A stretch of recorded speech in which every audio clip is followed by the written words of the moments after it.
Jianchen throws his flame sword straight into the incoming sword chi, and the two attacks explode against each other high above the sect. That blast sprays fire across the mostly wooden Yangji sect, and whole rows of buildings catch at once. The sect instantly falls into chaos as disciples rush to save valuables, haul water, and flee the spreading inferno. Watching from the side, Sans and his mother are stunned by the destruction, but they cannot hide their grim satisfaction at seeing the sect suffer for once. Sans asks who their benefactor really is, and his mother can only say that this man must have been very close to Sans' father to risk this much for them. Jianchen rises higher into the air as the Yangji sect Grand Elder and Elder Patriarch close in and stop to face him. The Elder Patriarch demands Jianchen's name, but Jianchen ignores him and fixes all his killing intent on Elder Gao instead. Jianchen recognizes the Grand Elder as the man who escaped him days ago and says this time he will not get away. When Elder Gao asks why he is interfering, Jianchen makes it plain: the Yangji sect crippled his friend's son, so he came for blood repayment, not the war. Jianchen sends two flame swords back at the two elders, and even after they knock them aside, the scattered fire keeps spreading through the sect. Furious, the Grand Elder gathers water element into a giant sphere and bursts it into a downpour to smother the flames. Steam engulfs the mountain as fire and rain clash, and Jianchen coldly mocks him for bringing water that still gets burned away. Then Jianchen gathers an even hotter mass of fire, shaping a bright pink sphere that swells above the sect like a second sun. The elders realize what that means, and the Elder Patriarch lunges in with his earth-attributed saint weapon to stop Jianchen before the fire can fall. Jianchen detonates the fireball anyway and meets the Elder Patriarch's weapon with origin energy in the same instant. The Elder Patriarch is blasted back coughing blood, and when he looks down, a huge gap has been torn out of his saint weapon. Below them, Jianchen's fire rolls across the whole sect, and disciples burn, flee, and collapse as the place turns into a full inferno. The Grand Elder calls down even heavier rain to stop the spread, but the mountain is already wrecked. Sans and his mother retreat farther from the heat, staring at the ruined sect like they can barely believe the mighty Yangji sect is being broken apart. Seeing the rain thicken, Jianchen abandons the Elder Patriarch for the moment, and darts straight at Elder Gao. Behind Jianchen, the Elder Patriarch shouts a warning that Jianchen's strange sword energy can wreck a saint weapon on contact. The Grand Elder hastily forms a blue water sword and tries to stab Jianchen first instead of taking that hit head-on. Jianchen keeps pressing through the exchange, and within just a few clashes he lands origin energy on the Grand Elder's saint weapon and makes him spit blood. Just as Jianchen moves to finish him, a crushing force from above locks onto his body and makes even moving feel heavy. Above him, the Yangji sect Elder Patriarch gathers terrifying power with his sword raised overhead, and the whole sky darkens around the forming heaven-tier battle skill. Jianchen realizes with a shock that the old man is using a heaven-tier battle skill, something almost no heaven saint master he has met could do. Even the Grand Elder stares up in disbelief, because he never knew the Elder Patriarch had been hiding a heaven-tier battle skill this whole time. Far below, the surviving disciples look up with open admiration, suddenly sure their Elder Patriarch will kill the intruder. The Elder Patriarch unleashes the skill, sending a colossal radiant sword down from the sky with enough pressure to crack space around it. Locked in place by the skill, Jianchen cannot dodge and knows he has to block this one head-on. He pours everything into origin energy, his eyes flaring azure and violet as uprooted trees shatter into timber and fly toward the falling sword. At the same time, the earth rises around Sans and his mother and seals them inside a dense stone shelter before the blast hits. Jianchen meets the heaven-tier battle skill with a world-shaking explosion that tears through the sect like a tidal wave of force. When the shockwave finally fades, the Yangji sect is nearly stripped bare, with ruined buildings, injured disciples, and even men hurled off the mountainside. The Elder Patriarch, pale from the effort, looks down expecting victory and instead sees Jianchen still floating there. Jianchen survived the full heaven-tier battle skill, bloodied and with torn clothes, but still holding blazing origin energy in his hand. The Elder Patriarch blurts out that it should have killed even a 6th-cycle Heaven Saint Master, so Jianchen surviving like this makes no sense at all. Jianchen says the Heaven-tier battle skill changes nothing, then lunges forward to keep the Elder Patriarch under pressure. For the first time, the Elder Patriarch loses his nerve and turns to flee. The Grand Elder rushes in to help and shouts that Jianchen must be hiding serious internal injuries, which gives the fleeing Elder Patriarch the courage to turn back. Jianchen actually laughs at their guess, which only pushes the two elders to keep attacking instead of backing off. The Grand Elder thrusts for Jianchen's forehead, but once again he has to redirect the strike to avoid Jianchen's deadly origin energy blade. Even with Jianchen weakened, his reactions are still too fast, and he clips the Grand Elder's saint weapon again, making the man vomit blood. At the same time, the Elder Patriarch throws out the Earth-tier battle skill illusion of the Thousand Swords, covering the sky with killing sword images. Jianchen's sword chi bursts outward and shatters the illusion in an instant. Then Jianchen drives his origin energy straight through the Grand Elder's brow and kills him on the spot. Before the body can even fall, Jianchen snatches the dead Grand Elder's space ring with his free hand.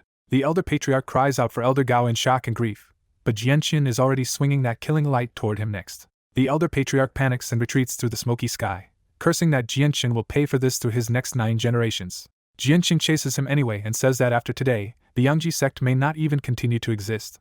Pressed while fleeing, the elder patriarch shouts that this Yangji sect is only one branch and that a far greater force stands behind it.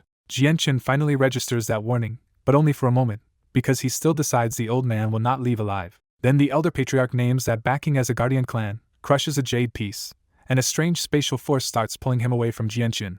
Jianqin is left staring as the elder patriarch vanishes completely, and even his omnipresence cannot find where that mysterious item sent him. After the Yangji elder patriarch escapes by crushing a strange jade item, Jianqin pauses in the ruined sky and realizes the sect may be tied to some hidden guardian clan.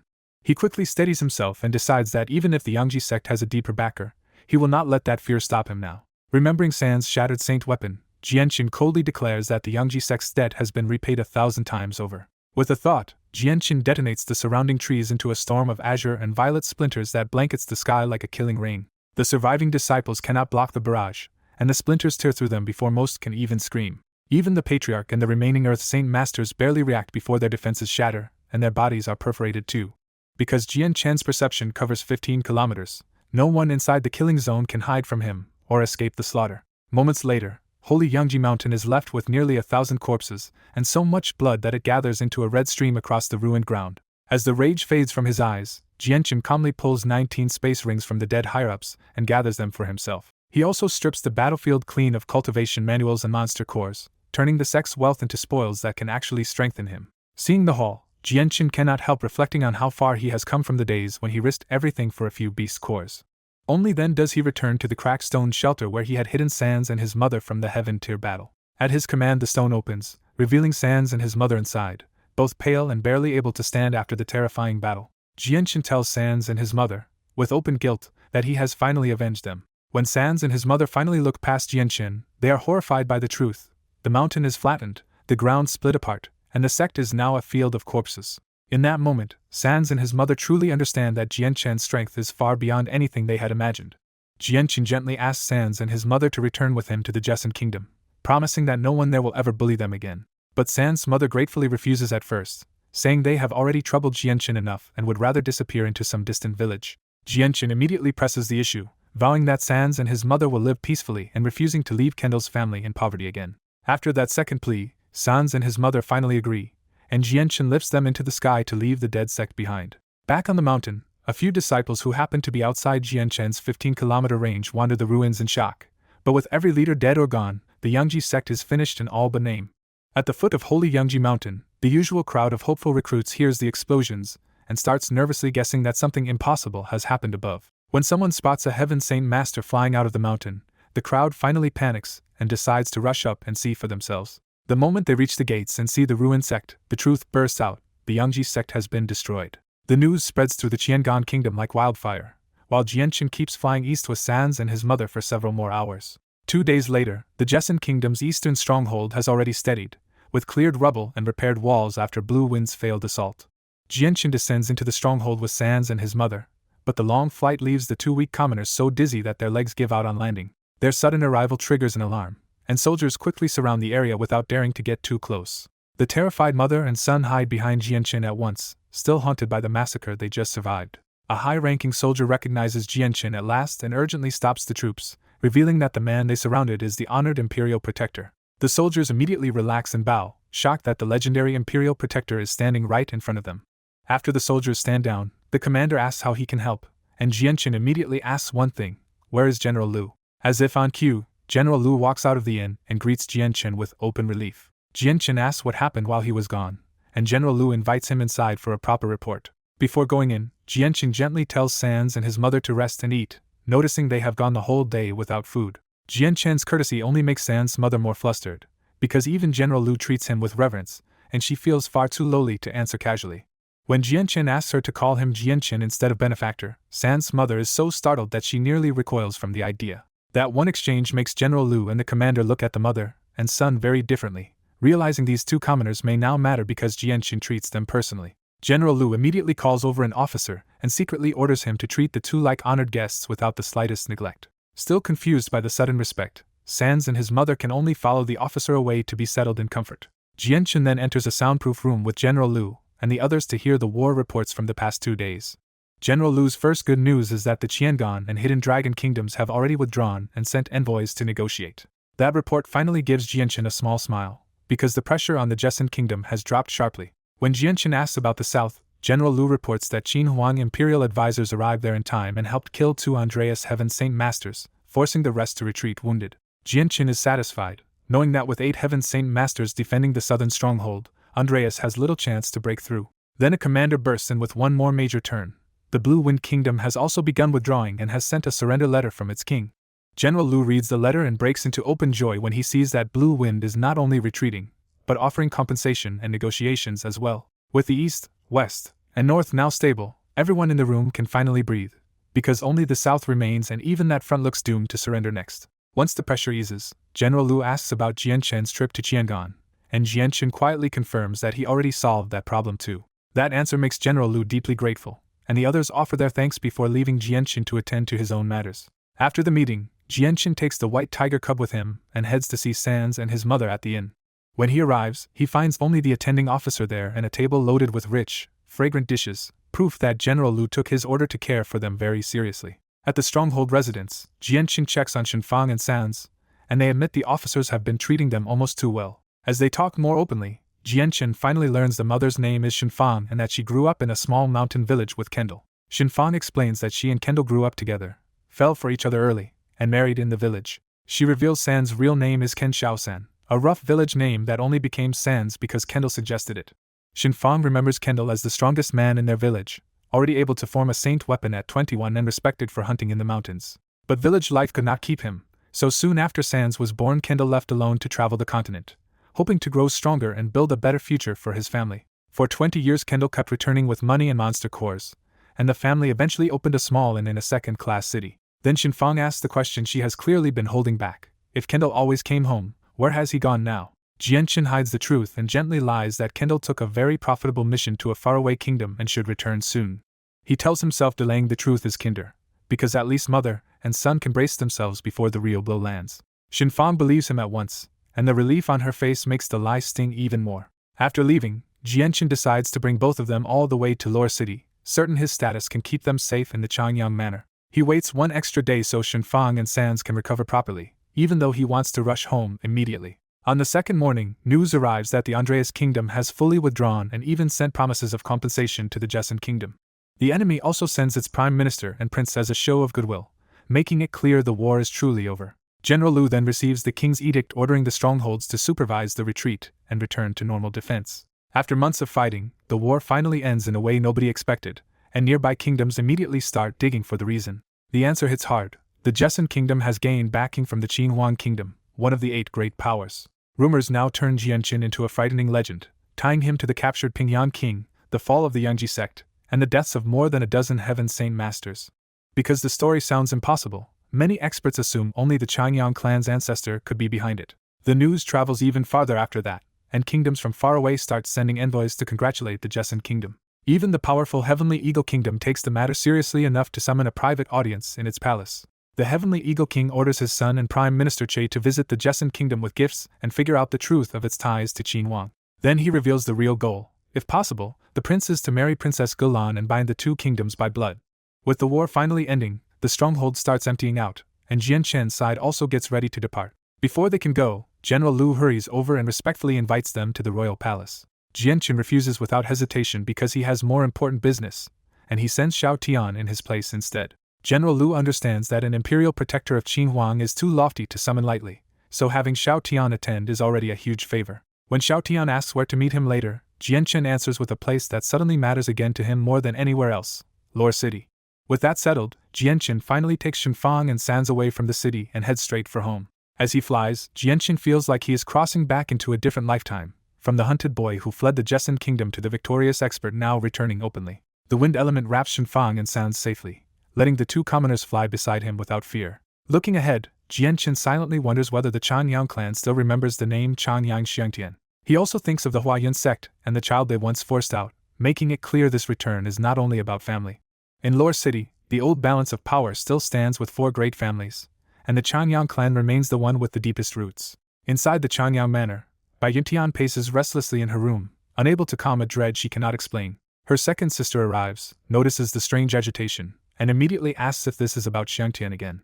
The name alone breaks Bai Yuntian's composure, and tears rise before she can hide them. The second sister tries to comfort her, saying Xiangtian was too gifted to die so easily, even if her own voice lacks confidence. But everyone knows the truth beneath those words. Xiangtian was forced out at 15 to escape the Huayun sect, and years of searching found nothing. Bai Yutian finally sobs out what has been crushing her all along, that she has no idea where her son is or whether he will ever come back. The second sister admits she is suffering too, because her daughter Changyang Mingwei ran away over a broken engagement and still has not returned. She adds that their eldest sister has it worst of all, because Hu lost all 4 limbs and may not even want to keep living after he wakes. Hours later, Jianqin finally reaches Lore City and drops from the sky into the forest outside its walls. Standing among the trees, he stares at Lore City and feels the full weight of being back where his family still lives. Lore City itself looks almost unchanged, though the war has emptied it of able-bodied men and left mostly the elderly near the gates. Jianqin enters the city without trouble and settles Shenfang and Sans at an inn before rushing off alone. Soon he reaches the Changyang Manor, where the same red walls and old trees stand waiting like nothing ever changed. But the silence hits him immediately, because the gates are shut and the once busy manor feels almost abandoned. Using his omnipresence, Jianqin scans inside and realizes the estate has dwindled to only a few soldiers, servants, and one old earth-saying master. What used to hold more than 1,000 busy people now feels like a shrine, and that emptiness tells him the clan has changed more than the walls show. Jianqin steps to the gate and pounds on it hard enough to make the heavy doors thunder. A suspicious middle-aged gatekeeper opens up and demands to know who this young man is. Jianqin says nothing at first and simply pushes the doors wider, forcing the entrance open with quiet authority. When the man challenges him again, Jianqin finally answers with a cold question of his own. Does he remember the Changyang clan's 4th master, Changyang Xiangtian? The gatekeeper only gets angrier, clearly knew enough to know nothing about that name, and his shouting draws a nearby squad over. But the moment 3 older soldiers hear the name Changyang Xiangtian, their faces change and they rush over in shock to ask where he is. Jianqin stays silent and lets them look, while the 3 men study his face more and more carefully. Then one soldier suddenly blurts out the truth they can barely believe. This young man is the 4th master himself, Changyang Xiangtian. Hearing that, Jianqin feels his heart twist, because after all these years he expected the clan to forget him, but some of its old guards never did. At the manor gate, the soldiers nervously ask if this white-robed traveler is really the missing 4th master, and Jianqin calmly confirms that he is Changyang Xiangtian. The older soldiers break into emotional shouts that the 4th master has finally come back, and one of them immediately sends a runner to inform the 4th lady. As Jianqin walks deeper into the manor with light but eager steps, the younger guards quietly ask who Changyang Xiangtian even is. An older guard explains that the clan leader once had a 4th son who vanished young, and the younger soldiers suddenly realize the quiet visitor is someone the clan nearly gave up on finding. Elsewhere in the manor, Bai Yutian sits with tear stains on her face while Yu Fengyan keeps repeating the same gentle comfort she has offered for years, insisting Jianqin must still be safe somewhere. Their quiet grief is shattered when frantic pounding and cries from outside the courtyard demand to see the 4th lady at once. Yu Fengyan sharply scolds the commotion, but the soldier blurts out the real reason: the 4th master has returned. The words hit both women like a shock, and Bai Yutian instantly understands who it must be and runs out in a rush of desperate hope. Jianqin turns into the courtyard and comes to a complete stop when he sees his mother standing there waiting, and both of them freeze under the weight of the reunion. Even though Jianqin looks completely grown now, Bai Yutian recognizes her son at a glance, and Yu Fengyan steps out behind her in disbelief that the boy everyone thought dead is truly here. Jianqin walks up with tears in his eyes and finally says the words Bai Yutian has waited years to hear. "Mother, your child has come home." Bai Yutian throws her arms around him, and mother and son cling to each other while crying out years of fear, guilt, and relief all at once. The reunion draws a growing crowd in the courtyard as soldiers gather in amazement, whispering that the 4th master is actually alive. Yu Fengyan gently breaks the moment and brings them inside, giving the reunited mother and son space to finally talk. News of Jianqin's return sweeps through the whole manor, but the reactions are split. Ling Long is too dazed and occupied with Changyang Hu to come, while Bai Yushuang only feels her mood sour. Back in Bai Yuntian's room, Jianqin stays with his mother for hours and carefully retells the years he spent away, softening the worst parts while Yu Fengyan listens beside them. Even watered down, Jianqin's stories about the outside world terrified both women, and Bai Yuntian ends up crying until her clothes are damp and her eyes are swollen red. Outside the manor, a huge line of mounted men pulls up at the gate, and the guards shout inside that the clan leader has returned from the campaign. Changyang Ba strides in from the front with the returning force behind him, still in command mode after the campaign. A servant rushes up with tears in his eyes and blurts out the impossible news that the 4th master has come back. The words stun Changyang Ba, and after years of fearing his gifted 4th son was dead, he demands to hear the report again with trembling hope. Once the servant swears that Bai Yuntian and Yu Fengyan already confirmed Jian Chen's identity, Changyang Ba can no longer hold back and asks exactly where his son is. The moment he hears Jian Chen is in Bai Yuntian's room, Changyang Ba vanishes in a blur and races across the manor. He slams Bai Yuntian's door open so hard the room shakes, interrupting Jian Chen's conversation with his mother and Yu Fengyan. Changyang Ba's eyes land on Jian Chen, and the hardened clan leader instantly breaks as tears rise at the sight of the son he thought he had lost forever. Jian Chen quietly calls him father, and Changyang Ba steps closer to study him like he still needs to prove to himself that this return is real. At last Changyang Ba smiles through tears and tells his son that he has grown, a simple line that says everything he could not say at once. Their reunion is brief because the war has just ended, and Changyang Ba has to return to clan affairs while the whole manor fills with restless light and talk. Only when night falls does Jian Chen finally leave his mother's room, and Bai Yuntian personally walks him back to the room that has been waiting for him all these years. Jian Chen steps inside and finds his old room untouched and spotless, as if his place in the manor had never been erased. Bai Yuntian leaves him with a tender reminder to rest, her whole face brighter now that her son is finally under the same roof again. The two maids shyly offer to help him change, clearly flustered by how handsome the returned fourth master is, but Jian Chen politely sends them away because he wants to be alone. Left by himself at last, Jian Chen slowly looks around the room and lets old memories rush back until the simple truth finally hits him. This is home. Thinking about everything he survived and everything he sacrificed to come back here, Jian Chen finally sheds a quiet tear. Sensing his unrest, the white tiger cub rubs against his neck and purrs, offering the kind of comfort only a constant companion can. For the first time since he left the clan, Jian Chen falls into truly peaceful sleep without needing to guard himself. The white tiger cub stays awake beside him all night, curled close and still watchful in this unfamiliar but safe new place. The next morning, Bai Yuntian calls at his door, and Jian Chen wakes feeling lighter and more refreshed than he has in a very long time. Bai Yuntian's warmth has fully returned too, and after a few gentle words they head together to the eating hall like they used to. Each step toward breakfast pulls Jian Chen back into old memories, because following his mother through these halls used to be part of every ordinary day he lost. When they enter the eating hall, Yu Fengyan and Bai Yushuang are already at the table, and beside Bai Yushuang sits Jian Chen's elder brother Changyangke, now grown into a poised young man. Yu Fengyan warmly breaks the tension by praising how handsome Xianger has become, opening this new family breakfast with affection instead of awkward silence. Back in the Changyang clan hall, Bai Yushuang bluntly questions why Jian Chen returned at all and warns that the Hua Yun sect could drag the whole family into danger. Yu Fengyan immediately shields him, arguing that Changyang clan is not helpless and that Chang Bai's strength should keep the Hua Yun sect from bullying them. Bai Yushuang refuses to soften, dredging up old grudges and painting Jian Chen as a disaster who always brings trouble wherever he goes. Jian Chen finally answers with restrained anger, telling his third aunt that whatever trouble follows him, he will settle it himself without burdening the clan.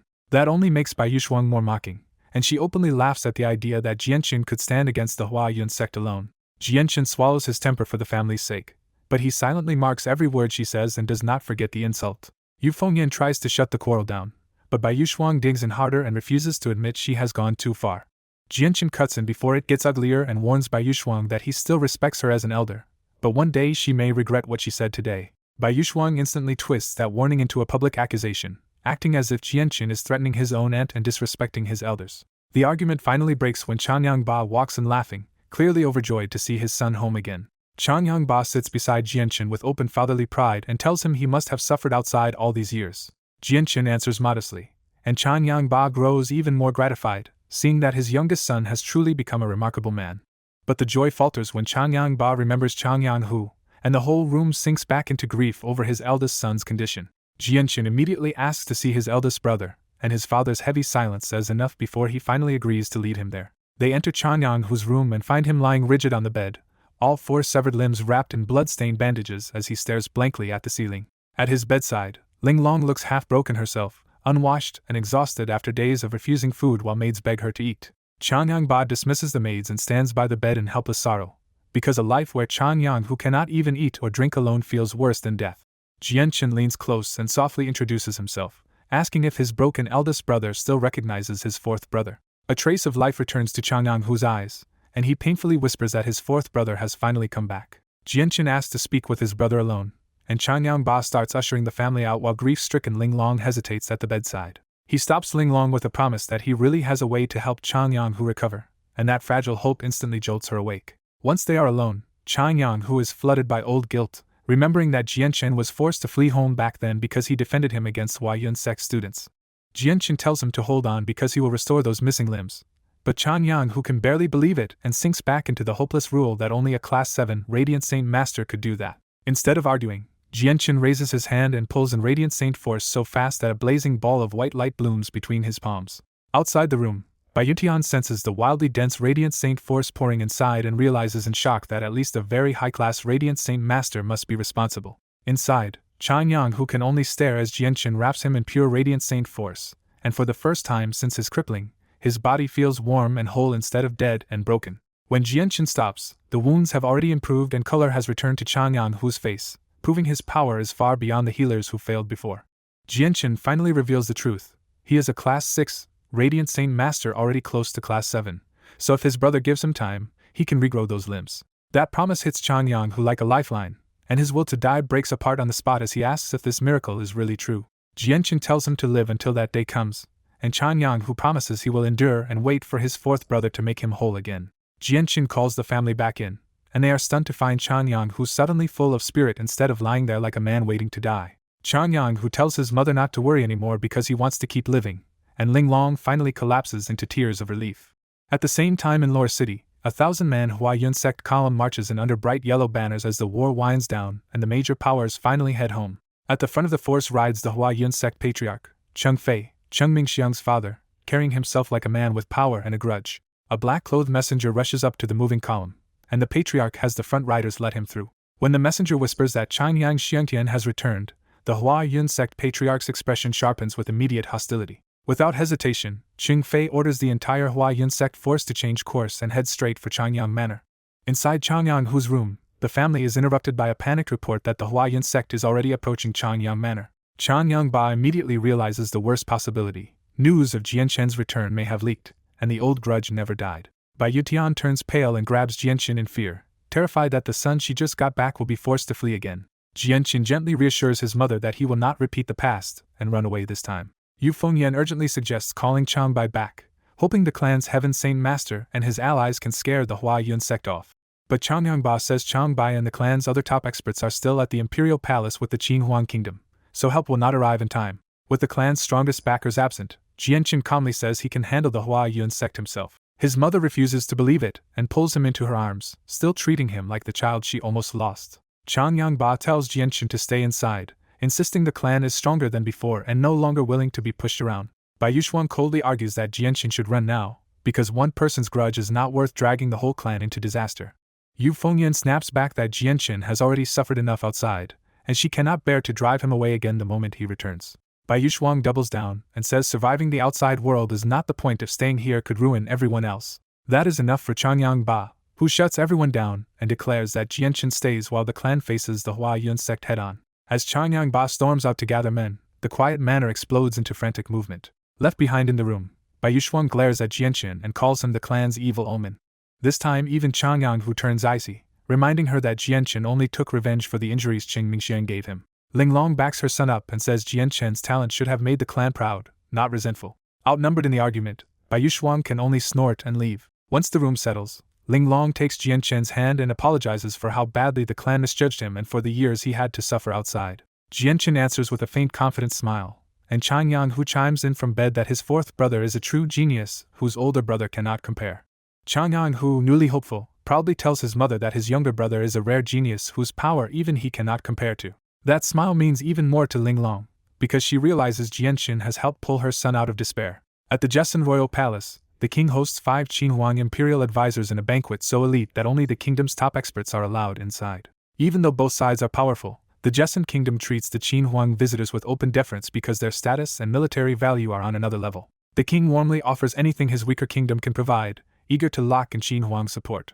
The Qin Huang advisors smile politely, but inside they are being careful for one reason only. They still do not know who in this kingdom is connected to Jianchen. Then Kafir finally asks the question everyone has been holding back, wanting to know who the Qin Huang Imperial Protector really is and why he helped the Jessen Kingdom. The question hits the whole table, and now the Qin Huang side sees a chance to learn whether their own Imperial Protector has hidden ties here after all. Xiao Tian answers plainly that the Imperial Protector's name is Jianchen, leaving the hall puzzled instead of enlightened. When no one at the table recognizes the name, the Qin Huang advisors become just as curious, because that means Jianchen's link to this kingdom is still hidden. Elsewhere in the palace, Ming Dong is being treated like an honored guest by commanders and princes alike. Even in the middle of that celebration, Ming Dong is thinking only about Jianqun and planning to head to the Changyang clan tomorrow to wait for him. His private thoughts turn grateful, because he knows none of his current power or future path would exist without Jianqun saving him long ago. After the feast's end, the Qin Huang advisors lose interest in staying at the palace once they realize nobody there can explain Jianqun's connection to the Jessan kingdom. Walking through the city at night, the Qin Huang advisors settle on their next move and decide to head for Lore City to find Jianqun. With the danger gone, the advisors agree they can travel more slowly and see the homeland where their imperial protector grew up. Back in Lore City, the Huayun sect has already arrived at the Changyang clan gates, and both sides have come out ready for war. Chen Fei opens with a threat disguised as restraint, saying he only wants Jianqun handed over for cutting off his son's arm. Changyang Ba fires back that Qingmingxiang started everything, and having a great saint lose to a primary saint is nothing but his own humiliation. Chen Fei darkens and asks if the Changyang clan really wants a full war with the kingdom's strongest sect. Changyang Ba refuses to yield, declaring that even without the patriarch present, the clan will fight rather than be bullied. One of the clan elders adds that they will uphold the strength their patriarch left behind and correct the weakness of the past. Chen Fei presses one last time, warning that protecting Jianqun could drag the entire clan down with him. But Changyang Ba laughs coldly and says the Huayun sect would not walk away unhurt either, exposing the real problem for both sides: their strength is too close. So the confrontation drags on for hours, with neither side daring to start a fight that could cripple them both. Then the deadlock finally breaks when a streak of energy appears beyond the horizon and descends toward the Huayun sect's side of the gates. An elderly man in fiery red robes lands before the Huayun sect, and Qing Fei instantly recognizes him as his master. When Qing Fei asks if he has broken through, the elder confirms it with open excitement.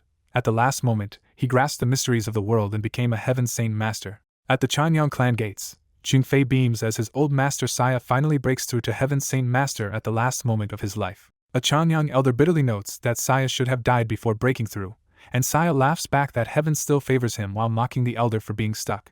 Qing Fei seizes the moment and asks his master to avenge Qingmingxiang's severed arm by forcing the Changyang clan to hand over Jianqun. Saya agrees at once and coldly warns the Changyang clan to bring Jianqun out before he uses force. Changyang Ba refuses to hand anyone over, even with a fresh Heaven Saint master pressing down on the whole clan. Saya answers with raw pressure, and the weaker Changyang fighters go pale, cough blood, and nearly collapse under the weight of a Heaven Saint master's power. Inside the manor, Jianqun sees the whole crisis clearly and is ready to walk out and stop Saya himself. Bai Yuntian blocks his path with both hands, terrified that the son she just got back will be taken from her again. Jianqun quietly insists that he is no longer weak and does not fear the Huayun sect, but his mother refuses to believe he can face them. Because he cannot bear to hurt her, Jianqun finally softens and agrees to stay by his mother's side for now. Back outside, Saya gives the clan one last chance, and Changyang Ba answers that the Changyang honor will not bend even if this means war. Saya starts gathering world fire to strike, forcing the Changyang clan's Earth Saint masters to rush him before he can finish.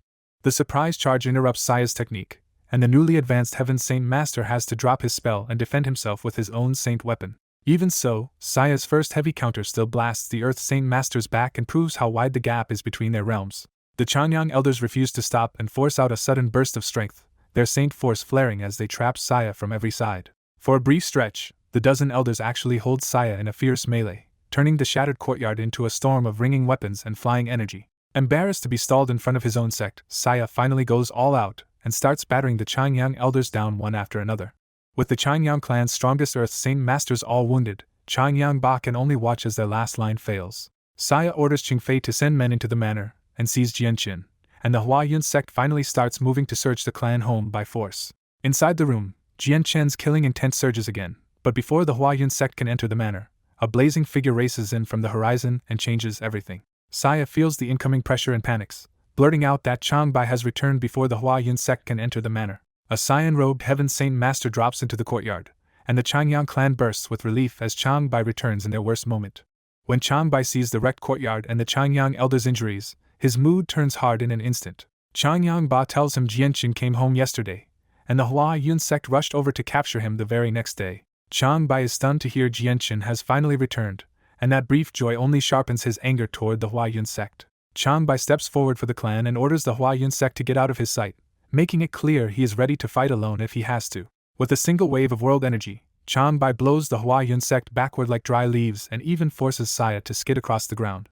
That one clean display makes the difference obvious.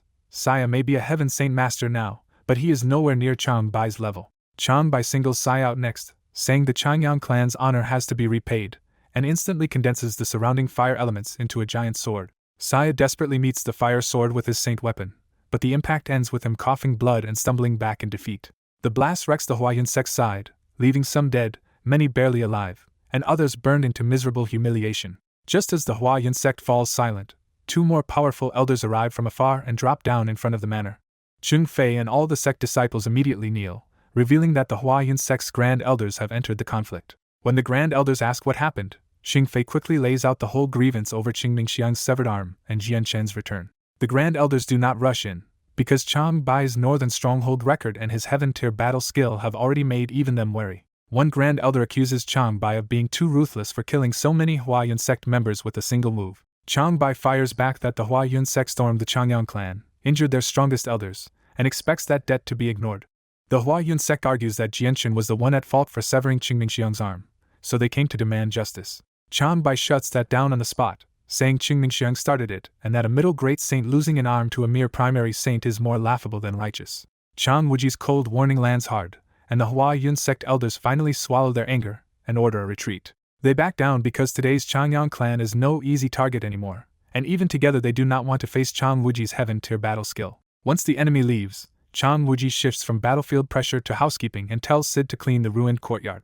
He also sends the injured elders away to treat their wounds, and the soldiers disperse until the manor finally falls quiet again.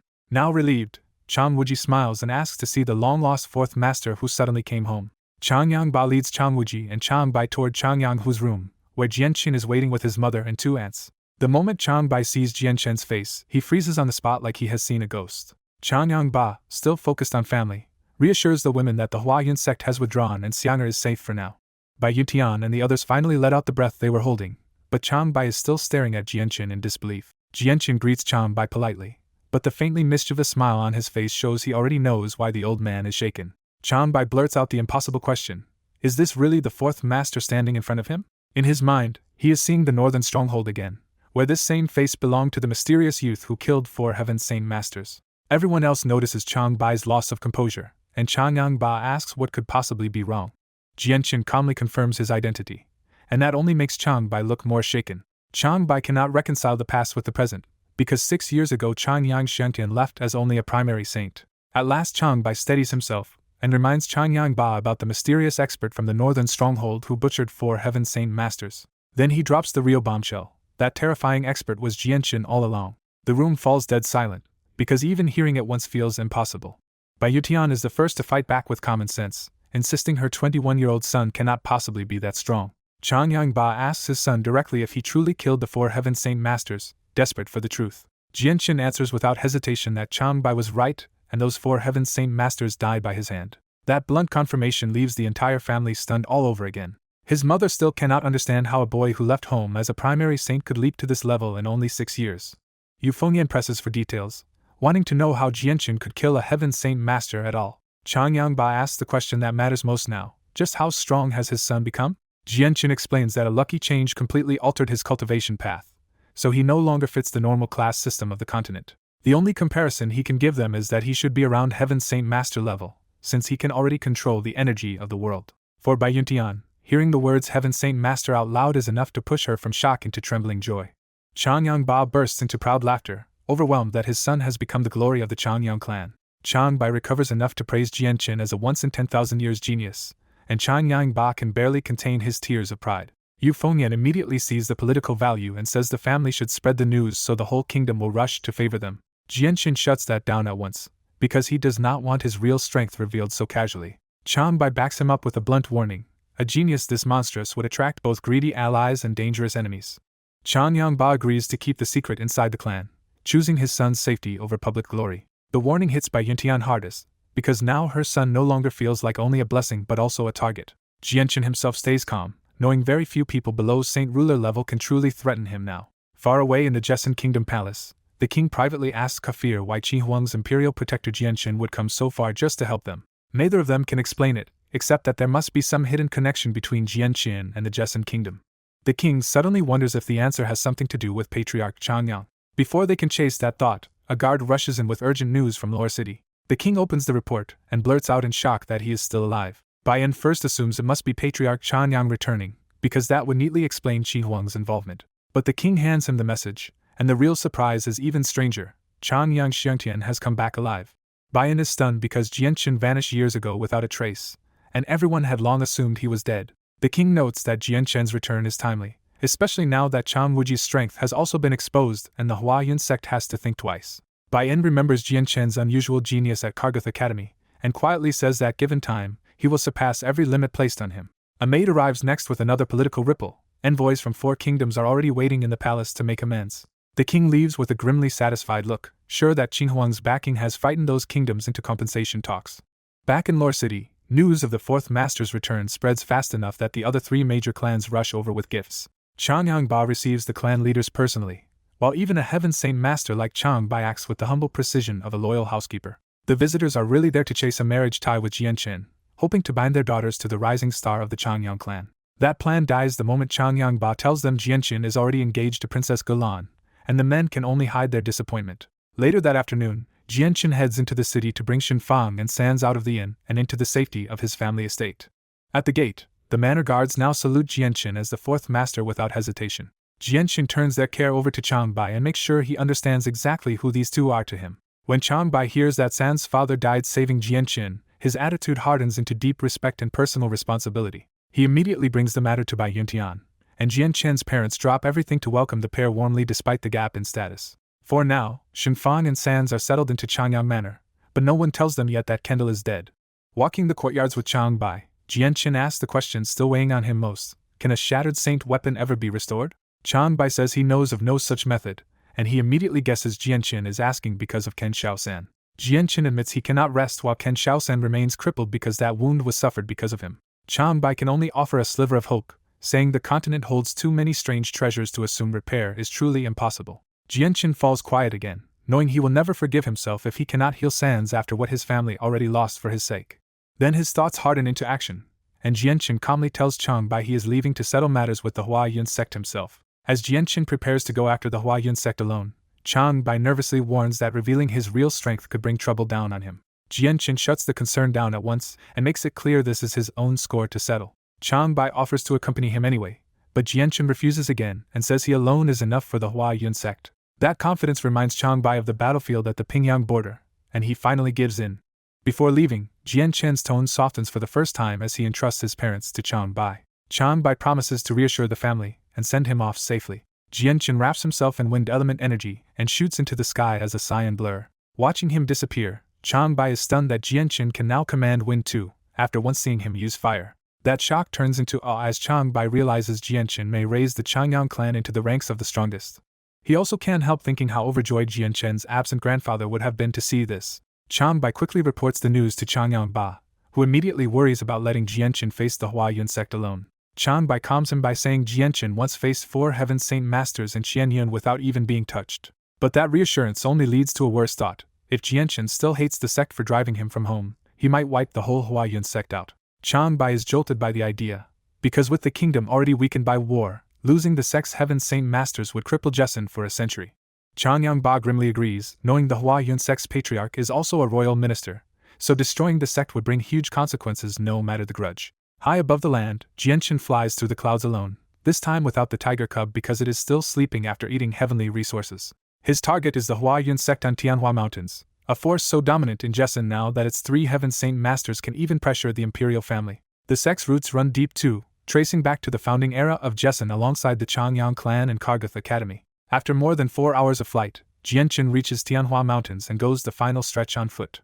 At the mountain gate, Huayun sect members are still unloading their horses from the trip home, and the guards stop Jianchen with the arrogance that comes from the sect's new power. Jianchen answers without a word, sweeping world energy forward and blasting the guards aside while the heavy gates burst open behind them. The thunderous crash sends nearby disciples scrambling, dropping what they carry and rushing toward the entrance. Jianchen walks straight into the sect as if he owns the place, not slowing down for anyone. To make his point immediately, he gathers energy in both hands and hurls 2 huge fire blades into a nearby hall. The hall collapses under the blast, but the granite buildings do not catch fire easily, forcing Jianchen to abandon any plan of burning the whole sect down. That one attack is enough to throw the entire Huayun sect into chaos as more disciples and higher-ups race in from every direction. Soon nearly 200 uniformed disciples surround Jianchen at the gate area, seething over the insult to their sect. The crowd spits threats at him, acting as if their sect's new status makes them untouchable. Then the Huayun sect's second teacher arrives, and the disciples part to open a path for him to face Jianqin.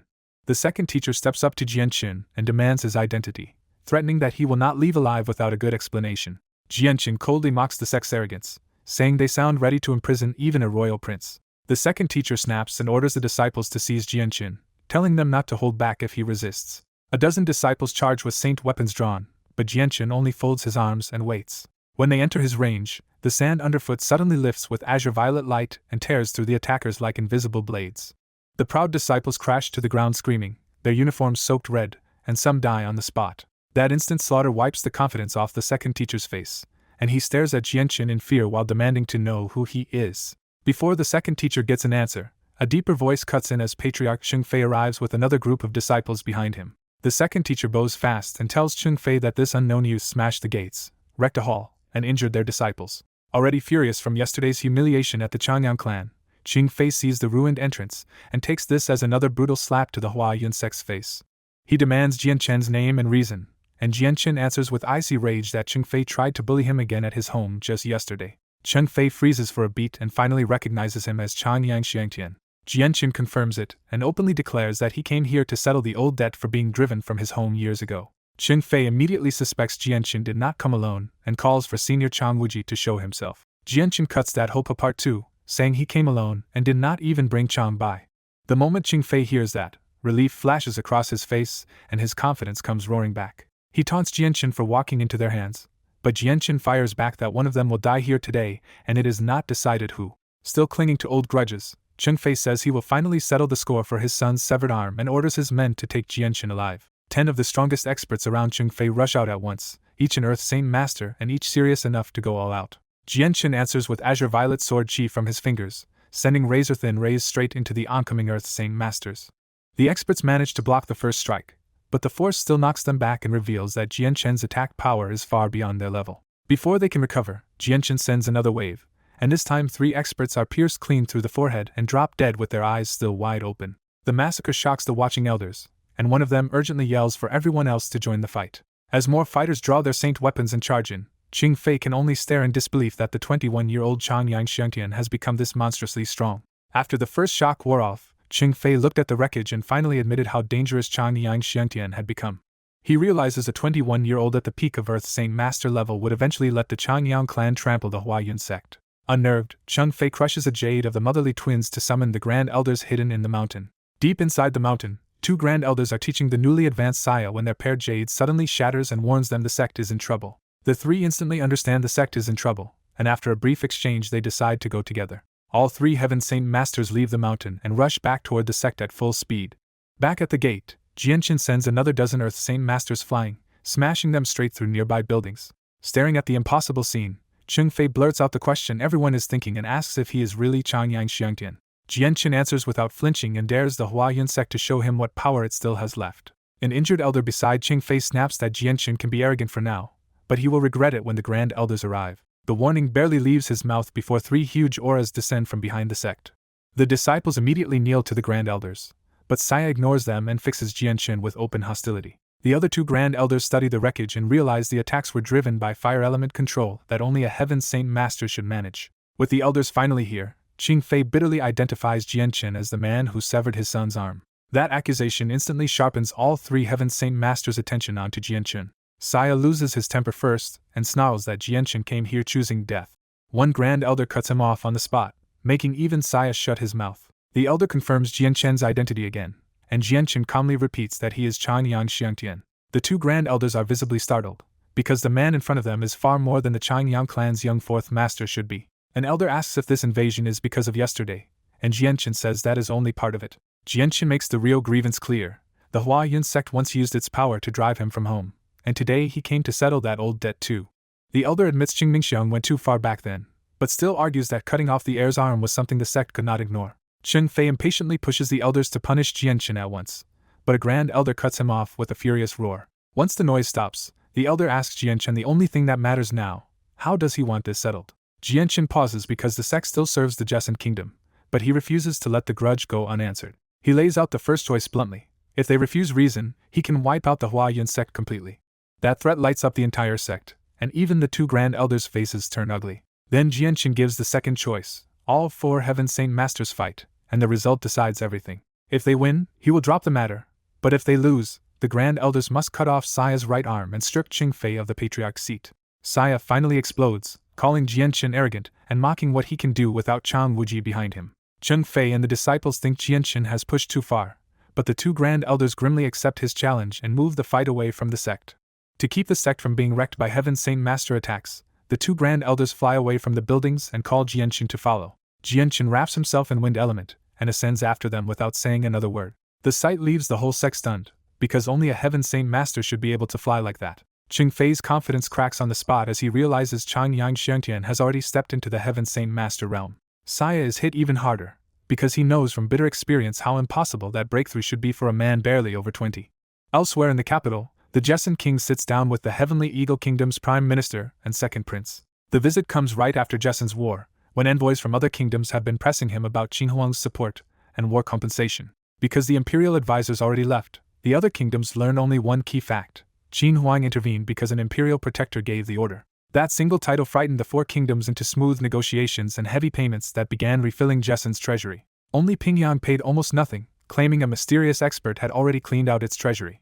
After wrapping up those talks and even ordering the Pingyang King released, the Jessun King had to move straight into this new audience with Heavenly Eagle. He treats these guests with extra care, because the Heavenly Eagle Kingdom is not someone Jessun can afford to offend. Prime Minister Che carefully probes how far Jessun's ties to the Qin Huang Kingdom really go. The Jessun King sticks to the answer he prepared, stressing the Imperial Protector's status without revealing more than he has to. Hearing that a Qin Huang Imperial Protector is behind the aid, the Heavenly Eagle visitors turn serious and stop pressing. Then the Prime Minister reveals his real second mission and formally asks for Princess Galan's hand for Heavenly Eagle's second prince. The proposal puts the king in an awkward spot, because he had already promised Galan to Chang Yang Xiangtian years ago. Now that Chang Yang Xiangtian is back and Chang Wuji has raised the clan's status, the king has no intention of breaking that engagement first. He is also quietly suspicious that Qin Huang's help may be tied to the Changyang clan, which makes offending them even riskier. So he answers carefully that Galan is his treasured only daughter, and he must first hear what she wants.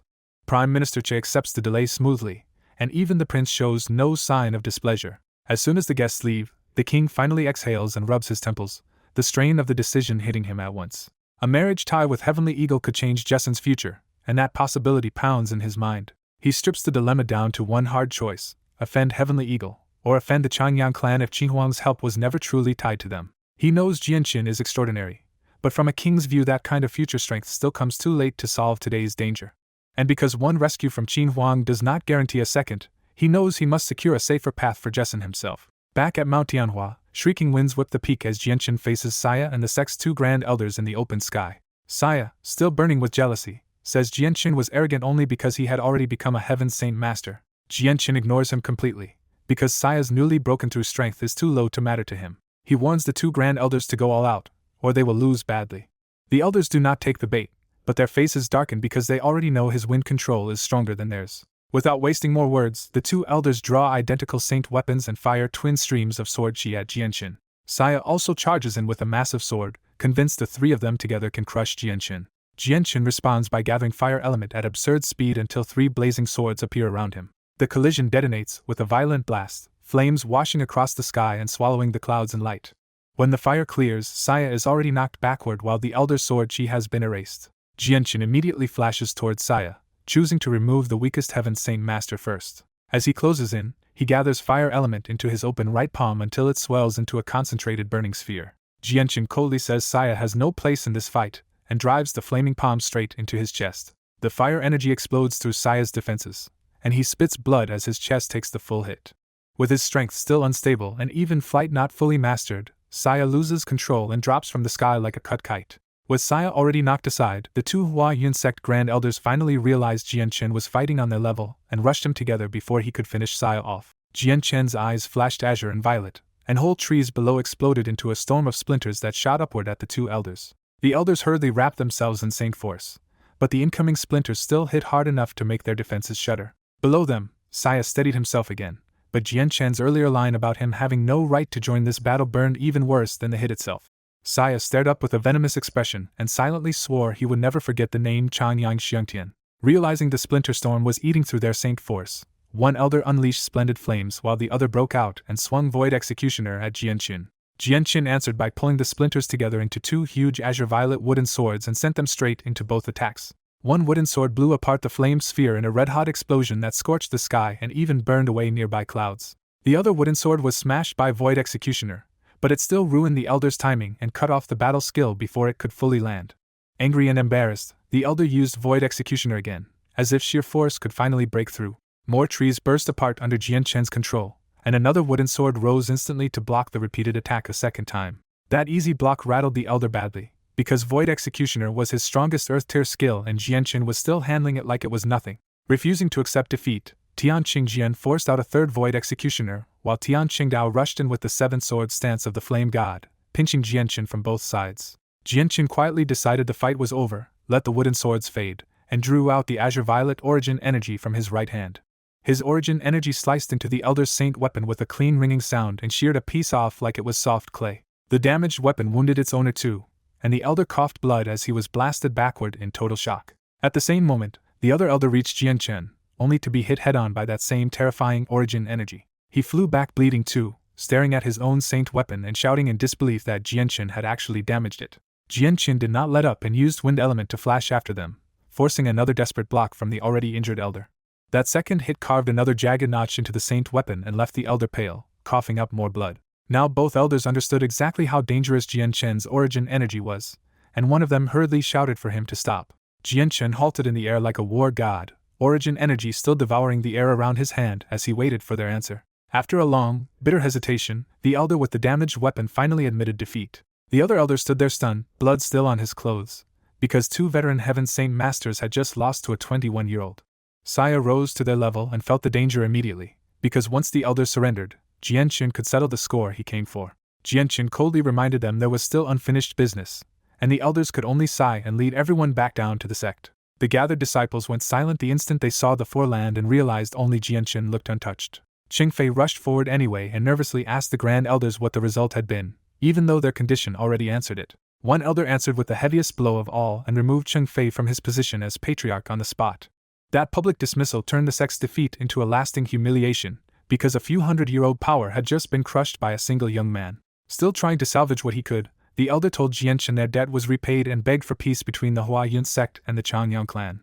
Jianqin's gaze shifted to Saya, and he reminded them that one promised punishment was still unpaid, Saya's right arm. The Elders immediately tried to protect Saya, because losing the arm of a Heaven Saint Master would cripple one of the sect's greatest assets.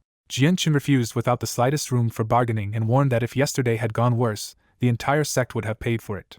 He made the choice brutally clear: the Elders could cut Saya's arm, or Jianqin would do it himself and might not leave him alive. The Elders wavered in miserable silence until Saya, cornered and furious, decided to do it himself. In front of the entire sect, Saya hacked off his own right arm with his left hand in one savage stroke. Saya stayed on his feet through the pain and asked Jianqin through clenched hatred whether this was enough. Jianqin finally declared their personal quarrel settled, but he warned Saya never to move against the Changyang clan again or drag the Huayun sect into his revenge. That warning hit Saya especially hard because he suddenly saw the ugly symmetry. Yesterday he had stood over the Changyang clan, and today he was the one being humiliated in public. One Elder asked darkly whether Jianqin was satisfied now, and this time Jianqin answered with an easy smile and prepared to leave. Before Jianqin could depart, Chang Wuji rushed in from the sky, only to find the Huayun sect already crushed and Saya's arm on the ground. Jianqin asked why he had come, and Chang Wuji admitted he had rushed over worried but had arrived too late to help. Once Jianqin explained what happened, Chang Wuji looked at Saya's severed arm with open satisfaction and agreed it was time to return home. Chang Wuji politely invited the 2 Grand Elders to visit the Changyang clan someday, which only made the defeated Elders' faces look uglier. Jianqin and Chang Wuji flew away together, leaving the Huayun sect behind in silence and disgrace. The sect tried to keep the disaster quiet, but the imperial family's informers learned about Jianqin's victory almost immediately. That same afternoon in the Jessen royal palace, the Heavenly Eagle Kingdom's prime minister again pressed the king to seal an alliance through marriage. The proposal tempted the king, because an alliance with the strongest nearby kingdom would restore Jessen's strength far faster than any uncertain gamble. What made him hesitate was the Changyang clan, because Chang Wuji's strength and Jianqin's talent hinted at backing powerful enough to even connect them to the Qin Huang kingdom. As he weighed immediate profit against long-term risk, a black-armored messenger with a red emergency insignia ran straight into the palace. The messenger announced an extremely urgent report from inside the Huayun sect, and the king turned serious at once. The moment the king read the letter, he shot up from his throne with trembling hands and wide eyes. The prime minister asked what had happened, but the king barely heard him and reread the message just to be sure it was real. Then the king made his move at once, ordering a great gift prepared, summoning Commander Bai Dao, and declaring he would go to Lore City personally. The Prime Minister tried to pull the talk back to the marriage alliance, but the king cut him off with a sudden lie. His daughter Yura was already engaged. Without waiting for any reply, the king hurried out of the palace, making it clear the report from Hawaiian sect had changed his political choice on the spot. After the king leaves, the Prime Minister quietly decides the Heavenly Eagle Prince's engagement can still be broken, because he has just confirmed Jessen and Qin Huang are not actually that close. At the same time, the Hawaiian sect buries the whole incident with Jianqin, because admitting their patriarch was forced out by a Changyang son would destroy the sect's prestige. Back at the Changyang clan, only Chang Wuji, Changyang Ba, and Bai Yutian know what Jianqin did, and the family keeps quiet while secretly glowing with pride. Jianqin keeps to the clan and spends quiet days at home, while the white tiger cub stays asleep on his bed, still digesting the heavenly resources it absorbed. The cub's aura has already reached Class 2 strength, and Jianqin can tell it will likely break into Class 3 in just a few more days. In Lore City, a red-robed youth has spent a full month in the inn's best room, eating well and tipping so generously that the staff treat him like a walking treasure chest. But under that easy image, he is frustrated, because Jianqin told him to wait in Lore City, and somehow nobody there seems to know the name Jianqin at all. He finally decides all he can do is keep waiting, convinced Jianqin should reach Jessen after leaving Mercenary City. Elsewhere, two travelers finally reach Jessen after half a year on the road and stop short when they see the border stronghold smashed into rubble. Yunjin confirms on the map that this is Jessen, and the pair decide not to get involved with the recent war and just head for a city to rest before going on to Lore City. Near Lore City, the 5 Qinhuang imperial advisors approach on foot, and even in ordinary robes their pressure is enough to make everyone else on the road instinctively keep away. They admit they still have no clear lead on Qinhuang's imperial protector, and Xiao Tian cuts off further speculation now that they are walking in public. That quiet search is interrupted by thunderous hooves as the black armors come charging down the road in full force, kicking up smoke and panic. When the advisors turn at the thunder of hooves, Luo Tian spots the figure in the middle of the charging black armors and realizes it is the Jessen king himself. The escort halts at once, and the king personally dismounts to greet the 5 imperial advisors with surprising warmth. Asked why he is in such a rush, the king excitedly reveals Jessen has produced a shockingly young Heaven Saint Master who beat 3 others alone without taking damage. The moment the king names that prodigy as Changyang Xiangtian, the 5 advisors memorize the name, and immediately ask to follow him to the Changyang clan. Soon the whole royal group reaches the Changyang clan, and the black armors lock down the street outside the gates as if the visit itself is a major event. Standing beside the king, Black Armor Commander Bai Dao stares at the clan in silence, still unsettled by what the king has told him. The Changyang clan is already waiting in formation, with Changyang Ba and Chang Wuji at the front and Jianqin standing behind the elders with the women of the family. Changyang Ba welcomes the king with full courtesy, and the king smoothly presents a gift while acting like this is just a friendly visit. But when Changyang Ba sees the 5 imperial advisors behind him, his tone turns much more careful, because hosting Qinhuang's top envoys is an honor the clan cannot take lightly. Before they even get inside, the king asks to see Changyang Xiangtian at once and jokingly points out that he still has not met his own future son-in-law. Chang Wuji cheerfully corrects him to father-in-law, and that one line instantly brightens both old men. The elders part, and Jianqin steps out in white robes to formally greet the king for the first time. Seeing him in person, the king is deeply impressed and silently upgrades his opinion of Jianqin from promising son-in-law to a true dragon among men. Then the whole visit flips in one instant when the 5 imperial advisors stride forward and salute Jianqin as the imperial protector. The king, Changyang Ba, the elders, and even Bai Yushuang are stunned rigid, because nobody can understand why Qinhuang's advisors would address Changyang Xiangtian with that title. Jianqin answers with a wry smile, and the advisors make it clear they really did come looking for him. Changyang Ba finally demands an explanation with his voice shaking, because he has just realized Qinhuang's mysterious support for Jessen may have been tied to his own son all along. Jianqin avoids answering in public and asks to speak in the hall, so the entire upper circle moves inside for the real reveal. Inside the hall, the discussion grows so serious that Jianqin's mother and aunt stay, while the clan elders surrender their seats and stand aside in disbelief with the king and Qinhuang advisors facing the Changyang family. Before anything else, Jianqin quietly seats his mother and takes the chair beside her, making his first move in the room one of family rather than status. Changyang Ba asks the question directly at last: is Jianqin really the imperial protector of the Qinhuang kingdom? Jianqin stops hiding it and calmly admits that yes, he truly holds that title. Changyang Ba physically shakes with emotion, and the 5 advisors confirm Jianqin's words with quiet smiles. The king takes the hardest hit of all, because the mysterious protector he tried so hard to court turns out to be his own future son-in-law. Once that truth settles, the king immediately warms even more and calls Jianqin dear son-in-law with obvious happiness. Chang Wuji follows with sincere gratitude, already seeing how Jian Chen's revealed status will make the entire Changyang clan rise with him. By the end of the meeting, everyone in the Changyang clan is looking at Jian Chen differently, because being Qi Huang's imperial protector places him far above the scale of a small kingdom. Once the 5 imperial advisors learn Jian Chen is the Qi Huang kingdom's imperial protector, their whole attitude flips and the Changyang clan is suddenly treated like rising royalty. The Jessun king is no longer the most important man in the room, but instead of minding it, he looks happier than ever because Jian Chen's status means his kingdom just gained a towering backer. A lavish banquet is prepared, and Changyang Ba personally pulls Jian Chen along with trembling hands, too emotional to hide how proud he is. At the main table, Jian Chen sits beside Bai Yuntian, Changyang Ba, Chang Wuji, the Jessun king, and the 5 imperial advisors, a seating plan that openly raises his parents with him. Changyang Ba sighs that the son forced from home at 15 came back transformed, and the king eagerly boasts that Jian Chen is his son-in-law to be. The advisors are jolted when they realize Jian Chen is not some older master in a youthful body at all, but truly only 21. That truth hits even harder when they remember what it means, a 21-year-old heaven saint master, something beyond even the continent's old legends. The 5 advisors quietly make up their minds to get closer to Jian Chen now, because everything about him points toward a future saint king. Even after the feast ends, nobody wants to leave the giant hall, and the celebration stretches deep into the night before the guests finally break apart. Before leaving, the Jessun king privately asks Changyang Ba and Bai Yuntian to come to the palace soon so they can finally settle the marriage between Jian Chen and the princess. Changyang Ba gladly agrees, both to reassure the king and because he genuinely approves of the princess as a match for his son. After the king leaves, Jian Chen's parents head to his room and find the 5 imperial advisors already there waiting for him.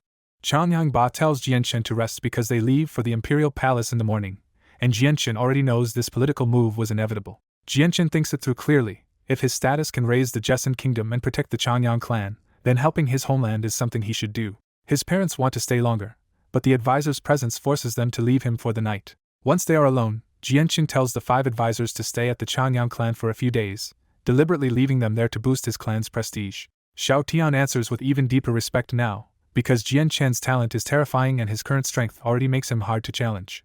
After the advisors leave, a maid arrives with another summons from Changyang Ba and Bai Yuntian, so Jian Chen heads back out again.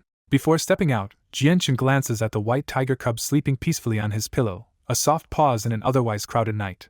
Outside, the Changyang clan is still blazing with firelight, and both clan guards and the king's black armors patrol the compound as Jian Chen heads toward the hall. When Jian Chen reaches the hall, he finds his parents waiting with one more guest, his uncle Bai Dao. Bai Yuntian warmly introduces Jian Chen to his uncle, and Bai Dao greets him with open pride as a child of the Bai clan. Then Bai Dao suddenly tests him, exploding forward with an Earth Saint Master strike aimed straight at Jian Chen's chest. Jian Chen answers with a calm palm strike, gathering world energy in an instant and meeting the blow head-on without a wasted move. The clash stays perfectly contained, but Bai Dao is still forced backwards several steps, which tells him all he needs to know about Jian Chen's realm. Bai Dao breaks into relieved laughter and finally believes it with his own eyes. Jian Chen truly is a Heaven Saint Master and worthy of the Imperial Protector title. Bai Yuntian basks in that moment, delighted that her brother has finally seen with his own eyes how far her son has risen. Changyang Ba tactfully excuses himself, leaving the Bai siblings and Jian Chen to speak about matters the Changyang clan cannot share for them. Once they are alone, Bai Dao's joy turns heavy as he reminds Jian Chen that he carries Bai clan blood too, and that its unfinished grievances now rest on him. Bai Yuntian immediately pushes back, unwilling to dump the Bai clan's tragedy onto her son the moment he finally came home. Jian Chen answers in a serious voice that his uncle is right, and when he has enough strength, he will take revenge for the Bai clan. Bai Yuntian still tries to slow him down, because the Bai clan's enemies were strong enough to defeat even a saint ruler patriarch, and their identities are not even clear yet. Bai Dao agrees revenge must wait, and he reveals how deep the disaster ran. The Bai clan lost 4 Heaven Saint Masters, and even their saint ruler patriarch vanished without a known fate. That shifts their real priority. If the patriarch is still alive somewhere, finding him matters more than chasing blind revenge. Bai Dao asks Jian Chen to keep an ear out for any news of the missing patriarch, trusting that his talent may one day carry him into that same realm. Jian Chen quietly agrees, and the late-night family talk finally comes to an end. Morning comes fast, and after breakfast Jian Chen leaves the Changyang clan with his parents, the Jessun king, and the black armors for the imperial palace. The 5 imperial advisors stay behind exactly as Jian Chen intended, turning their presence into a visible badge of honor for the clan. By nightfall the group reaches the imperial palace, where the king personally settles Jian Chen and his parents into guest rooms before hurrying off again. Elsewhere in the palace, a servant rushes into a receiving room and reports to the second prince and Prime Minister Che that the king brought 3 unusually important guests from the Changyang clan. Che instantly connects the dots. The Jessun king rejected the Heavenly Eagle marriage yesterday, And today's sudden move toward the Chanyang clan makes his answer obvious. The second prince takes the insult badly, and coldly complains that the Jessun king dared slight the heavenly eagle kingdom in public. Che stays smooth and confident, promising the prince that he will still arrange the marriage and insisting the Qin-Huang-Jessun relationship may not be as unbreakable as it looks. When Che teases him, the second prince openly admits he wants the princess because her beauty, talent, and bearing stand far above ordinary women. In another part of the palace, Yu sits alone in a red silk room, slowly combing her long black hair with the quiet sadness of someone who already expects to be traded by politics. Her father enters gently, and Yu quietly admits she understands that a princess is never free to choose her own life. The king tells her not to despair, because the man he truly chose for her was never the heavenly eagle prince at all, but Chanyang Xiangtian. When he says the name, Yu is confused, because she thought she was still being offered to the heavenly eagle kingdom. The king proudly reveals what changed everything. Chanyang Xiangtian is only 21, already a Heaven Saint Master, and strong enough to defeat 3 Heaven Saint Masters from the Huayun sect by himself. He follows with an even bigger bombshell. The Qin Huang kingdom's sudden aid came because Chanyang Xiangtian himself is one of their imperial protectors. Yu can barely believe it and asks if her father is teasing her, but he only laughs and says the Chanyang clan is now a family the Jessun kingdom itself must win over. Meanwhile, in the palace, the kingdom's Heaven Saint Master Protector Yiming laughs in amazement after discovering that the imperial protector was Jianxin all along. Yiming keeps the good news coming, saying Kargath Academy's headmaster is already on his way and will be stunned to learn his former student Jianxin became an imperial protector. Then the Jessun king arrives with his daughter at last, and a beautifully dressed Yu steps in behind him with bright curious eyes fixed on Jianxin and his family. With a trace of sadness when he mentions her late mother, the king formally presents Yu to Jianxin as his daughter and future bride candidate, bringing the palace meeting to its real point at last.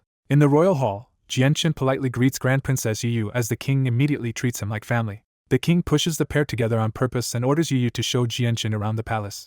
As Jianxin leaves with the princess, both families quietly approve of the match, and the king starts talking marriage right away. The king suggests settling the wedding immediately, but Bai Yutian carefully says Jianxin is old enough to decide for himself now. Elsewhere in the palace, a guard reports to the Heavenly Eagle guests that the princess went to the imperial garden with a young man, making their suspicion immediate. The young Heavenly Eagle noble takes the snub personally and bristles with jealousy when he realizes Jessun still intends to marry Yu into the Changyang clan. The older Heavenly Eagle official storms off to confront the king, while the young noble heads for the garden himself to size up Jianxin. Jianxin and Yu arrive in her favorite flower garden, a peaceful sea of blossoms that finally loosens the silence between them. Yu opens up first, explaining that she planted these flowers herself when she was young and always comes here inside the palace. Jianxin finally asks the question that has been bothering him, and wonders if they have met before. When Yu reminds him of her name, Jianxin realizes she is the girl he met years ago at Kargath Academy. That old connection hits Yu too, because the bookish academy boy she remembered has become the Heaven Saint Master who saved her kingdom. Curious and a little excited, Yu asks Jianxin if he can let her experience what flying feels like. Jianxin agrees, takes her arm, and the sudden touch flusters the princess before wind energy lifts her off the ground. He slowly guides her into the sky, and Yu's panic gives way to pure wonder as the palace shrinks below them.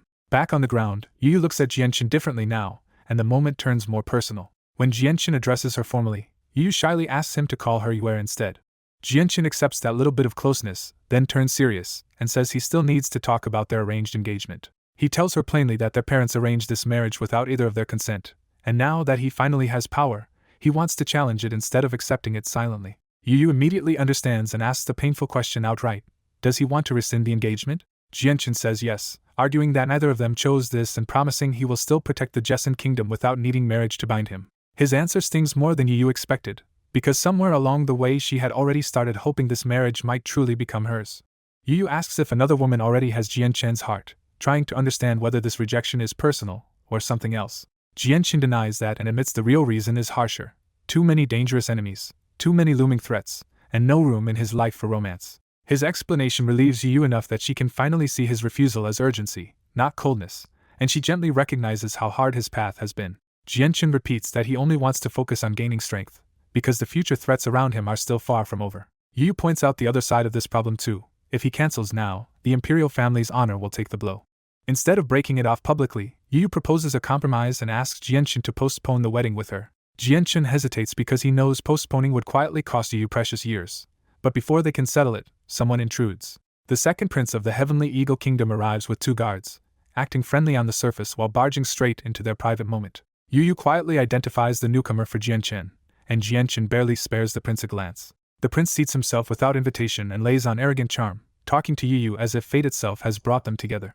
After a few polite words with the prince finally turns his disdain on Jianchen and asks to speak with him alone. Yu reluctantly leaves the pavilion, sensing trouble but giving the two men the space they asked for. The second prince drops the act immediately, and demands that Jianchen go cancel the engagement because he has already decided Yu belongs to him. Jianchen answers with open contempt and tells the prince he has no right to meddle in his affairs. The prince escalates fast, threatening the Changyang clan and flaunting the Heavenly Eagle Kingdom's power to force Jianchen into submission.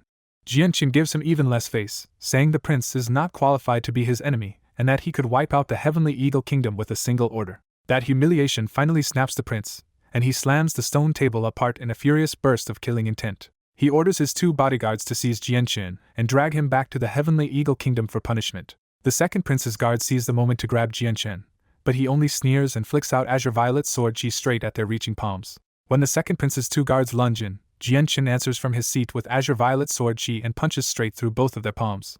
The guards reel in shock and pain, but their pride holds, so they still summon their saint weapons and attack again. The moment those saint weapons appear, the second prince backs away because even he did not expect Jianchen to force two Earth Saint Masters that far. Still facing their renewed attack, Jianchen rises from the stone chair and flicks Sword Chi into both saint weapons, numbing the guards' arms and driving them backward. The second prince can only stare, stunned that two Earth Saint Masters just got pushed back by the man he came to humiliate.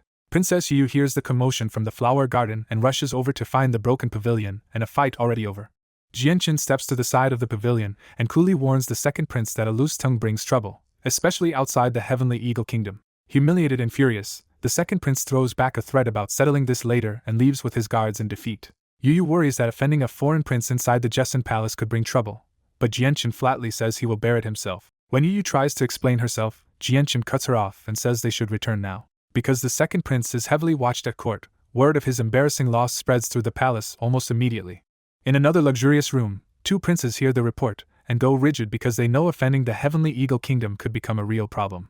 The third young man at the table turns out to be Ming Dong, and instead of panicking, he lights up at the news that Changyang Xiangtian has returned. Once the princes confirm it really is Jianchen, Ming Dong excuses himself on the spot and rushes out to find him. Back in his quarters, the second prince smashes a fine wooden table and swears to repay Jianchen's humiliation 1,000 times over. The Heavenly Eagle Prime Minister returns, hears the whole story, and immediately realizes Jianchen's talent is exactly why the Jessen King chose him. The Prime Minister also confirms the marriage talks failed completely, because the Jessen King refuses to give up a talent who could change his kingdom's future. That turns Jianchen from an insult into a threat, and the second prince says outright that he cannot be left alive. When the prince wants to move at once, the Prime Minister stops him and leans in to whisper a quieter plan. Meanwhile, Jianchen and Yu return to the king, only for the king to eagerly push the wedding again the moment they walk in. Jianchen respectfully asks to postpone the wedding because he still has urgent matters to handle, and Yu immediately backs the delay as well. Yu quietly backs the delay too, leaving the king with no choice but to agree despite obvious disappointment. Bai Yutian reproaches her son on the spot, but Jianchen can only answer with a bitter smile that he still has too many burdens on him. With the marriage postponed indefinitely, everyone breaks up for the night, and Jianchen returns with his parents to the grand room assigned to them. Before the night can settle, a guard arrives with a surprise message that a man named Ming Dong is here to see Jianchen. The name hits Jianchen instantly, and he hurries out with real joy on his face to meet his old friend. Outside the residence, Ming Dong is already waiting in white robes, smiling like he expected Jianchen to come running. Ming Dong greets him with a slap on the shoulder and easy banter, and Jianchen immediately notices how much calmer he feels than before. Jianchen brings Ming Dong inside, where maids serve tea and the two finally sit down to talk properly. Ming Dong admits he stayed in the palace simply because the king treated him well and he wanted to enjoy this unfamiliar life for a while. Then Ming Dong grins and says that now Jianchen is back, he plans to follow him wherever he goes.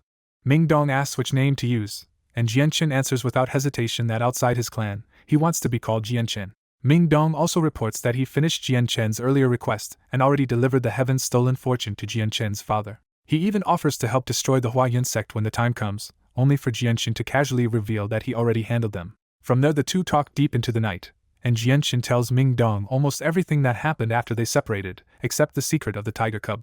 When Jianchen reaches the part about fighting 8 Heaven Saint Masters, Ming Dong is nearly scared out of his seat. By the end, Ming Dong is furious at the Jieta clan and Sher family, but he also can barely believe how far Jianchen's strength and status have jumped. Only very late at night does Ming Dong finally leave, heading back to the palace room prepared for him as an honored guest.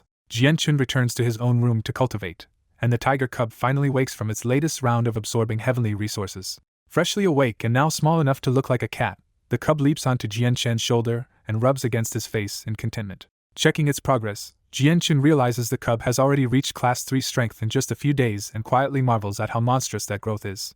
He feeds it several thousand-year heavenly resources, and the cub devours them immediately before curling up to sleep and absorb them again. Watching the sleeping cub, Jianchen starts worrying that its appetite will soon outgrow the heavenly resources he has on hand. So he turns back to his own path, drawing out 2 Class 5 monster cores to refine their energy into more chaotic force. Jianchen knows he cannot wield that power freely yet, but he is steadily using it to strengthen his body for a future leap in strength. Halfway through the night, the palace seems peaceful on the surface as black armor soldiers continue their silent patrols.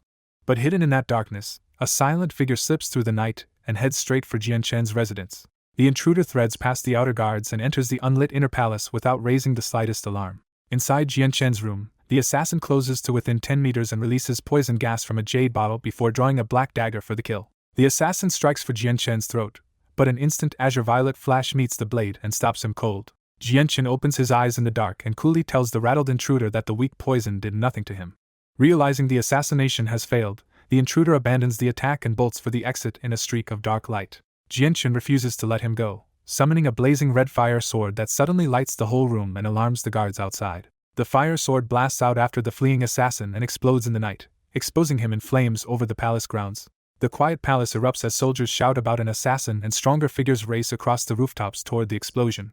Badly burned and now exposed, the assassin still tries to vanish back into the darkness before anyone can close in. He almost gets away, but an azure violet streak suddenly cuts across his path and blocks his escape at the very last moment. After the midnight attack, Ming Dong explodes in anger and smashes the assassin across the head with wind-attributed Saint force. The palace experts crowd around the unconscious intruder and realize his body is so scorched and disfigured that no one can identify him anymore. Black armor soldiers rush in from every direction as the palace goes on full alert. The king arrives in sleeping clothes, hears that someone tried to kill Jianchen, and immediately orders the assassin dragged to prison and interrogated. Jianchen finally steps out, calm on the surface, and Ming Dong quickly checks whether his sworn brother was hurt. When Jianchen says the assassin never touched him, the king speaks to him with unusual respect and promises a full investigation. Even Yi Ming is alarmed enough to come in person, but Jianchen pushes to calm the matter down before it turns into a bigger palace panic. By the time the palace settles, Jianchen's residence is ringed with far more black armors, a show of protection the king can at least offer in public. Back in his room, Jianchen sits on the bed with cold killing intent in his eyes, clearly not letting the night's attack go. At dawn, loud arguing erupts outside as the black armors block a hostile visit from the Heavenly Eagle Kingdom. The Heavenly Eagle Kingdom's second prince and prime minister demand entry, claiming Chanyang Xiangtian insulted their kingdom and must be seized. The black armors refuse to move without Jianchen's permission, even though they are badly outmatched. Infuriated, the second prince orders his men to force their way in and show no mercy to anyone who blocks them. The black armors draw their own weapons and brace themselves for a hopeless clash right at Jianchen's gate. Jianchen suddenly walks out and stops the fight before the first collision lands. The second prince openly demands that Jianchen surrender and be taken back to the Heavenly Eagle Kingdom for punishment. Jianchen answers with the same warning, telling the prince to leave now or bear the consequences himself. That warning only makes the prince snap, and his Earth Saint masters rush Jianchen at once. The black armors leap in to intercept, buying Jianchen a heartbeat to strike back. Jianchen lifts one finger and sends out azure violet sword chi that punches straight through several Heavenly Eagle experts before they even realize he moved. The wounded experts stumble back in disbelief, and the prime minister finally realizes Jianchen is far stronger than expected. Then a new voice cuts in from behind them, mocking the two envoys and asking if they really think they can still leave the Jessen Palace. The second prince threatens to kill the stranger too, but the youth fires back with a contemptuous, "You and what army?" When the prime minister demands his name, Ming Dong calmly says he is not from the Jessen kingdom at all, but Jianchen is his sworn brother, so anyone touching Jianchen has to go through him first. The prince sends 3 Earth Saint masters at Ming Dong to break that defiance on the spot. Ming Dong forms a cyan sword in his hand and meets all 3 attacks head-on in one sharp exchange. The impact throws the 3 attackers back, and they blurt out the real problem. This young man is already a 6th cycle Earth Saint master. Even that revelation does not cool the prince's temper, and he orders 6 more experts to swarm Ming Dong anyway. Before that attack can land, the Jessen king rushes in with Changyang Ba and Bai Yuntian behind him, furious that the Heavenly Eagle side has pushed this far inside his palace. The second prince talks down to the king and insists he will drag Jianchen and Ming Dong home for punishment, whether the Jessen kingdom likes it or not. This time the king does not yield, warning the prince that he is standing in the Jessen imperial palace, not in the Heavenly Eagle Kingdom. When the prime minister presses the threat, Yi Ming drops from the sky and says that if they keep causing trouble, he will stop being polite. The prime minister answers by calling out their hidden trump card, and a plain-looking middle-aged man named Georgian steps forward from the envoy group. Yi Ming immediately sees the problem and admits the envoy group has been hiding a Heaven Saint Master all along. Georgian openly threatens war if the Jesson kingdom keeps interfering and refuses to give up Jianchen and Mingdong. Jianchen suddenly cuts in and says they can stop arguing, because he will settle this himself. The king accepts Jianchen's choice, and Mingdong, who knows exactly how strong his brother is, backs him with total confidence. Jianchen coldly tells the Heavenly Eagle side to hurry up if they want to capture him, because he has no time to waste on them. Georgian loses patience first and shoots forward, aiming a Heaven Saint Master strike straight at Jianchen's throat. Jianchen meets that attack with a fire element fist, and the collision blasts dirt and sand across the whole courtyard. When Georgian is knocked backward, he blurts out the truth in shock. Jianchen is already controlling the energy of the world like a Heaven Saint Master. The second prince turns pale at once, because the man he came to bully is suddenly far above anything he planned for. Jianchen gives Georgian no time to recover and summons the azure violet origin energy of the sword spirits. Georgian finally draws his saint weapon to meet Jianchen head-on, only to learn too late how monstrous that energy really is. The clash punches a hole straight into Georgian's saint weapon, and the damage makes him cough blood in disbelief. Fear finally hits Georgian, but Jianchen presses immediately, and drives him backward with another glowing strike. Georgian barely dodges once, but Jianchen fights as if the origin energy were his old sword and keeps chaining attacks before the older expert can even reset his footing. Forced to block again, Georgian takes another ugly nick on his saint weapon and more damage to his own body. By now Georgian is shaken and injured, stunned that a young opponent can dominate him so completely before he can use his full power. Jianchen ends this exchange with a heavy fiery punch to Georgian's chest, blasting the Heavenly Eagle bodyguard backward in a spray of blood. In front of the whole palace, Georgian is smashed out of the air by Jianchen and crashes more than 20 meters away, coughing blood as he lands. The Heavenly Eagle side goes pale at once, because the Heaven Saint Master they were relying on has just been crushed in a few moves. Even the onlookers are stunned, because a Heaven Saint Master battle should be long and violent, not decided by a young man in barely 2 breaths. Georgian drags himself upright with real fear in his eyes, finally realizing Jianchen's strange power can even ruin a saint weapon and turn any clash into a death sentence. When Georgian demands to know what power damaged his weapon so easily, Jianchen coldly refuses and openly invites the Heavenly Eagle men to attack together if they still dare. That challenge kills the Heavenly Eagle group's last arrogance, because none of their Earth Saint Masters are foolish enough to rush a man who just beat Georgian this badly. Georgian swallows his pride, admits he is no match, and apologizes on behalf of the Heavenly Eagle Kingdom before trying to leave with everyone else. Mingdong suddenly blocks their path and snaps that they do not get to swagger in, threaten him and Jianchen, and walk away as if nothing happened. When Georgian asks what he wants, Mingdong answers with a hard stare that the whole group should stay in the Imperial Palace and forget about leaving. The Heavenly Eagle side immediately understands what that sounds like and demands to know whether Jesson plans to imprison them or kill them all. Mingdong sneers at their nerve but still turns to Jianchen for the final call, since everyone knows last night's assassination cannot be brushed aside. After a brief pause, Jianchen unexpectedly tells Mingdong to let them go. Mingdong is clearly unwilling, but Jianchen does not budge, so he can only step aside with a final threat of his own. The entire Heavenly Eagle delegation exhales in relief and leaves the palace fast, too humiliated to stay in Jesson any longer. Once they are gone, Mingdong finally asks why Jianchen spared them so easily. Jianchen explains that Jesson has only just survived a war, so he refuses to drag the kingdom into a direct deadlock with a nearby enemy just for his own sake. Mingdong pushes back by saying Jianchen's status should make a tiny kingdom nothing to fear, but Jianchen stays firm that he will not dump that danger onto Jesson. That answer finally makes sense to Mingdong, who is used to living only for himself and rarely thinking this far ahead. The king then comes over in person and speaks to Jianchen with open warmth, already treating him like a future son-in-law. After the clash dies down, Jianchen's strength becomes the talk of the palace, and his long secret engagement to the princess spreads with it. The king soon summons Jianchen and the Chanyang family for a private discussion that leads straight into a kingdom-shaking decree. Then the decree comes out. Chanyang Xiangtian is named an imperial protector of Jesson with authority just below the king, and his marriage to Princess Gulan is proclaimed to the whole kingdom. That one decision throws the low-profile Chanyang clan into the center of the entire kingdom, with everyone suddenly digging through Jianchen's past achievements. The king secretly helps spread the biggest shock of all, that Jianchen reached Heaven's Saint Master at only 21, and most of the kingdom can hardly believe it. Back in a luxurious tavern in Lore City, the red-clad Dugu Feng sits alone and scoffs at the unbelievable rumor about Jianchen. But when nearby locals describe Chanyang Xiangtian as the vanished Lore City genius from Kargath Academy, the red-clad listener suddenly starts connecting the dots. The realization lands hard on him. The man he met before may really be Chanyang Xiangtian, and he may have returned from the Holy Lands as a Heaven Saint Master. Because Jianchen keeps his Qinhuang status hidden, a few Jesson dukes and chancellors object to his new title, but the king quickly crushes them with Yi Ming's backing.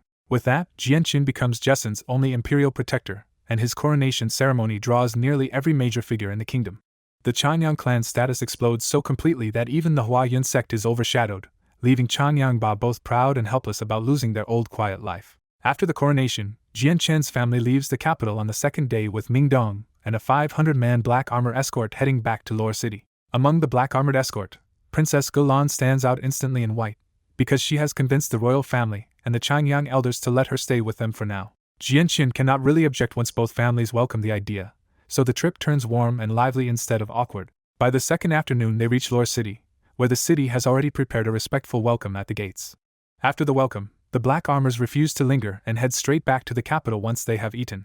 Back at the manor, Jianqin immediately notices how much the Changyang clan has changed, because even the servants and patrols now carry themselves with obvious pride. The clan elders greet the family with open excitement, thrilled that Jianqin has brought such honor back to the Changyang name. Then the old library guardian elder steps forward, and Changyang Ba quietly tells Jianqin that this elder is his grandfather. Jianqin immediately pays his respects, and the old elder looks him over with open pride before praising his steady temperament. As Jianqin heads back toward his own room, every guard he passes salutes him with a mix of admiration and envy. Outside the clan gates, a sharply dressed red-haired youth named Du Gufeng arrives and asks to see Changyang Xiangtian. The guards bristle at him using Jianqin's name so casually, a small sign that the clan's rising status has already gone to their heads. Du Gufeng stays perfectly calm, gives his own name, and tells them to report it if Changyang Xiangtian truly knows him. The moment the message reaches Jianqin, he and Mingdong hurry straight for the front gate, which instantly terrifies the guard who brought the report. At the gate, Jianqin confirms it really is Du Gufeng, and the reunion immediately turns warm despite Du Gufeng's usual cold manner. Du Gufeng remarks that he finally understands why he could never find Jianqin in Lore City before, because Changyang Xiangtian was his real name all along. Jianqin brings Du Gufeng inside, and the two guards are left sweating with relief that they did not make a disastrous mistake. In Jianqin's room, Du Gufeng explains that he has left the Duga clan completely, so whatever he does from now on no longer implicates them. That choice earns Jianqin's real respect, because he can already tell Du Gufeng is the kind of man worth trusting. Mingdong quickly suggests pulling Du Gufeng into their mercenary group, and Jianqin admits he had the same thought. Jianqin's only hesitation is that Seniorin and Yunjing still have not arrived yet. Mingdong solves it on the spot by telling Jianqin to use the city lords so everyone entering Lore City gets checked for the address he left behind. Jianqin approves the plan at once and calls for a housekeeper to carry the order to the city lord. The housekeeper rushes to the city lord's mansion, and the city lord starts arranging the search as soon as he hears Jianqin's order. After several busy days, Jianqin finally feels he has settled both the kingdom's affairs and his own home enough to breathe again. Late that night, he sits on his bed with a map from his space ring and turns his attention to the Saint Ruler's cave at last. He hopes the cave holds a ruler's armament, a Saint Ruler skeleton, or anything else that could help him cultivate chaotic force and push his strength into a new realm. The next morning, Jianqin tells Mingdong and his family that he is leaving, making his next move clear before anyone can stop him. Then he takes to the sky alone and heads southwest toward the Saint Ruler's cave, a journey of roughly 2 or 3 days without rest. On the third day of travel, Jianqin finally reaches the vast mountain range marked on the map, and he immediately feels the world energy here is far richer than normal. He checks the rough map against the terrain, but the directions are too vague to point out the Saint Ruler's cave exactly. Since the map is not enough, Jianqin memorizes the landforms and spreads his omnipresence across a huge area to search the range himself. Deep in the mountains, he suddenly spots something impossible for such a remote place, a hidden settlement of wooden houses circling a tall tower labeled Pure Heart Pavilion. Before Jianqin can get close, an old voice welcomes the distant guest, and the hidden sect starts coming out to greet him. A white-robed elder flies down from the tower like a secluded immortal, making it clear this strange sect really does have powerful cultivators. Jianqin quietly measures the sect with his omnipresence, and realizes there are only around 60 people here, including Tian Shuzi and one other Heaven Saint Master among the crowd. The elder invites him inside, and Jianqin bluntly points out how strange it is to trust a total stranger this easily. Tian Shuzi explains that Pure Heart Pavilion lives with pure hearts and few desires, so they do not chase wealth, hold grudges, or make enemies like ordinary sects. Still wary but curious, Jianqin accepts the invitation and enters the hidden sect to see whether this bizarre claim is true. As he scans the sect from inside, Jianqin is genuinely shocked to find almost no valuables at all, not even basic storage treasures or proper supplies. What unsettles him even more is that the disciples really do seem detached from worldly desire, as if this sect lives by completely different rules. Inside the tower, Tian Shuzi receives Jianqin with nothing but a cup of clear mountain water, which only makes the sect's poverty feel more real. Tian Shuzi introduces himself, and openly marvels that someone as young as Jianqin could already have such frightening strength. Jianqin is startled that the elder can read his age so accurately, because cultivator appearances are usually impossible to judge at a glance. Tian Shuzi says the pure heart secrets let him see the origin of things clearly, enough to tell Jianqin is no older than 25. The elder explains that their secret art is powerful but brutally restrictive, because only people with truly pure hearts can cultivate it, and even then their progress is painfully slow. He adds that the sect has existed here for over 1,000 years. But even now only about 80 disciples can practice the pure heart secrets, with another 20 out on the continent searching for more suitable people. Jianqin accepts that kind of terrifying insight would naturally come with harsh limits, and the strange sect finally starts to make sense to him. Once the talk settles, Tian Shuzi asks directly why Jianqin came to this mountain range, and Jianqin starts steering the topic toward any strange places hidden here. Jianqin carefully avoids naming his real goal at first, and only asks whether there are any strange places in these mountains. Tian Shuzi immediately names the Saint Ruler's Cave, making it obvious he saw through Jianqin's real purpose at once. Tian Shuzi explains that a mysterious Saint Ruler hid his cave with a powerful illusion array, so well concealed that ordinary experts could never detect it. He even reveals that he entered the cave 100 years ago and found the Saint Ruler already dead, reduced to a skeleton. That revelation hits Jianqin hard, because the skeleton inside the cave is exactly what he came for. Tian Shuzi says his technique lets him see through the illusion array, but he never touched the cave's treasures because the pure heart secrets forbid worldly temptation.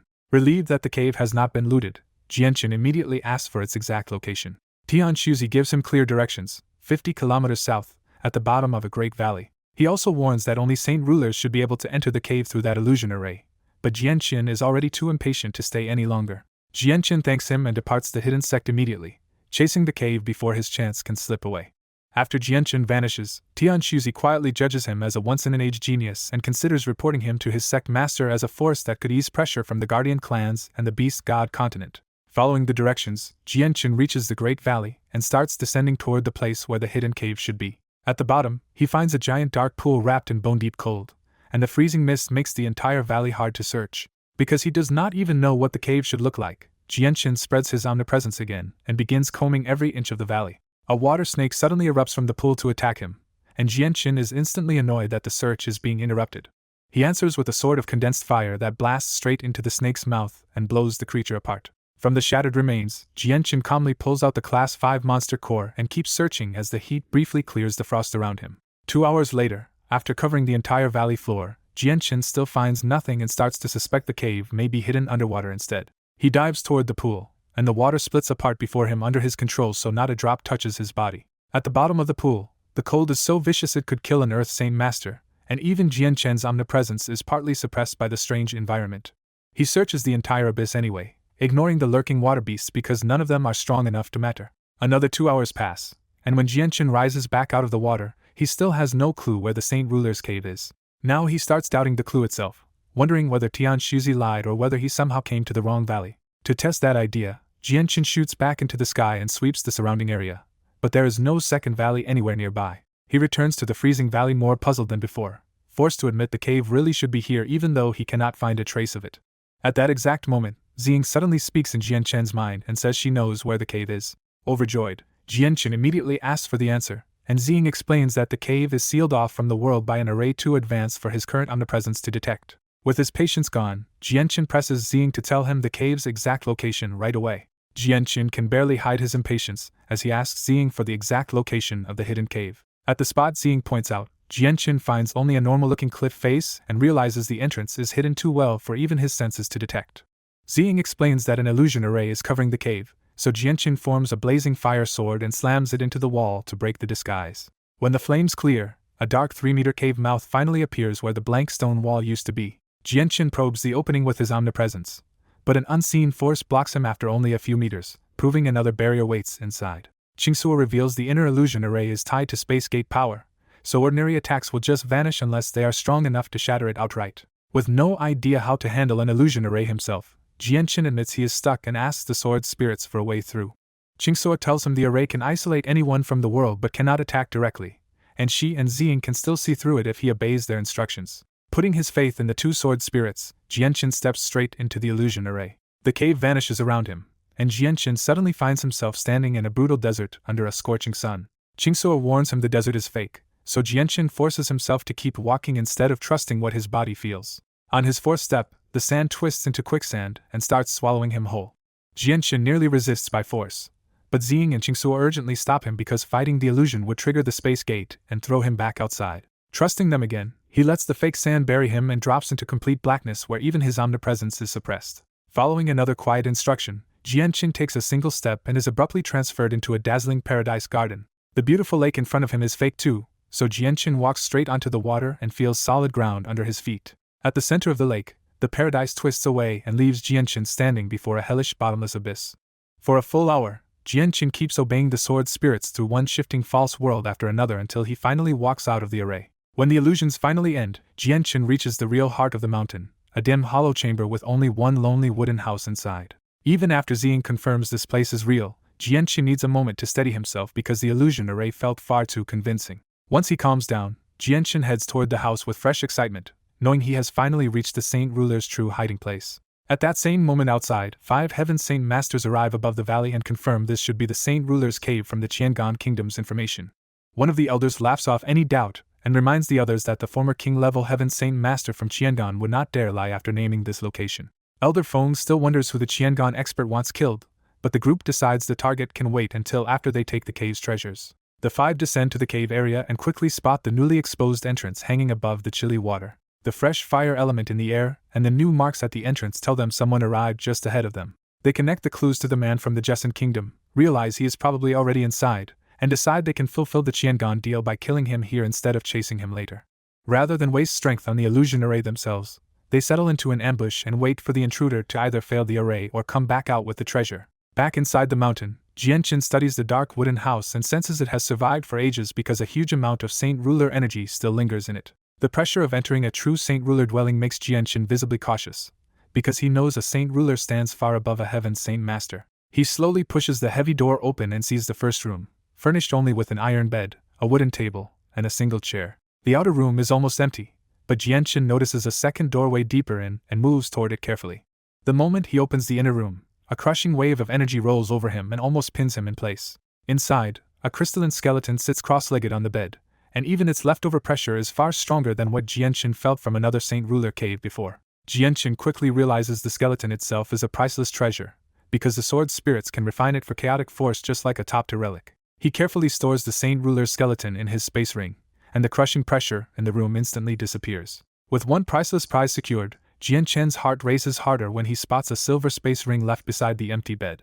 He searches the ring and pulls out an ancient yellowed scroll covered in dense writing and diagrams. The scroll turns out to be Heaven Splitter, a middle heaven tier battle skill that launches compressed saint force directly from the hands instead of through a weapon. Its description shocks him even more, because a first cycle Heaven Saint Master using Heaven Splitter could destroy a mountain hundreds of meters tall. After forcing himself to calm down, Jianqing puts Heaven Splitter away and immediately decides he will give it to Chang Wuji when he gets home. He chooses Chang Wuji because Chang Wuji is the Changyang clan's Heaven Saint Master and has quietly protected the family for years, making him the best person to inherit it.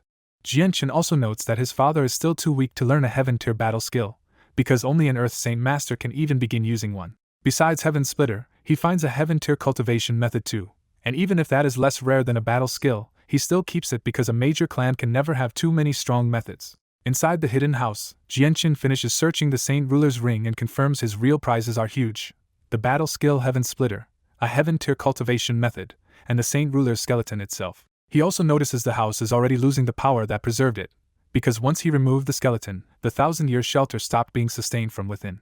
After one last sweep turns up nothing else, Jianqing leaves satisfied, thinking the Qiangan Kingdom at least told the truth about the cave's rewards. The illusion array sends him back out in an instant, dropping him into the narrow black passage that leads to the valley exit.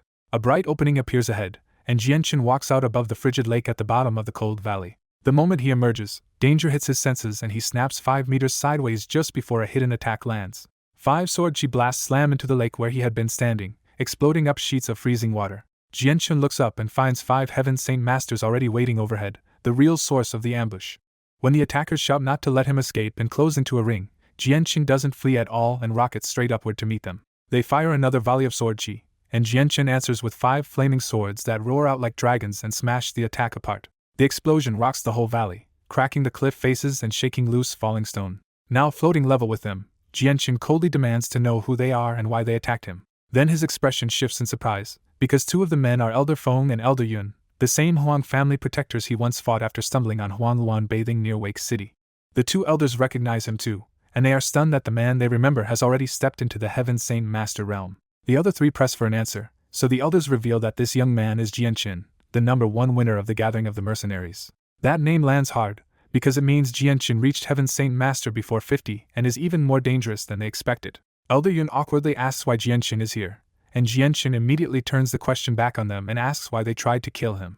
Looking toward the cave entrance, Elder Yun realizes the target named by the Qiangan Kingdom was Jianshin all along.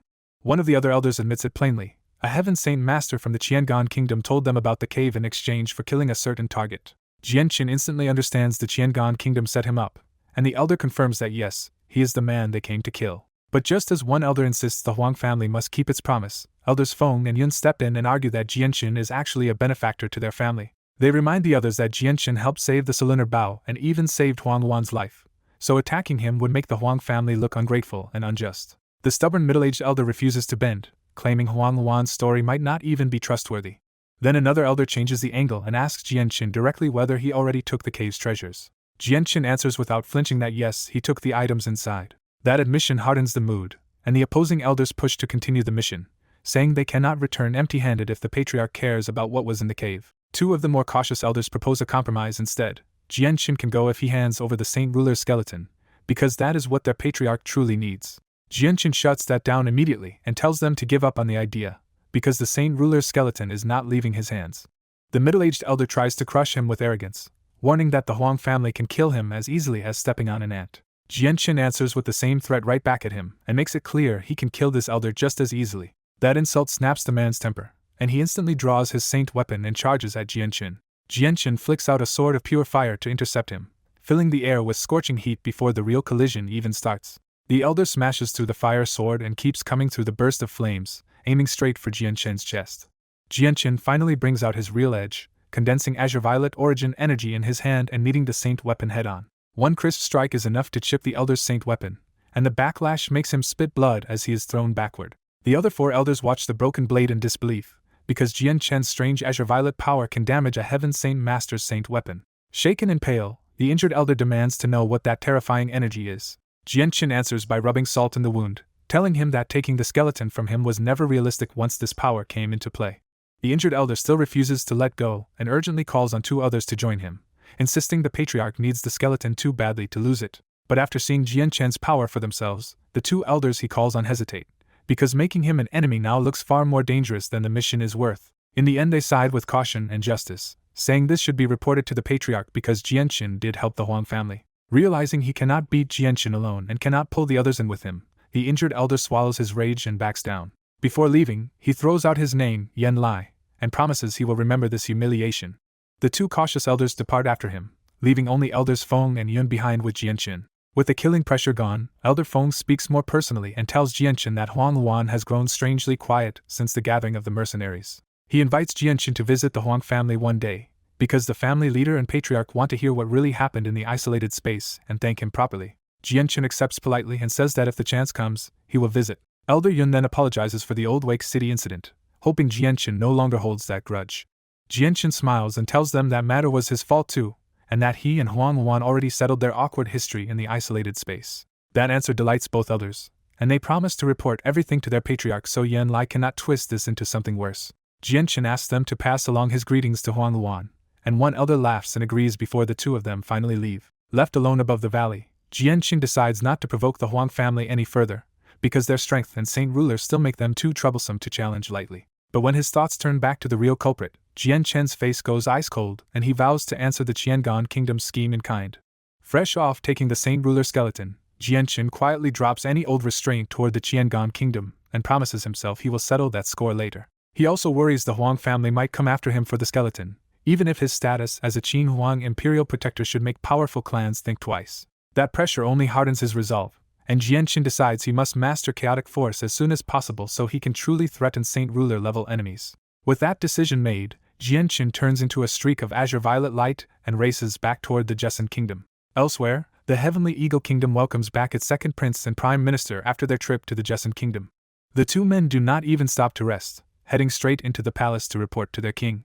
Inside the audience hall, the Heavenly Eagle King waits on his throne with 20 armored experts standing stiffly on either side like living statues. The second prince and the prime minister kneel and formally greet the king before the royal report begins.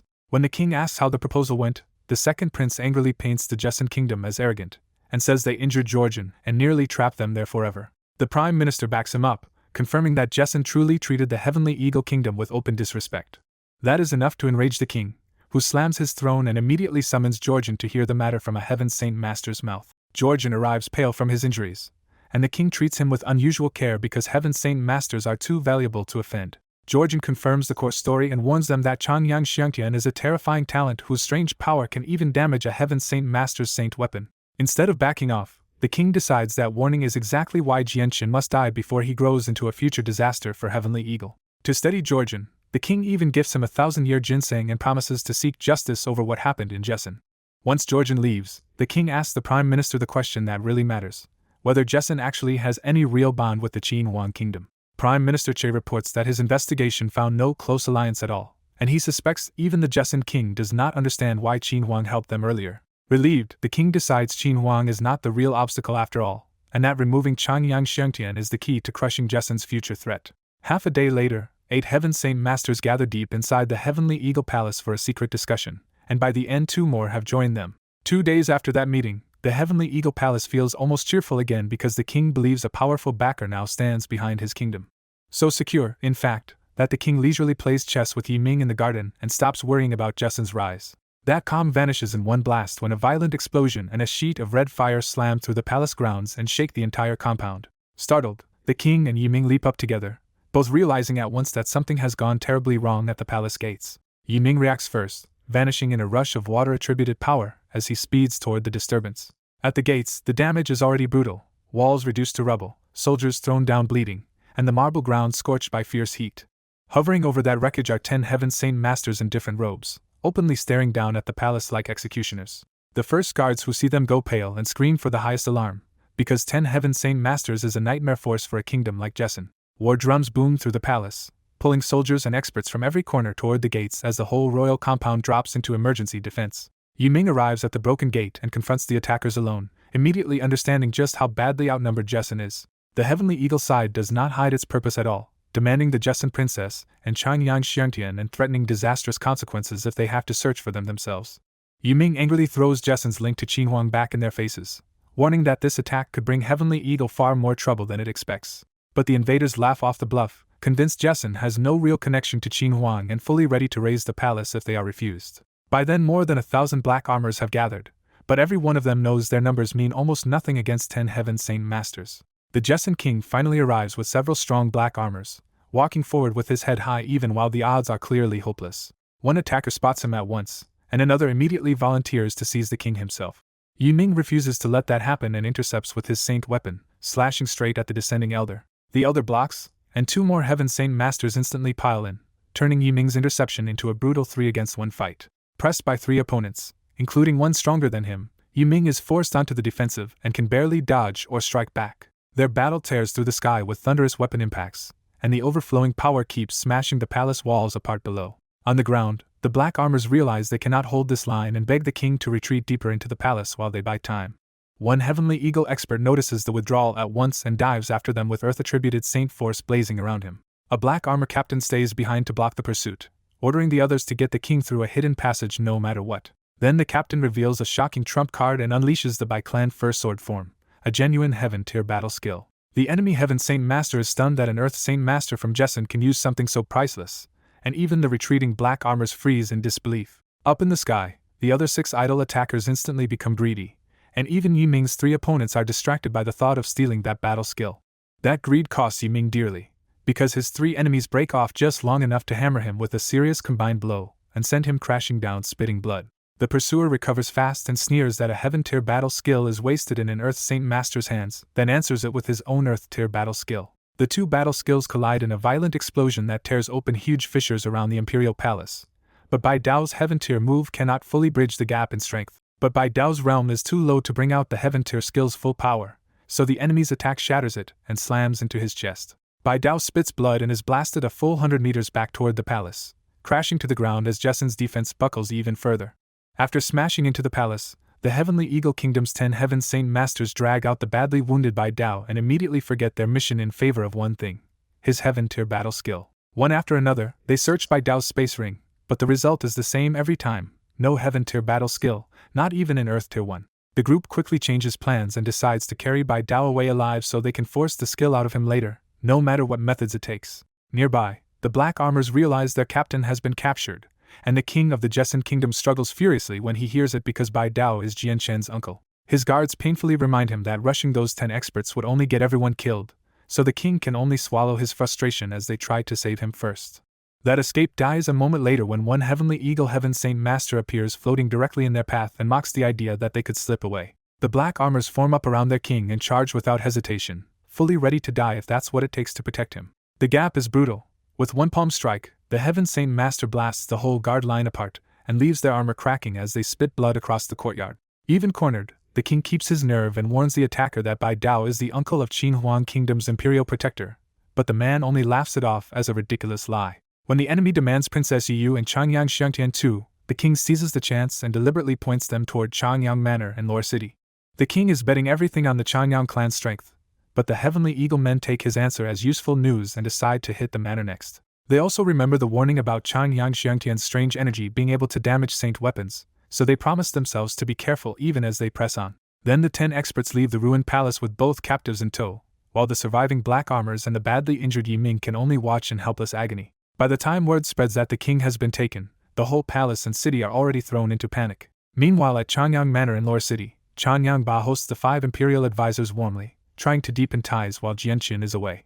Even though Jianqin outranks them through his position, the 5 imperial advisors treat Changyang Ba with unusual respect because he is still that imperial protector's father. The relaxed mood breaks when Chang Wuji suddenly senses incoming danger, excuses himself, and heads out with his expression turning hard.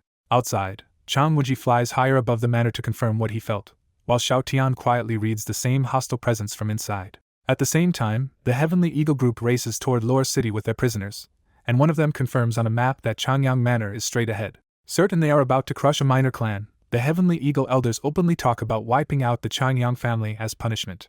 But hearing that only makes the captured king inwardly sneer, because he knows they are flying straight into the strongest people around Jianqin. When the invaders reach Changyang Manor, they find Chang Wuji already waiting in the sky with both hands folded, blocking their path alone.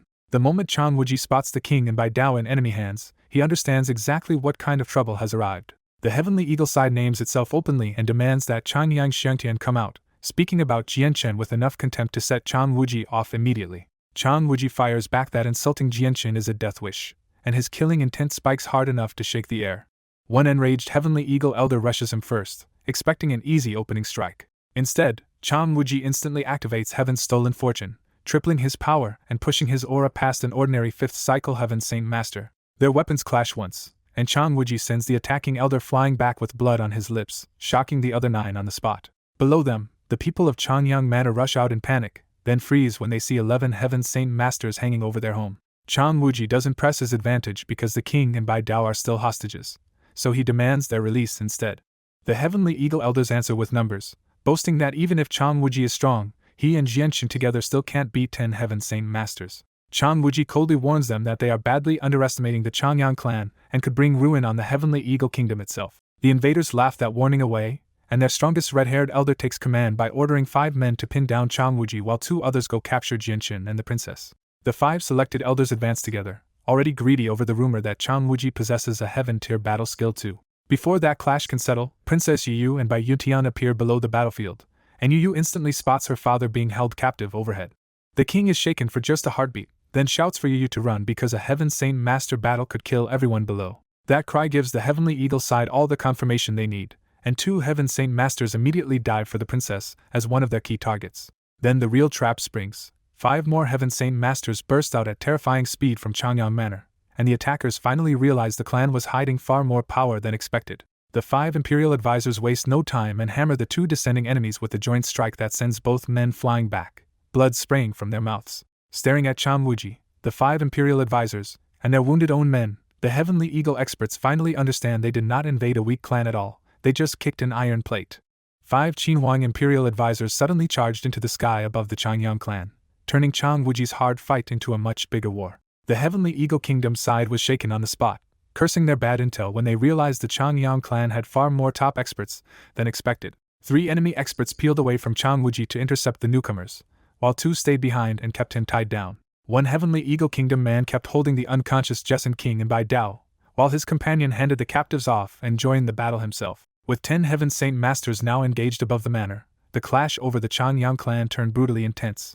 Xiao Tian hammered the red-haired elder so hard that one clean hit to the chest made the man spit blood and lose color. The red-haired elder realized Xiao Tian was far too strong to be a local Jessen expert, and demanded to know who he really was. Xiao Tian gave him no answer at all and pressed the attack even harder. Driven into a corner, the red-haired elder finally dropped his pride and shouted for help. The other two enemies who had tried to seize the princess rushed in despite their own injuries, turning Xiao Tian's fight into a rough 3-on-1.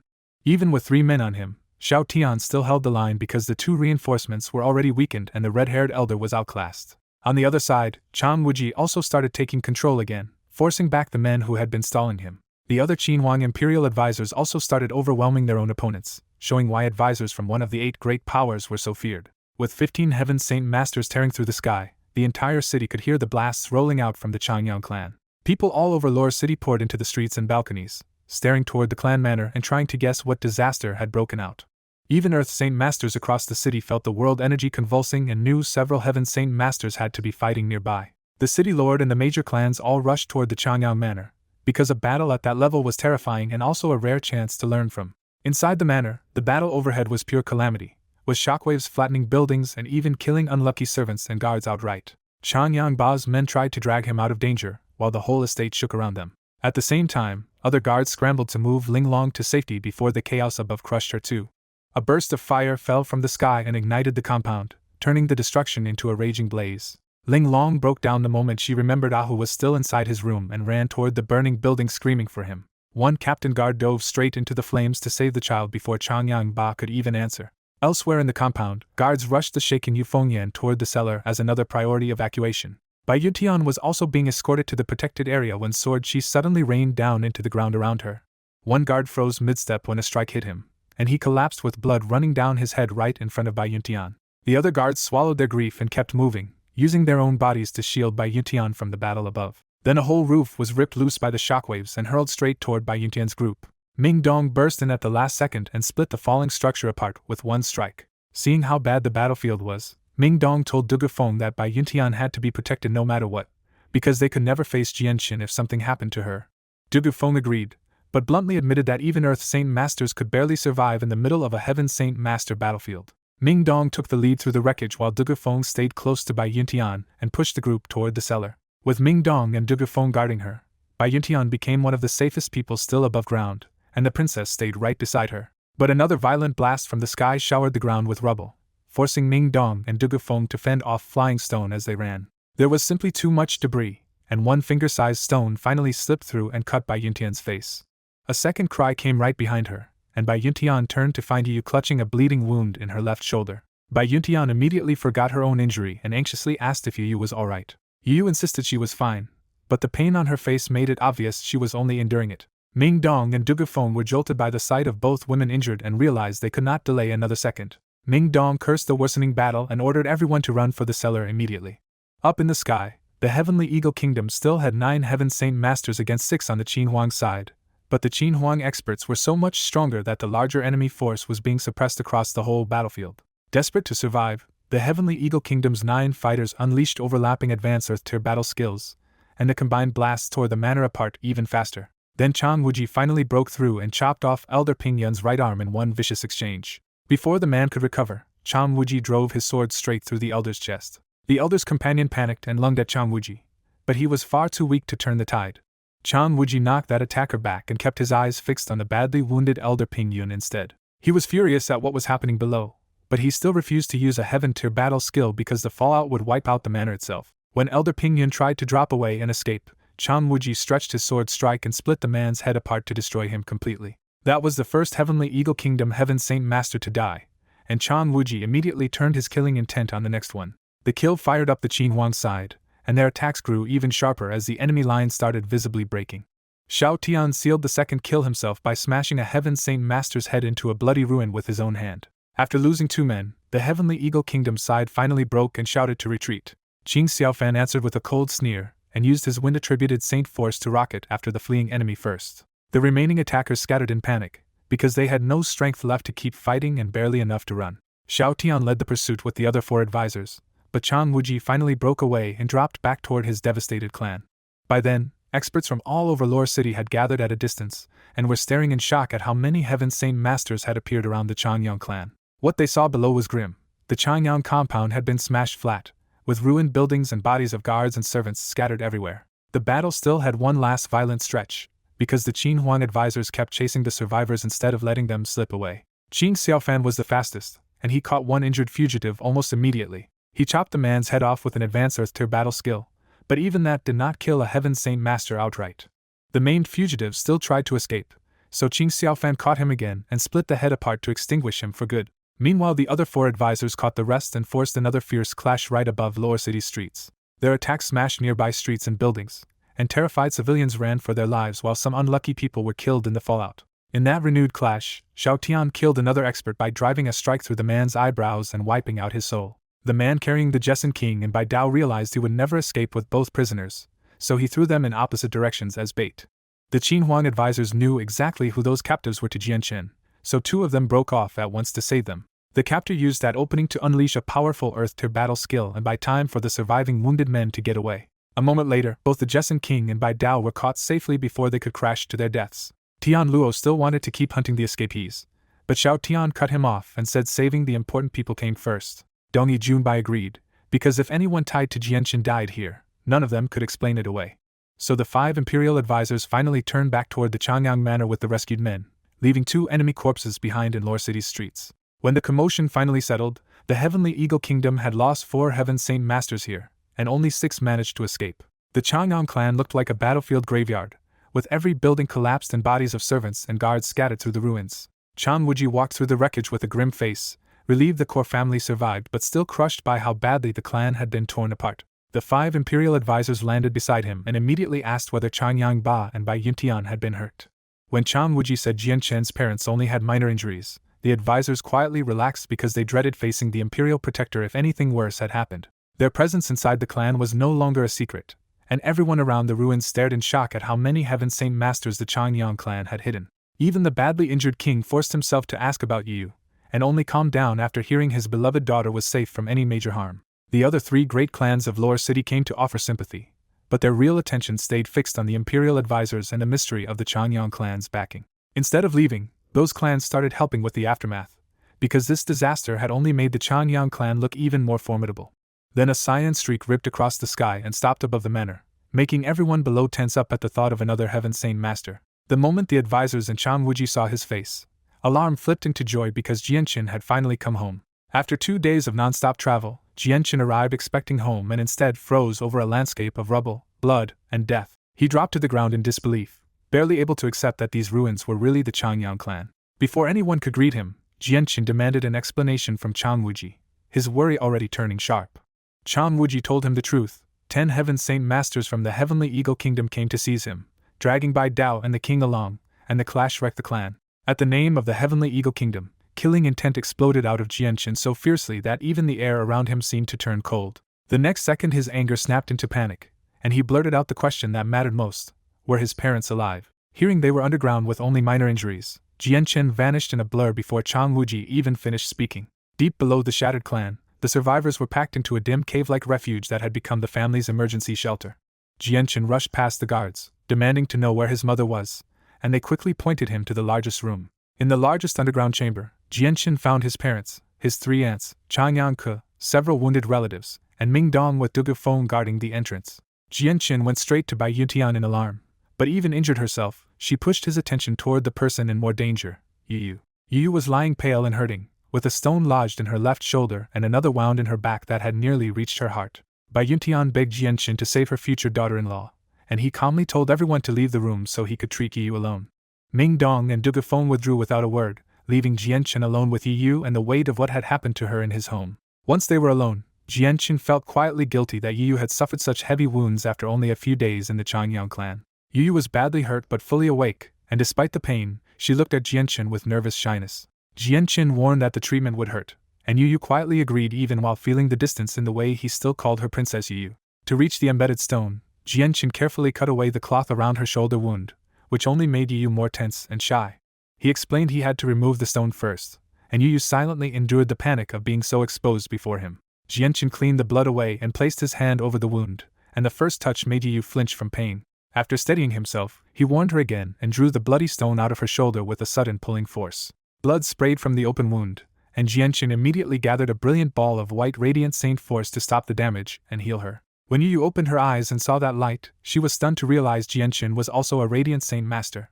Jianchen healed the shoulder cleanly, then asked her to keep his second power secret, and she agreed without hesitation. He moved on to the wound in her back, and when trying to turn herself made the pain spike, Jianchen carefully helped reposition her instead. They remained alone in that room for 2 hours, and by the end Jianchen had completely healed Yu's dangerous injuries. When they finally came out, Yu had changed into fresh clothes and kept stealing bashful, affectionate glances at Jianchen. The king and Changyangba noticed that change immediately, and exchanged knowing smiles.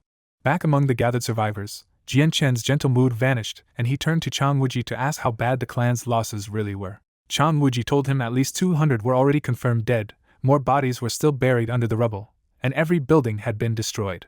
That answer reignited Jianchen's fury, and he swore the Heavenly Eagle Kingdom would not get away with this. Then a guard rushed over with the white tiger cub, and Jianchen's expression finally cracked when he saw the little beast had survived. He checked the cub and found it only sleeping through the heavenly resources he had fed it before leaving, which let him breathe again. With the immediate panic over, Changyangba ordered the clan's recovery to begin at once and put Chang Wuji in charge of the preparations. Realizing the battered Changyang clan had actually emerged stronger, Lore City's ruler and major clans hurried to curry favor, offering top artisans and even the full rebuilding cost. After the Changyang clan's destruction, Changyangba politely turns down the big families and the city lord when they offer help rebuilding, insisting the clan can stand back up on its own. The Jessen king pushes for the new Changyang manor to be built inside the imperial city, hoping to pull the clan's strength directly under the capital's protection. Changyangba hesitates, but Chang Wuji immediately objects and reminds everyone that Lore City was the patriarch's chosen home, so the clan cannot just abandon its roots. With Chang Wuji standing hard against the move, the king can only swallow his disappointment and let the matter drop. The clan shifts from grief to grim work, clearing the rubble, protecting its surviving books, and moving everyone into inns while more than 1,000 artisans begin rebuilding through the night. To speed things up, the king issues an order for nearby cities to send their best building materials to Lore City. Even wounded, the king rushes back to the imperial palace because he is now deeply worried about its safety too. Jianchen does not trust the road to be safe, so he sends Xiao Tian and Qing Xiaofan to guard the king on the way back and strengthen the palace once they arrive.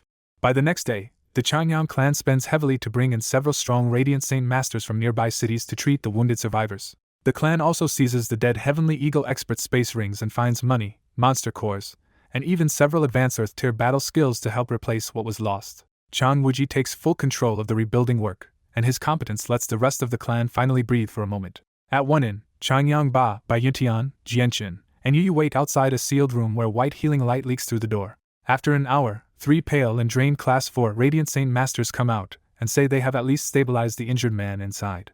They add that the patient has woken up and wants to see them, so the 4 hurry into the room.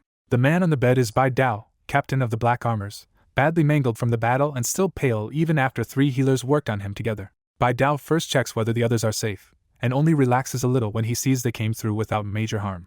The family tells him the Qin Huang Imperial advisors helped drive off the Heavenly Eagle attackers, kill 4 of them, and save the day, but the Changyang compound was still wrecked and hundreds died. Hearing that, Bai Dao clenches his fists and demands revenge, furious that the Heavenly Eagle Kingdom dared strike so brutally. Bai Yuntian is torn by guilt and blames herself for letting the conflict around Jianchen drag the king and everyone else into danger. Jianchen immediately takes the burden onto himself and vows with open killing intent that he will make the Heavenly Eagle Kingdom pay a heavy price. Bai Dao entrusts that revenge to Jianchen because the Jessen Kingdom is too weakened after the war to launch a full campaign right now. Jianchen answers that he already has a plan, which makes his promise feel even more dangerous.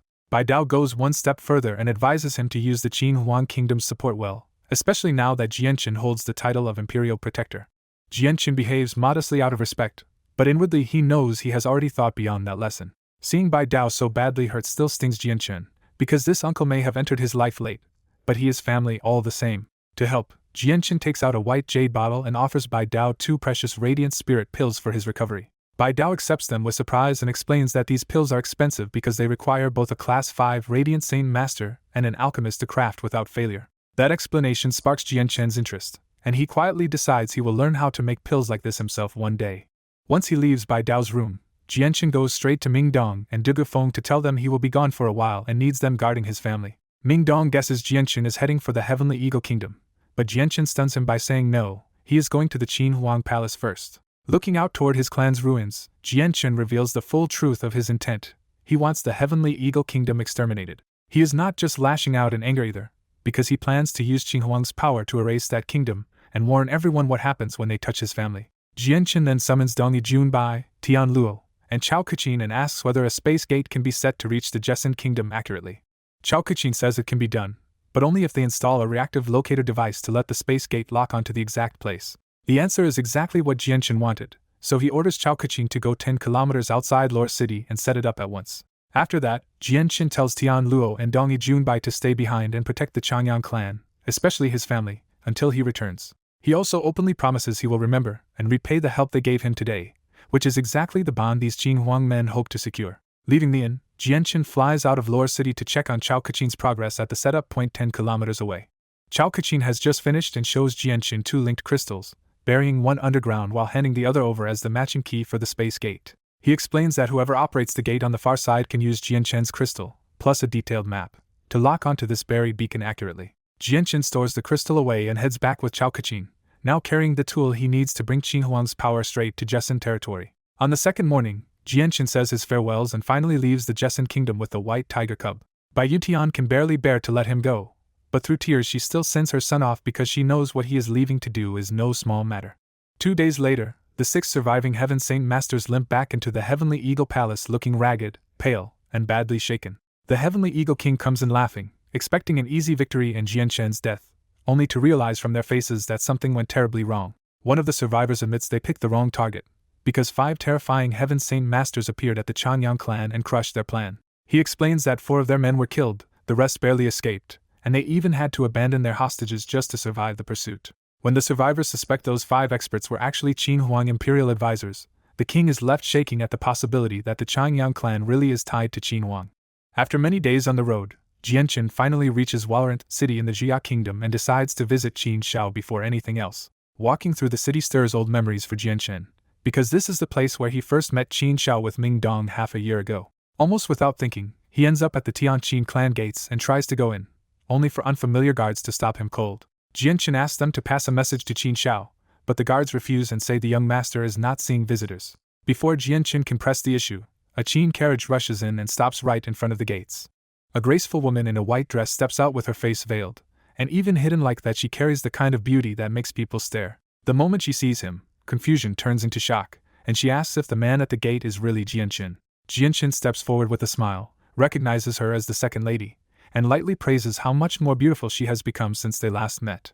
At the Tianqin clan gate, the second miss steps in smiling and reveals that the plain young visitor is actually Jianchen, the newly famous king of mercenaries. The 2 guards instantly realize who they just blocked, and the one who refused him turns deathly pale with regret. Jianchen stays humble, and the second miss warmly invites him inside as an honored guest. As they pass, the second miss sharply orders the guards to apologize for their earlier disrespect. The terrified guards drop to their knees and beg forgiveness, but Jianchen dismisses it as a small matter and lets it go. Word races through the Tianqin clan, and before long the clan leader and elders come out in person to greet Jianchen with full respect. Inside the hall, Jianchen receives warm hospitality, while more high-ranking members crowd in to meet the man whose status has suddenly become impossible to ignore. Elsewhere in a private room, Tianju hears that Jianchen has arrived and goes limp with fear on the spot.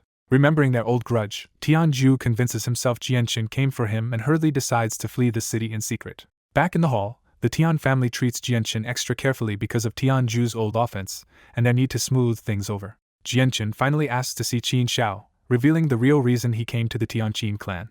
The clan leader apologetically explains that Qin Shao has been in closed-door cultivation with the Grand Elder since returning from Mercenary City.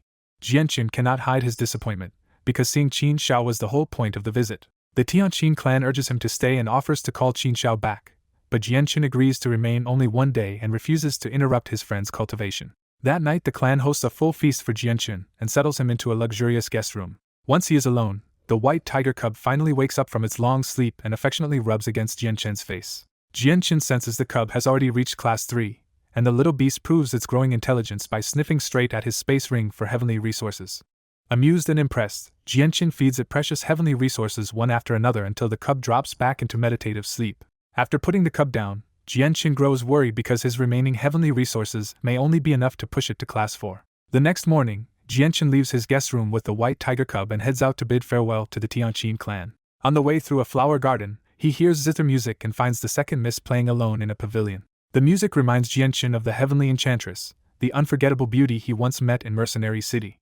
When Jianchen looks closely, he is startled to find that the second Mrs. Zither looks exactly like the heavenly enchantress's instrument. He waits quietly until she finishes, and then the second miss calmly invites him to sit across from her. She teasingly points out that Jianchen is no zither lover, so he must have stayed for some other reason. Jianchen admits he only stopped because her zither seemed identical to the heavenly enchantress's, and he asks forgiveness if he disturbed her. The second miss is surprised to learn he actually met the heavenly enchantress in Mercenary City. She clears up the mystery by explaining that her instrument is only a counterfeit of the zither of the demonic cry, one of many lookalikes.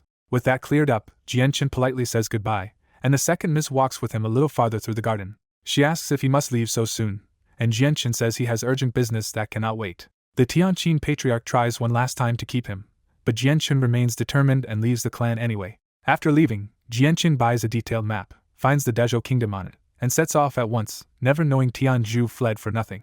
Several hours later, Jianchen reaches the Dezhou kingdom and follows his map deeper toward the imperial city. Because he is here to ask a favor, Jianchen lands politely outside the palace gates instead of flying straight into the royal compound. The head watch rushes over respectfully, stunned by how young this heaven saint master looks, and asks why he has come. Jianchen introduces himself as an imperial advisor of the Qin Huang kingdom, and asks the palace to send word inside. Realizing the matter is serious, the captain hurries to report it while another guard escorts Jianchen into the palace.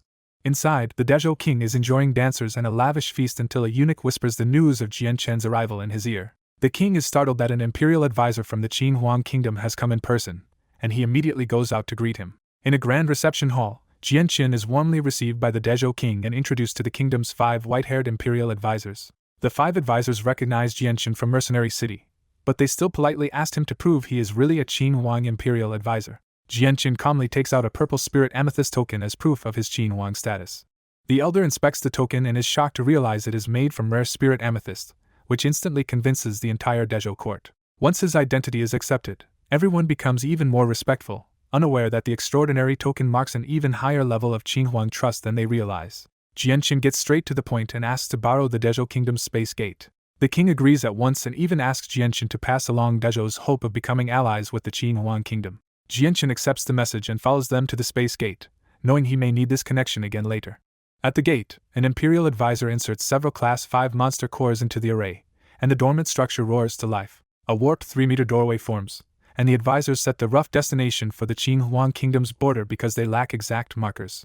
Jianchen thanks them and steps through the gate, crossing countless kilometers in a single stride. He comes out in a broad mountain range near the Qin Huang border, checks his map, then launches toward the imperial palace in the sun's direction. After half a day of travel, Jianchen lands at the Qin Huang Imperial Palace and instantly triggers a fierce military response. The moment the Heaven Saint Masters recognize him, their hostility vanishes and they salute him as the Imperial Protector. The elite soldiers realize who he is a beat later and drop to their knees in a thunderous mass salute. Jianchen asks why the palace is so tense, and an Imperial advisor explains that no one is allowed to fly inside the grounds, so they mistook him for an enemy. Now understanding the misunderstanding, Jianchen dismisses the others and heads off alone because he wants to speak with the king first. Using his presence to search the entire palace, Jianchen finds the Qin Huang king in his study and walks straight in without anyone daring to stop him. Back in the Qin Huang court, Jianchen suddenly appears in the king's study and catches the old ruler off guard.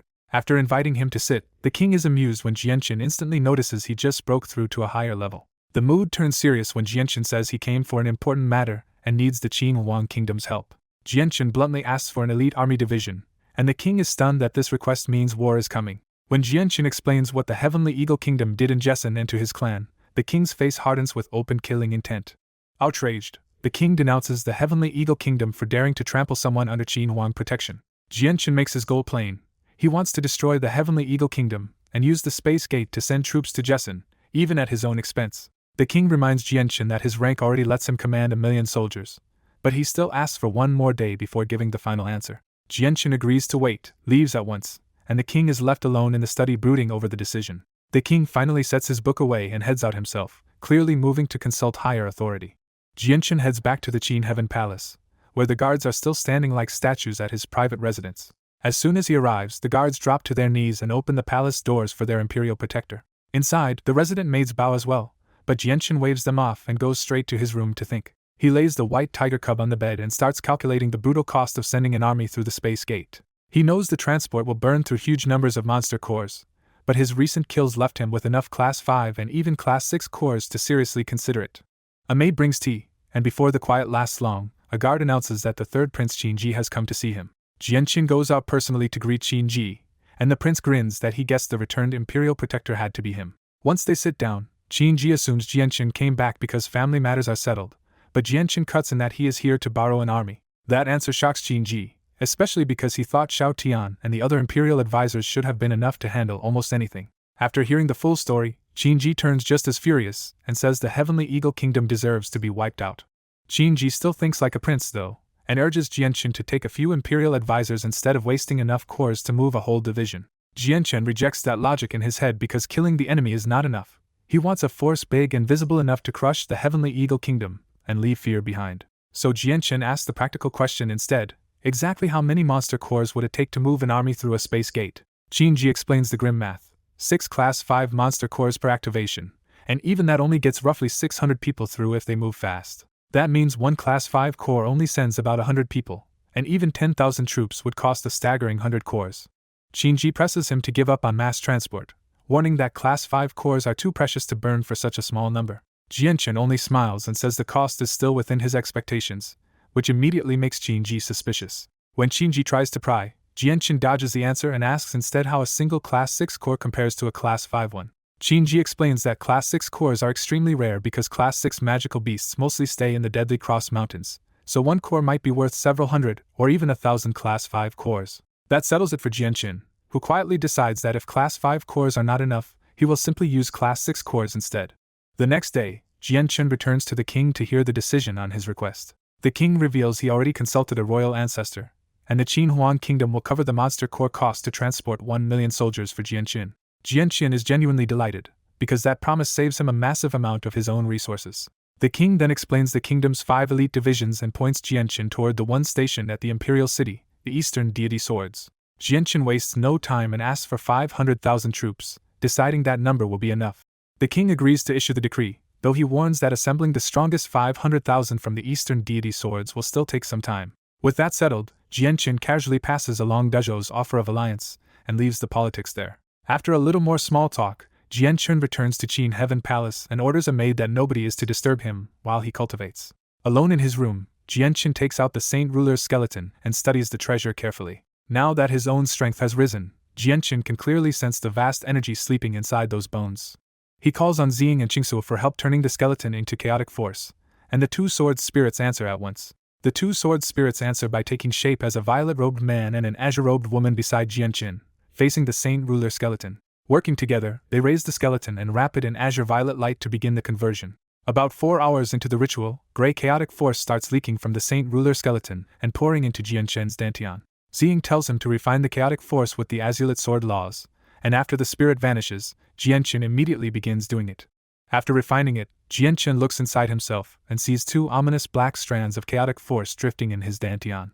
Remembering how badly chaotic force mangled him last time, Jianqin hesitates and asks if he can safely use it to temper his body now. Qingsu answers in a gentle voice that it will still hurt, but Jianqin can handle it now, which settles his nerves. With that answer, Jianqin starts channeling the first strand through his body to strengthen himself. The pain stays harsh but no longer tears him apart, and Jianqin can feel his meridians, muscles, and bones strengthening at an incredible rate.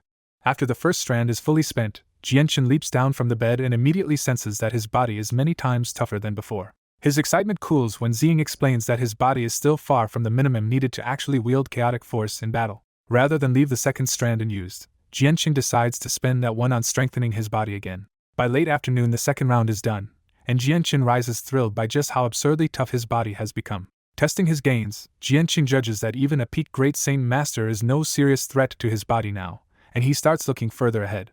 When Jianqin steps out, a maid is already waiting to report that the generals of the Eastern Deity Swords have arrived.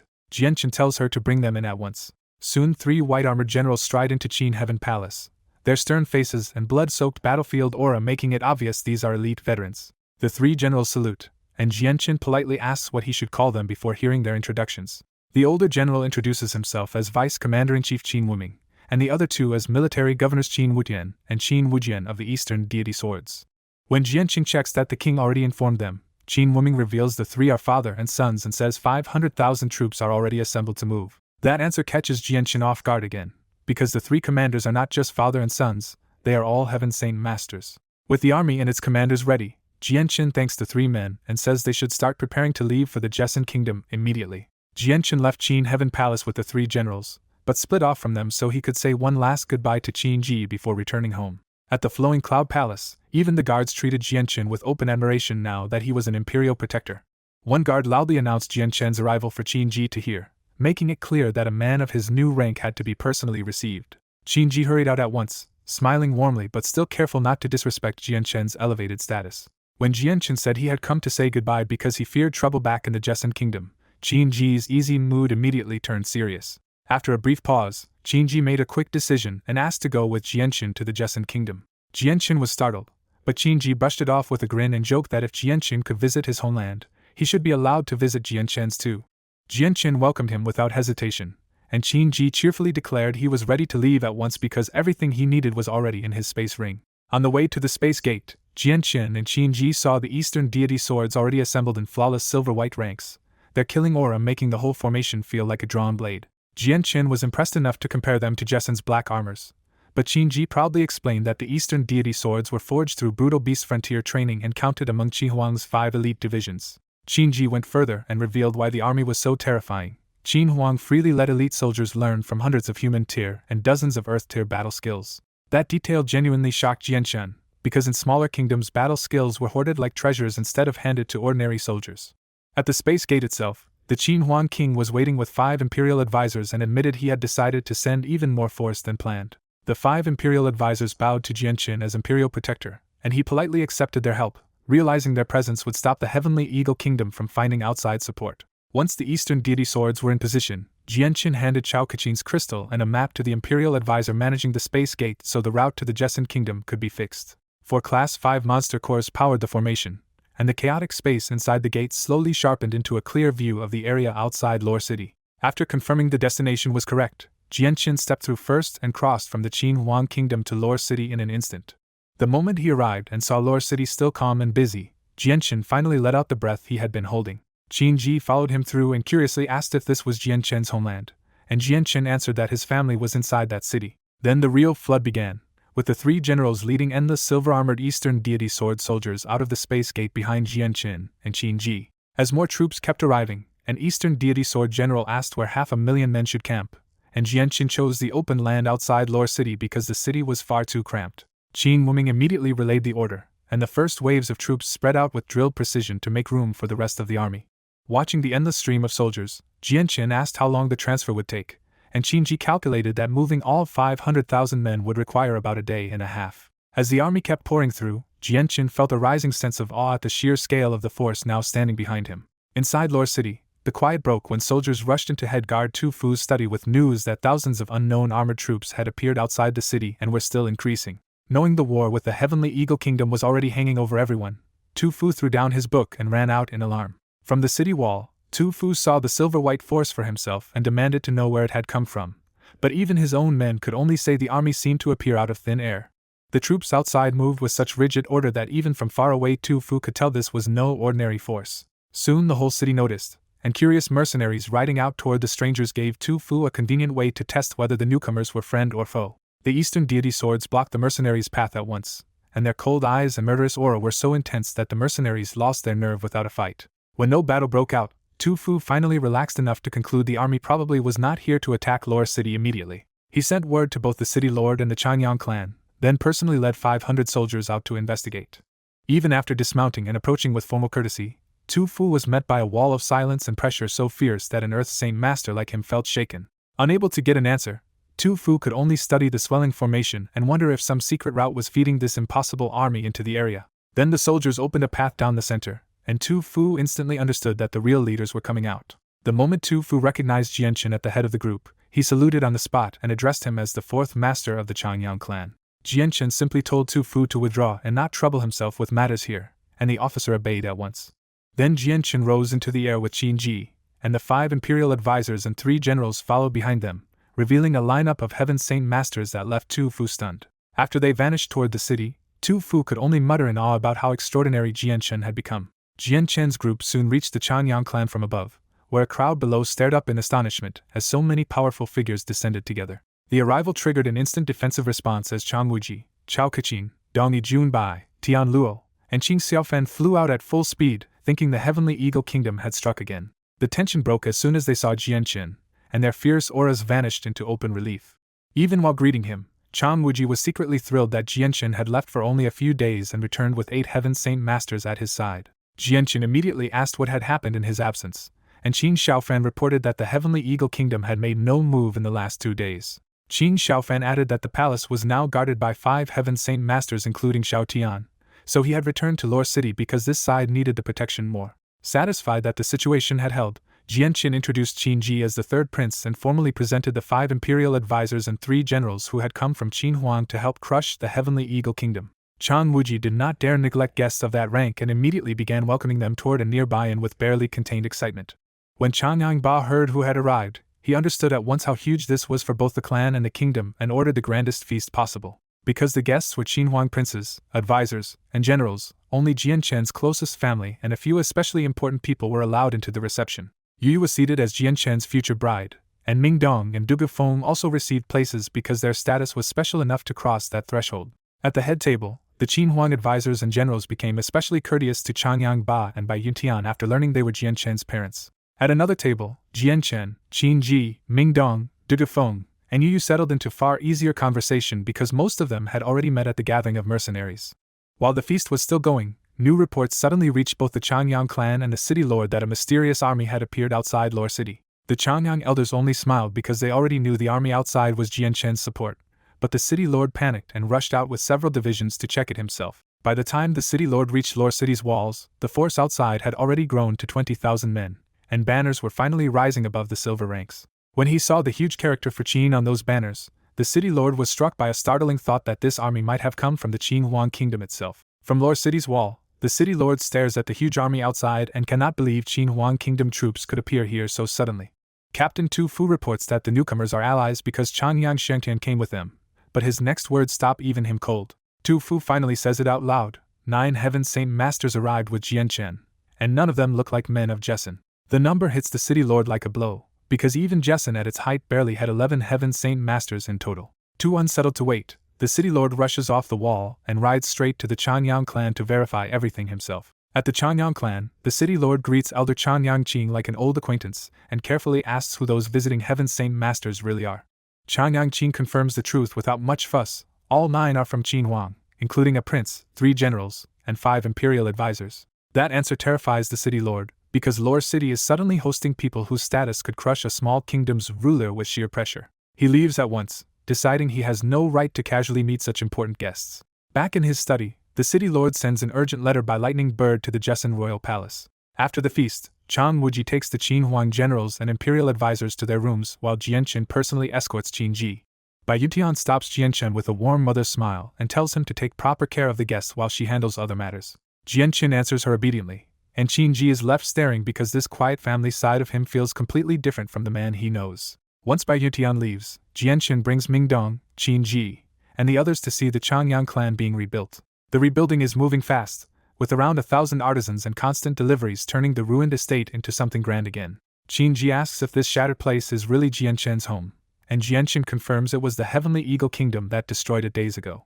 That only hardens Qin Ji's anger, and he asks Jianchen what he plans to do to the Heavenly Eagle Kingdom. Jianchen answers without hesitation: once the full set of Eastern deity swords arrives, they will march to war. Princess Yu quietly asks to go with Jianchen to the Heavenly Eagle Kingdom, determined to harden herself despite the danger. Jianchen warns her this trip will be a real bloodbath, but Yu answers that facing it is exactly how she intends to temper herself. Then Yu makes the real request and asks to go with Jianchen to the Heavenly Eagle Kingdom. Jianchen warns her bluntly that this campaign will become a bloodbath, not some sheltered royal outing. Yu does not back down, and says that is exactly why she must go, to harden herself through real war. Seeing she means it, Jianchen finally agrees to let her come. Meanwhile, on the road to Lore City, Signorin and Yunjing finally arrive after days of travel through Jessen. Signorin is still chewing on a greasy chicken leg when Yunjing dryly tells him to wipe his mouth before they enter a major city. Signorin grumbles but obeys, stuffing down the last bite and wiping himself clean with a towel from his space belt. As they near the city, Signorin spots a military base in the distance and calls Yunjing's attention to it. One look at the banner is enough for Yunjing to go still, because he recognizes it as the Qin Huang Kingdom's army. Senior cannot make sense of that either, but he quickly decides the army is none of their business and heads for the city gates. At the gate they find security far tighter than expected, with every visitor stopped and questioned before entry. When the soldiers ask their names and purpose, Senior simply says they are here to find someone. The moment those names come out, the guards panic with recognition and shout that they have found the men the city has been searching for. Not knowing why the city wants them, Yunjing instantly assumes trouble and moves before the mess can spread. With Earth Saint Master speed, Yunjing overtakes the messenger riders, smashes one mount dead, and drags the soldier down for answers. He demands to know who is hunting them and why, furious that they are being treated like enemies after offending no one. The gate erupts at once as more soldiers rush in, surround the pair, and even ready crossbow cannons at the walls. Senior drops in beside Yunjing, and for a moment both sides are poised for a nasty fight.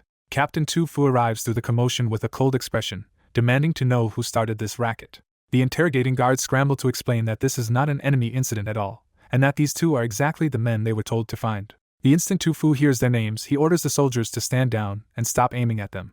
A moment later, Tu Fu politely says they are the two men the city has been searching for over the past few days. Senior still does not trust the situation and asks who exactly has been looking for them. The answer is that the fourth master of the Changyang clan, Changyang Xiangtian, has been looking for them. Senior flatly says he has never heard of any Changyang Xiangtian, making the whole search suddenly seem mistaken again. Then Yunjing suddenly realizes Changyang Xiangtian must be Jianchen, because only Jianchen knew their names and told them to come here. Senior lights up at the same thought, and finally understands why the city was looking for them. With the misunderstanding cleared, Tu Fu has them brought into the city and toward the Changyang clan. They run into Jianchen almost immediately, and Senior blurts out in delight that the famous Changyang Xiangtian really is him. The two travelers are genuinely shocked, because all the rumors about a 21-year-old Heaven Saint Master had sounded impossible until now. Happy to see old allies again, Jianchen has the inn prepare a big meal so they can eat and wash up after their half-year journey. During the meal, Senior blurts out how absurd it is that Jianchen became a Heaven Saint Master in only half a year. Jianchen admits the Holy Land helped, but keeps the real cause of his breakthrough vague and does not explain further. The table stays cheerful as everyone trades stories from the months apart, and even the quiet Yu feels she is finally seeing more of who Jianchen is. By nightfall, several powerful presences rush toward the inn, and Jianchen steps outside with Qin Ji and the Qinhuan Heaven Saint Masters to meet them. The newcomers turn out to be the Jessen King, Xiaotian, Kafir, and Yiming, arriving far sooner than Jianchen expected. After a few greetings, Chan Wuji leads the king, Kafir, and Yiming to their rooms while they keep looking back at Jianchen in fresh amazement. What shocks them most is not just Jianchen's return, but that he brought 8 Heaven Saint Masters and an army with him, proving his influence in Qinhuang runs far deeper than they guessed. Soon the Qinhuang prince, generals, and imperial advisors come out in person to greet the Jessen king, clearly giving him face because of Jianchen. The king understands exactly why this is happening, and he cannot help feeling grateful that he tied his daughter's future to Jianchen years ago. Once the courtesies are done, the king gets straight to the point and asks when Jianchen plans to crush the Heavenly Eagle Kingdom. Jianchen answers that the remaining Eastern deity swords will arrive tomorrow, and the army will set out as soon as they are assembled. Encouraged by that answer, the king asks in an almost negotiating tone if he may personally join the campaign as well. Jianchen agrees at once, confident that with so many Qinhuang experts present, protecting a few extra people on the battlefield will not be difficult. With the war plan settled for now, the group finally breaks for the night, and Chang Wuji leads the king, Kafir, and Yiming to their rooms. On the second day, the war council at the inn narrows down to the key voices. Jianchen, Mingdong, and the Jessen king argue strategy while Qinji adds a few points and the Qinhuang experts stay silent support. A soldier rushes in to announce that all 500,000 Eastern deity swords have assembled, and the room instantly shifts from planning to action. Qin Wuming looks to Jianchen for the next move, and Jianchen answers without hesitation, they leave now. The leadership group rides out of Lore City together, with Jessen and Qinhuang heavyweights all joining the campaign in person. As they leave the city, the sheer pressure of the waiting force can already be felt from far away, and Lore City's civilians can only stare in shock. Jianchen brings the mounted leaders before the Eastern deity swords and sees 500,000 soldiers standing in perfect order beside giant azure wolves. The scale of it hits Jianchen hard, because Qinhuang not only moved 500,000 elite soldiers through the space gate, it also brought their war beasts with them. Qin Wuming gives the order to mount up, and the entire division moves in eerie silence with a level of discipline that feels almost inhuman. By the city gates, the crowd erupts into whispers as everyone tries to guess who these terrifying troops are and why the Jessen king is marching with them. From the walls, Lore City's other clan leaders can only watch in disbelief, now fully aware that Changyang clan's fourth master brought Qinhuang's backing to Jessen. The army surges south in a storm of dust, with Jianchen leading from the front and the 3 generals holding a tight triangle behind him. Even the Heaven Saint Masters stay mounted this time, because this is not a quick raid but a long march across several kingdoms toward the Heavenly Eagle Kingdom. After 2 days of hard travel, the force reaches the southern stronghold where the waiting local general receives them. A second wave of 500,000 Jesson soldiers joins them there, and the expedition instantly grows into a 1,000,000-man army split under two kingdoms' banners. This show of force is deliberate, because Jesson wants the world to see its bond with Xinhuang and feel the warning behind it. As the 1,000,000 soldiers near the Andreas kingdom, traders and mercenaries spread the news in every direction and the surrounding states start panicking. In the Andreas kingdom, the king receives the report that 1,000,000 Jesson and Xinhuang soldiers are advancing toward him, and he nearly loses his nerve on the spot. His generals quickly argue that Jesson is aiming for the Heavenly Eagle Kingdom, not Andreas, because Andreas already surrendered and paid compensation after the last war. The Andreas king accepts the logic and orders the kingdom to open its gates and welcome the army instead of risking offense. After another day and a half of marching, the 1,000,000-man host finally sees the Andreas stronghold ahead, already lined with waiting officials on the walls. Ming Dong wonders if Andreas thinks they came to invade, but Jianqun calmly tells him the people ahead are there to welcome them. The Jesson king laughs with open pride, convinced even the Andreas king himself must have come out because Xinhuang's military weight is too frightening to ignore. When they come within range, the welcoming party proves him right. The exhausted king of the Andreas kingdom is standing at the front with a full group of ministers and generals. The Andreas king salutes and formally welcomes the guests from Xinhuang, and his eyes settle on Jianqun as the person he dares not offend. Jianqun does not waste time on ceremony and simply tells the Jesson king to handle the negotiation. The two kings settle the matter quickly, with Jesson bluntly stating they will pass through Andreas to reach Heavenly Eagle and Andreas eagerly agreeing. Once the army starts crossing the border, the Andreas king rushes after Jianqun to try winning his favor, only to be ignored completely. Left behind in the dust, the Andreas king can only breathe in relief and thank fate that his kingdom made peace with Jesson in time. With the gates already open, Jianqun leads the 1,000,000 soldiers straight through Andreas territory and keeps the march aimed south. Far away in the Heavenly Eagle Palace garden, the king is calmly playing chess with a crane-haired elder when an urgent spy report arrives. The moment he reads the message, the Heavenly Eagle king turns deathly pale because Jesson and Xinhuang are marching on his kingdom with 1,000,000 troops. The crane-haired elder blurts out that it should be impossible for Xinhuang's army to arrive so fast across that distance. The king forces himself to accept the danger and decides to find Georgian at once to confirm how Xinhuang moved its forces so quickly. Meanwhile, inside Andreas' territory, the giant army halts in a broad clearing to rest and eat after 2 more hours of travel. The contrast between the two armies is obvious here too, because Xinhuang's soldiers carry long-term supplies in space belts while Jesson has to send squads into nearby cities for food. After resting for 2 hours, the army moves again, crosses the Andreas border, and enters a dead wasteland with not a blade of grass in sight. In that empty land, Jianqun suddenly looks up and catches something hidden in the clouds above. The Heaven Saint Masters near Jianqun sense the hidden presence too, and the command group turns grim as they realize Heavenly Eagle scouts are overhead. Jianqun smiles coldly and orders Xiao Tian to drag the hidden scout out into the open. Xiao Tian blasts into the sky like lightning, and a muffled explosion rips through the clouds almost immediately. The scattered clouds reveal 2 tiny figures clashing high overhead, one red and one blue, with shockwaves washing across the battlefield below.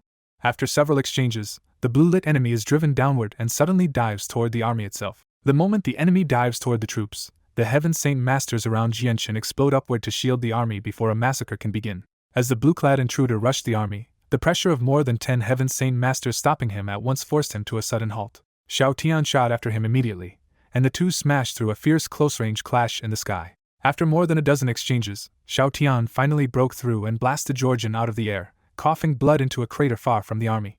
Xiao Tian stopped just outside the crater and watched coldly, while the injured Georgian struggled back up with open fear in his eyes. The Xinhuang experts dropped back onto their mounts, and Jianqun calmly rode forward to greet the beaten man by name. When Jianqun revealed himself as Chanyang Xiangtian, Georgian's fear deepened because he still remembered his saint weapon being damaged in the Jesson Palace. Georgian demanded to meet Xinhuang's representative, but Jianqun blocked him and made it clear he had no standing here. When Georgian challenged his authority, Jianqun answered with a mocking offer to fight again, and Georgian swallowed his anger instead of taking the bait.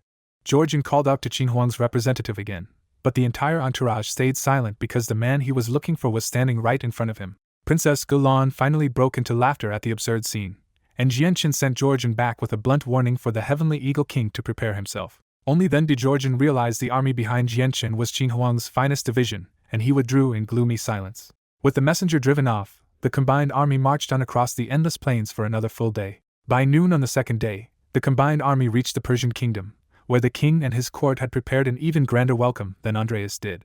Jianqun stayed out of it this time and watched with a faint smile while the Jesson king handled the welcome himself. Unlike his cold treatment of Andreas, the Jesson king answered the Persian king warmly as both sides opened talks. The Persian king honestly asked to become Jesson's ally, But the Jessin king dodged a real answer because ordinary kingdoms no longer mattered much with Qin Huang behind him. Once the brief negotiations ended, the army passed through Persian territory and kept pushing toward the Heavenly Eagle Kingdom. Back in the Heavenly Eagle Kingdom, Georgian returned heavily injured and reported that Qin Huang's finest army and at least 10 Heaven Saint Masters were really coming. The Heavenly Eagle King bitterly admitted their earlier misjudgment had been disastrous, because Jessin's tie to Qin Huang was far deeper than they ever guessed. Georgian warned that they were outmatched on top experts too, and he admitted that even he had lost to Jianqin in fewer than 5 moves. The king saw no way out. Surrender would not save them, but resisting Qin Huang's force might still end with the kingdom erased. Even so, he ordered Georgian to summon the kingdom's strongest people to the strongholds, while he searched for any possible way to drive Qin Huang back. After Georgian left, the king sat alone in the silent Golden Hall and faced the possibility that one bad decision had doomed his country. Then he made one last desperate move and ordered a guard to contact Senior Long Chen, agreeing to their request if they helped save the kingdom.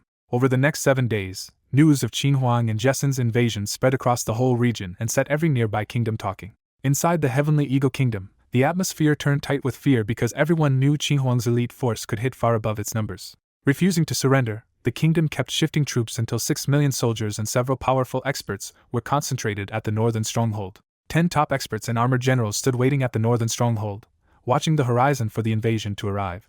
Soon the ground itself began to tremble, and a rising wall of dust announced that the Jessin and Qin Huang army had finally come. The northern stronghold sealed itself tight, with giant crossbows in the wall slots and magical crystal cannons aimed from every battlement. 3 kilometers out, Qin Huang's army spread wide to blunt any mass cannon strike, while Jessin's 500,000 stayed behind as support, and the eastern deity swords took the true assault role. Jianqin rode out at the head with the 10 imperial advisors and Qin Huang's generals, while Yiming and Ka Zhafei stayed back to guard the Jessin king and princess. As Jianqin's group drew near, Georgian and 10 other Heavenly Eagle Heaven Saint Masters came down from the walls to meet them. Georgian warned his side to be especially careful of Changyang Xiangtian, whose strength he had already tasted himself. Jianqin stopped 500 meters from the fortress and gave the kingdom a final choice: surrender and live, or resist and be slaughtered. Someone from the fortress shouted back that Heavenly Eagle would not fear Jessin even with Qin Huang behind it, and dared them to attack. Jianqin's expression went cold, and he immediately ordered General Qin Wuming to begin the assault. Qin Wuming raised his hand, and the eastern deity swords answered with a thunderous battle cry before surging toward the walls like a released flood.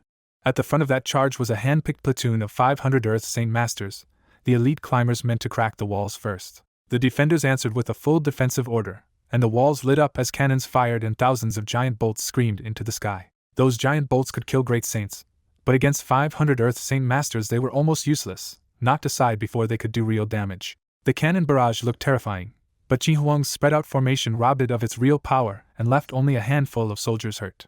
The 500 elites still reached the fortress, and their Class 3 and Class 4 magical beast mounts leapt onto the walls and began climbing with iron-ripping claws. Heavenly Eagle tried to drown the climbers in flaming oil, but Qin Huang's support shooter struck first and turned the defense into a disaster. The spilled oil splashed back across the battlements and set the wall itself ablaze, choking the defenders in smoke and fire. At the foot of the wall, kneeling Qin Huang soldiers kept firing compact crossbows upward to cover every climber on the way up. Once the elite platoon hit the battlements, they butchered the crews running the cannons and crossbows and turned the top of the wall into chaos. Even the Heavenly Eagle Earth Saint Masters who tried to stop them were overwhelmed and cut down one after another. With the wall crews dead or scattered, the fortress's crossbows and magical crystal cannons fell silent and became useless decoration. Above the fortress, Qin Huang's 10 imperial advisors rose into the air and locked down the 11 Heaven Saint Masters so they could not interfere. Neither side dared throw the first Heaven Saint Master strike, because that level of battle would wreck the stronghold and slaughter their own troops below. While the top experts held back, the rest of the eastern deity swords began swarming up the walls behind the first wave. Not long after, Qin Huang forced the stronghold gates open and sent the waiting main force charging straight inside. Even badly outnumbered, Qin Huang's elite troops had battle-hardened skill, heavy silver armor, and earth-tier battle skills, letting them carve into the defenders as the invasion broke into the city. At the Heavenly Eagle stronghold, the wall fight has already turned savage, with blood everywhere and the eastern deity swords still holding the line in battered silver armor. Jianqin stays out of the melee for a moment and rides back to check on Princess Yu, whose face has gone pale from seeing real war up close. In a rare gentle tone, Jianqin tells Yu to close her eyes if the scene is too much for her. Yu can barely endure it, and asks how many more people have to die, admitting that war feels unbearably cruel. Jianqin answers bluntly that this world runs on strength, and people who cannot protect themselves are simply trampled by stronger powers. Unable to watch any longer, Yu begs Jianqin to make the enemy surrender because those soldiers still have families waiting for them. Jianchen shuts that down at once and reminds her how the Heavenly Eagle Kingdom invaded Jessen, wrecked the palace, and nearly dragged her father away as a prisoner. That reminder leaves Yu speechless, because she knows he is right. Jianchen keeps going and tells her pity cannot keep anyone alive in this world, especially after the enemy already refused a chance to surrender. He drives the lesson home by admitting he has spilled somewhere between 1,000 and 10,000 lives with his own hands. The Kargath headmaster steps in and backs Jianchen, reminding Yu that Jessen would have fallen to the 4 invading kingdoms without Qin Huang's help. Yu stays quiet after that, still heartsick over the slaughter even though she understands the logic. By the end of the day, the Heavenly Eagle army has lost more than 150,000 men while the Eastern deity swords suffer only tiny losses in comparison. Watching his army get shredded, the elderly Heavenly Eagle general finally realizes even 5 million soldiers cannot suppress this elite Qin Huang force. He gives the retreat order, and the Heavenly Eagle soldiers break at once, fleeing back toward the stronghold in panic. The routed soldiers are so demoralized that they see the silver-armored Eastern deity swords as monsters they cannot kill. The Eastern deity swords immediately pursue on faster magical beasts, and cut off any easy escape. Qin Wuming roars across the battlefield that anyone who surrenders should be spared. That single order breaks the enemy's last bit of resolve, and surrender cries spread through the whole army. With the ground war lost, the 11 Heavenly Eagle Heaven Saint Masters quietly choose flight over a hopeless air battle. The Qin Huang Imperial advisors do not even wait for orders and instantly chase after them into the distance. Soon the real clash begins far away, and distant explosions of elemental power roll back across the battlefield. Jianchen barely looks at that fight, because he fully trusts the Qin Huang Imperial advisors to win it. Instead, he gives Qin Wuming the next job straight away and orders him to take the stronghold. With the enemy surrendering, the Eastern deity swords move into the stronghold, and the Jessen soldiers finally follow behind them. The loss count is brutally one-sided. Just 96 Eastern deity swords die, while more than 100,000 enemy soldiers fall and 300,000 are taken prisoner. After some time, the Imperial advisors return from the chase. Xiao Tian reports that they killed 2 Heaven Saint Masters and badly wounded the rest before the survivors escaped. Jianchen quickly counts the losses in his head and realizes the Heavenly Eagle Kingdom is down to only 9 Heaven Saint Masters. Xiao Tian says that with the enemy's Heaven Saint Masters crippled, the Heavenly Eagle Kingdom is no longer a real threat if the Qin Huang experts personally enter the war. Jianchen agrees and says he will step in himself when needed to keep Eastern deity sword losses as low as possible. The campaign resumes the next day, and the allied army pushes deeper into the Heavenly Eagle Kingdom. Inside the Heavenly Eagle Kingdom, the defenders strip the other strongholds and rush soldiers, supplies, and experts into the Imperial City for one last defense. News of Qin Huang attacking Heavenly Eagle spreads across the region, and the once overlooked Jessen Kingdom suddenly becomes impossible to ignore. After 3 full days of marching, the allied armies finally arrive outside the Heavenly Eagle Kingdom's Imperial City. The city itself looks brutal to assault, with 100-meter walls wrapped in thick-tempered steel plating. The Heavenly Eagle Kingdom packs its entire surviving army into and around the capital, with millions massed outside and cannon lines ready on the ground and the walls. Opposite them, the Eastern deity swords form up in strict silver ranks on magical beasts, their battle spirit pressing across the field. Jianchen leads from the very front with the Qin Huang experts, while he deliberately keeps the Jessen King, Yu, his family, and close allies safely in the rear before the capital battle. Both sides hold still in a long, tense silence, waiting for one order to turn the whole field into chaos. After 2 hours, Jianchen decides there is no point asking for surrender, and tells Qin Wuming to start the attack. Qin Wuming answers at once, and the Eastern deity swords' magical crystal cannons fire from the rear lines. The first barrage arcs over the silver ranks and crashes into the packed Heavenly Eagle army, tearing open craters and instantly killing whole clusters of soldiers. The Heavenly Eagle side fires back from the walls, sending hundreds of cannon shots screaming toward the Qin Huang army. Jianchen and the other 13 experts rise into the air together and use the power of the world to stop the incoming bombardment mid-flight. The stalled projectiles lose momentum and drop straight back into the Heavenly Eagle army below, turning their own counterattack into friendly fire. A furious voice roars from the walls that Jianchen has crossed the line by interfering in a battle between ordinary soldiers. 19 Heaven Saint Masters suddenly fly up from the city's side to confront Jianchen's group in the air. Jianchen is genuinely caught off guard, because by his count the Heavenly Eagle Kingdom should only have 9 Heaven Saint Masters left. He immediately realizes the extra 10 are outside help and coldly wonders who would dare make an enemy of the Qin Huang Kingdom for Heavenly Eagle's sake. One armored middle-aged man answers for them and reveals the truth. They are from the sect of Dragon and Tiger, and the Heavenly Eagle Kingdom now belongs to their sect. High above the battlefield, an armored envoy from the sect of Dragon and Tiger calmly announced that the Heavenly Eagle Kingdom now belonged to their sect and demanded that Qin Huang back off. Jianchen's face darkened at once, because whoever dared shield Heavenly Eagle from Qin Huang clearly was not some ordinary force. The Qin Huang's side bristled too, and one Imperial advisor sharply asked if the sect of Dragon and Tiger really wanted to make an enemy of Qin Huang. Hu Ba kept his smile and softened his tone, saying the sect did not want war with Qin Huang and only had the right to interfere because Heavenly Eagle was now under their control. He even admitted Heavenly Eagle had been in the wrong, then offered an apology and rich compensation to the Jessen Kingdom to bury the whole conflict peacefully. Jianqin answered with no room for compromise. The Heavenly Eagle Kingdom would be destroyed, and if the sect insisted on blocking him, then they could fight too. Hu Ba and the sect elders took that as a threat, and their expressions turned ugly on the spot. Below them, the war never stopped for a second, with magical crystal cannons roaring and the two armies already tearing into each other. Trying to push Jianqin aside, Hu Ba said this was a negotiation between the sect and Qin Huang and asked whether Changyang Xiangtian had any right to speak for the kingdom at all. Xiao Tian cut in furiously and revealed the crucial truth. Jianqin was not just Changyang Xiangtian, he was one of Qin Huang's imperial protectors. That one sentence shocked both Heavenly Eagle and the sect, and even Georgian blurted out his disbelief. Jianqin stayed perfectly steady and asked again whether he had the right to represent Qin Huang now. Hu Ba suddenly realized this had become much more dangerous, because offending an imperial protector was nothing like offending a mere young expert. He quickly introduced himself as assistant sect leader Hu Ba and offered Jianqin a formal apology for the earlier slight. Jianqin did not budge at all and repeated his warning that Heavenly Eagle would fall unless the sect withdrew right now. Hu Ba pressed one last time, asking whether such a small matter was really worth turning the sect of Dragon and Tiger into an enemy. Jianqin's answer was blunt. The problem was not him, but the sect forcing itself into his business, and this was their final chance to step away. With negotiations dead, Hu Ba admitted there was nothing left to say, and both the sect and Heavenly Eagle side readied themselves for battle.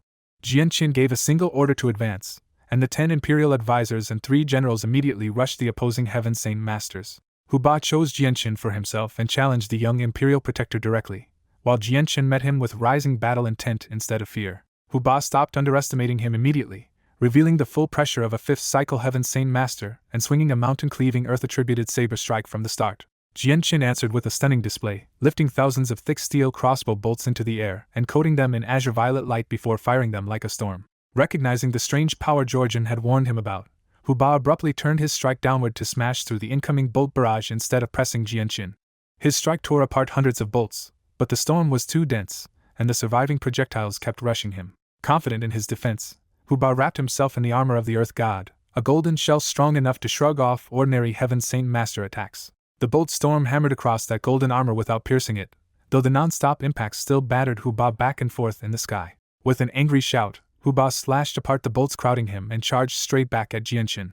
Jianqin instantly reshaped the remaining bolts into 3 giant flying longswords and sent all 3 spearing toward him.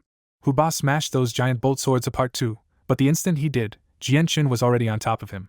In Jianqin's empty hand, azure violet origin energy gathered into a deadly sword substitute, and Hu Ba immediately suspected this was the power that could damage saint weapons. Hu Ba refused to meet that strange blade head-on, retreating fast while blasting out another huge earth-attributed strike like an Earth-tier battle skill. Jianqin barely cared, because anything below a Heaven-tier battle skill was no real threat to him now, so he chased Hu Ba down with relentless stabbing attacks. Forced onto the defensive, Hu Ba kept dodging and throwing out Earth-tier attacks that still failed to stop Jianqin's pursuit.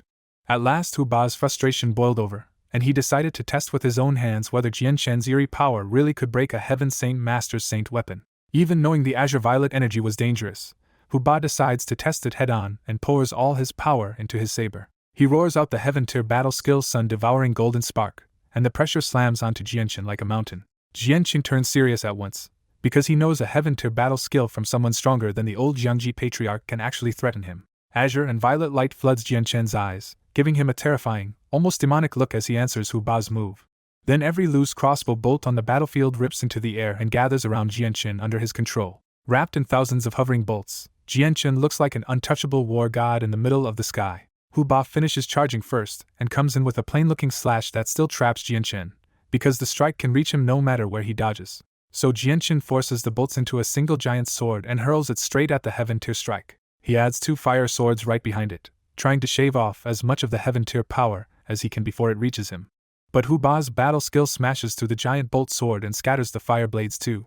Even weakened, the attack is still monstrous, so Jianqin meets the last of it with a 3-meter blade of origin energy from his right hand. Their powers collide in a thunderous explosion that swallows both men and shakes the sky. Around them, the wider war keeps raging as Qin Huang Imperial advisors unleash Heaven-tier battle skills of their own and start dropping Heavenly Eagle experts from the sky. When the blast clears, Jianqin and Hu Ba are both left ragged and pale, but Jianqin's wound is only a light one.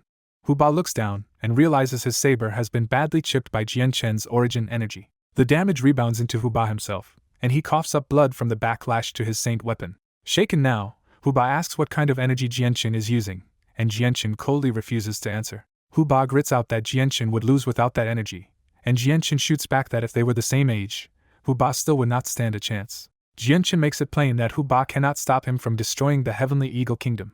Hu Ba warns that the sect of Dragon and Tiger will remember this, then orders a retreat instead of dying for Heavenly Eagle. The Qin Huang side lets the sect leave, because even now no one wants a deadlocked blood feud with the top tier power. Once the sect abandons them, the Heavenly Eagle side loses all nerve, and their remaining Heaven Saint Masters know the battle is finished. A red-haired 4th cycle Heaven Saint Master is the first to give up and calls for surrender. After that, the rest surrender too, because they were dragged into this war by Heavenly Eagle and have no reason to die for it. Their capture breaks the army below as well, and the ordinary soldiers start throwing away their will to fight. Jianchen has thick iron chains wrapped around the captured Heaven Saint Masters, not because the chains can hold them, but to make the surrender unmistakable to everyone watching. The captives burn with silent anger at the public disgrace, but they swallow it because they are still alive. Jianchen orders Xiao Tian and 10 imperial advisors to guard the captives and kill anyone who tries to rebel. Then Jianchen turns to Qin Wuming and the other commanders, ordering 100,000 Eastern deity swords to move with him and seal off the imperial palace. Back on the ground, Changyang Ba anxiously asks how the battle in the sky ended and why so many outside experts appeared. Jianchen calmly explains that the reinforcements already retreated, the city's experts have surrendered, and only the king inside the palace remains to be taken. The Jesson king laughs like an eager victor and insists on coming along to see the Heavenly Eagle King brought low with his own eyes. Yu immediately wants to go too, flushed with excitement now that the danger seems under control. Jianchen agrees, judging that with the Heaven Saint Masters already captured, the palace should no longer be truly dangerous. The main Jesson army stays outside, while Jianchen leads the royal party into the captured city over roads still soaked in blood. The smell is so heavy that Yu has to cover her nose and shut her eyes rather than look at the slaughter underfoot. Inside the city proper, the streets look almost peaceful compared to the battlefield, but the civilians watching from both sides are frightened and tense. After linking up with Qin Wuming's troops, Jianchen gives the direct order to ride on the imperial palace. They reach the palace quickly, and the old grandeur is gone already, replaced by guards who look like the end has come. The moment the palace guards spot Jianchen's group, panic breaks and men scramble off the walls. Jianchen orders the palace surrounded and tells the Eastern deity swords to kill anyone who tries to flee. With the palace sealed, Jianchen and the others ride inside at an almost leisurely pace, backed by 100 elite Earth Saint Masters.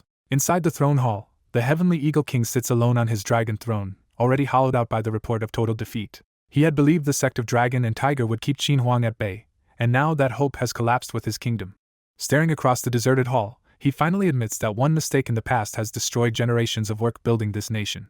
A eunuch rushes in to report that the eldest prince, second prince, and third princess have escaped through the secret passage, and he begs the king to flee too. The king refuses without even trying to explain himself, and the eunuch grows more desperate as Qin Huang's army closes in. The eunuch begs again, saying they can still survive and make a comeback if the king leaves now. But the Heavenly Eagle King pushes him away, stands up, and declares that he will not run from the fall of his own kingdom. He ends in a full shout that if the kingdom lives, its people live, and if the kingdom dies, they die with it. As enemy riders closed in on the palace, the king's eunuch begged him to flee before Jesson captured him alive. The king refused flatly and chose to die with the Heavenly Eagle Kingdom instead of living on as a king without a country. That last stand was interrupted when Jianchen entered the hall with a large force, praising the fallen king's backbone as he arrived. The eunuch collapsed into despair, but the king gathered himself on the throne and faced Jianchen with full royal dignity. The king bitterly admitted their move against Jesson had dragged Heavenly Eagle into ruin, and Jianchen answered that regret was useless now. Still wanting the truth, the king asked why Jesson would spend so much Qin Huang power to destroy his kingdom over what he called a small clash. Jianchen's tone hardened as he listed the real damage. 10 Heaven Saint Masters wrecked the Changyang clan, nearly wiped them out, and even abducted Jesson's king. The king pieced it together and guessed that this young commander was Changyang Xiantian himself, and Jianchen confirmed it proudly. The king pressed on and asked what connection Jianchen had to Qin Huang, because only an extraordinary status could explain this invasion. Jianchen finally dropped the real answer and revealed that he himself was the Qin Huang kingdom's imperial protector. That one sentence broke the last of the king's confusion, and he could only tremble and accept that he had doomed his kingdom by offending the wrong man. Jianchen made it clear that even the sect of Dragon and Tiger could not change this ending, and the king finally gave up and told him to do as he wished. Jianchen ended the conversation with a single order, and 2 elite soldiers stepped forward to seize the king and drag him from the throne. Then Jianchen summoned a sword of fire and smashed the dragon throne apart, turning the fall of the palace into a public symbol of the kingdom's collapse. With the king captured, Jianqin ordered Qin Wuming to sweep the entire palace, arrest every royal they found, and avoid mistreating servants and maids. After that, Jianqin looked down through the palace floor and calmly triggered a quake, already aiming at the hidden escape route below. Deep underground, more than 1,000 royals, concubines, and guards were already crammed into a secret tunnel, scrambling in panic to escape. Jianqian's strike caught up to them when the passage collapsed ahead, sealing the route and trapping the whole desperate crowd in the dark. Back in the palace, Jianqin turned to the king's male eunuch and demanded to know where the second prince had gone. The eunuch claimed ignorance, and Jianqin coldly warned that he only had one chance to live if he answered carefully. You guessed the prince must have escaped by secret passage, but Jianqin corrected her and said the tunnel was full of people without the second prince. When Yu asked how he knew that, Jianqin only smiled and said he had his own methods. The eunuch still hesitated, so Jianqin ordered his execution, and that threat instantly shattered the man's last bit of courage. Under Jianqian's glare, the eunuch swore he was not lying and finally revealed that the second prince had left the palace 2 days ago. The bigger blow came next when the eunuch said the second prince had likely been sent to the Sunset Kingdom. Jianqin dismissed the eunuch, and Ming Dong asked what they would do now that the second prince had already run. Jianqin said he would not let the second prince escape, but first he would lock down the palace and wait for the hidden fugitives to be dragged out. Across the palace, a few diehard imperial guards still fought to the end, but the eastern deity sword steadily crushed them with superior numbers and equal strength. Within an hour the resistance was gone, and the sweep expanded into cellars, hidden rooms, and every last corner of the palace. Another squad followed the secret passage and reached the trapped crowd at the collapsed end, capturing more than 1,000 people at once. Soon the center of the palace was packed with around 2,000 kneeling royal relatives, all terrified because a dead kingdom usually meant a dead bloodline. Jianqin gave the crowd a sliver of hope by saying he would ask questions and spare whoever answered first. When he asked how many princes the king had, answers erupted from every side, proving survival had already beaten loyalty. Seeing how eager they were, Jianqin sweetened the offer and said that if they kept cooperating, he would let them go. The prisoners did not trust Jessen much, so Jianqin deliberately pointed to the Qin Huang generals behind him and used their presence to make the promise feel real. Then he added one cold condition: a small group would still have to remain behind, and everyone immediately understood who he meant. When Jianqin asked whether any princes were still among them, the crowd instantly sold out both the eldest and third prince. Soldiers dragged the 2 princes forward, and their shabby disguises only made their fear look more pathetic. Jianqin confirmed their identities, and both princes admitted who they were without the slightest courage to deny it. Asked about the missing brother, the eldest prince instantly betrayed the second prince and said he had gone to the Sunset Kingdom. But when Jianqin pressed for the reason, the eldest prince could only say that their father alone knew why the second prince was there. Jianqin had both princes taken away for closer investigation and ordered the rest of the captives searched before release. He kept his word and spared the thousands of royal relatives, stripping much of their wealth but leaving them enough to live. Once that was settled, Jianqin ordered Qin Wutian to send 100 elite soldiers after the second prince in the Sunset Kingdom. Before the pursuit could move on, a kneeling soldier rushed him with another prize. They had found the Heavenly Eagle Kingdom's treasury, and Jianqin immediately went to see it. Jianqin and the allied generals pushed deep into the conquered Heavenly Eagle Palace until they reached the kingdom's sealed treasury. The treasury entrance is a massacre scene, with dead defenders in the blood and Eastern deity sword soldiers now guarding the doors instead. The guards kneel to Jianqin and explain the problem fast. They found the treasury, but they still have no key. After feeling the metal himself, Jianqin realizes the door is forged from tungsten alloy, the kind of rare metal even Heaven's Saint Masters struggle to smash.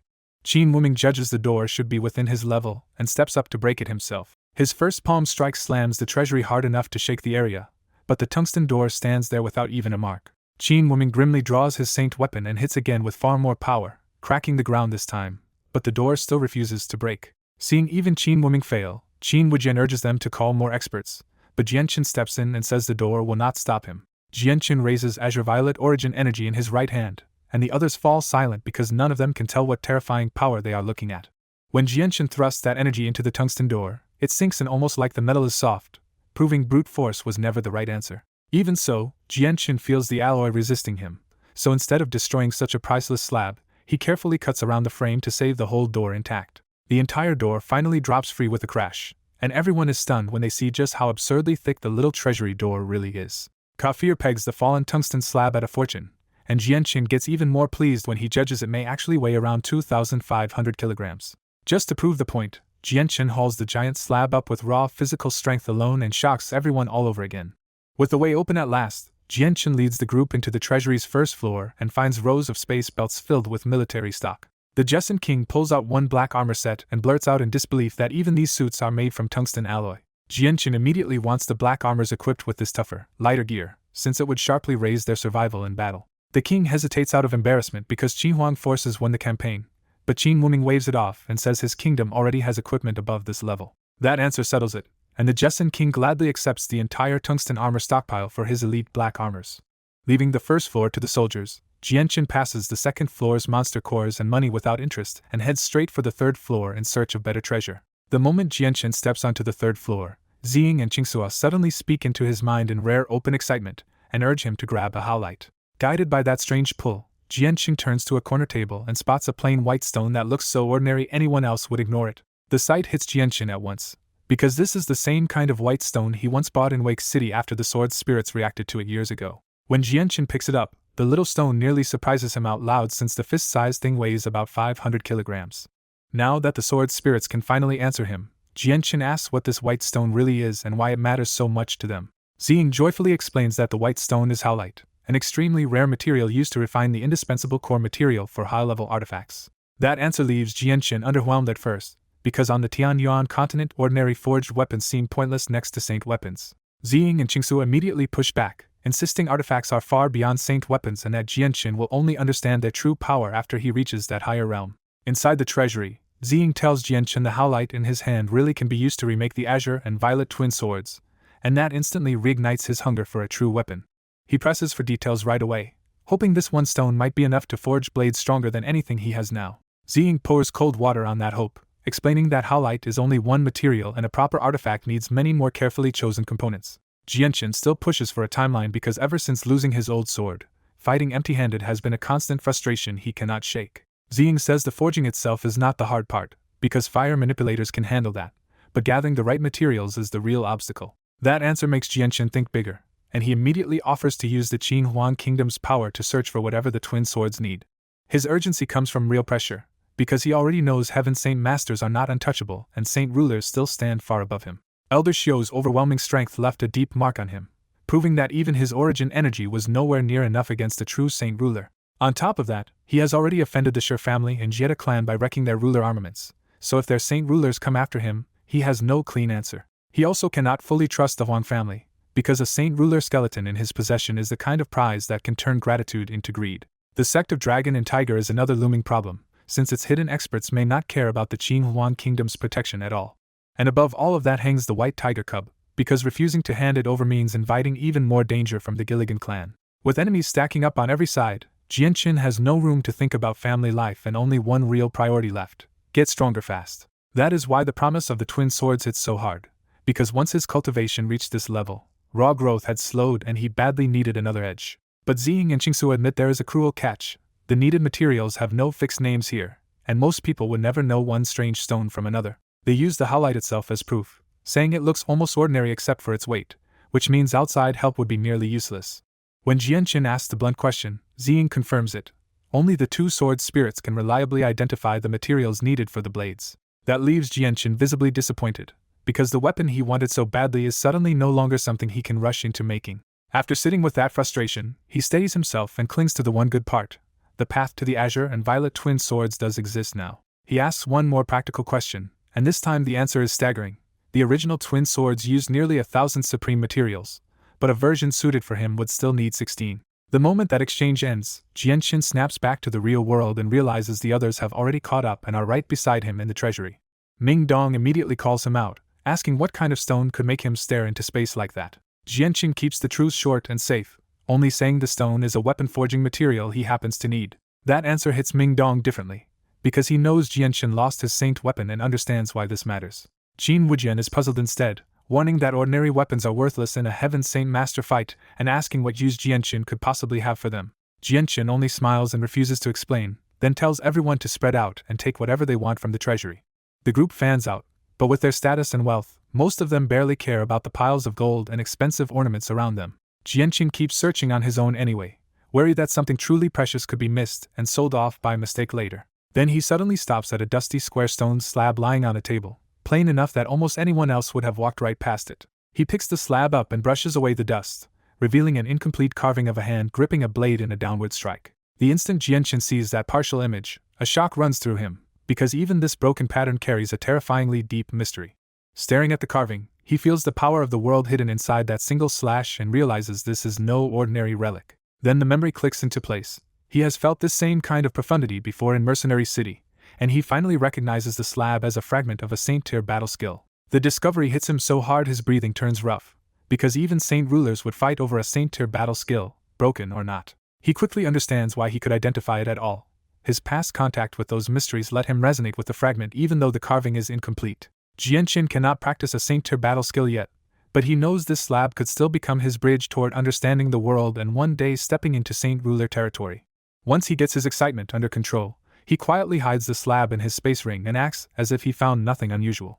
A little later, the whole group finishes searching, and no one else seems to have found anything that truly mattered. Jianqin gives a practical order next, telling the soldiers outside to collect everything left in the treasury and haul it away. The soldiers rush in with space rings and begin sweeping the place clean while Jianqin keeps his priceless discoveries to himself. As they wait, Jianqin casually asks whether anyone found something worth taking.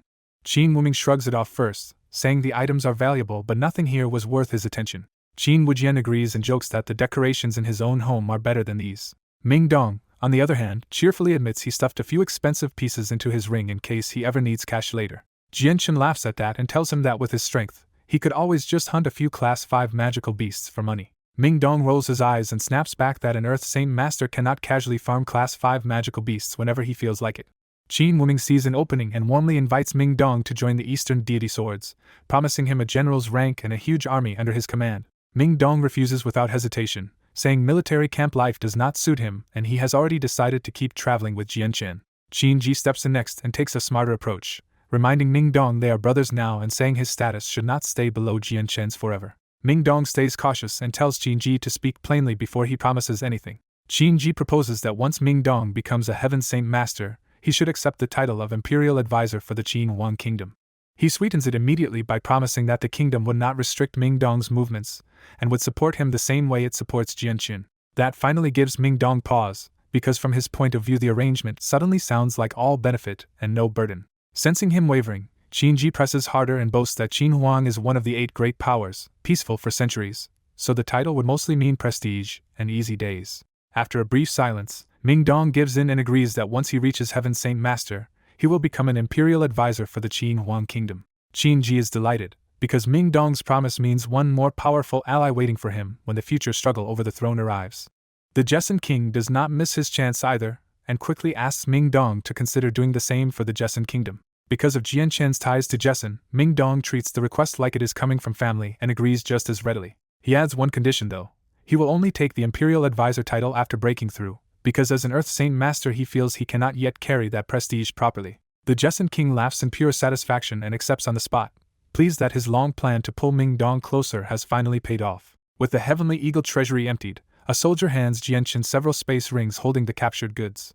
Jianqin suggests converting the haul to purple coins and splitting it fairly, but Qin Wuming waves it off as pocket money to the Qin Huang Kingdom. Knowing the Jessan Kingdom and the Changyang clan need the money far more, Jianqin simply keeps the whole haul for his side. Once everyone steps outside, Jianqin eyes the giant reinforced treasury itself and bluntly says they may as well take the building too. The Jessan King instantly backs the idea, excited that the 100 times reinforced steel treasury is valuable enough to be worth stealing whole. Ming Dong pushes the idea further and proposes cutting the entire treasury into transportable chunks for their space rings. After a brief pause, Jianqin agrees and orders the best artisans in the Heavenly Eagle Kingdom to be hired at high pay to dismantle it. By then the day is already late, so Jianqin calls an end to the work and tells everyone to rest before deciding the next move. That night, the victors settle into the Heavenly Eagle Palace while layers of elite guards lock the whole place down under strict watch. In the quiet moonlit garden, Yu sits alone at a stone table, staring into the sky and clearly lost in thought. Jianqin suddenly appears behind her in a black robe, and his quiet approach startles her so badly that she jumps from her seat. She pouts and scolds him for sneaking up on her, and Jianqin immediately apologizes with an easy smile. When Jianqin calls her Princess Yu again, she pushes back and makes it clear she wants him to stop treating her so formally. Jianqin corrects himself and calls her Yu, and that small change instantly brightens her mood. She asks why he is still awake, and Jianqin admits he has been unable to stop thinking about what should happen to the ruined Heavenly Eagle Kingdom next. Jianqin lays out the real danger. Once the current occupation ends, local sects and clans could tear the kingdom apart in a scramble for power, dragging innocent people into another war. Yu calmly says the problem is solvable and waits for Jianqin to hear her out. Her first suggestion is simple and bold. If he is worried about chaos, why not take control of the Heavenly Eagle Kingdom himself? Jianqun rejects that plan because the sect of Dragon and Tiger is still watching, the territory is too far from Jessen, and trying to rule it directly would become a constant headache. So Yu offers the sharper answer: break the kingdom apart, hand its lands to strong local factions, and bind them to the Qin Huang kingdom as vassals. The logic clicks for Jianqun at once, because that move would erase the Heavenly Eagle kingdom, block a power struggle, and keep the sect of Dragon and Tiger from grabbing the center.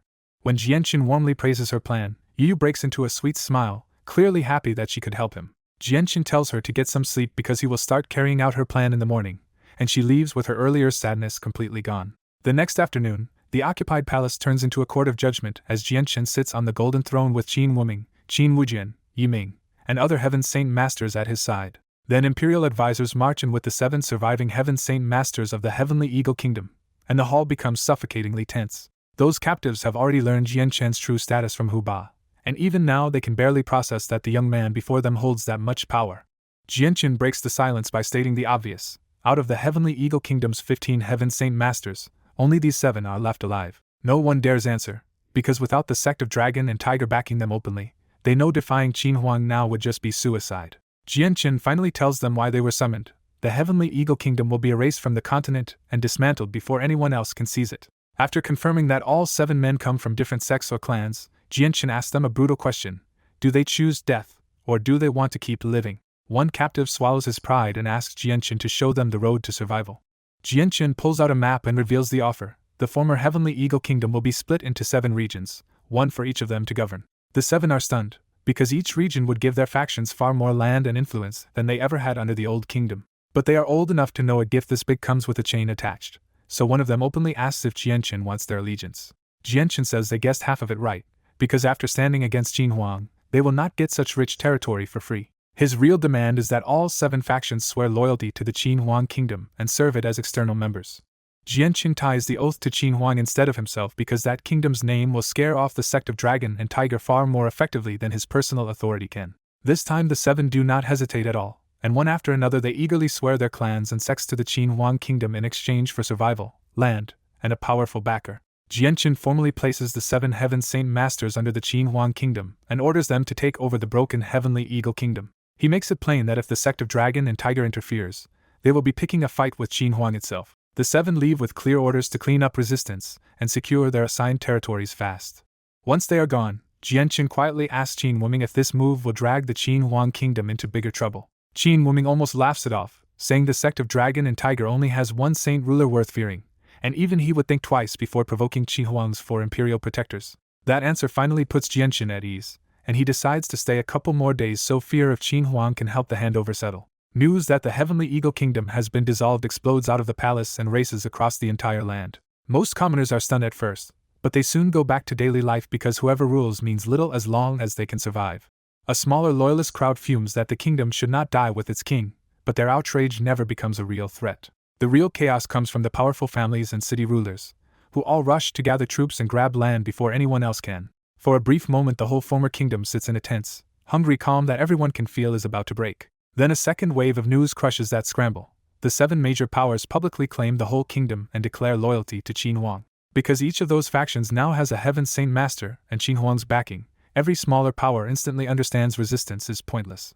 The panic settles almost overnight, as people realize Qin Huang has simply replaced the old kingdom with a much tighter grip. Backed by that fear, the 7 Heaven Saint Masters return to their homes and take their new territories with barely any resistance. Within just 3 days, the 7 powers lock down the entire Heavenly Eagle Kingdom. The Blood Moon mercenaries are the happiest winners, jumping from a modest force in a second-class city to one of the 7 ruling powers.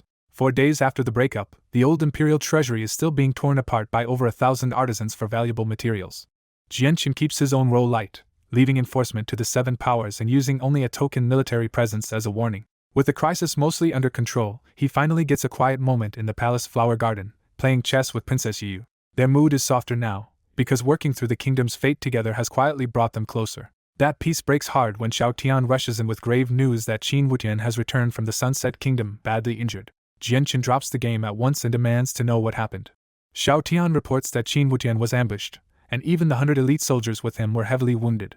The moment Jianqun hears Qin Wutian is in the official hall, he rushes out to see him himself. By the time he reaches the hall, Qin Huang's top figures are already gathered there with faces dark from anger. Qin Wutian looks terrible, pale and weak in cracked silver armor, his body soaked in blood with a palm mark stamped into his chest. Seeing him like that, Jian Chen's temper turns dangerous as he asks exactly who did this. Qin Wutian explains that they captured the Sunset Kingdom's runaway second prince, but 4 men from the sect of Dragon and Tiger attacked them on the road and took the prince back. He adds that none of the 100 soldiers died, but nearly all of them were badly injured, which only makes the insult sting more. The entire hall erupts in outrage, with the imperial advisors treating the attack as a direct slap to Qin Huang's dignity. Qin Wuming coldly vows that the hand which struck Qin Wutian will be cut down in return. Qin Wujian immediately backs him, promising that whoever hurt his elder brother will pay for it. The hall turns to Jianqin and presses for immediate action against the sect of Dragon and Tiger. Jianqin agrees the sect cannot be let off and first orders Radiant Saint Masters brought in to heal Qin Wutian completely. Once Qin Wutian is escorted away, the discussion shifts from fury to strategy. Chao Kachin suspects the Sunset Prince matters far more than expected, otherwise the sect would never risk offending Qin Huang for him. Another imperial advisor argues that because the escort was only injured instead of wiped out, the sect is likely helping the prince without wanting an all-out war with Qin Huang. Even so, everyone agrees they still need to go to the sect in person and take back the face Qin Huang just lost. Jianqin decides they will wait until Qin Wutian is healed, then head out and judge the sect of Dragon and Tiger's attitude for themselves. Radiant Saint Masters from the city are gathered to heal Qin Wutian, but his injuries are severe enough that the treatment still takes 2 full days. While Qin Wutian recovers, Jianqin visits the Jessen King with Kafir and Yiming to settle what happens next. He tells them the clash with the sect of Dragon and Tiger is now serious enough that the Jessen army must return home the next day. Kafir offers to go with Jianqin, but Jianqin refuses because everyone below Heaven's Saint Master level would only become a liability in this trip. Kafir accepts the decision and agrees to help keep the withdrawing army safe instead. Asked how serious the clash is, Jianqin says Qin Huang can handle the sect and warns that if necessary even Qin Huang's saint ruler may get involved. That single realm name leaves Kafir and Yiming visibly shaken, because to them a saint ruler is a level so high it may as well crush everyone below it. By the next morning, the million-strong army outside the city is fully assembled and ready to march back to the Jessen Kingdom.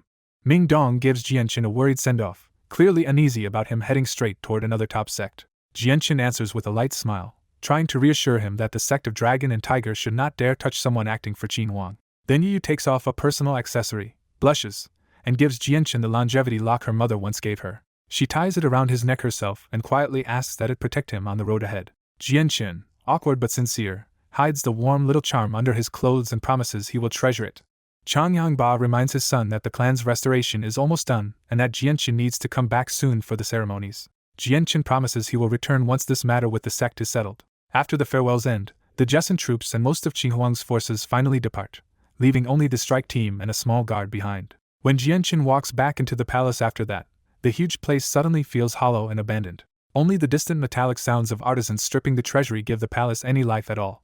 The next day, once Qin Wutian is fully healed, Jianqin's group wastes no more time and sets out for the sect of Dragon and Tiger. The sect they are heading towards sits on a great mountain near the Sunset Kingdom, in land claimed by no nation but controlled entirely by the sect itself. It is an old sect with a 1,000-year history, famous enough that many know its location, but very few know it secretly has a saint ruler behind it. Because the sect of Dragon and Tiger accepts very few disciples and trains them under terrifyingly high standards, every one of them is meant to become elite. After days of non-stop travel, Jianqin and the Qin Huang group finally descend at the giant mountain where the sect of Dragon and Tiger is waiting. Qin Wuming wastes no time and bellows for the sect leaders to come out, his voice rolling across the whole mountain like thunder. The sect of Dragon and Tiger answers immediately, sending out 16 experts who stop in the air just across from the Qin Huang side, with Hu Ba among the leaders. A purple-robed elder from the sect calmly confirms they are from Qin Huang, and Qin Wujian immediately accuses the sect of stealing their prisoner and injuring him on purpose. Qin Wujian turns the threat sharper, demanding compensation and warning that the Qin Huang kingdom is ready to cross blades over this. The sect answers calmly and calls it a misunderstanding, but the message is firm. The Heavenly Eagle's second prince belongs to their sect through his mother, so they will not hand him over. That answer lands badly, and Xiao Tian angrily demands whether the sect really thinks it can brush the Qin Huang kingdom aside. The sect answers with smooth words and a shallow apology, but openly treats Qin Wutian's injuries as a small matter and refuses to bend. Qin Wujian drops the compromise entirely, and lays down 2 hard demands: surrender the second prince, and cut off the arm of the man who injured his brother. The purple-robed sect leader's smile vanishes on the spot, and he rejects both demands with a cold, absolute no. Jianqin steps out next and makes the break official, saying that if there is no compromise left, the Qin Huang side will answer with force. The sect of Dragon and Tiger fires back that the Qin Huang kingdom is the one pushing too far, and Qin Xiaofen bluntly says they should not have provoked them in the first place. One of the sect's middle-aged fighters finally draws his saint weapon and charges, and the full battle erupts in front of the sect gate. Nearly 30 Heaven Saint Masters clash at once, and the area outside the mountain is shredded by shockwaves, craters, and splintered trees. As the fighting starts, a clear barrier quietly seals over the whole sect and shrugs off the violent fallout without even trembling. Inside the protected sect grounds, thousands of disciples gather on rooftops and terraces to watch the spectacular battle from safety. In the middle of the aerial melee, Jianqin gets pinned against the sect's strongest trio, Hu Ba, a purple-robed sect leader, and another elder. Knowing this fight matters, Jianqin starts seriously from the first exchange and brings out the sword's spirits, origin energy. Hu Ba has already warned the others about origin energy, so the trio avoids direct clashes and tries to distract Jianqin while striking from blind angles instead. Even without Saint Force, Jianqin still moves fast enough to pressure them, with the sword's spirit's light turning into a flickering curtain around his body. The trio grows more and more frustrated because every time their saint weapons come close, Jianqin's origin energy intercepts them and forces them to retreat. Unable to break through normally, the purple-robed sect leader and the elder suddenly unleash Earth-tier battle skills together and try to crush Jianqin outright. Jianqin sneers at the idea that Earth-tier skills can stop him and answers with 2 clean thrusts straight into both attacks. The 2 battle skills explode into a dust storm, but Jianqin uses wind element immediately and bursts through the chaos toward Chris. With Hu Ba and the elder blown back by the blast, Jianqin recognizes the opening and chases Chris alone before the others can get back in. Chris tries to gamble on one direct strike, but Jianqin's condensed origin energy meets his saint weapon like steel, and the backlash hits instantly.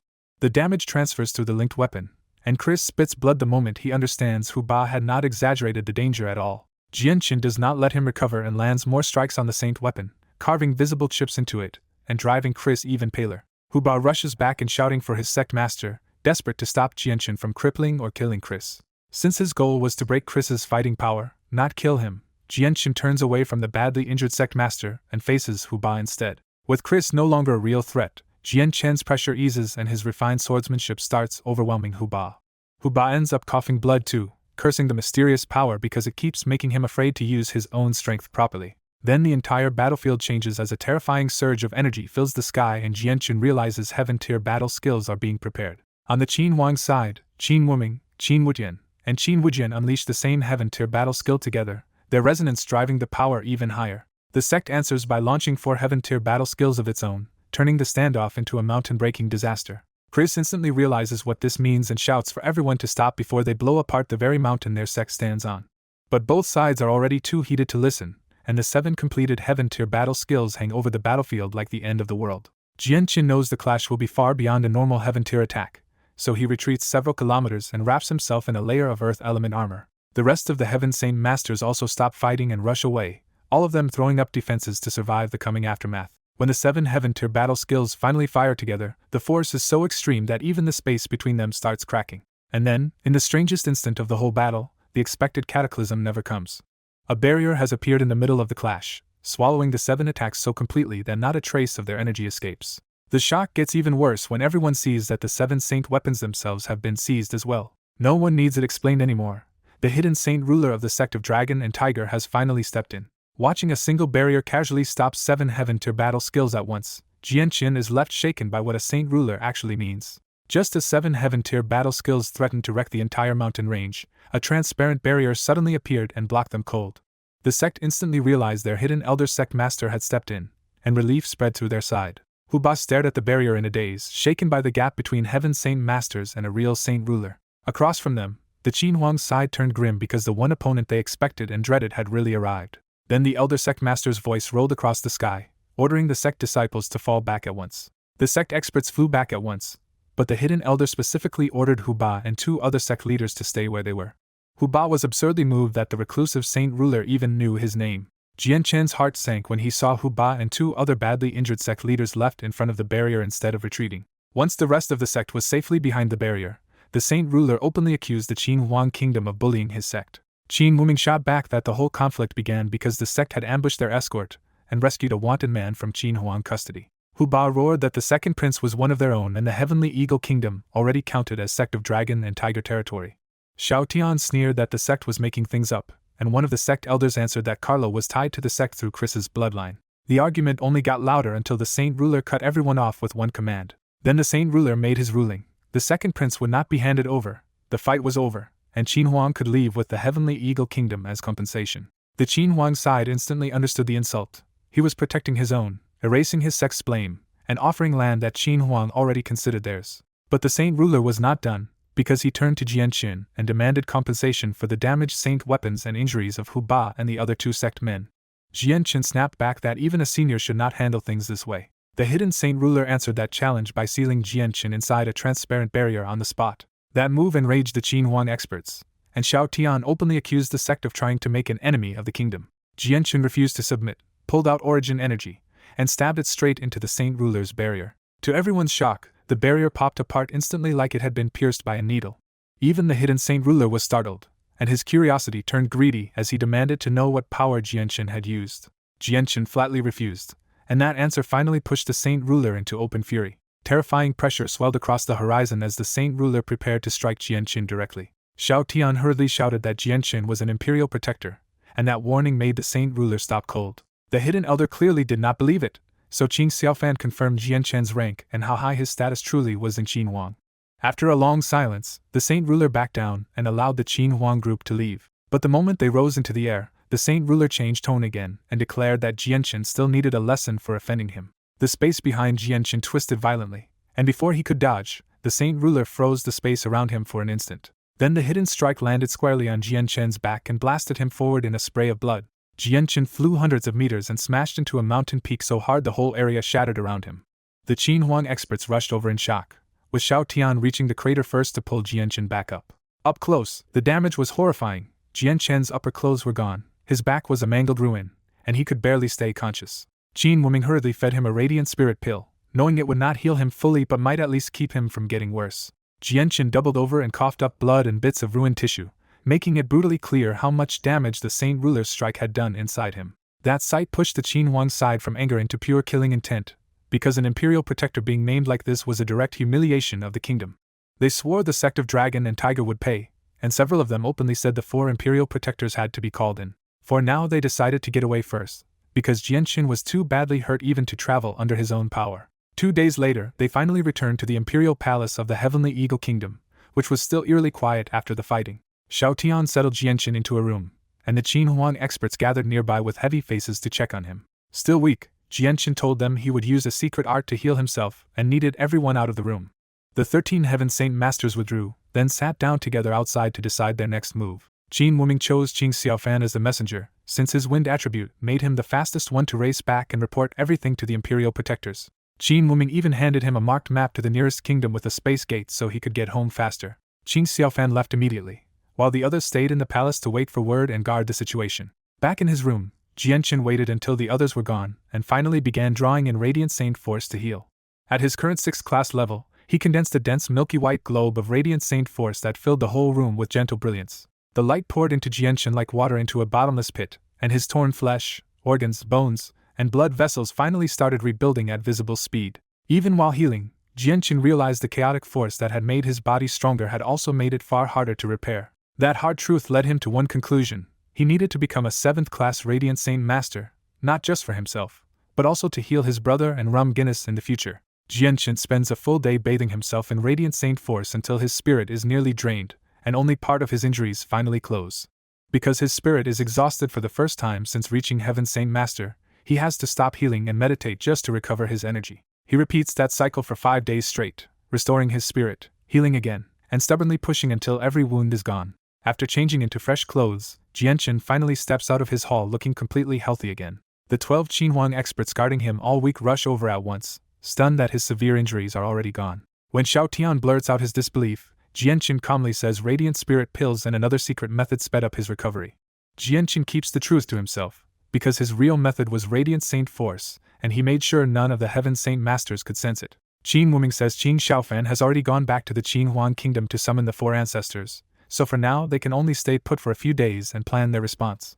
Jianqin agrees to stay 2 more days, but the cold look in his eyes makes it clear he has no intention of letting the sect of Dragon and Tiger off. Tian Luo openly praises him as the strongest Heaven Saint Master beneath Saint Ruler, and says that once Jianqin advances again, even the sect's Saint Ruler may not be enough. Far away that same day, Qin Xiaofan reaches the Dezhou Kingdom, and the king's attitude flips the moment he learns a Qin Huang imperial advisor has arrived.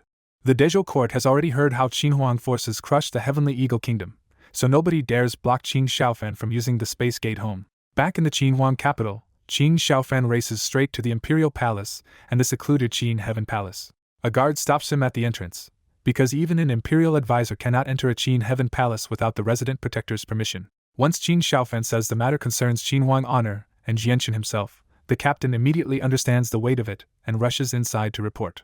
The answer comes back fast, and Qin Xiaofan is finally allowed into the Saint Ruler's palace. A maid leads him through the silent halls to a closed room, where only a calm voice from behind the doors receives him. Standing outside the door, Qin Xiaofan bows deeply and reports every detail, especially how the sect of Dragon and Tiger ignored Qin Huang prestige and its Saint Ruler still wounded Jianchen anyway. The protector inside is immediately angered and declares this a direct insult to the Qin Huang kingdom that cannot be tolerated. After dismissing Qin Xiaofan, the doors finally open and one of Qin Huang's hidden pillars steps out in person, Qin Yunlong. Qin Yunlong is no ordinary recluse either, but a former king of the Qin Huang kingdom who became a saint ruler 1,000 years ago and vanished into seclusion. As he crosses the drawing room, the maids freeze in disbelief because some of them have served here for years without ever seeing an imperial protector in the flesh. He ignores the panic and walks on, the palace gates opening by themselves as he leaves. Only after he is gone do the maids realize they failed to greet an imperial protector, and they go pale at the thought that such disrespect could cost them their lives. Outside, the guards recognize him instantly and drop to one knee, calling him honored imperial protector. Qin Yunlong casually lifts them back up without touching them, showing the effortless pressure of a true saint ruler. With a few impossible steps through the palace, he reaches another Qin Heaven Palace where 3 other old protectors are already waiting. He tells the 3 protectors what happened to Jianchen, turning the meeting straight into a discussion of how Qin Huang should answer the insult. The elders are immediately offended that a sect with only one saint ruler still dared to treat Qin Huang with such contempt. They also make the bigger point clear: Jianchen's talent is too important to lose, so if Qin Huang stays silent now, even he may feel wronged by them. So the protectors agree this matter must be handled in person, and the white-robed former king volunteers to move at once with one elderly protector beside him. They refuse to delay any longer, call Qin Xiaofan back in, and head straight for the space gate. At the center of the Qin Huang Palace, the dormant crystal flares and space twists into a 3-meter gate as Qin Xiaofan and the 2 saint rulers prepare to depart. Back in the Heavenly Eagle Kingdom, Jianchen and the Qin Huang advisors feel the gate open and rush to the palace clearing to meet whoever is arriving. Qin Xiaofan steps through first, followed by the 2 saint rulers, and the gathered Qin Huang advisors immediately bow to the honored protectors. Jianchen looks them over with curiosity, but after meeting saint rulers before, he no longer reacts with the same awe he once would have. One of the saint rulers addresses Jianchen first, and Jianchen answers with proper respect. The white-robed saint ruler introduces himself as a former Qin Huang king and presents the elderly saint ruler as his close friend, speaking to Jianchen warmly instead of from above. That easy attitude leaves Jianchen with a genuinely good impression of both saint rulers. After a brief exchange, the white-robed saint ruler gets to the point and tells Jianchen to lead the way, because the 2 of them came personally to settle matters with the sect of Dragon and Tiger's saint ruler. With 2 saint rulers from Qin Huang now leading the way, Jianchen heads back to the sect of Dragon and Tiger without the fear he felt before. This time the sect's saint ruler greets them as honored guests, a sharp sign that facing 2 saint rulers has forced his arrogance down. Inside the sect, the disciples and elders pour out in shock, and sect master Chris immediately realizes these visitors stand on the same level as their own saint ruler. Qin Yunlong tells everyone else to stay put, then he and Harry shoot straight into the sect at such speed that even Jianchen loses sight of them. While they wait outside, Xiao Tian and the others excitedly guess that the sect will have to pay dearly, and the Qin brothers even hope a saint ruler battle breaks out. Qin Wuming shuts his sons down on the spot, reminding them they have no place talking so casually about imperial protectors. But the expected fight never comes, and as the silence stretches on, Jianchen starts to feel that something is badly off. 2 hours later the 2 saint rulers finally return, and their gloomy faces kill any hope that this ended the way Jianchen wanted. When Jianchen asks for the result, Qin Yunlong bluntly tells him his grievance with the sect of Dragon and Tiger ends here. Jianchen pushes back, but Qin Yunlong only says the sect itself is nothing to fear and that a deeper secret has forced them to leave at once for Qin Huang. After ordering the others to finish up here and return later, Qin Yunlong and Harry rush away so fast that the whole group is left uneasy. Just as Jianchen is ready to leave, Sect Master Chris flies out and asks him to stay because the sect's elder sect master wants a private talk. Chris quickly insists this is only meant to improve relations, and Jianchen decides that refusing now would look like fear, so he agrees to go in alone. Chris leads Jianchen deep into the back mountain and stops outside a cavern, leaving him to enter the Saint Ruler's lair by himself. Inside, Jianchen finds a huge cavern lit by night pearls, with dust on the stone table and floor that shows this place has been left untouched for a long time. A stone door opens, and the sect of Dragon and Tiger's Saint Ruler finally steps out in person, towering over Jianchen in black robes. Jianchen gives him no courtesy at all, and the Saint Ruler opens instead by praising how absurdly young he is for a Heaven Saint Master. The old man explains that reaching Heaven's Saint Master already means mastering worldly energy, but becoming a saint ruler is even harsher because it depends on understanding the mysteries of the world. Jianchen cuts in and asks if this lesson is the real reason he was called here. The saint ruler brings up Jianchen's time in mercenary cities' holy lands and warns him that even that rare chance does not guarantee he will ever become a saint ruler. Then he reveals his real bait, a precious scroll containing a former cultivator's insights into breaking through from Heaven's Saint Master to saint ruler. Jianchen immediately sees the trade for what it is and says the saint ruler wants that scroll exchanged for the secret behind Jianchen's mysterious energy. The saint ruler openly admits it and demands to know where that power comes from and how it is cultivated. Jianchen refuses on the spot and gives him nothing. The saint ruler patiently presses again, arguing that Jianchen is still just an ant before a true saint ruler and should not reject such a shortcut. Jianchen still will not bend, saying no treasure is worth exposing his secret, and he turns his back on the saint ruler to leave. The moment Jianchen is gone, the saint ruler's warmth vanishes and he coldly decides that if Jianchen rejects the polite offer, harsher methods may follow. Back outside the sect, Jianchen returns with a grim face and tells the Qin Huang group that the saint ruler now covets the energy he wields, turning this into a dangerous hidden threat.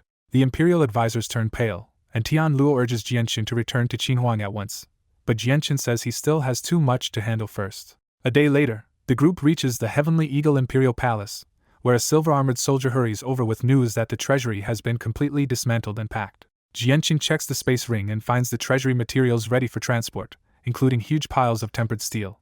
With nothing left to settle in Heavenly Eagle, Jianchen orders everyone to gather and return to the Jessan Kingdom. The return splits in two, with Jianchen and the imperial advisors flying ahead while the generals and elite soldiers travel overland on magical beasts.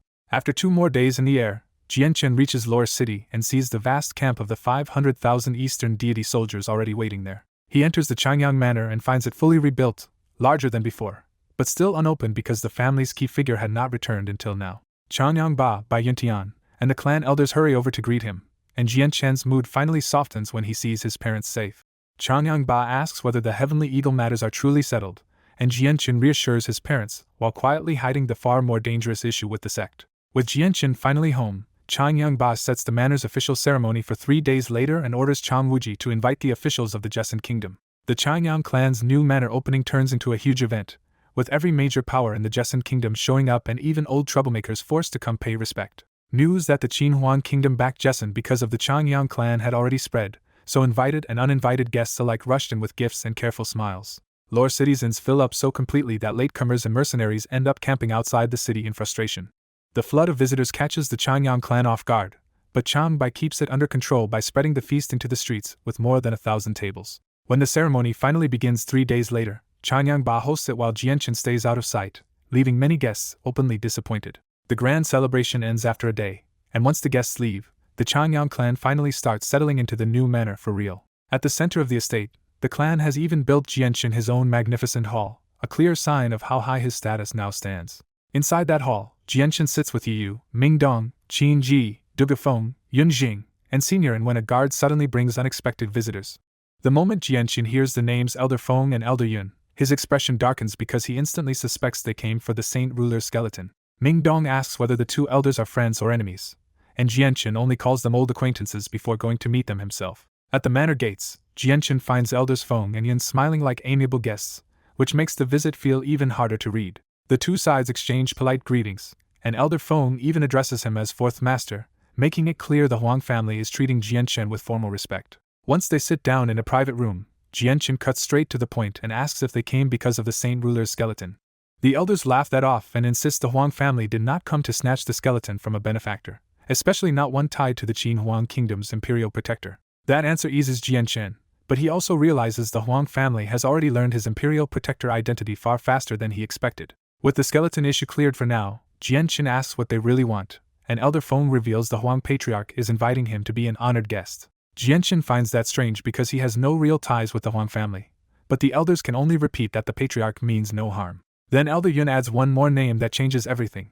Huang Luan also wants to see Jianchen again.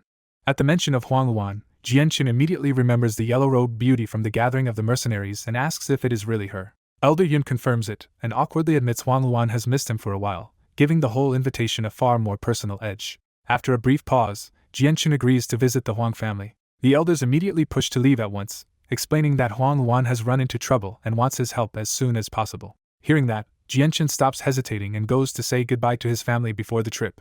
An hour later, Jianchen leaves the Qingyang Manor with Elder Feng and Elder Yun, and Qin Ji's insistence has turned the trip into a formal escort with 5 imperial advisors at his back. The trip is long but swift, and after a full day and night of flying, Jianchen's group finally reaches the Huang family's mountain territory. The Huang family sits atop a beautiful, spiritually rich mountain covered in buildings, looking every bit like a major hidden power. As the group descends toward the Huang family's mountain compound, 2 tall middle-aged elders fly up to stop them, and Jianchen immediately judges both men to be at least 4th cycle heaven saint masters. Elder Feng introduces the 2 brothers from the Huang family, and Jianchen returns the greeting politely while the 5 imperial advisors bow in silence behind him. The moment they hear these are invited guests from the Qin Huang kingdom, Huang Lan and Huang Feng become much more solemn and welcoming. With that, the Huang family elders personally invite Jianchen's group inside with full courtesy. Elder Feng says the patriarch is already waiting, and he leads Jianchen straight toward the giant palace at the center of the compound. Inside the ancient main hall, Jianchen feels a heavy grandeur that is simpler than an imperial palace but somehow even more imposing. 10 silent elders line the hall, and on the throne ahead sits a white-robed, crane-haired old man whose gentle smile hides immense authority. As Jianchen enters, the seated elders all open their eyes together and study him and the 5 imperial advisors in silence. After the formal introduction, the patriarch welcomes Jianchen as an imperial protector of the Qin Huang kingdom and invites everyone to sit. The patriarch explains that he is actually the Huang family's patriarch from 2 generations ago, dragged out of seclusion because receiving Jianchen personally matters that much. Once the courtesies are done, the patriarch admits this invitation is tied to 2 matters, one involving the ancestor and one involving a misunderstanding with Jianchen. First, the patriarch thanks Jianchen for helping Huang Luan protect the Lunar Bao inside the gathering of the mercenaries' empty space. He makes clear just how serious that was. The Huang family lent Huang Luan a ruler armament to compete for the mercenary title, only for the Shi family to nearly steal it in the empty space. Jianchen brushes the favor down, saying he only helped because he already owed Huang Luan one. The second matter is more awkward.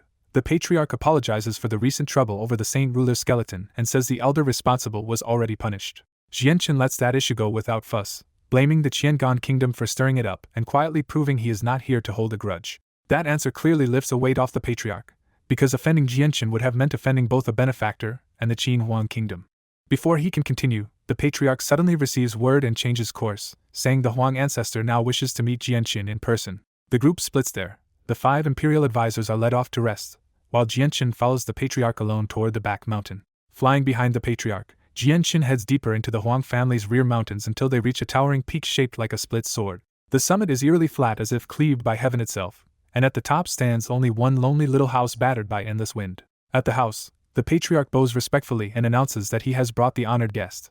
A voice from inside calls Jianchen in alone, and the patriarch immediately turns away instead of following. Jianchen enters without hesitation and finds the Huang ancestor inside, a white-robed old man with coiled hair, seated cross-legged on jade and carrying the calm presence of an immortal. On the Huang family peak, Jianchen bows deeply to the clan's ancestor, treating the saint ruler with full respect. The ancestor studies him with a single gaze so sharp that Jianchen feels almost transparent in front of him. When the ancestor casually praises Jianchen's talent and steady temperament, Jianchen is startled that his cultivation was read so easily. Jianchen's mind jumps to his biggest secret, but the ancestor's calm face makes him think the sword's spirits and his missing saint weapon are still hidden. Jianchen answers modestly, and the ancestor laughs that at Jianchen's age he had not even become an Earth Saint Master yet. The old man even says Jianchen could rise beyond Saint Ruler one day, but Jianchen stays grounded and says plenty of geniuses die before reaching that far. Pleased by that answer, the ancestor drops the pleasantries and asks if Jianchen knows why he was called here. The ancestor brings Jianchen out onto the summit, where a transparent barrier now seals the whole peak off from the wind and from outside eyes. With effortless earth element control, the ancestor shapes a stone table and stools on the sealed summit, and invites Jianchen to sit for a private talk. The ancestor pours wine and quietly confirms that no one outside can hear or even see what happens inside this barrier. Then he finally reveals the point. He wants to discuss official business with the Qin Huang kingdom, and Jianchen is speaking here as one of its imperial protectors. The ask is blunt. The Huang family wants an alliance, because they need outside help just to survive what is coming. Jianchen first suspects the Shi family, but the ancestor says the real threat is worse, the Hongfu clan. What shocks Jianchen most is the reason why the Hongfu clan is feared so much. They have 2 saint rulers and 2 ruler armaments. The ancestor reassures him that those 2 saint rulers are only on the 2nd and 3rd layers, and he could still handle both of them alone. That answer makes Jianchen realize this old man must be at least a terrifying layer higher than them. The ancestor explains that the Huang family and Hongfu clan have carried a blood feud for thousands of years, held back only because both sides would bleed badly in a direct war. But in recent years the balance started to tilt when the Hongfu clan drew close to another family, and tied the Yan family to them through marriage. That threat was why the Huang family entered the mercenary gathering's empty space without a barrier, and why the ancestor avoided wasting energy there. Then the Shi family suddenly attacked for the Huang family's ruler armament, forcing the ancestor to spend vital energy reclaiming it. To him, that timing is too suspicious to ignore, and he suspects the Shi family at least reached some hidden understanding with the Hongfu clan. With Hongfu, Yan, and possibly Shi all pressing together, the ancestor admits the Huang family could not withstand a combined strike. Jianqin immediately understands the real point of this meeting. The ancestor wants the Qin Huang kingdom's power to steady the Huang family before disaster hits. After a long pause, Jianqin refuses to answer on the kingdom's behalf, because an alliance like this is too dangerous for him to decide alone. Part of that caution comes from the Sect of Dragon and Tiger incident, where even Qi Huang's own saint rulers backed off for reasons Jianqin still does not know. The refusal lands exactly as the ancestor expected, and his last bit of hope visibly dims. Jianqin apologizes sincerely, and the ancestor admits that even a great power like Qin Huang cannot casually make 4 saint rulers into enemies. Even so, Jianqin promises that if there is anything he personally can do later, he will help the Huang family as much as he can. The ancestor is moved, but he also says bluntly that a heaven saint master still cannot matter in a saint ruler battle. That leads Jianqin to ask for something else instead. He wants to personally experience a saint ruler's power and see the gap with his own eyes. His real reason is caution, because the saint ruler from the Sect of Dragon and Tiger already showed dangerous interest in his power. The ancestor agrees and reminds him of the brutal rule of the continent. Beneath a saint ruler, everyone else is as weak as ants. To start the lesson, the ancestor casually traps Jianqin inside a saint ruler barrier and calls it a separate space tied to the world's laws. Jianqin does not trust words alone, so he summons Azure Violet origin energy into a sword and strikes the barrier himself. The ancestor is still confidently explaining that no heaven saint master can break it when Jianqin's origin energy pops the whole barrier like a bubble. For once the saint ruler looks shaken, staring at Jianqin's energy with open disbelief before calling it terrifyingly powerful. Recovering quickly, the ancestor says a barrier is only a side technique and invites Jianqin to attack him directly with everything he has. Jianqin stops holding back and drives the full force of his origin energy toward the ancestor's chest at blinding speed. The strike freezes 3 inches from the ancestor's chest, as if an invisible wall of reality itself refuses to let it pass. Jianqin strains harder and even circles behind him for another angle, but every attack dies at that same impossible distance. Only after Jianqin openly asks does the ancestor reveal the answer. This is the mystery of space.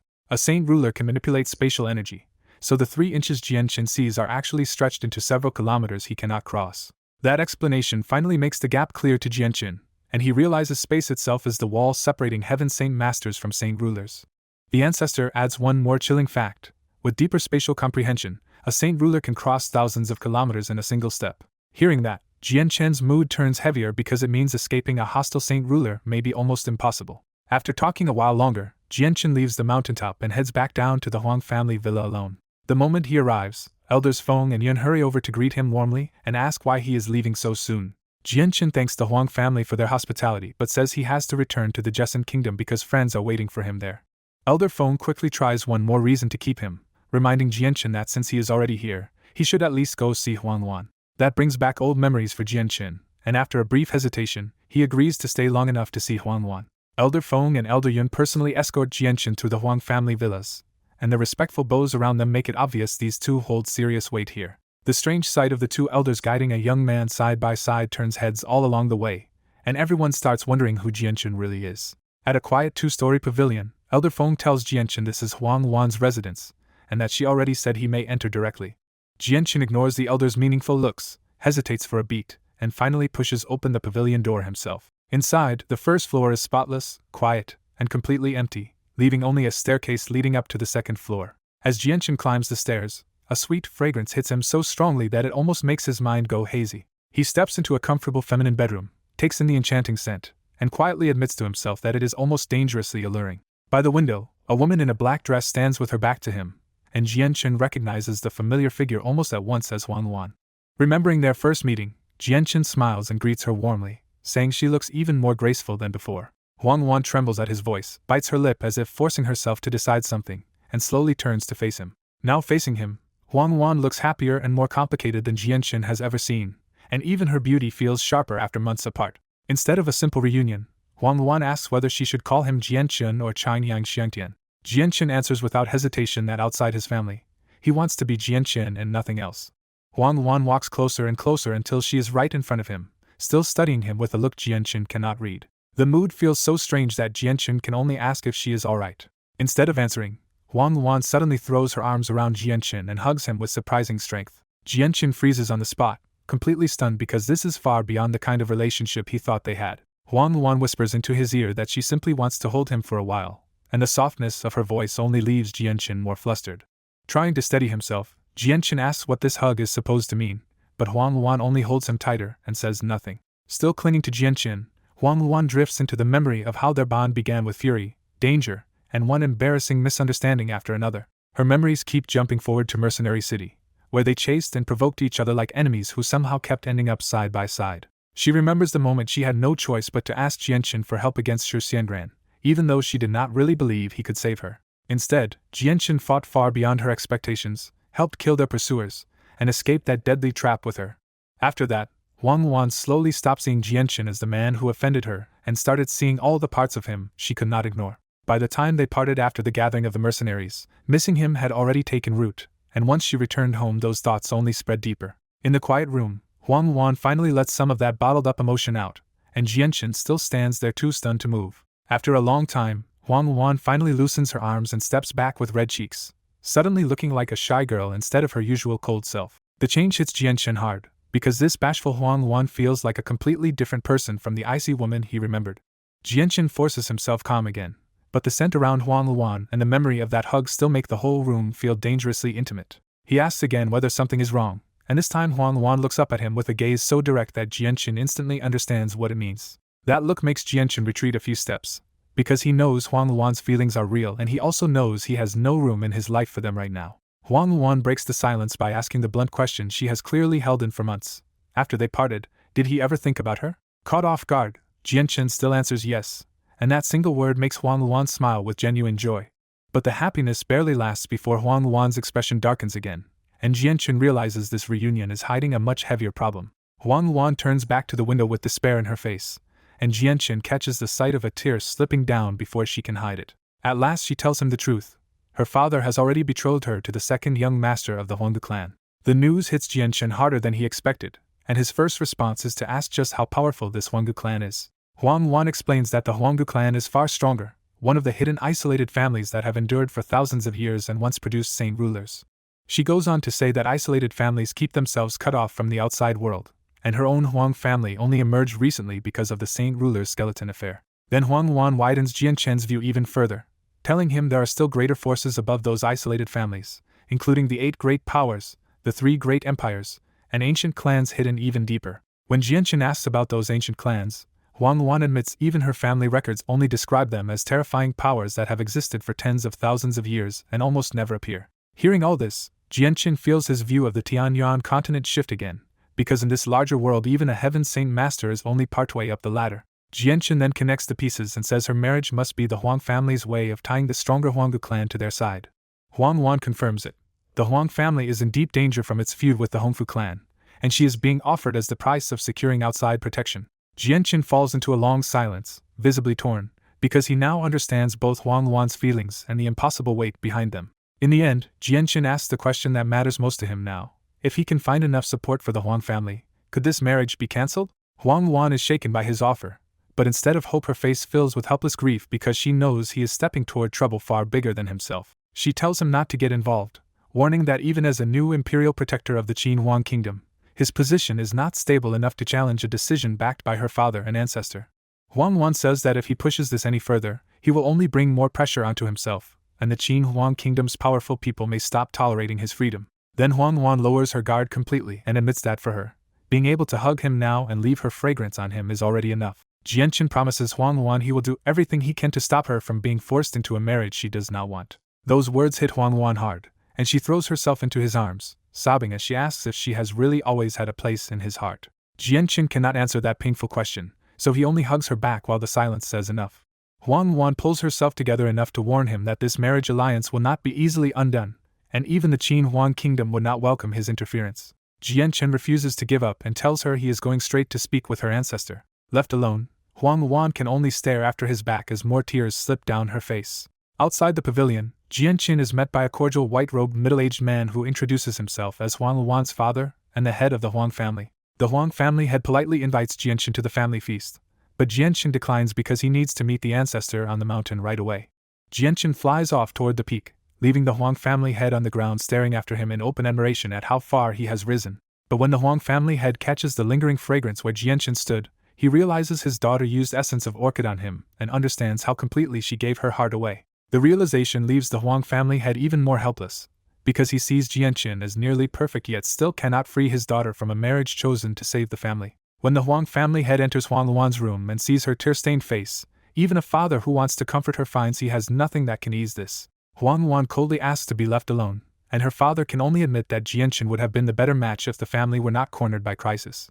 Jianchen returns to the mountain hut and asks the Huang family ancestor for one more serious talk. Inside the plain hut, the ancestor first jokes that Jianchen must have come to offer Qin Huang Kingdom support after all. Jianchen shuts that down and says he cannot drag the Qin Huang Kingdom into this, but he wants Huang Luan's engagement cancelled if he can find other help strong enough. The ancestor explains why it is so difficult. Huang Luan's rare talent made the Huanggu family eager for this marriage, and cancelling it would shatter a friendship built over centuries. When Jianchen presses for a solution, the ancestor probes him with a teasing question about whether he wants to marry Huang Luan himself. Jianchen dodges the bait, and the ancestor finally states his real condition. Only support that can truly rival the Qin Huang Kingdom would make him risk offending the Huanggu family. Jianchen says he may know a saint ruler strong enough, but he does not know that man's exact level. Then Jianchen drops the real shock. That saint ruler has already lived as a saint ruler for 5,000 years. That number blows away the ancestor's composure, and he leaps up so violently his stone seat crashes under him. When Jianchen confirms that the ancient saint ruler is still alive, the ancestor is openly shaken. Now genuinely excited, the ancestor grabs Jianchen and promises the Huang family will do its best to satisfy any request if that senior really comes to help.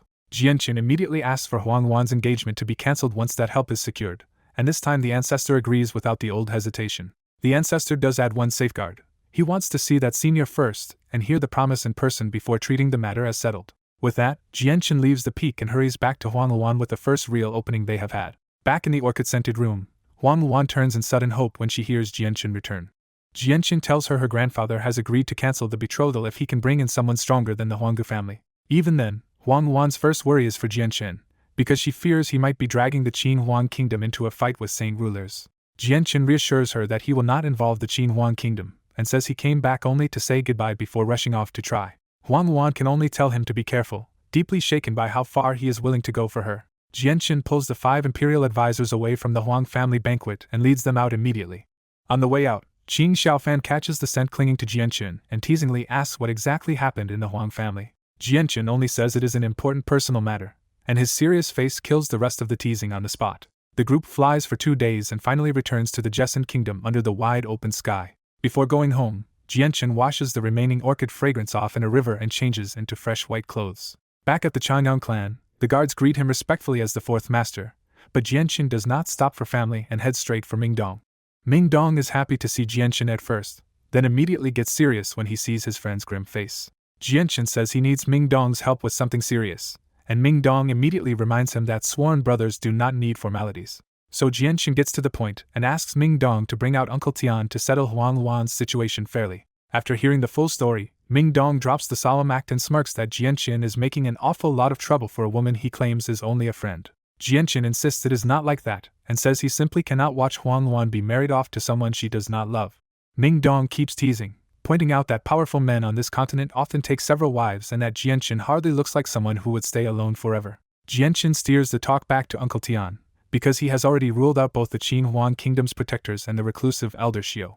In Jianchen's eyes, Uncle Tian is the one man who truly fits, because a saint ruler who broke through 5,000 years ago and lives above even ordinary saint ruler standards should be terrifyingly strong now. Mingdong agrees without hesitation and takes out the jade token Uncle Tian gave him for emergencies beyond his own ability to solve. He says Uncle Tian should be in Mercenary City with his parents now, and Jianchen cannot help doubting whether a summon can really cross that kind of distance. Mingdong just grins and pours Saint Force into the jade, trusting his uncle completely. The answer comes instantly as the space in front of them twists open into a torn doorway leading to a grand palace hall on the other side. Then a white-robed middle-aged man steps calmly out of the spatial gate, floating with an otherworldly ease that makes his arrival feel unreal. Mingdong breaks the stunned silence first and calls out to him with the easy affection of family, Uncle Tian. In Changyang manner, Jianchen stares in shock as Uncle Tian appears almost instantly from Mercenary City through a ripped-open space gate, a feat so precise it feels impossible. Mingdong greets him like family and proudly says the jade summon worked, making it clear just how much he trusts and reveres Uncle Tian. When Ming Dong explains that Jianchen needs help, Uncle Tian turns to him, and his calm gaze suddenly sharpens. Golden light bursts from Uncle Tian's eyes and pins Jianchen in place, leaving him unable to move or speak even though no weapon touches him. Ming Dong panics, but Uncle Tian raises a hand and calmly explains that he is only checking Jianchen's condition, not harming him. The light fades, Jianchen gets control of his body back, and he realizes just how terrifying Uncle Tian's strength really is. Uncle Tian bluntly reveals that Jianchen's saint weapon is shattered, exposing the secret Jianchen thought no one could see through. Jianchen admits the truth with full respect, and Uncle Tian finds it even stranger that Jianchen kept his strength and mind power after such a loss. Uncle Tian goes further and says Jianchen's power of thought is already strong enough to control the energy of the world, making his growth over half a year seem absurdly fast. With that out in the open, Jianchen finally asks for help and explains the Huang family's trouble from start to finish. Uncle Tian stays silent after hearing the whole story, and the pause is enough to make Ming Dong start worrying he might refuse. Ming Dong steps in for his sworn brother and reminds Uncle Tian that Jianchen once saved his life, turning the request into something personal. That finally moves Uncle Tian, and he agrees to intervene this once because Jianchen saved Ming Dong. Jianchen thanks him at once, and Uncle Tian answers by asking Jianchen to look after Ming Dong in the future, hinting at concern beneath his calm manner. Jianchen promises he would protect his sworn brother anyway, while Ming Dong grumbles that Uncle Tian is still treating him like a kid. Once Jianchen gives the direction of the Huang family, Uncle Tian says he has already found it and decides to leave immediately. Uncle Tian tears space open with one hand right inside the room, and the gate shows the Huang ancestors' familiar mountain hut on the other side. With a casual wave, Uncle Tian wraps Jianchen and Ming Dong in power and sends all three of them through the gate before anyone outside even notices they vanished. On the sword-shaped mountain, the Huang family ancestor sits restless for 2 full days, unable to cultivate because he cannot stop thinking about the rumored 5,000-year senior Jianchen mentioned. He keeps turning over the same thought. If a man could truly live that long, he would have to be beyond saint ruler, and backing from someone like that could change the Huang family's fate. Then the space inside his protected hut suddenly twists, and a space gate opens right in front of him despite the barriers he trusted. When Jianchen walks out with Ming Dong and Uncle Tian, the ancestor instantly understands who has arrived and rushes to bow in trembling respect. Uncle Tian barely acknowledges the ancestor's status at all and simply asks Jianchen if this is the man they came to see. Jianchen teasingly reminds the ancestor that he brought the person requested, and the ancestor's proud posture collapses into full panic and apology. The ancestor hurriedly says the matter is too small for such a senior to handle, but Uncle Tian answers that he already agreed to help Jianchen. Instead of taking over directly, Uncle Tian offers a thumb-sized white jade and says crushing it will summon him within 3 breaths if the Huang family ever truly needs him. That single-use promise is enough to overwhelm the ancestor, because even one intervention from a figure like this would give the Huang family enormous backing. Gathering his courage, the ancestor asks for Uncle Tian's name and affiliation, hoping to understand just what kind of giant he is standing before. Uncle Tian reveals his true identity as Tian Jian, a Grand Elder of Mercenary City, and says the ancestor can speak to him again only after reaching Saint King himself. The title hits like a hammer, and the Huang ancestor's legs give out on the spot because he knows a Grand Elder stands at the absolute top of Mercenary City's power. After that shock, Tian Jian turns gentle again and asks Ming Dong to return with him to Mercenary City for now. Ming Dong refuses for now and says he wants to stay with Jianchen, choosing experience at his brother's side over safety in Mercenary City. Tian Jian accepts that choice and says following Jianchen will help Ming Dong grow more than staying under protection. Ming Dong quickly pushes his luck and asks Tian Jian to also settle the threat from the Shi family and the Jieta clan before their experts come after them. Tian Jian refuses and gently warns Ming Dong that he cannot rely on his uncle to solve every danger, because one day he may have to stand on his own. Ming Dong accepts the lesson even if he is clearly unhappy about it. With everything settled, Tian Jian asks whether Jianchen and Ming Dong will stay in the Jessen Kingdom, and Jianchen says they will remain for a while. Tian Jian opens another space gate with effortless mastery, and a grand building in Mercenary City is visible beyond it before he steps through alone. Watching him leave, Jianchen cannot hide his yearning for that level of space control and the towering status that comes with such strength. The Huang ancestor is left dazed, muttering that this is the power of a Saint King, and the white jade in his hand suddenly feels more precious than anything else he owns. He carefully seals the jade away in an exquisite jade case, treating it like a family treasure that could decide the Huang family's future. Only after putting it away does he realize his forehead is soaked with sweat from the pressure of meeting Tian Jian. When he looks back at Jianchen and Ming Dong, even a saint ruler like him now sees them through the shadow of the Grand Elder backing them. Jianchen takes the opening and calmly asks the ancestor to cancel Huang Wan's engagement to the Huang clan. The ancestor agrees at once without the slightest resistance, his tone suddenly almost fawning now that he knows exactly who Jianchen can call on. With Huang Wan's crisis finally resolved, Jianchen leaves the mountain in a much lighter mood, but he knows the real key was Ming Dong's connection to Uncle Tian. Jianqin is still stunned that Ming Dong could move a Grand Elder of Mercenary City, which makes Uncle Tian's status feel even more terrifying than before. The ancestor's whole attitude has flipped, and he chats warmly with Jianqin and Ming Dong on the way back as if they are honored guests already. As soon as they reach the central hall, the Huang family's Heaven Saint Masters gather and kneel to greet their ancestor. The ancestor orders everyone inside, and the clan elders immediately realize something major is about to be announced. When the seating is arranged, Jianqin and even Earth Saint Master Ming Dong are placed right beside the ancestor, which leaves the whole hall quietly rattled. Then the ancestor drops the real bombshell and announces that Huang Wan's engagement to the Huanga clan is cancelled from this moment on. Some elders turn pale at once, because breaking the engagement means openly offending the Huanga clan and risking their long friendship. Elder Ping and another elder speak up anyway and urge the ancestor to reconsider before the Huanga clan takes this as a public humiliation. The ancestor crushes the objection on the spot, warning them not to speak of changing his decision again. With the matter settled, he orders the clan to inform the Huanga family and send gifts as compensation. He follows that with a second command: Jianqin and Ming Dong are now the Huang family's most honored guests, and offending them will bring his punishment.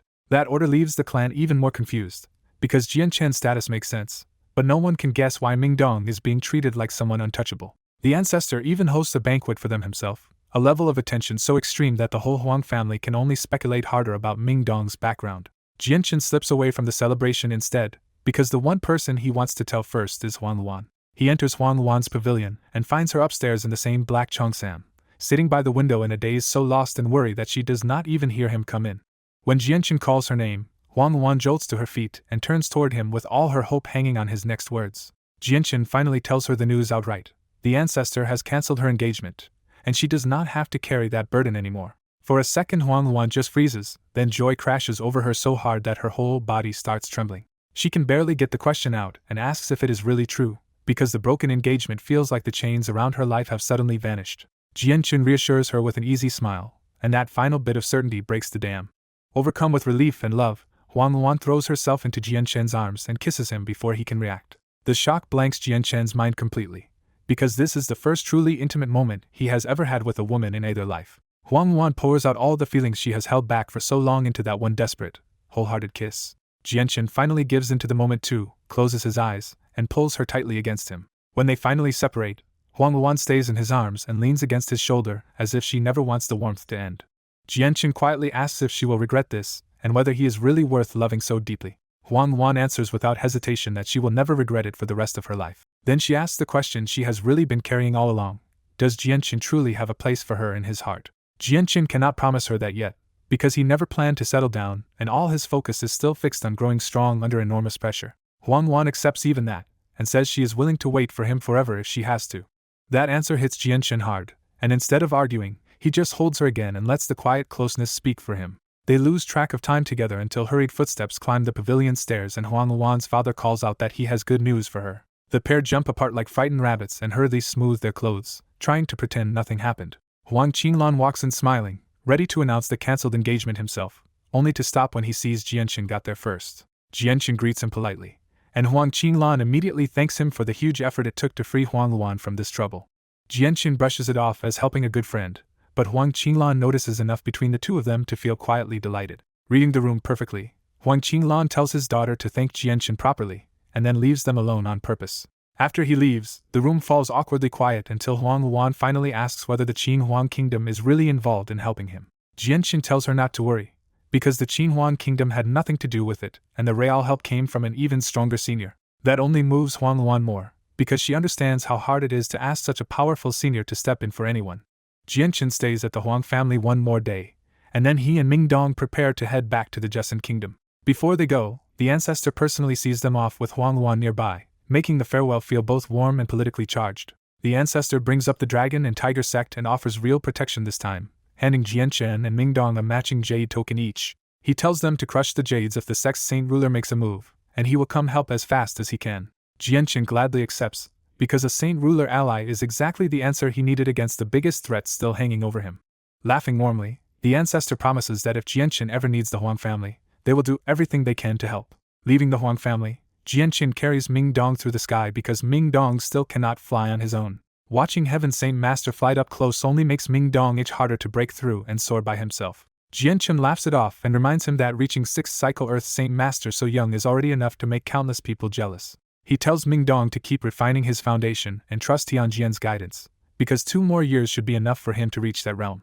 Ming Dong admits Jianqin is right, but being carried through the sky only makes him more impatient to reach Heaven's Saint Master himself. Then Ming Dong suddenly turns sly and asks the question Jianqin wanted to avoid: what exactly happened with Wang Luan? Jianqin goes quiet, thinking of the feelings left behind in her pavilion, and says he has no room to settle down while so much still rests on his shoulders. Ming Dong immediately understands the real weight behind that answer and brings up the Shi family and the Jetta clan. Jianqin admits he already pushed both powers into a blood feud by killing their experts and destroying their ruler armaments, and until he becomes a saint ruler he has no real answer for their retaliation. Even hearing the word saint ruler makes Ming Dong stare ahead with naked longing at that terrifying next level. When Ming Dong asks whether Jianqin is already trying to comprehend the mysteries of the world, Jianqin shuts down the shortcut fantasy right away. Jianqin explains that true comprehension only begins after deep mastery of the energy of the world, and even his unusually strong power of thought is still nowhere near enough. So the answer is simple and frustrating: they can only keep taking one step at a time. 2 days later, the pair finally returned to Changyang Manor, where everyone had been curious about their sudden disappearance but trusted Jianqin enough not to panic. No one presses him for answers, not even his parents, because Jianqin has long since become a man with his own status, burdens, and decisions. After brief greetings, Jianqin heads straight for his own hall with one thing on his mind. Inside his bedroom, he finds the white tiger cub exactly where he left it, still asleep on the bed beside its hoard of heavenly resources. The problem is the cub has eaten through almost everything, and Jianqin can only worry as its appetite keeps growing. He quietly adds another fresh pile of heavenly resources next to the sleeping cub before leaving the room again. For the next 2 days, Jianqin stays inside the manor with his friends and Princess Yulan, enjoying an unusually peaceful break after the recent turmoil. That calm ends when Qinji receives an urgent letter from the Qin Huang Kingdom ordering him back at once. Qinji immediately bids farewell and leaves with 5 imperial advisors, while Xiao Tian, 4 others, and 3 generals stay behind to keep supporting Lore City and the Changyang clan. After that, Jianqin goes to check on Sans and his mother, who have been treated inside the clan almost like honored family despite their humble background. But when he finds them, the mother and son are clearly troubled, sitting together with embarrassed, hesitant faces. Jianqin greets them warmly and asks whether they have settled in well, offering to have Uncle Chang handle anything they need. His status still scares them, and both of them jump up to bow to the 4th master with obvious panic and respect. Jianqin gently halts the bow with his control over the world's energy, because Kendall's family should never have to kneel to him. Once they sit, Jianqin asks directly what is troubling them. Sans finally admits that this noble treatment feels too strange, and he and his mother want to move out instead of living like this. His mother explains it more plainly: they are ordinary people, not born for luxury, and she wants to buy an inn in Lore City and go back to working for a living. Jianqin hesitates, then respects their choice and promises that Uncle Chan will handle the inn arrangements for them. Far from the Jessen Kingdom, the story cuts to a shrine hanging in empty air, where elders bring troubling news to Tianjian. The report is grim: men from the Bloodsword sect have started moving again, mostly along the coastal regions. Tianjian immediately knows that is bad news, because the Bloodsword sect has been quiet for 1,000 years and their sudden reappearance near the coast makes no sense. Another elder voices the obvious fear that they may be preparing something major, pushing Tianjian deeper into thought. Tianjian thinks of Houston, who withdrew from the continent 1,000 years ago, and the timing only makes the Bloodsword sect's movements feel more unsettling. In the end, Tianjian decides this matter should be passed to the 2nd and 3rd elders instead of reported to him directly. After the elder leaves, Tianjian drops to the ground and stares up at the murky sky in troubled silence. Back in Changyang Manor, Jianqin gathers Ming Dong, Yunjing, Seniorin, and one other companion around a round table for a new plan. With Jessen's crisis basically settled, Jianqin tells the group it is time for everyone to start handling their own next steps. Ming Dong catches on at once and guesses that Jianqin is finally talking about the flame mercenaries. Jianqin confirms it, and says that after so many interruptions, he finally wants to see how the flame mercenaries have developed in his absence. Yunjing asks the obvious question, because none of them know where this mercenary group even is or what kind of force Jianqin built. Jianqin explains that he is only the 2nd captain, and if the group has not moved, they should still be in Wake City of the Blue Wind Kingdom. When the conversation turns to the group's strength, Jianqin can only smile awkwardly, and say they will understand once they see it. Ming Dong laughs and says that makes him want to visit Wake City even more just to see this mysterious mercenary group for himself. Dugafeng, true to form, skips the chatter and asks only one thing: when do they leave? Jianqin says not yet, because before Wake City he wants to make one stop first, and tells the others to wait in Changyang Manor until he returns. Then, as everyone gets up to leave, Jianqin stops Ming Dong and says he wants to introduce him to a friend. When Ming Dong asks where they are going, Jianqin gives the answer straight: Kargath Academy. So the two of them set out again, with Jianqin carrying Ming Dong through the sky toward the academy. Meanwhile, far to the south, The misty forest is introduced as a place wrapped in dense year-round fog that only becomes more dangerous the deeper one goes. It had once been an ordinary beast forest, but after a strange mist swallowed it, every curious explorer who went deeper in disappeared without a trace. Instead of fear, greed took over, and larger mercenary forces rushed in believing the forest must be hiding treasure. That gamble ended in disaster when only a few badly wounded survivors staggered back out and reported Class 6 magical beasts in the depths. The report shocked every nearby kingdom, because a Class 6 magical beast was the kind of threat that could wipe out a second-class city and was almost never seen outside the Cross Mountains. Heaven's Saint Masters were dispatched to hunt the beasts, but every one of them came back looking grim and none had fought anything inside. From then on, everyone knew the misty forest hid something even Heaven's Saint Masters would not touch, so ordinary mercenaries stayed to the outer edge and no farther. What outsiders never imagined was that deep beyond the deadly mist stood a hidden settlement centered on a giant tower more than a kilometer high. Inside that hidden stronghold, elders Feng and Yun from the Huang family meet the Huanggu clan's leader, Lord Jiang.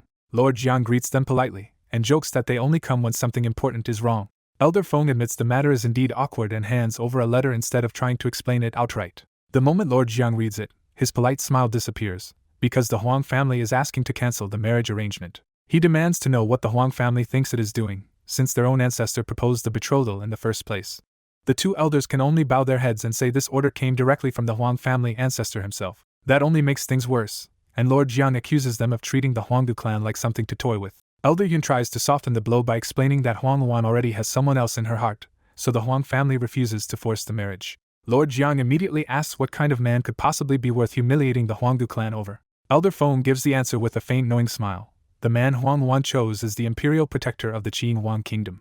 That name lands hard, and Lord Jiang instantly realizes the Huang family now has the Qin Huang kingdom behind it against the Hongfu clan. His anger burns even hotter because the Huanggu clan had valued Huang Luan highly, and this marriage was supposed to bind the two clans together as a deterrent, not out of romance. Now that the Huang family wants out, Lord Jiang dismisses the two elders coldly, and says he will take the matter to his own ancestor for a direct answer. After the Huang family breaks the marriage pact, elders Feng and Yun leave the Huanggu clan, and clan leader Jiang Tao immediately heads for the ancestor's tower with a troubled look. At the sealed doors, Jiang Tao respectfully reports that Huang Luan's engagement has been cancelled and reassigned to an imperial protector of the Qin Huang kingdom. The ancestor's voice erupts in anger from behind the doors, and even Jiang Tao is startled by how strongly the old monster reacts to Huang Luan's name. After dismissing Jiang Tao, the ancestor finally steps out in blue robes, his face dark with suspicion. Alone, the ancestor guesses the imperial protector may have discovered that Huang Luan has the water spirit's body, then convinces himself the secret should have been impossible to see. The thought still unsettles him, so he decides the water spirit's body is too important to ignore and rushes out to investigate in person. Far away in the Jessen kingdom, Jian Qin and Ming Dong finally reach Kargath Academy after a long flight and descend near its gates.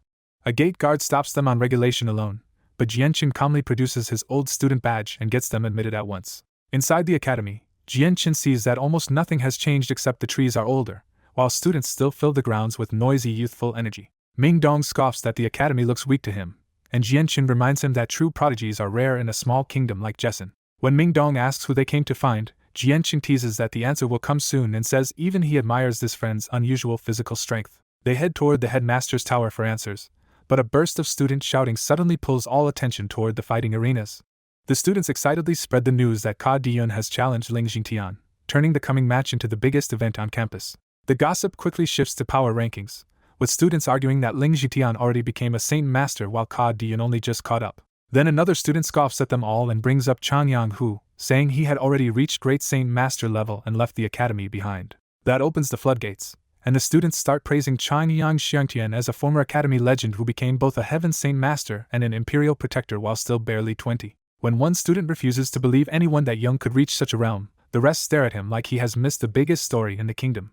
An older student piles on with the real academy memory, saying Chang Yang Xiangtian beat Ka Di Liang, Ka Di Chiuli, and even Ka Diyun back when he had only reached the 8th Saint Force layer. Before the gossip can keep going, Ka Di Chiuli arrives in a cyan skirt with Ka Di Liang beside her, and the whole crowd instantly goes quiet and flattering. The narration makes it clear why everyone bows to them.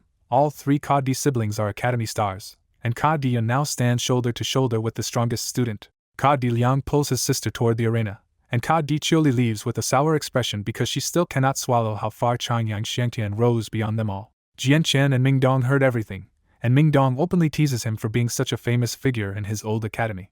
Jian Chen brushes it off as childhood nonsense, but the old memories still stir enough that he decides to go watch the match too. By the time they reach the arenas, the place is already packed solid, and the match clearly has the entire academy on edge. Students around them keep arguing over the outcome, splitting between Ling Jingtian's experience and Ka Diyun's unstoppable winning streak. Standing out in their white robes, Jianqian and Mingdong draw curious looks, and Ka Dichuli suddenly fixes on Jianqian as if she almost recognizes him. Jianqian holds no grudge over those old student scuffles, so he simply gives Ka Dichuli a polite nod before looking away.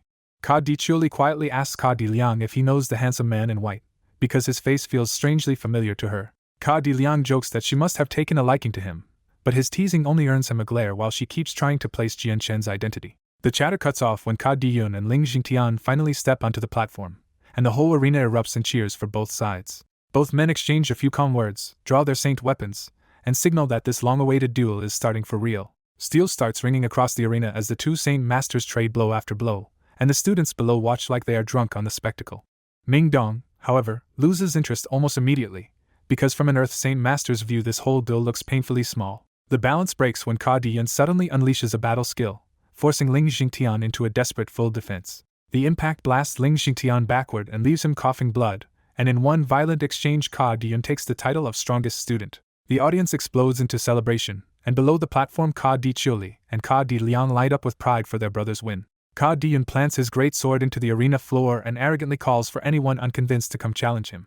His swagger immediately irritates Ming Dong, and the thought of playing with Jianqian's old rival flashes across his face. Before Jianqian can stop him, Ming Dong springs onto the platform to answer Ka Diyun's challenge himself. Jianqian can only shake his head, because watching a 6th cycle Earth Saint Master bully an ordinary Saint Master is absurd even by his standards. On the arena, Ming Dong folds his arms and casually calls out Ka Diyun, sounding less like a challenger and more like a man here for fun. The crowd starts buzzing over the sudden outsider, and Ka Diliang quickly orders someone to fetch Headmaster Bai En because this no longer looks like academy business.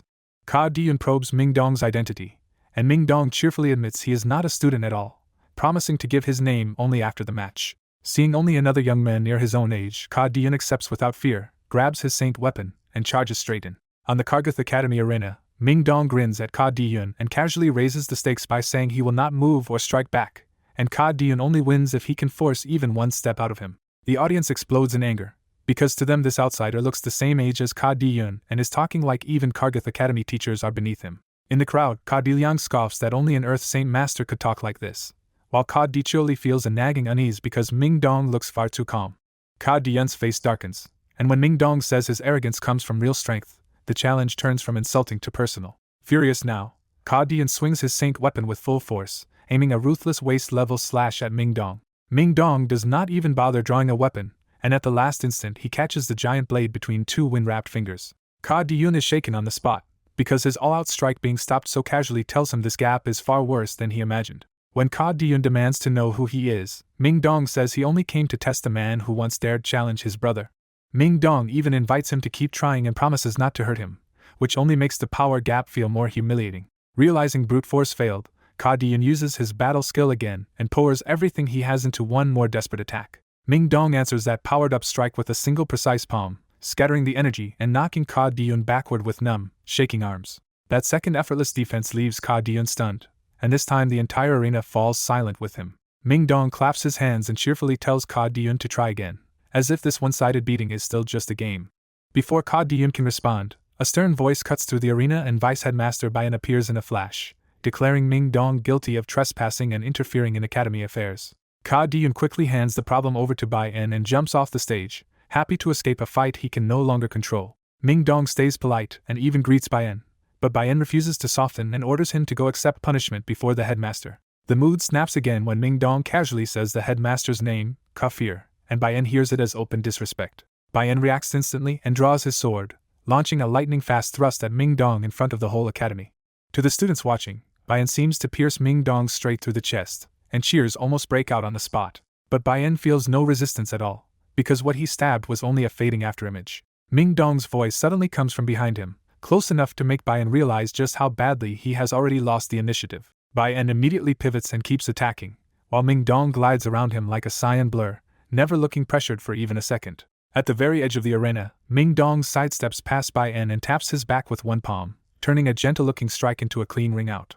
Bai En crashes to the ground outside the ring, And even though most students miss the actual exchanges, they can all see their vice headmaster just lost. The Kaddi siblings are left speechless, because the stranger they doubted has just beaten even vice headmaster Bai En in full view of the academy. After regaining himself, Bai En jumps back onto the platform and respectfully thanks Ming Dong for going easy on him. Ming Dong brushes it off and says they are on the same side anyway, hinting that if he had truly hurt Bai En, his own brother would have been the one angry with him. Then Headmaster Kafir arrives from the sky with a warm laugh, and Ming Dong looks up to greet the academy leader who clearly already knows him. Kafir openly backs Ming Dong as a friend, and Bai En has to accept a calm but pointed reminder that Ming Dong had already shown him mercy. When Bai En finally asks who this young expert is, the headmaster introduces him by name, and Ming Dong is instantly reframed as a famous honored guest instead of a trespasser. Bai En blurts out that this is the very Ming Dong who used a heaven-tier battle skill to wound Heaven Saint Masters, and that revelation sends the whole academy into an uproar. The Kaddi siblings swing from disbelief to admiration at once, and Kaddi-yun laughs off his defeat because losing to his own idol suddenly feels like an honor. With Kafir finally here, Jianchin steps onto the arena at last and greets the headmaster and vice-headmaster directly. Kafir immediately recognizes Jianchin and introduces him to Bai En as Changyang Xiantian, the Jessen Kingdom's imperial protector and the fourth master of the Changyang clan. When Bai En hears that the white-robed guest is really Changyang Xiantian, he is so shocked he immediately bows and addresses Jianchin as Jessen Kingdom's imperial protector. That one reveal throws the whole arena into an uproar, because the students suddenly realize the famous academy legend in front of them has already become a Heaven Saint Master. To the students, Ming Dong is already someone to admire, but Jianchin now feels untouchable, like a figure they can only worship from a distance. The shock runs even deeper because Jianchin is still Kargath Academy's old legend, remembered for winning newcomer contests, gathering huge piles of monster cores, and beating stronger students before he should have been able to. Kaddi Chioli stares up at him in a daze, suddenly understanding why the stranger had felt familiar and feeling the gap between her life and Jianchen's rise. Her brothers Kaddi-yun and Kaddi-liang are quieter, because they still remember the bad blood from their academy days and can only watch Jianchen with mixed feelings. Even with that towering status, Jianchen quickly lifts Bai En up and talks to him normally, showing he has not become arrogant. The headmaster warmly invites Jianchen to his place, clearly proud that this former student still came back to Kargath Academy. The headmaster flies up first, and Jianchin casually gathers wind to carry himself and Ming Dong after him, while the students below can only stare in envy. At the top of the tower, the headmaster receives them in his private room and brings out his treasured 100-flower wine for these honored guests. Jianchin and Ming Dong both praise the 100-flower wine after one sip, though Jianchin knows this excellent drink still falls short of the spirit ape wine he once had. Jianchin returns the favor by taking out his last jade bottle of the far rarer 100-grass wine. The moment Jianchin pours the 100-grass wine, its rich green liquor and heavy fragrance fill the room and make it obvious this drink is on another level. Ming Dong immediately demands a cup, and Jianchin explains this wine came from the Spirit Ape King in the Cross Mountains, so every remaining drop is precious. That explanation leaves the headmaster reeling, because the Cross Mountains are a human death trap, and Jianchin somehow came back with wine from a saint ruler Spirit Ape. Ming Dong drinks first and goes blissfully still, and then the headmaster finally gives in and tastes the 100-grass wine himself. One sip leaves the headmaster stunned enough to call it the finest wine of his life before he greedily drains the rest in a single swallow. As the wine settles in, Ming Dong and the headmaster both close their eyes to savor it, but Jianchin suddenly notices world energy gathering around the headmaster's body. The world energy thickens until the headmaster starts floating and releasing waves of power, jolting Ming Dong out of his drunken calm as Jianchin pulls him back. Jianchin calmly explains that Kafir is breaking through, leaving Ming Dong dumbfounded that a cup of wine could trigger it. When the energy finally settles, Kafir lands again and happily reveals that the wine pushed him past the bottleneck into the fourth cycle of Heaven Saint Master. Ming Dong hurriedly drains the rest of his own cup, hoping for the same miracle. He does not break through, but he still feels his saint force and willpower strengthen enough to realize the 100-grass wine is a true treasure. The moment Ming Dong begs for more, Jianchin painfully puts the jade bottle away and refuses to let him drink through the last of it. Ming Dong grumbles that he will just visit the spirit ape himself after he reaches Saint Ruler, and the joke breaks the room's tension. With the wine talk over, Jianchin finally explains why he came back to Kargath Academy at all. He wants to find his old friend Tai Ta. Kafir says Tai Ta left the academy 2 years ago to return home, and he sounds a little regretful that he never had time to visit during the war. He also admits Tai Ta was never a normal student to teach, because the boy's talent was too raw and self-driven for ordinary instruction. Jianchin agrees at once, saying Tai Ta was always the kind of straightforward genius who only needed real combat and experience to grow fast. Kafir can only give a rough memory of the location, saying Tai Ta's village lies somewhere north in the mountains near a small city halfway up. That is enough for Jianchin to pull out a full map of Jessen Kingdom and start searching for the matching terrain. He quickly finds a likely match near a third-class mountain city, and decides this has to be where Tai Ta's home is. Not long after, Jianchen puts the map away, says goodbye to Kafir, and takes Ming Dong straight toward the mountain city. After 2 hours at Jianchen's speed, they arrive at rough Little Lust City and drop to the ground to avoid causing a scene. Inside the city, Jianchen enters a butcher's shop, places down a gold coin, and asks whether the owner knows Tai Ta. The butcher immediately recognizes Tai Ta from the description, but his expression turns wary when he realizes these two powerful strangers are looking for him. Jianchen quickly explains that they are Tai Ta's old classmates from Kargath Academy, which finally puts the butcher at ease. The butcher happily gives them the route to Tai Ta's home and even boasts about Kargath Academy, never realizing the famous Imperial Protector is standing right in front of him. Ming Dong jokes that the directions were far too long for such a simple trip, and then the two leave the city on foot toward the mountain village. They race through the forest and over the brook, brushing off the cries of weak beasts until a small farming village finally appears beyond the trees. The village is modest but tidy, and Jianchen and Ming Dong immediately stand out there in their spotless fine robes among the peasants and paddies. Their appearance makes the villagers nervous enough to grip hoes and sickles, as if trouble has already visited this place before. An old village elder cautiously asks what business these two lords have here, and Jianchen answers with deliberate kindness that they came to find their classmate Tai Ta. That explanation instantly relaxes the village, which only makes Jianchen more suspicious that something unusual has been happening here. Jianchen asks if something happened, but the elder denies it and simply says Tai Ta went hunting in the mountains this morning and should return soon. Jianchen agrees to wait in the village, and the quiet pause is broken almost immediately by a booming familiar voice calling out to his family from far away. Tai Ta finally appears carrying a giant wild boar on his shoulders, and even Ming Dong can barely believe this towering mountain of a man is really the friend Jianchen came to see. Jianchen confirms it is Tai Ta, amazed at how much his old friend has changed, because the giant now stands so huge that Jianchen only reaches his chest. Tai Ta drops the boar and rushes over, recognizing only a strange familiarity at first and questioning who these two visitors are. Jianchen smiles up at him and gently asks whether Tai Ta really forgot him after all these years. The voice finally unlocks the memory, and Tai Ta lights up as he blurts out that this is Changyang Xiangtian. Tai Ta erupts with happiness, swearing he could never forget Jianchen and calling him the best brother he ever had. As he crushes Jianchen in a tight hug, Tai Ta tearfully admits he once thought his friend had died after fleeing alone from the Hua Yunsek's pursuit, so seeing him alive feels unbelievable. Tai Ta all but crushes Jianchen in a joyful reunion hug, and Jianchen immediately realizes his old academy brother has become absurdly strong. Jianchen jokes about Tai Ta shooting up in height, but Tai Ta's smile slips for a second and hints that something is badly wrong. When Jianchen asks if he is in trouble, Tai Ta dodges the question and hurriedly invites them inside instead. Tai Ta notices Ming Dong belatedly, and his simple loyalty comes out at once when he warmly declares any brother of Jianchen is his brother too. The villagers crowd around with easy affection, making it clear Tai Ta is the beloved giant of the whole village. Inside Tai Ta's cramped wooden house, his plain food and ordinary rice wine show how little the family has, even as he does his best to host them with embarrassed sincerity. Jianchen gently brings up Tai Ta leaving Kargath Academy 2 years ago, testing whether the trouble started back home. Tai Ta's face tightens in fear, and the silence tells Jianchen the problem is real. Jianchen presses harder and reminds Tai Ta that brothers do not hide this kind of burden from each other. Ming Dong backs Jianchen up and bluntly tells Tai Ta that Jianchen is powerful enough to solve almost anything in the Jessan Kingdom. After a long struggle with himself, Tai Ta finally decides the secret is too dangerous to say in the village and leads them into the mountains. Several kilometers deep in the hills, Tai Ta still checks the area like a hunted man before he dares to speak. Tai Ta opens with a bizarre question about the color of human blood, and both of his friends are instantly confused. When Tai Ta keeps asking whether any blood but red could appear in a human, the question itself starts to feel like a confession. Tai Ta finally blurts out the truth. His blood is not red at all, and he is terrified this means he is not human. The revelation hits Jianchen and Ming Dong like a shockwave, because in their world human blood is supposed to be red without exception. Ming Dong refuses to believe it and demands proof, but Tai Ta is so desperate he offers his own arm without hesitation. Ming Dong sharpens a falling leaf with same force and slashes, but the leaf cannot even break Tai Ta's skin. That failed cut shocks Ming Dong, because the force in that leaf should have sliced like steel. Tai Ta matter-of-factly admits ordinary beasts can barely hurt him, as if this frightening toughness has become normal to him. Ming Dong pours in more saint force and tries again, and this time he only manages a shallow scratch.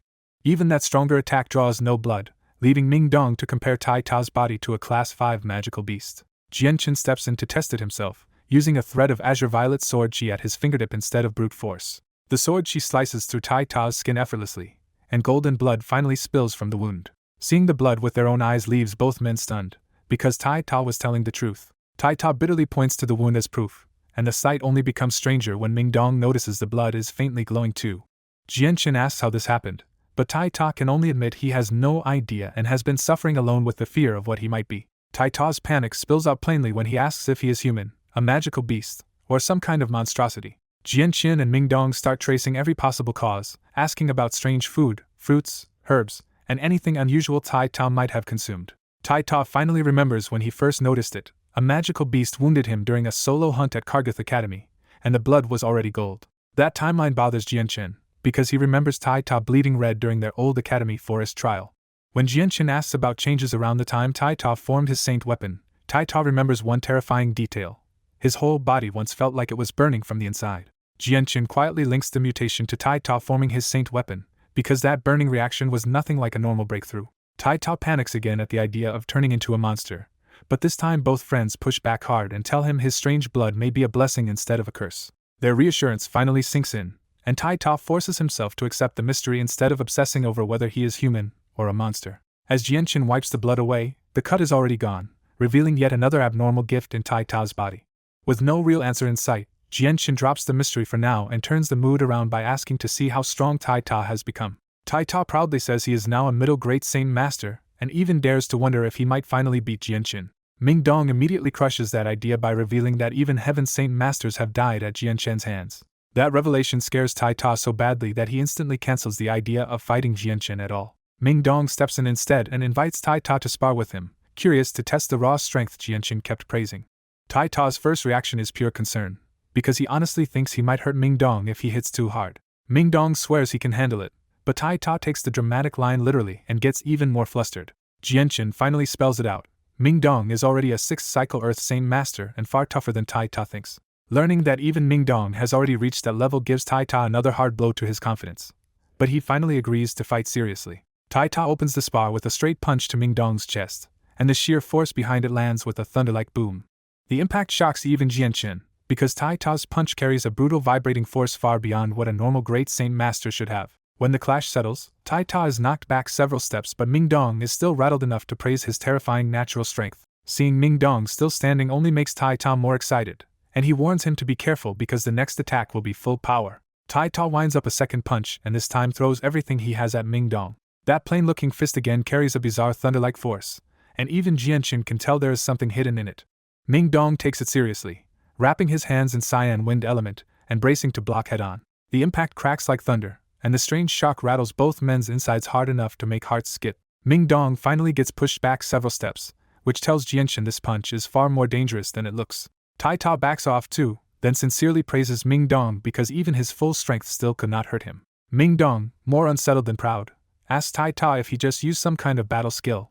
Tai Ta flatly denies it, and says both punches were just his own natural strength. Jian Qin presses him for any odd feeling when he punches, but Tai Ta still has no idea what they are talking about. With no clear answer to chase, Ming Dong guesses the mystery may come from Tai Ta's strange golden blood, and Jian Qin quietly accepts that for now. They agree to keep Tai Ta's secret between them and start walking back to the village. As soon as they return, they find the village in a standoff with another group from the Xiao family.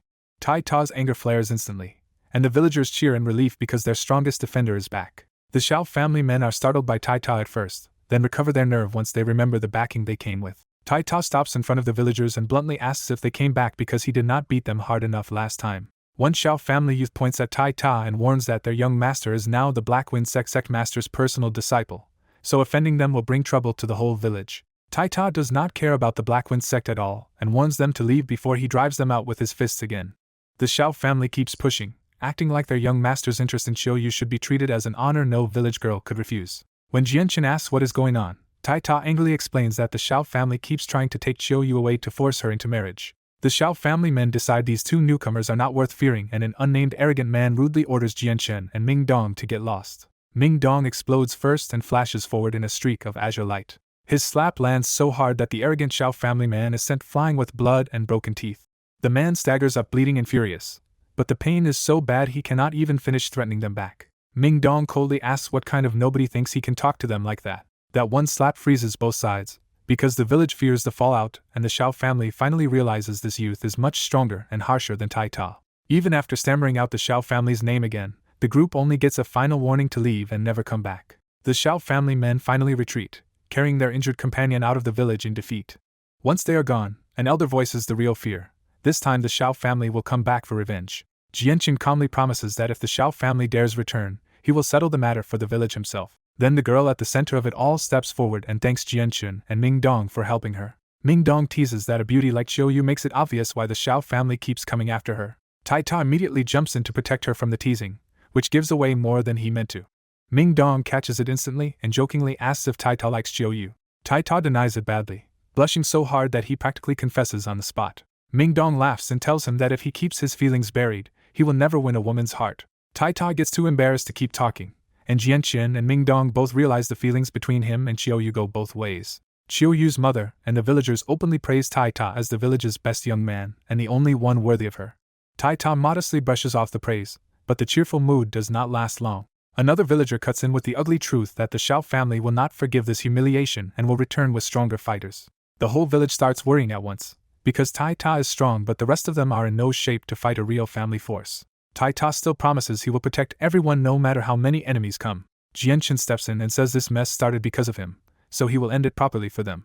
When the villagers ask if he truly can solve it, Jianqin treats them with calm respect and gives his word that the Xiao family will never trouble them again. That promise sends a wave of relief through the village, and Jianqin immediately decides not to wait around for the next attack. Jianqin orders them to leave at once for the Xiao family so the problem can be erased at the source. Tai Ta is delighted to have stronger allies at his side, and Ming Dong mocks the idea that the Xiao family could act arrogant in front of Jianqin. The three leave the mountain village and head straight for Huanga City, where the Xiao family is based.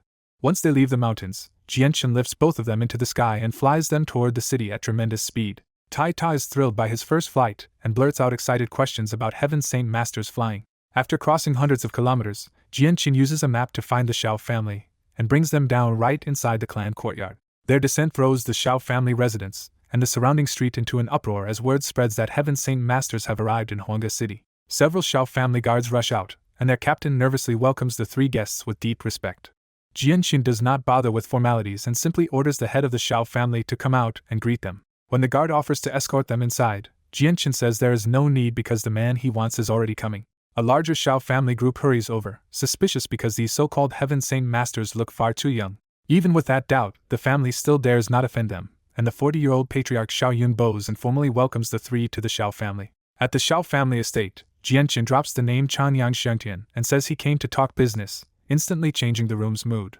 When Jianqin confirms he really is the famous fourth master of the Chanyang clan, the Xiao family realizes an imperial protector is standing in their home. The whole Xiao family bows deeply at once, treating Jianqin with the full respect due to an imperial protector while quietly fearing what he came for. Xiao Yun hurriedly offers hospitality and total obedience, obviously trying to cling to Jianqin's backing before he even knows the problem. Jianqin finally names the real issue. Some Xiao family men have been harassing a woman in Tai Ta's village, and he warns there had better never be a second time. That warning hits hard enough that Xiao Yun drops to his knees, begging forgiveness and promising strict punishment and compensation. Jianqin agrees to let the old offense pass, but only if Xiao Yun personally goes to the village and apologizes. Tai Ta is openly delighted that Jianqin settled the whole feud with just his name and status, without anyone needing to fight. With the matter finished, Jianqin lifts Tai Ta and Ming Dong with wind element energy, and leaves the Xiao family in seconds. The moment Jianqin is gone, Xiao Yun drops the polite act and orders his family to hunt down the culprits, who nearly brought disaster on them. Jianqin, Ming Dong, and Tai Ta return to the mountains, land in a thick green area, and walk the rest of the way back to Tai Ta's village. As soon as they enter the village, Tai Ta excitedly announces that the Xiao family problem is over, and the villagers flood Jianqin and Ming Dong with grateful praise. While Tai Ta's mother prepares a feast, Tai Ta corners Jianqin with the question he really cares about: how did an old academy equal become this strong? Jianqin teases that there is a secret, but Ming Dong gives the real answer first. Tai Ta's talent is being wasted in the village, and strength only grows fast out in the wider world. Tai Ta slowly connects the dots himself. Jianqin left Kargath Academy to roam the continent, and that brutal experience is what made the gap between them explode. Jianqin seizes the moment and invites Tai Ta into the Flame Mercenaries, promising they can travel together and build the group into something powerful. Tai Ta agrees on the spot, grinning that wherever Jianqin goes, he will go too. Jianqin tells Tai Ta to say goodbye to the village, because tomorrow they will leave together and head back to his home first. The next morning, the whole village gathers at the entrance to send Tai Ta off, turning his departure into an emotional public farewell. Qiuyu tearfully asks Tai Ta to come back soon, and he awkwardly blurts out that when he returns with money, he wants to marry her. Blushing dark red, Tai Ta blurts out that if Qiuyu does not dislike him, he will come back with money and marry her. Qiuyu answers through tears that she will wait for him, sealing Tai Ta's departure with a promise instead of just a goodbye. After leaving the village, Jian Chen's group flies to Lore City and heads straight into the Changyang clan grounds. Lore City soldiers salute Jian Chen as the fourth master, and Tai Ta is stunned all over again by just how much status his old friend now carries. When Jian Chen brings him into a palace-style residence inside the clan, Tai Ta can barely process the scale of the place and admits he has never seen luxury like this. Ming Dong tells Tai Ta not to envy it too much, because if he gets strong enough, this kind of treatment will become normal for him too. Du Gufeng, Seniorin, and Yunjing soon arrive, and Seniorin immediately grumbles that staying here every day is driving him crazy. Jian Chen has everyone sit down, introduces Tai Ta to the team, and lets the mood loosen into easy conversation. Then Jian Chen gets to the real point and announces that they leave tomorrow morning, so everyone needs to finish their preparations today. When Tai Ta asks where they are going, Jian Chen answers with the next big destination, the Blue Wind Kingdom. After the meeting, Jian Chen goes to his parents and tells them he is leaving again, and they swallow their reluctance because they know he can no longer stay sheltered at home. He also informs Xiao Tian and the others that he is leaving first to build the mercenary group, and they decide it is time for them to return to the Qin Huang Kingdom as well. Jian Chen even visits Kendall's wife and child, and the sight brings back his guilt over Sans and the saint weapon he still has no way to restore. The next morning, Jian Chen gathers with Ming Dong, Tai Ta, Du Gufeng, Yunjing, and Seniorin in the clan courtyard, holding the sleeping white tiger cub as the family comes to send them off. Before he leaves, Jian Chen's second aunt begs him to look for the missing Changyang Minghua, and he gives her a serious promise that he will try. Then Bai Yuntian pushes Yu forward and asks Jian Chen to take her along, hoping some travel will finally let the princess see the world beyond palace walls. Jian Chen notices Yu already dressed for a long trip, decides the Blue Wind journey should stay safe enough, and agrees to let her join them. Yu lights up at once, thrilled to finally leave the narrow world she has known since childhood. With the farewells finished, the party grows to 7 and rides out from Lore City on prepared Class 3 magical beast mounts. On the way out, Jian Chen stops at the Eastern Deity Swords camp and exchanges a few final words with Qin Wuming and the other generals before riding on. After Jian Chen leaves, Qin Wutian asks when their own army can finally withdraw, and Qin Wuming bluntly says that is not happening anytime soon. Qin Wuming explains that 500,000 Qin Huang soldiers were never sent here expecting to return quickly, because keeping troops in Jessen is part military support and part investment in Jian Chen's future. He lays the plan out clearly. The Qin Huang king wants Jian Chen in their debt before he becomes a saint ruler, because that future backing could protect and elevate them all. Far down the road, Jian Chen's 7-person party rides in a loose line toward the Blue Wind Kingdom, leaving a long trail of dust behind them. While they ride, Yu asks how long the trip will take, and Jian Chen tells her they should reach the Blue Wind Kingdom in about 2 days since they are not rushing. Jian Chen then quietly asks Yu to call him Jian Chen instead of Changyang Xiangtian, opening the door between his old identity and the life he built outside the clan. Yu quickly realizes Jian Chen was the name he used after leaving the clan, and with an easy smile she accepts using it. As the group rides on laughing and chatting, Jian Chen's thoughts drift ahead to Wake City and the mercenary group he has not seen in years, wondering what became of them. Back in Huanga City, the Xiao family drags the men who tried to kidnap Chiu Yu into the clan hall and forces them to kneel for judgment. When the youths beg for mercy and say they only wanted to find a bride for the young master, Xiao Yun is not moved at all. Xiao Yun orders both legs broken and has the offenders tied up as gifts, deciding to personally go to the mountain village and apologize to the Changyang clan's side.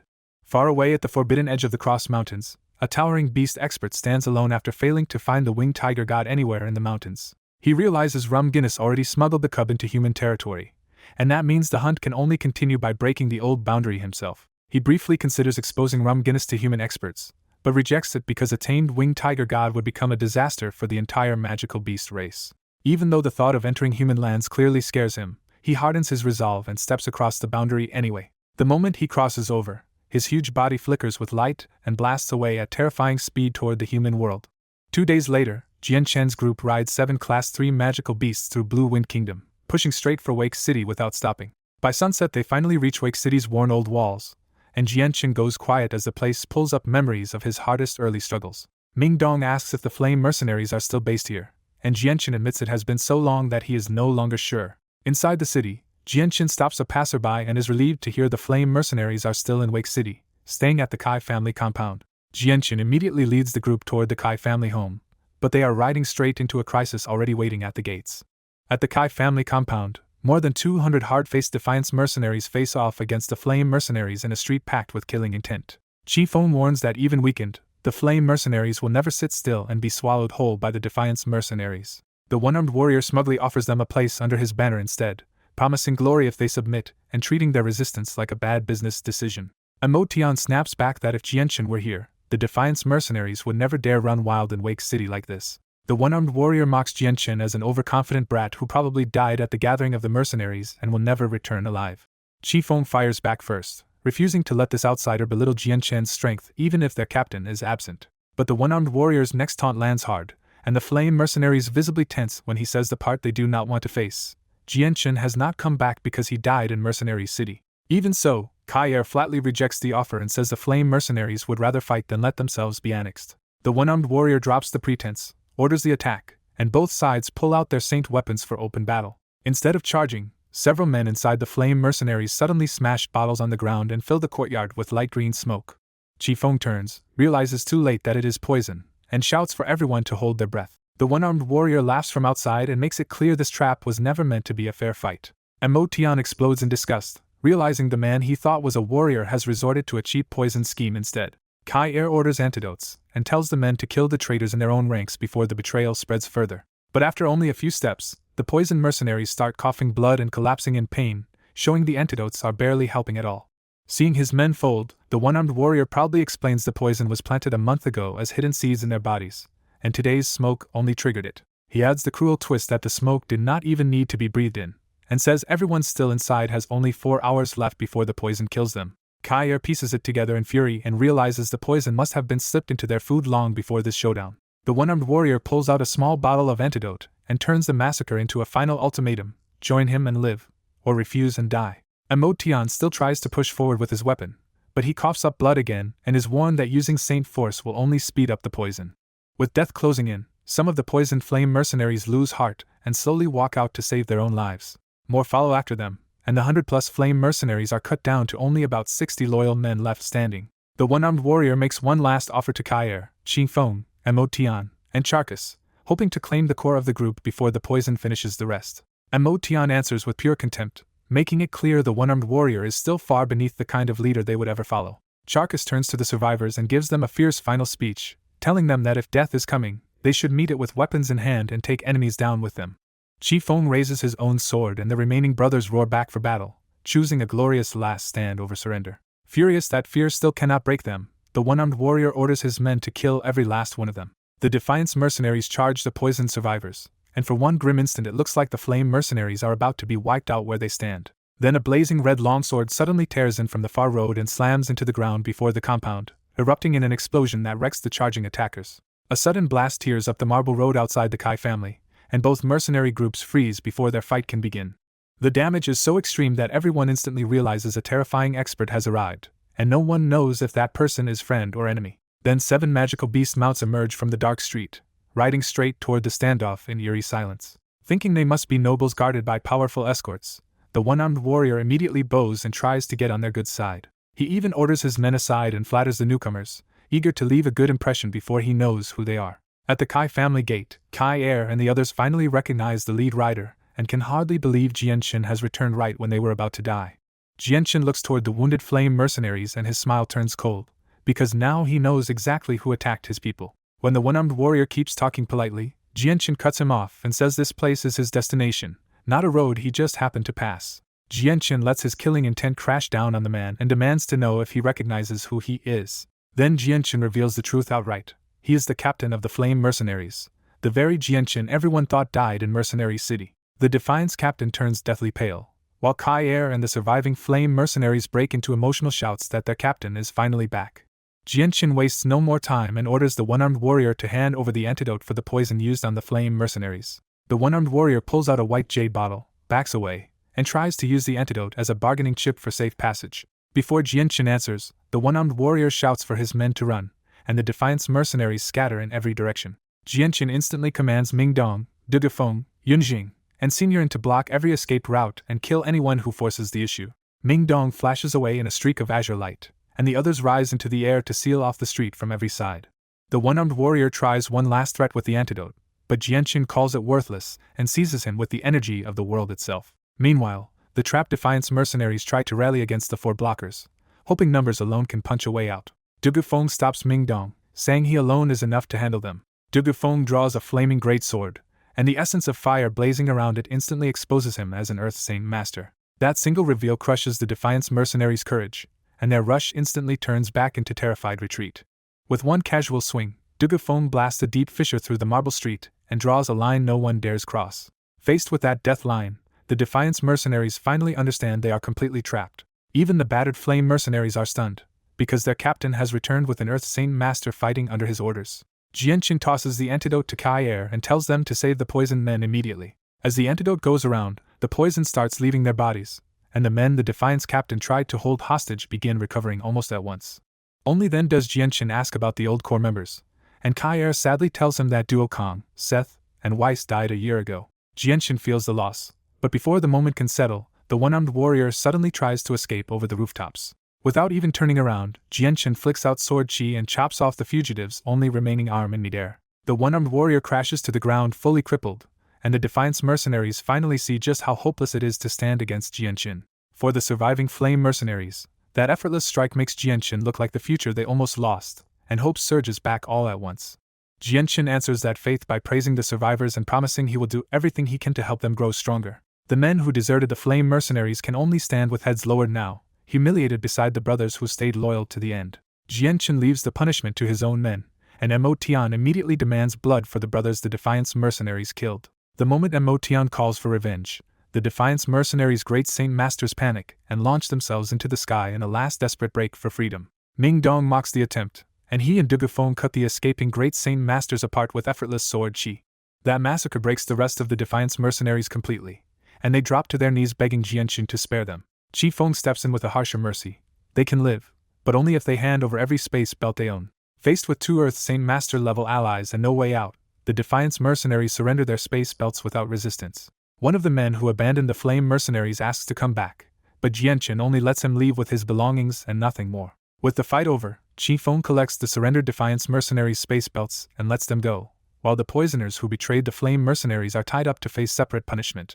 After the fight, Kai Er shows no mercy to the traitors who poisoned the flame mercenaries, and their severed heads mark the ugly end of the betrayal. Once the courtyard is cleaned, the group moves into the Kai family hall, where Jianqin takes the master seat and makes it clear he has come back to lead. Jianqin asks the four captains what happened in the 2 years he was gone, and why the flame mercenaries have fallen so far. Kai Er bows his head and admits they failed him, saying the group nearly collapsed before Jianqin returned to save it. Pressed for details, Kai Er explains that after Jianqin left, the flame mercenaries used their strength to reorganize Wake City and pull weaker forces under their banner.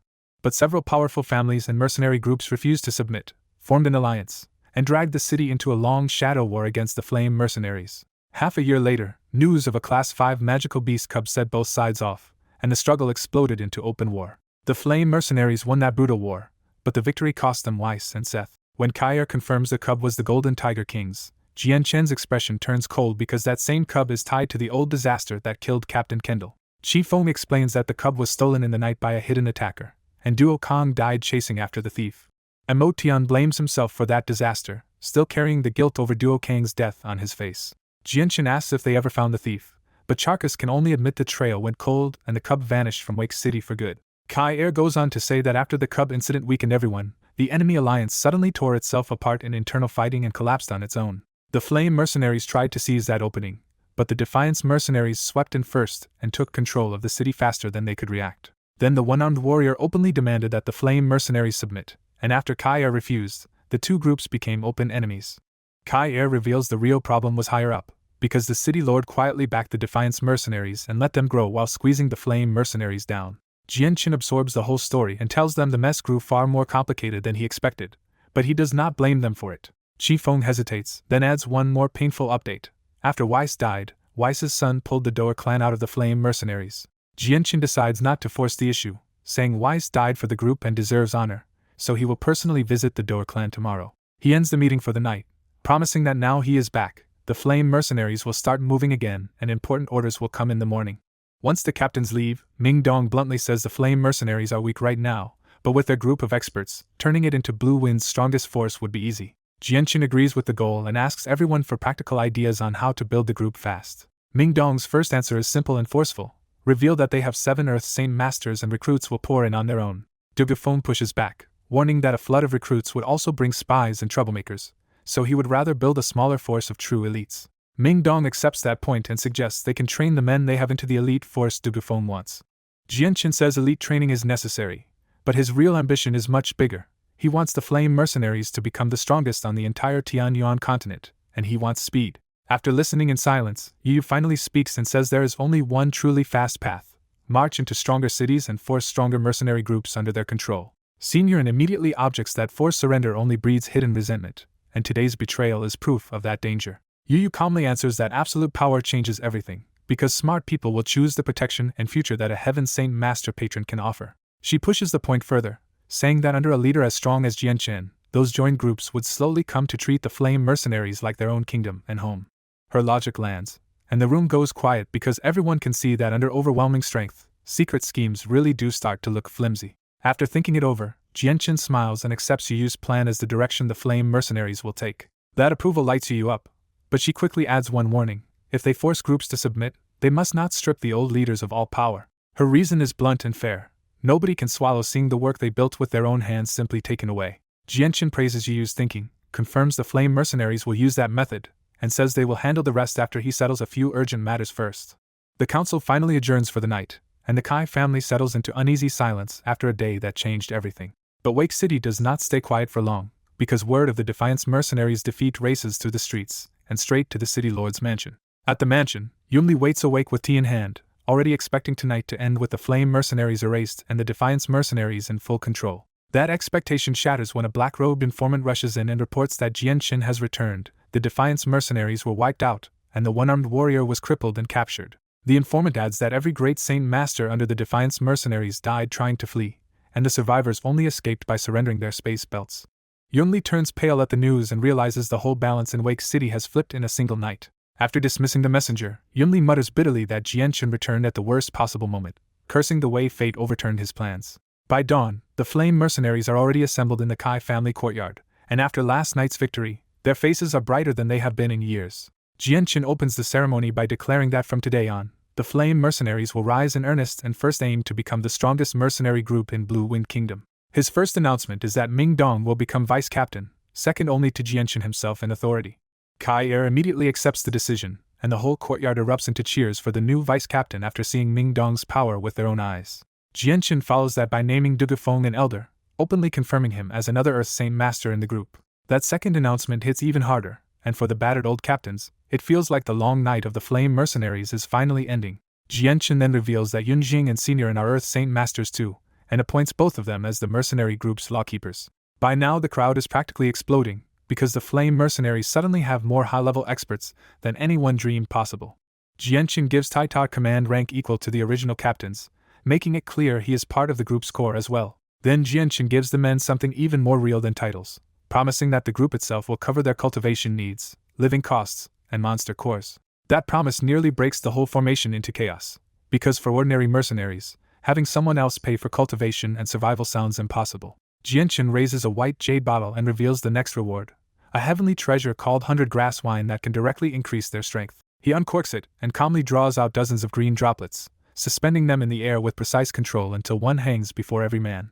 The mercenaries freeze in amazement at the sight until Jianchen tells them to drink quickly before the wine's potency fades. The moment they swallow it, a burst of thick energy tears through their bodies, and many of them drop into seated cultivation on the spot. An hour later, Kaier, Qingfeng, Motian, and Charkas are the first awake, and the change in them is obvious at a glance. Kaier blurts out in disbelief that he has reached the peak of Great Saint Master, and stands only one step from becoming an Earth Saint Master. Qingfeng confirms he jumped from the middle stage straight to the peak as well, and the four captains realize Jianchen has just pushed all of them to the edge of a major breakthrough. As the last flame mercenaries wake up from the 100 grass wine, the whole courtyard erupts in joy because their strength has jumped by whole ranks. In barely 2 hours, every great saint in the group has become a Saint Master, and even the stronger ones have climbed to Great Saint Master, turning the flame mercenaries into a force that could dominate Wake City. The mercenaries bow together and thank Jianchen for changing their lives in one stroke. Jianchen immediately cools the celebration and orders them to spend today preparing for the wilds, because tomorrow they march to the Magical Beast Mountain Range for real combat training. His condition is brutal. Each mercenary can only return after killing 3 Class 4 magical beasts alone, while Kaier, Motian, Qingfeng, and Charkas accompany the trip under separate orders. The order hits hard, because everyone knows a magical beast of equal rank is far deadlier than a human opponent. Charkas voices what everyone is thinking and asks if killing 3 Class 4 beasts alone is simply too much. Jianchen rejects the complaint and points to his own path, saying he fought stronger opponents at every stage, and that real combat against equals is what sharpens battle skill, speed, and experience. He adds one more hook. Once they reach the mountain range, he still has something else to give them that will help them grow stronger. Then Jianqin starts handing out 100 purple coins to each mercenary, enough not just for supplies but for the families waiting behind them. Even with a deadly mission ahead, the sight of that fortune sends the mercenaries off to the market with bright faces and fresh resolve. Once the others are gone, Jianqin calls Kair, Qingfeng, and Motian, and Charcus into his room for something meant only for the senior corps. There, Jianqin sets a worn old book on the table and tells them it contains 8 battle skills, including 2 Earth Tier ones. The 4 men are so shocked they nearly stop breathing, because even one battle skill would be a treasure beyond most mercenaries, and Jianqin just dropped 8 in front of them. Charcus can barely get the words out as he asks if Jianqin is really giving them 6 human tier and 2 Earth Tier battle skills for them to learn.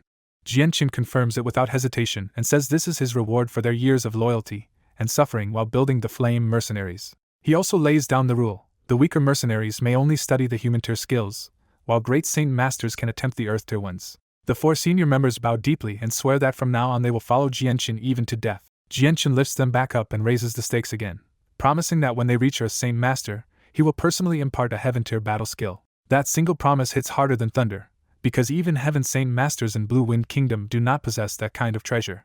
Charcus finally asks the obvious question, and Jianqin openly admits that he has Heaven Tier battle skills, not just one. Now strong enough to protect what he owns, Jianqin no longer bothers hiding that kind of secret. Then Jianqin suddenly senses a visitor and says an acquaintance has arrived. When they step back into the courtyard, they find the city lord Yunli already there, smiling and chatting with Mingdong. Yunli greets Jianqin warmly and says he had worried about him after hearing he joined the gathering of the mercenaries. Jianqin answers politely that he really did survive the gathering and came back with good fortune from it. That answer quietly shocks Yunli, because he never expected a great Saint Master like Jianqin to survive the trip to Mercenary City at all. While he keeps chatting, Yunli secretly senses Kair and the others and is rattled to find all 4 have already reached peak Great Saint Master. Unable to understand how they advanced so fast, Yunli wraps up the visit and leaves in a hurry. The moment he is gone, Qingfeng sneers that Yunli is no ally, because he secretly helped the Defiance mercenaries rise in the past. Charcus adds that when the alliance collapsed, Yunli also made it easy for the one-armed warrior to establish himself in Wake City. Jianqin says nothing, but an icy light flashes in his eyes before he abruptly changes course and decides to visit the Door Clan. Jianqin rides out with 6 companions on Class 3 magical beast mounts and heads for the once important Door Clan estate. At the Door Clan gate, the decline is obvious at a glance: old doors, fallen leaves, and not even a guard in sight. An old elder opens the gate, recognizes Kair at once, and panics when he hears that the captain of the Flame Mercenaries has returned. With the way cleared, Jianqin dismounts and walks into the compound. Weiji rushes over with his wife and young child, and he immediately bows to Jianqin with obvious nerves. Seeing Weiji's fear, Jianqin softens and makes it clear that he came for a social visit, not to settle old scores. He reminds Weiji that his father died for the Flame Mercenaries, and that sacrifice will never be forgotten. Then Jianqin gives Weiji a real offer. Now that he is back, the Flame Mercenaries will rise again, and Weiji can rejoin and grow stronger with them. Weiji glances at his wife and child before refusing, because what he wants now is not ambition but a quiet life where his family can survive in peace. Jianqin accepts that answer and says he will not drag a man away from the stability he chose. Instead, Jianqin takes out several prepared space belts and gives them to Weiji as a reward owed to his father's service. Weiji is shaken to the point of tears, because he expected blame from Jianqin and received gratitude instead. Before leaving, Jianqin tells him that if the Door Clan ever faces trouble, they can still seek help from the Flame Mercenaries. Jianqin rides out again at an easy pace, with the white tiger cub asleep against his chest as it quietly digests the heavenly resources he fed it. As Jianqin strokes the cub's head, the narration reveals that the little beast has already grown to the level of a Class 4 magical beast. Then Jianqin suddenly asks Kair about the stolen Class 5 magical beast cub, dragging an old unresolved problem back into the open. Kair hesitates, and Qifeng explains that they searched the city, watched the gates, and still never found a single solid clue. Jianqin responds with a heavy sigh and says that cub carries a deep story of hatred between it and the Flame Mercenaries. The 4 men are baffled, and Qifeng presses him to explain what happened with the tiger cub in the past. Jianqin refuses to answer, and the others quickly realize he does not want that topic touched any further. Then everything changes in an instant when Jianqin's eyes snap open and a fierce killing intent bursts out of him. With his voice gone cold, Jianqin orders the group to head straight for the City Lord's mansion. Jianqin suddenly turns grim and redirects the whole group straight toward the City Lord's mansion, making everyone behind him fall silent. Their 7 Class 3 magical beast mounts turn the whole street into a spectacle, and the crowd starts whispering that these rich young people must be tied to some powerful force. At the mansion gate, Kair formally announces that the captain of the Flame Mercenaries has come to visit, and the guards hurry to report it. Yunli rushes out to welcome Jianchen with open enthusiasm, clearly eager to build a friendly connection. Inside the hall, Jianchen politely says he came with a purpose and asks Yunli to help find the man who stole the Class 5 cub and killed a senior member of the Flame Mercenaries. Yunli agrees without hesitation and even tries to act like an older brother to Jianchen, but that fake warmth only makes Kair and the others look at him with contempt.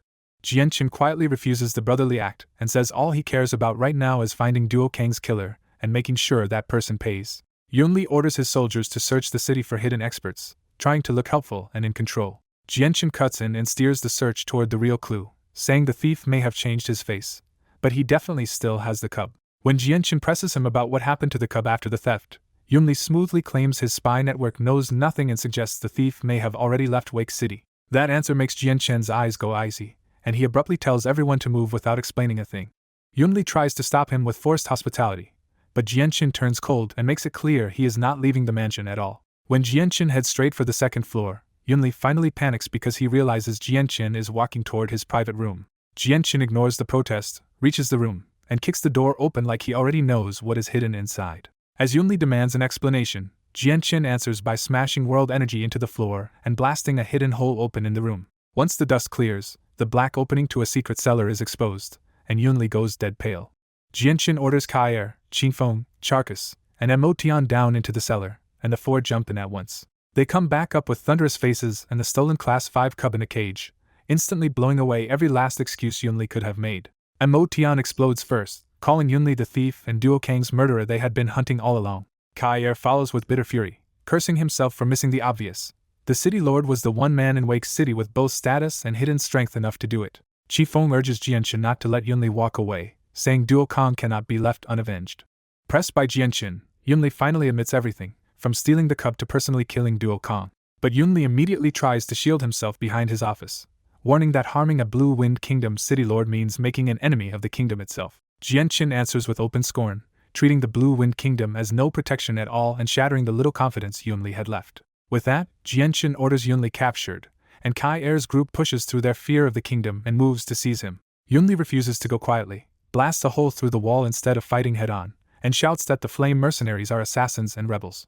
His accusation throws the entire mansion and even the street outside into chaos, because nobody can understand why the heroes of Wake City would suddenly rebel. In seconds, more than 300 soldiers surround the area and form a wall around Yunli, but Jianchen's side stays completely calm. Yunli doubles down and orders them all killed, convinced his soldiers and official title can still force the Flame Mercenaries into a losing corner. Mingdong moves first like a streak of azure light, tears through the soldiers around Yunli, and grabs the city lord by the throat before anyone can react. At the same time, Zhugefeng, Yunjing, and Senior and casually throw Saint Force through the crowd and send the surrounding soldiers flying. Yunli is left choking in Mingdong's grip, finally seeing just how badly he misjudged the people standing in front of him. Jianchen tells them not to kill Yunli yet, so Mingdong slams a palm into his chest first to make sure he cannot fight back. Kair and the others chain Yunli up with iron links around his arms and neck, turning the Lord of Wake City into a humiliated prisoner in front of his own men. Even as terrified soldiers call for Commander Duoli, nobody dares block Jianchen's group when they march out with the chained city lord and the recovered cub. Jianchen's group rode back through Wake City as if this were routine, while Kair and the others shoved a chained, badly weakened Yunli along behind them. Yunli still tried to fight back with his mouth, shouting that the Flame Mercenaries were traitors plotting against the Blue Wind Kingdom and urging the crowd to kill them. The street buzzed hard, but nobody dared block the Flame Mercenaries, because even if people argued over the truth, everyone knew strength decided things in Wake City. Jianchen coldly exposed Yunli in front of everyone, saying the city lord stole the Class 5 cub and murdered Duo Kang after getting caught. When Yunli started screaming about royal authority, Jianchen had Kair stuff his mouth and cut the act short. That blunt accusation flipped the gossip, and the crowd suddenly connected the stolen cub in the cage to the mystery that had shaken the city before. By the time they reached the Kai family compound, the news had already exploded across Wake City because capturing a city lord looked like a direct slap at the Blue Wind Kingdom. Inside the inner courtyard, Jianchen's people forced Yunli to kneel before Duo Kang's memorial tablet like a condemned man facing judgment. More and more Flame Mercenaries rushed back after hearing what happened, and the moment they learned Yunli had stolen the cub and killed Duo Kang, their grief turned into open hatred. Then a guard ran in with urgent news that a huge force of city soldiers had gathered outside the compound. Jianchen did not flinch and simply told them to open the gates and let the soldiers come in. Over 1,000 armored soldiers marched in and sealed off the Kai family compound, turning the whole place into a standoff. Commander Duoli stepped forward and demanded to know why Jianchen was humiliating the Lord of Wake City like this. Jianchen answered without emotion that Yunli stole the cub and killed Duo Kong, so the flame mercenaries would not let him off. Yunli spit out the gag and tried one more time to reverse the blame, claiming the flame mercenaries were the real rebels framing him. Kaier answered that lie with a kick, making it plain that Yunli had no room left to talk his way out. Duoli tried the moderate path first, asking Jianchen to release Yunli and trust the higher authorities to handle the case. Jianchen flatly refused, saying he had no reason to invent a crime this vile and that Yunli would be punished by the flame mercenaries themselves. Once Duoli realized Jianchen would not bend, he dropped the courtesy and ordered his soldiers to rescue the lord by force. Soldiers rushed in from every side of the compound, even pouring over the walls, and the standoff broke into open assault. Ming Dong laughed at the timing and drew his azure sword, finally revealing the earth tier battle skill he had been holding back. A massive cyclone exploded out of Ming Dong's saint force, punching into the sky and instantly turning the courtyard into chaos. The storm nearly ripped the charging soldiers off their feet, while Jianchen's side stood untouched inside the same violent winds. Duoli went pale on the spot as he recognized the technique for what it was, an earth tier battle skill from an earth saint master. Ming Dong pushed the cyclone even harder, and now soldiers were outright dragged into the air with no way to resist. That finally broke the soldiers' nerve, and Duoli shouted for an immediate retreat before the cyclone killed more of his men. Even Yunli, still chained in front of Duo Kang's memorial, turned white when he understood the flame mercenaries now had power on this level behind them. The cyclone tore up into the clouds so violently that all of Wake City could see the sky churning above the Kai compound. People across the city panicked, stared, guessed at Earth tier or even Heaven tier power, and rushed toward the compound to witness a battle they might never see again. Back in the courtyard, Kai Qingfeng, Charcus, and Mo Tian were left staring at Ming Dong with open admiration after seeing what he could really do. Duoli finally accepted that Wake City had no way to take Yunli back by force, so he swallowed his pride and asked Jianchen for mercy. Jianchen told Ming Dong to stop before the soldiers died, showing he could crush them and spare them in the same breath. As Ming Dong withdrew the battle skill, Jianchen quietly controlled the wind so the airborne soldiers came down alive instead of crashing to their deaths. Then Jianchen gave Duoli a final warning to leave and stay out of Yunli's punishment unless he wanted a harsher answer next time. Duoli had no real option left, so he took his shaken soldiers and withdrew from the compound in defeat. The moment Duoli returned to his quarters, he wrote an emergency report and sent it off on a lightning bird toward higher authority. Outside the damaged compound, the gathered crowd stared at Yunli kneeling before the memorial and realized the city government had just been beaten in public. As the gossip grew even louder, Jianchen made his ruling. Yunli would kneel there mourning for 7 days, and after that he would be executed. That sentence won the flame mercenaries over all over again, because Jianchen was avenging Duo Kong without backing down for anyone. 4 hours later in distant Tianlong City, the city lord read Duo Li's report and exploded in anger that a mere mercenary group had dared imprison a city lord. He immediately summoned Katata and Katafia with a third officer, then ordered them to lead a force to Wake City at once. Back at the Kai compound, Jianchen and Ming Dong left the outside mess to their people and finally withdrew to rest. Tai Ta could not keep his worry down and asked Jianchen if killing a city lord inside the Blue Wind Kingdom was really worth the danger. Jianchen just laughed it off, telling Tai Ta this was still within bounds and that the Blue Wind Kingdom was nothing they needed to fear. Ming Dong piled on with a grin, teasing Tai Ta for lacking courage and telling him to watch and learn how things worked on the continent. Seeing that nobody else was shaken, Tai Ta finally gave in and decided to follow Jianchen without further argument. The next day, a detachment from Tianlong City thundered up to Wake City on magical beast mounts, and Commander Duoli came out to receive them at once. After a short exchange at the gate, Duoli sent the Tianlong City detachment straight into Wake City toward the Kai family compound. A short while later, Kaier came to Jianchen's room with a grim face to report that men from Tianlong City had arrived. Jianchen answered from inside that he already knew, showing he had been waiting for the next wave all along. At the broken gate of the Kai family compound, Kaier and the others quietly braced themselves as a column of Blue Wind soldiers closes in. Still kneeling and gagged, Yunli spots the reinforcements and suddenly looks like a doomed man who thinks rescue has finally arrived. The 500 soldiers stop outside, and Katata, Katafia, and Yunlong step forward as Tianlong City's envoys. Yunlong flares up on the spot, furious that the flame mercenaries dared to humiliate a city lord like this. Katata reins him in and warns that Jianchen is not reckless, so if he is treating Yunli this way, there is probably a real reason behind it. Yunlong reluctantly lets Katata handle the negotiation, though his face says he expects trouble.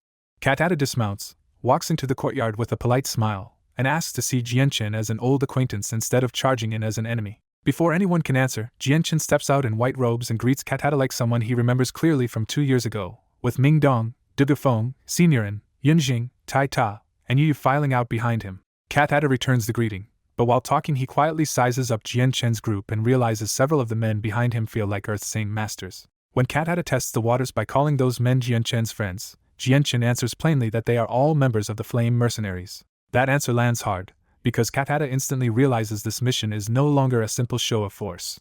Jianchen stops the small talk and says it outright. Cat came here to save Yunli. Cat admits it and says they came on Tianlong City's orders, then warns that humiliating a city lord has alarmed the Blue Wind Kingdom. Jianchen calmly lays out the charge. Yunli stole their Class 5 magical beast and killed a senior member of the Flame Mercenaries. Cat does not deny the crime, but he still argues that Yunli is an official and should be handed over to the kingdom instead of punished here. Jianchen refuses without hesitation and makes it clear that no one is changing his decision. Even after Cat warns him about the consequences, Jianchen says he does not care and will still execute Yunli. Cat realizes the talking is over, and that heavy silence is exactly when Yunlong charges in and makes things worse. Yunlong drops all diplomacy and openly threatens the Flame Mercenaries if they do not release Yunli at once. That finally irritates Jianchen, who answers with a cold smile and says he is willing to see those consequences for himself. Yunlong immediately draws a bright silver sword and attacks, revealing that he also uses Radiant Saint Force. Jianchen is briefly surprised by the Radiant Saint Force, but before he moves, Mingdong flashes out to intercept it. The white and azure forces collide with a heavy blast that cracks the courtyard floor even more. When the dust settles, Mingdong has not budged, while Yunlong is knocked back in disbelief. Yunlong blurts out the truth in shock.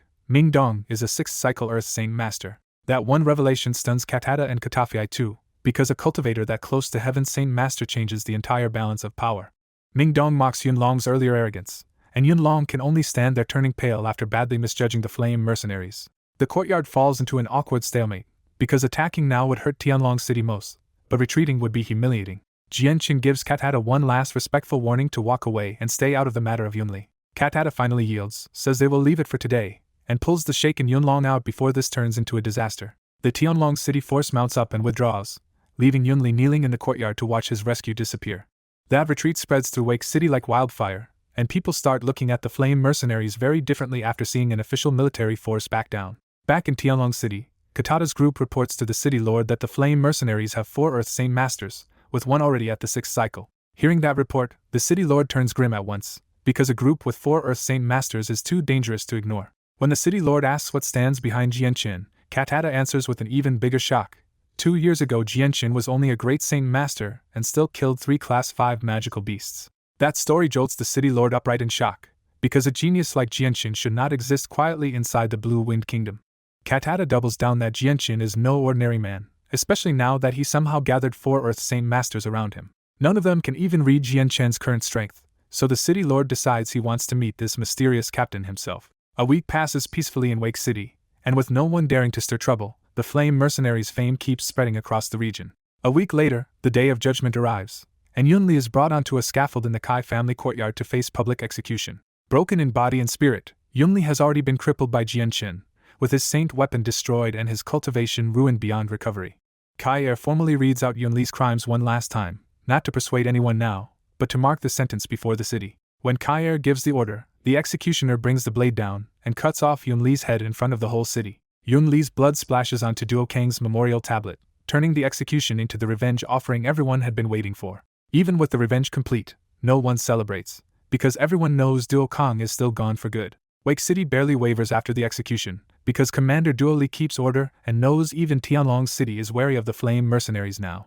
The next day, Jianchen sends the Flame Mercenaries back into the Magical Beast Mountain range to keep training instead of growing complacent. To make that training safer, Jianchen sends Yunjing and Seniorin along so they can step in if stronger enemies target the mercenaries. While the Flame Mercenaries head into the mountains, Jianchen leaves Wake City too, riding out with Mingdong, Tai Ta, Yu, and Duguchiobai on Class 3 Magical Beast mounts. But Tai Ta rides in silence, still badly shaken because yesterday was the first time he ever watched a person die. Jianchen notices and explains that this continent runs on the law of the strong over the weak, so scenes like that will keep happening until Tai Ta learns to live in this world.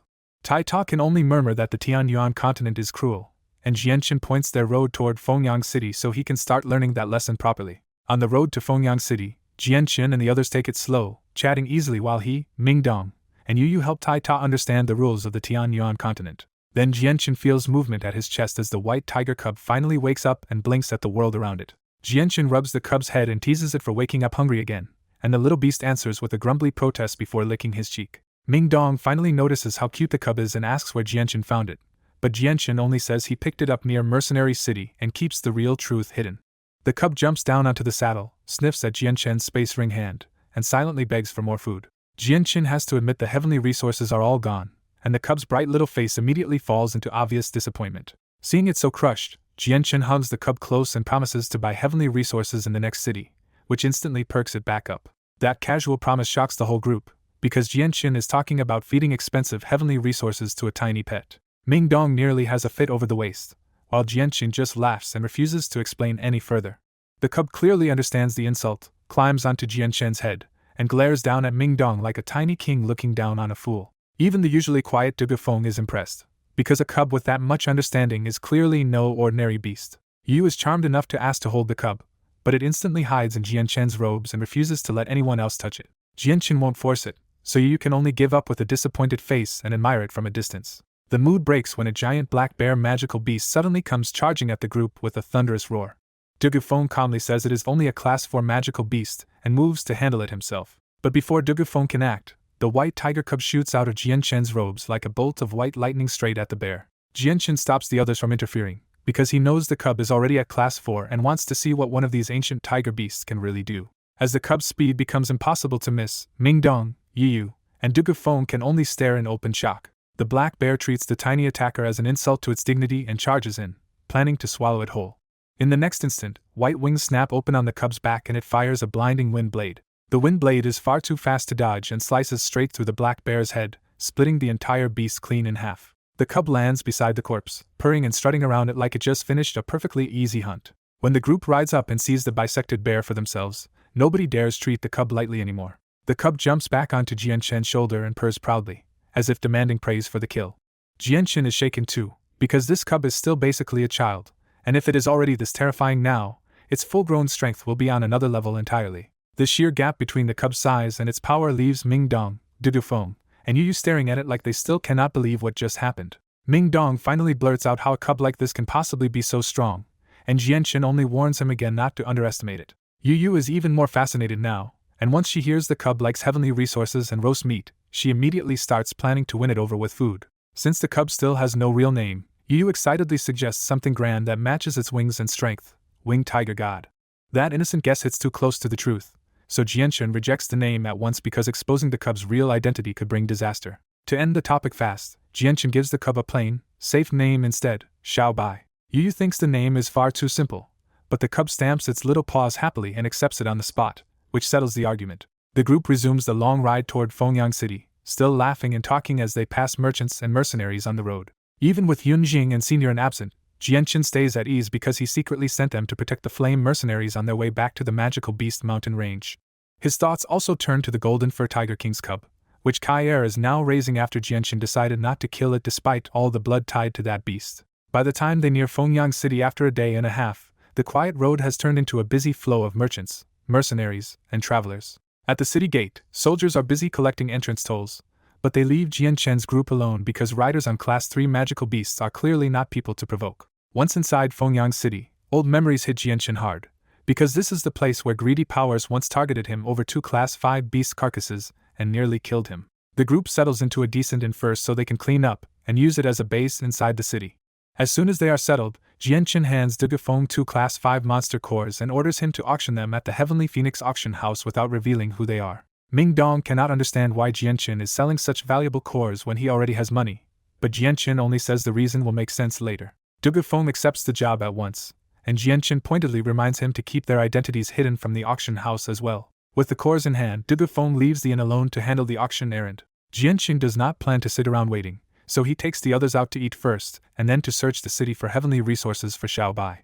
At the inn, Jianchen's group settles in for a meal while Xiao Bai happily tears through a platter of roast meat like he has been starving for days. Yu tries to hand-feed Xiao Bai with obvious affection, but the cub completely ignores her and keeps eating. Feeling rejected, Yu turns to Jianchen and asks why Xiao Bai clings to him but will not accept her. Jianchen can only smile and tell her to be patient, and a moment later Xiao Bai stares at him pitifully for another serving. The peaceful meal breaks when a servant loudly clears the inn for the second master of the Haiming clan and the third lady of the Yun family. A white-robed young master walks in beside Yun Lian, looking down on the whole common hall as if everyone inside is beneath him. On the way upstairs, Yun Lian spots Xiao Bai and blurts out that the little beast is adorable. Trying to impress her, the Haiming young master casually declares that he will give Xiao Bai to Yun Lian as a birthday gift, without even asking the owners. Tai Ta immediately shuts him down and makes it clear that Xiao Bai is not for sale. The young master responds with more arrogance, saying he has plenty of money and they should just name their price. Then he finally notices Yu, and his smug attitude turns into open infatuation on the spot. Yun Lian is also struck by Yu's beauty, but after a flash of envy she studies Jian Chen's group more carefully and realizes they are staying far too calm. Pretending to be refined, the young master introduces himself and invites Yu upstairs to dine with him in a private room. Ming Dong slams the table and snaps that he is flirting with Jian Chen's fiancée, turning the whole in dead silent. Yu flushes at the word fiancé, but Jian Chen's unreadable calm leaves her quietly disappointed. Humiliated in public, the Haiming young master orders his guards to seize Ming Dong and cut out his tongue. Ming Dong does not even stand up properly before a burst of saint force sends the guards flying back, coughing blood. The whole inn stares in shock, and even the young master finally realizes he has picked a fight with someone much stronger than expected. He still tries to act tough, so Ming Dong grabs him by the robes and hurls him straight out the window. The arrogant noble crashes into the street hard enough to crack the marble, screaming in pain and unable to get back up. The crowd recognizes him, falls quiet, and watches as he glares back in humiliation and swears revenge under his breath. The fight kills everyone's appetite, so Jian Chen's group drops a purple coin and leaves the inn. Yun Lian stays behind and quietly watches them go, giving nothing away. Out on the streets of Fengyang City, Tai Ta gawks at everything like a village boy seeing a grand city for the first time. Yu Yu's beauty draws non-stop stares and cheap flirting, and Ming Dong keeps kicking away one annoying suitor after another. Even Tai Ta joins in to shield her, and Yu Yu finally buys a cloak to cover her face and cut down the trouble. They spend hours searching shops for heavenly resources, but Fengyang City has nothing old enough to help a class 4 magical beast like Xiao Bai. Still empty-handed, Jian Chen decides they should try the free market instead. Ming Dong notices they are being tailed, but Jian Chen casually says to let the followers keep following. Before they get there, a loud parade from the Heavenly Phoenix auction house announces that 2 Class 5 monster cores will be auctioned in 7 days. The announcement throws the whole city into an uproar, because 2 Class 5 monster cores appearing in a second-class city is huge news. Jian Chen is pleased to see the auction house work so quickly, but his group keeps moving since the spectacle changes nothing for them. The free market turns out to be enormous and packed tight with stalls, peddlers, and buildings crammed into every bit of space. Even after 2 more hours in the free market, they still come up empty, finding nothing older than a few hundred years and only overpriced scraps too weak to help Xiao Bai. Just when the search seems hopeless, Ziying's voice suddenly tells Jian Chen that nearby Draconix wood can be used to forge the hilt of the azulate sword. Following that strange spiritual pull, Jian Chen immediately changes direction and heads straight into a nearby building. The building is a wood-carving shop, but Jian Chen ignores the sales pitch downstairs and heads straight for the second floor. A clerk stops him at the stairs, but Jian Chen calmly flashes his purple card and gets permission to go up immediately. Upstairs, Jian Chen ignores every other expensive carving and fixes his eyes on one giant dark red log in the middle of the room. The wood's twisted grain naturally forms a dragon and phoenix, and Jian Chen can feel a profound essence inside it that reminds him of a saint-tier battle skill. An elderly merchant approaches on the second floor, and Ming Dong bluntly asks why Jian Chen suddenly cares about a block of wood. Jian Chen asks where the wood came from, and the old merchant boasts that it was brought back from the deadly sea of Yang fire. Ming Dong immediately calls the story exaggerated, but the old merchant just laughs it off and keeps praising the wood as a real treasure. When Jian Chen asks the price, the merchant first holds up 3 fingers, making Ming Dong and Tai Ta brace for something expensive. Ming Dong guesses 300 purple coins, then Tai Ta guesses 3,000, and both are still wildly short. The real price is 30,000 purple coins, and Ming Dong nearly explodes at what sounds like outright robbery. Jian Chen does not hesitate for even a moment, and says he will buy the wood, because any material tied to the azulate sword is worth any price to him. When Jian Chen calmly offers 30,000 purple coins for the strange wood, the old shopkeeper is too stunned to believe anyone would spend that much on what looks like decoration. Jian Chen pays without hesitation, and the moment the shopkeeper sees a space ring on his hand, his whole attitude flips from doubtful to deeply respectful. Once the sale is done, Jian Chen stores the wood away, treating it like a prize the rest of the room still cannot understand. Tai Ta blurts out what everyone is thinking, and Jian Chen finally admits the wood is priceless to him because he needs it to forge a weapon. The shopkeeper tries to fish for the wood secret, but Jian Chen lightly turns his own fake sales pitch back on him and leaves the old man awkwardly exposed. Walking away from the workshop, Jian Chen silently checks with the sword spirits, and they confirm the Draconix wood was the only thing in the shop worth taking. Out on the street, Ming Dong presses him again, and Jian Chen names the treasure at last, Draconix wood, an irreplaceable material for the weapon he wants to forge. That only confuses them more, and Jian Chen cuts the conversation short because he still wants to keep the truth behind his weapon a secret. Elsewhere in the Haiming clan, an injured young master lies in bed while the radiant Saint Master Jacques admits his wounds are too serious to heal in one sitting. As soon as the healer leaves, Jian'er begs for revenge and twists the story to paint Jianchen as the one fully at fault. The clan head refuses to move yet, warning that the auction of 2 Class 5 monster cores has brought dangerous outsiders into Fengyang City and made this the worst time to stir up more trouble. In another courtyard, a woman in red realizes the citywide chaos around the auction might finally give her a chance to repay her mother's blood debt against the Yun family. Remembering the group from the inn, she starts wondering if those fearless strangers could become the force she borrows to destroy the Yun family. Jian Chen's group keeps searching the city through the day, but after all that walking they find nothing else worth taking, not even a decent heavenly resource for the cub. That night at the inn, Jian Chen meditates not on monster cores, but on the far harder path of understanding the world's energy so he can someday reach Saint Ruler. With no heavenly resource to eat, the white tiger cub stays awake and shreds the bedding out of pure boredom. Then the cub suddenly goes still and stares at the window, sensing someone before a shadowy figure slips into the room without a sound. Jianchen opens his eyes and quietly asks for the report, as if this midnight visit was expected all along. Dugufeng explains that he kept getting tailed, and even when he shook watchers off, the city's informers kept finding him again. Jianchen says this was inevitable once the Class 5 cores went up for auction, then orders Dugufeng to stay hidden and avoid exposing his real strength because it would ruin the plan. After accepting the order without another question, Dugufeng vanishes back out the window like a black shadow. By morning, the auction news has exploded across Fengyang City, and powerful families are already sending flying magical beasts to spread the word even farther. Because 2 Class 5 monster cores are almost never seen in a second-class city, experts from all around start rushing toward Fengyang City with their strongest escorts.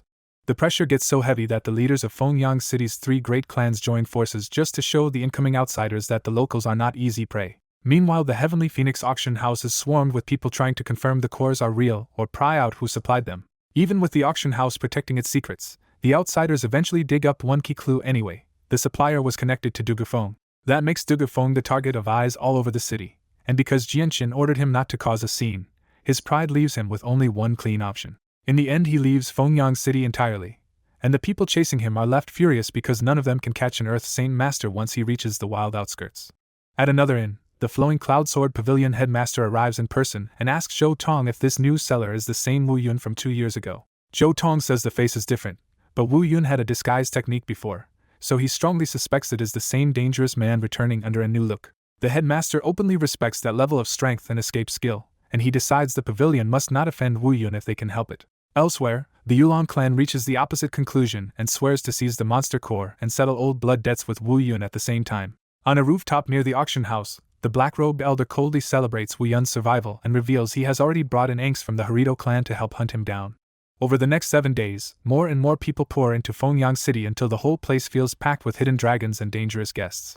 Even the usual bullies in the city quiet down, because now nobody wants to risk offending a random passerby who might actually be a top expert. When auction day finally arrives, a huge crowd floods the front of the Heavenly Phoenix auction house for the biggest event the place has ever seen. Jian Chen's group has stayed comfortably out of trouble for the whole week, and instead of joining the packed main entrance, they head in through the honored guest passage he paid for earlier. Inside the private guest room, they settle in for a long wait, while the auction house prepares its most important sale yet. At last the auction begins, and Yelian herself takes the stage for the ceremony, showing just how seriously the Heavenly Phoenix auction house is treating this event. Then the first Class 5 monster core is set in full view on the table, sparkling in many colors as the room's tension locks onto it. The Heavenly Phoenix auction house is crammed with more than 10,000 people, all drawn in by the rare promise of 2 Class 5 monster cores. Most of them already know they cannot afford or protect a treasure like that, but this is the first time Fengyang City has ever seen Class 5 monster cores up close. On stage, Yelian welcomes the crowd as manager of the auction house, clearly enjoying the biggest event her house has ever hosted. Then she reveals the muscle behind the event, an Earth Saint Master named Buken, invited to stop anyone from trying to snatch the monster cores by force. The hall immediately reacts, because in Fengyang City, Earth Saint Masters are the kind of people only city lords and top clan leaders can match. With the warning delivered, Yelian starts the auction and sets the opening price for the first Class 5 monster core at 10,000 purple coins. Before the bidding can properly begin, a Harito clan elder calls from a VIP room and tries to lock the sale down fast with a shamelessly low offer and a demand for face. That shameless move works at first, and the hall falls into a tense silence because almost nobody wants to offend the Harito clan. Yelian is furious inside, because a Class 5 monster core should sell for far more than this, and the auction house is about to be robbed in plain sight. Inside another booth, a young bidder grumbles that the Harito clan is being ridiculous, while his elder admits nobody around here dares challenge a clan that powerful. In a separate room, Fengyang City's top powers have even banded together for this auction, but the mention of Harito still leaves them grim and wary. Another elder explains why. The Harito clan's founder is a 6th cycle Earth Saint Master who is only one step away from becoming a Heaven Saint Master. That reputation smothers the whole building, and even the factions from outside the city decide it is safer not to raise the price. As the silence drags on, Yolyan can only brace herself for the humiliating possibility that this priceless core will go for the cheapest price in history. She starts the countdown anyway, calling out the Harito clan's 11,000 purple coin bid and giving the room one more chance to respond. Meanwhile, Jianchen sits relaxed in his VIP booth with Ming Dong and Yu Yu, while Tai Ta is practically glued to the special one-way window in excitement. Jianchen snorts at the insultingly cheap bid, clearly not about to let the Harito clan walk away with his monster core for scraps. Yu Yu backs him immediately, warning that if the core really sells that cheaply, they will take a brutal loss. Jianchen laughs it off and makes his position clear. He never brought out these 2 Class 5 monster cores because he was desperate for money. Back on stage, Yolyan reaches the second call with still no answer, and the dirt cheap sale is suddenly only one breath away from becoming real. Inside the Harito clan booth, the elders start celebrating early, convinced the core is already theirs, while Kaiser teases that an even bigger surprise is waiting after the auction. That smug mood shatters the instant a new voice cuts in from another booth with a bid of 20,000 purple coins. The whole auction house erupts, because whoever just bid has openly refused to give the Harito clan any face at all. Even the VIP rooms are stunned, and everyone starts wondering what kind of background could make someone bold enough to challenge Harito in public. Back in the Harito room, the elder bristles, but Kaiser keeps his head and guesses the bidder may just be forcing them to pay something closer to the core's real value. Accepting that logic, the elder raises the price all the way to 50,000 purple coins, showing the Harito clan is willing to spend when pushed.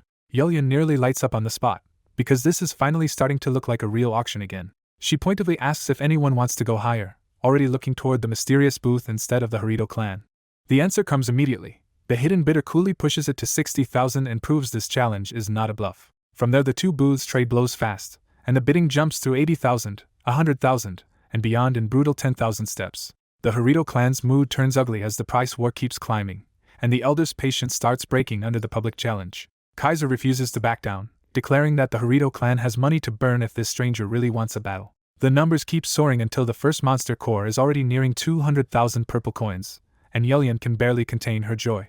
Once the bid reaches 200,000, Kaiser finally drops the polite mask and calls out to the rival booth, asking why they are targeting the Harito clan so aggressively. A woman's calm voice answers from the other booth that this is an auction house, and bidding higher is just following the rules, not making life hard for anyone. A woman's voice joins the bidding, and the whole auction house instantly starts wondering what powerful beauty is hidden behind the booth screen. In the Harito clan's booth, Kaiser is rattled that a young woman seems to be challenging them for the Class 5 monster core, so he tries to probe her background. The reply only says they are a small mercenary group, but the man's calm, dismissive tone makes Kaiser feel openly looked down on.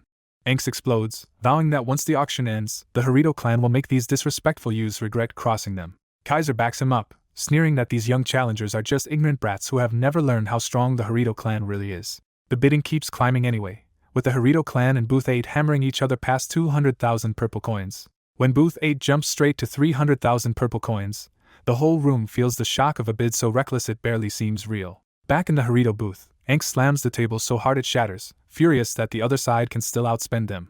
Even through the booth walls, Kaiser and Angst's killing intent spills out so clearly that everyone in the auction house knows the Harito clan has taken this personally. Meanwhile, Booth 8 is almost absurdly calm, with Jianchen's group casually eating fruit while they drive the Harito clan mad. Jianchen finally answers the Harito clan directly, mocking them to bow out if they cannot afford a fair competition. That taunt pushes the Harito clan to the edge, but in the end they swallow the insult and stop bidding because 300,000 is too much even for them. Yulian regains her voice and formally sells the first Class 5 monster core to Booth 8 for a staggering 300,000 purple coins. Tai Ta cannot understand why Jianchen would pay such an outrageous price for one monster core. Jianchen brushes off the money as trivial, making it clear he did this on purpose, not out of impulse. Ming Dong quickly guesses the real reason. Jianchen used the auction to drag out enemies he already had a score to settle with. Jianchen confirms it, and reveals the grudge, remembering how 2 years ago the Harito clan helped chase him after he sold 2 Class 5 beast corpses here. He reveals how desperate that chase was. Back then he was only a Saint Master, and a Harito Earth Saint Master drove him off a cliff before he barely escaped alive. Ming Dong's mood turns murderous at once, and he promises that the Harito clan will pay that debt back in blood.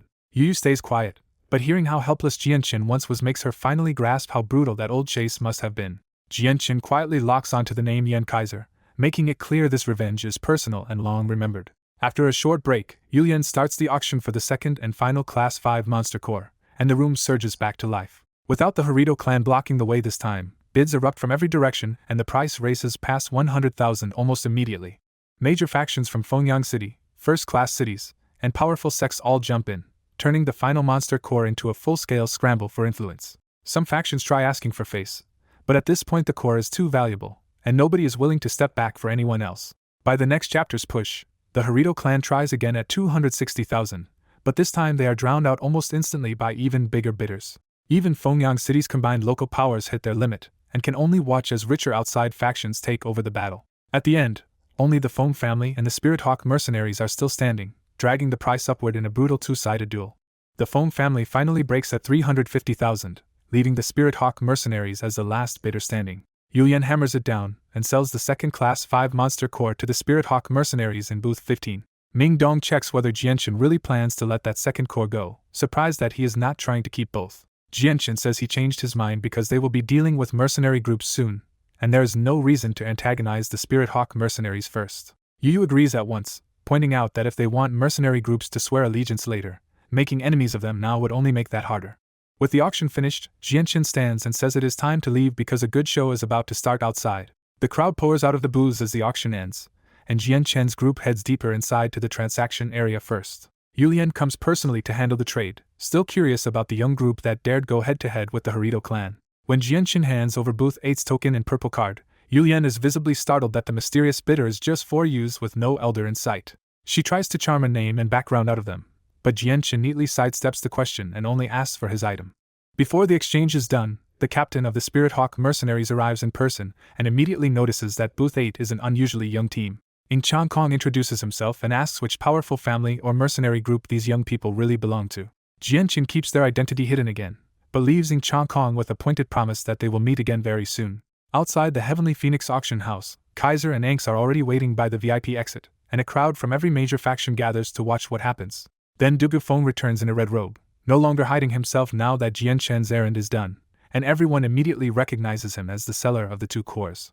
That sight derails the whole ambush, and people who had been tracking Wu Yun start accusing the red-robed Dugufeng of being Wu Yun in another disguise. The Flowing Cloud Sword Pavilion's headmaster asks Zhou Tong for a read, and Zhou Tong can only say the face is different, but Wu Yun's disguise skills make him impossible to rule out. The headmaster decides to keep watching for now, suspecting that anyone this calm while surrounded must have a way to escape. But Kaiser hears enough to decide this is Wu Yun, abandons his wait for booth 8, and lunges straight at Dugufeng with his saint weapon drawn.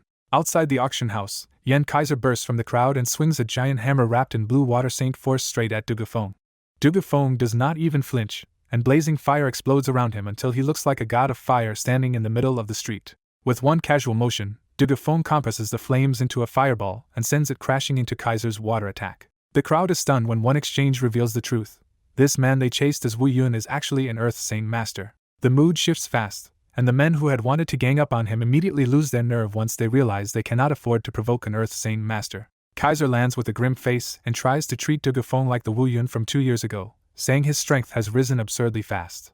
Dugufeng says nothing, but behind his blank face he pieces it together and realizes Kaiser has mistaken him for Jianchen's old alias, Wu Yun. Still thinking he has cornered Wu Yun, Kaiser repeats his old demand and offers Harito clan protection in exchange for the battle skill, boasting that his ancestor is already a 6th cycle Earth Saint Master. Kaiser's brag about the Harito ancestor nearing Heaven Saint Master status sends another ripple of shock through the crowd. Dugufeng finally answers with a cold jab, saying he knows many battle skills, just not the one Kaiser is begging for. Kaiser misreads that answer completely and grows excited, eager for Dugufeng to reveal whatever stronger battle skill he has instead. Dugufeng twists the knife and calmly says his strongest techniques are 2 heaven-tier battle skills, asking Kaiser which one he wants to see. That claim is so outrageous that Kaiser and the entire crowd go blank, because even the biggest powers around here do not casually own heaven-tier battle skills. Most of them decide he must be bluffing, and the mood turns mocking as people start demanding that he prove it. Dugufeng does not bother answering them, because his attention has already moved past Kaiser to the 4 people stepping out of the auction house's VIP exit. Jianchen takes one look at the standoff and dryly jokes that the auction has barely ended and there is already another show waiting outside.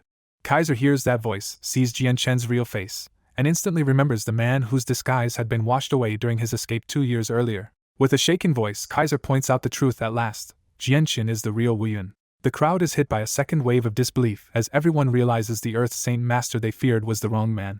Jianchen walks forward smiling coldly and confirms it himself, reminding Kaiser that he is the Wu Yun Kaiser threw off a cliff 2 years ago. Once Jianqin confirms his identity, old enemies from around Fengyang City immediately surge in and surround his group. A Yulong clan man openly declares that Wu Yun slaughtered their people and will not leave Fengyang City alive. The Haining clan also recognizes him as the one who injured their young master, and their leader decides to settle both the old blood debt and the new one at once. Enks orders 24 men into position until Jianchen's group is boxed in so tightly that even water could not slip through. Kaiser sizes up the four and can only read Tai Ta and Yu Yu, while Jianchen and Ming Dong hide their strength so completely that he dismisses them as young and harmless. Relieved that he attacked the wrong target, Kaiser abruptly turns polite and apologizes to Dugufeng, even inviting him to visit the Harito clan in Lust City later. Dugufeng gives him nothing back, but Kaiser drops the mistake and demands that everyone else leave Wu Yun to the Harito clan. Enks immediately adds fuel to the fight by exposing that Jianchen's group were also the people in Booth 8 who refused to yield the Class 5 monster core to Harito clan. That news darkens Kaiser's face even more, because Jianchen has not only survived the past but also humiliated Harito clan again at the auction just now. Kaiser tries to seize control of the situation by asking Enks to hand Jianchen over to Harito clan, promising they can avenge Haiming clan themselves. Before that can settle, the white-robed head of the Feng family steps out and calmly asks why Kaiser's hatred for Jianchen runs this deep. Kaiser gives a vague answer about clan interests from years ago, but refuses to explain the real reason in public. Then Ing Chang Kong arrives with the Spirit Hawk mercenaries and presses the same question, making it even harder for Kaiser to hide the truth. The Feng family head spells out what everyone already saw. Kaiser mistook Dugufeng for Wu Yun and demanded a battle skill from him, so the Harito clan must be after that skill. Kaiser snaps back that there is no proof, because he knows the moment the battle skill becomes public, every major power in the kingdom will start fighting over it. The Feng family head turns directly to Jianchen and asks whether the accusation is true. Jianchen answers without hesitation and exposes Kaiser in front of everyone, saying Kaiser tried to kill him 2 years ago specifically to seize his battle skill. That confession blows the secret open, and greed starts flashing in the eyes of everyone listening. Ing Chang Kong remarks that if even Harito clan is desperate for it, Jianchen's battle skill must be valuable enough to tempt everyone here. Seeing the greed all around him, Jianchen makes the bait even bigger and flatly announces that his battle skill is high earth tier. The whole street jolts at that reveal, because a high earth tier battle skill is rare enough to count among the strongest in the Blue Wind Kingdom. Kaiser is hit with immediate regret, because if he had known the skill was that high, he would never have let Jianchen speak in front of so many rivals. A furious voice from the Harito side tears into Kaiser for blurting out the secret, and Kaiser can only stand there with his face darkening. A refined white-robed clan head steps in with a smoother approach, warning Jianchen that a high earth tier skill is too dangerous to carry alone and offering to connect him to the ZG sect for protection. An elder beside the white-robed clan head backs the pitch and stresses that with the ZG sect behind him, no smaller force in the kingdom would dare touch Jianchen. The mention of the ZG sect turns the Harito side ugly, because even their rising power would still be crushed by a faction like that. Around the street, rival factions start looking frustrated, because if Jianchen really falls under the ZG sect's protection, the battle skill will slip out of everyone's hands. But Jianchen calmly refuses the offer and says this high earth tier battle skill does not need outside protection. The white-robed clan head warns again that refusing protection could cost Jianchen his life, but Jianchen stays unbothered and makes it clear that any trouble will be handled by his own side. That refusal reignites the crowd's greed, because if Jianchen will not place himself under a top faction's shield, then the battle skill is still fair game. One faction after another begins reviving old grudges against Wu Yun, using past killings as excuses to move against him now. Visitors from outside the city stay silent on the sidelines, watching carefully as the local powers prepare to tear into each other over Jianchen. Realizing the situation could slip away again, Kaiser decides to strike first and charges straight at Jianchen to settle everything by force. But the instant Kaiser charges, a different expert cuts in from the side with a blazing red fire sword and intercepts him before he can reach Jianchen. Kaiser jerks around in alarm and barely gets his hammer up in time to block the descending fire sword. The Saint weapons hit hard enough to rip up the street, and when the force clears, Kaiser has been shoved back 3 steps while his fiery opponent still stands firm. Yen Kaiser stares at Dugufeng in shock, because the man he just offended turns out to be an Earth Saint master who feels even stronger than him. Kaiser tries to smooth things over with a dark apology, but Dugufeng ignores him completely and walks straight to Jianchen's side. That one move makes the whole street realize Dugufeng is backing Jianchen, and Kaiser is left stiff with embarrassment over who he just apologized to. Kaiser grits his teeth and warns Jianchen not to get arrogant just because he found one Earth Saint master to back him. Jianchen coldly answers that Kaiser is the naive one, and says their debt from 2 years ago ends today. Kaiser answers with a cold smile and proposes a fair fight outside, because everyone here is already eyeing Jianchen's Earth tier battle skill. Jianchen refuses to move, saying this street is big enough, and he openly challenges everyone with a grudge or greed for his battle skill to step forward now. The 3 major clan heads of Fengyang City step out and declare that Jianchen's old blood debt with their clans will never be forgiven. Other Earth Saint Masters bristle at Jianchen's attitude, furious that he is treating 5 of them like they are beneath notice. Jianchen strokes the white tiger cub in his robes and gives a brutal order: anyone who stands against them dies. Dugufeng moves first, flying out with his flaming sword and cutting straight through several great Saint Masters before they can react. At the same moment, Ming Dong draws his Saint weapon and turns into a streak of azure light aimed straight at Kaiser. The sudden attack throws the whole street into chaos, and the bystanders scramble backward to avoid getting caught in the war. Ming Dong's speed overwhelms Kaiser instantly, and one crushing strike sends Kaiser skidding across the marble street. When Kaiser finally registers Ming Dong's aura, he goes pale because this young man is actually a 6th cycle Earth Saint Master. The strength Ming Dong hid until now shocks everyone nearby, because a cultivator that young should not be this terrifying. Even the Feng family head and the flowing Cloud Sword Pavilion leaders realize Jianchen's confidence makes sense now, because Ming Dong's strength can crush the forces gathered here. As the audience gives the battle even more room, Dugufeng is finally intercepted by the 3 Earth Saint Masters from the major clans and the street starts breaking under their clashes. Meanwhile, Ming Dong keeps pressing Kaiser without pause, staying close enough that Kaiser can barely breathe, let alone fight back. Then Ming Dong suddenly stabs straight through Kaiser's chest and leaves him frozen in fear. Ming Dong drives Saint Force through the blade into Kaiser's body, shredding his internal organs and forcing a scream out of him. The crowd can only stare, because an Earth Saint Master they all feared is being crushed in moments. Enks rushes in to save Kaiser, even knowing he is charging a 6th cycle Earth Saint Master. While defending for his life, Enks tries to bribe and threaten Ming Dong at the same time, offering the Harito clan's backing if he turns on Jianchen. That only enrages Ming Dong, and he answers that those words are enough to make him kill Enks no matter what. Under Ming Dong's full force, Enks loses an arm in just a few exchanges. Before Enks can recover from the pain, Ming Dong takes his head as well and drops an Earth Saint Master in front of the entire city. The spectators are shaken to the core, because they have just watched an Earth Saint Master die like he was helpless. The 3 Earth Saint Masters fighting Dugufeng quickly change plans and rush straight at Jianchen and Yu, hoping to force the others to stop. Ming Dong and Dugufeng don't bother chasing them, because they know those 3 are running into a worse mistake. Jianchen watches the 3 attackers come in, lifts one finger, and releases 3 rays of sword chi. Each ray punches through a chest and tears up the men's internal organs, stopping all 3 in their tracks at once. They instantly understand that without an extremely powerful Radiant Saint Master, they are already dead men walking. With the Earth Saint Masters broken, Ming Dong and Dugufeng finish off the remaining Great Saint Masters and leave the streets soaked in blood. The 3 dying clan masters kneel there in disbelief, because Jianchen's own strength turns out to be even more frightening than the allies beside him. Ming Dong drags the ruined Kaiser over and forces him to kneel in front of Jianchen, asking what should be done with him. Jianchen tells Kaiser their 2-year debt is finally settled, and reminds him that the Harito clan and Fingyang's major clans once tried to rob him and cage him. Kaiser lifts his bloodless face and spits out his last regret. If he had known, he would have chased Jianchen down that cliff and made sure he died. Ming Dong snaps and smashes Kaiser across the head for daring to talk like that even now. Jianchen answers that regret is useless, and no road is left open for Kaiser anymore. With a single order from Jianchen, Ming Dong forms a wind blade and destroys Kaiser's soul on the spot. After Kaiser falls beside Enks, Jianchen turns back to the 3 dying clan heads and calmly reminds them that his debt with them is not finished either. The 3 dying clan heads glare up at Jianchen and admit they have no fear left, because with their organs destroyed they already know they are finished. Jianchen coolly tells them this disaster was their own greed at work, and one clan head spits back that if they had been stronger, he would be the one kneeling.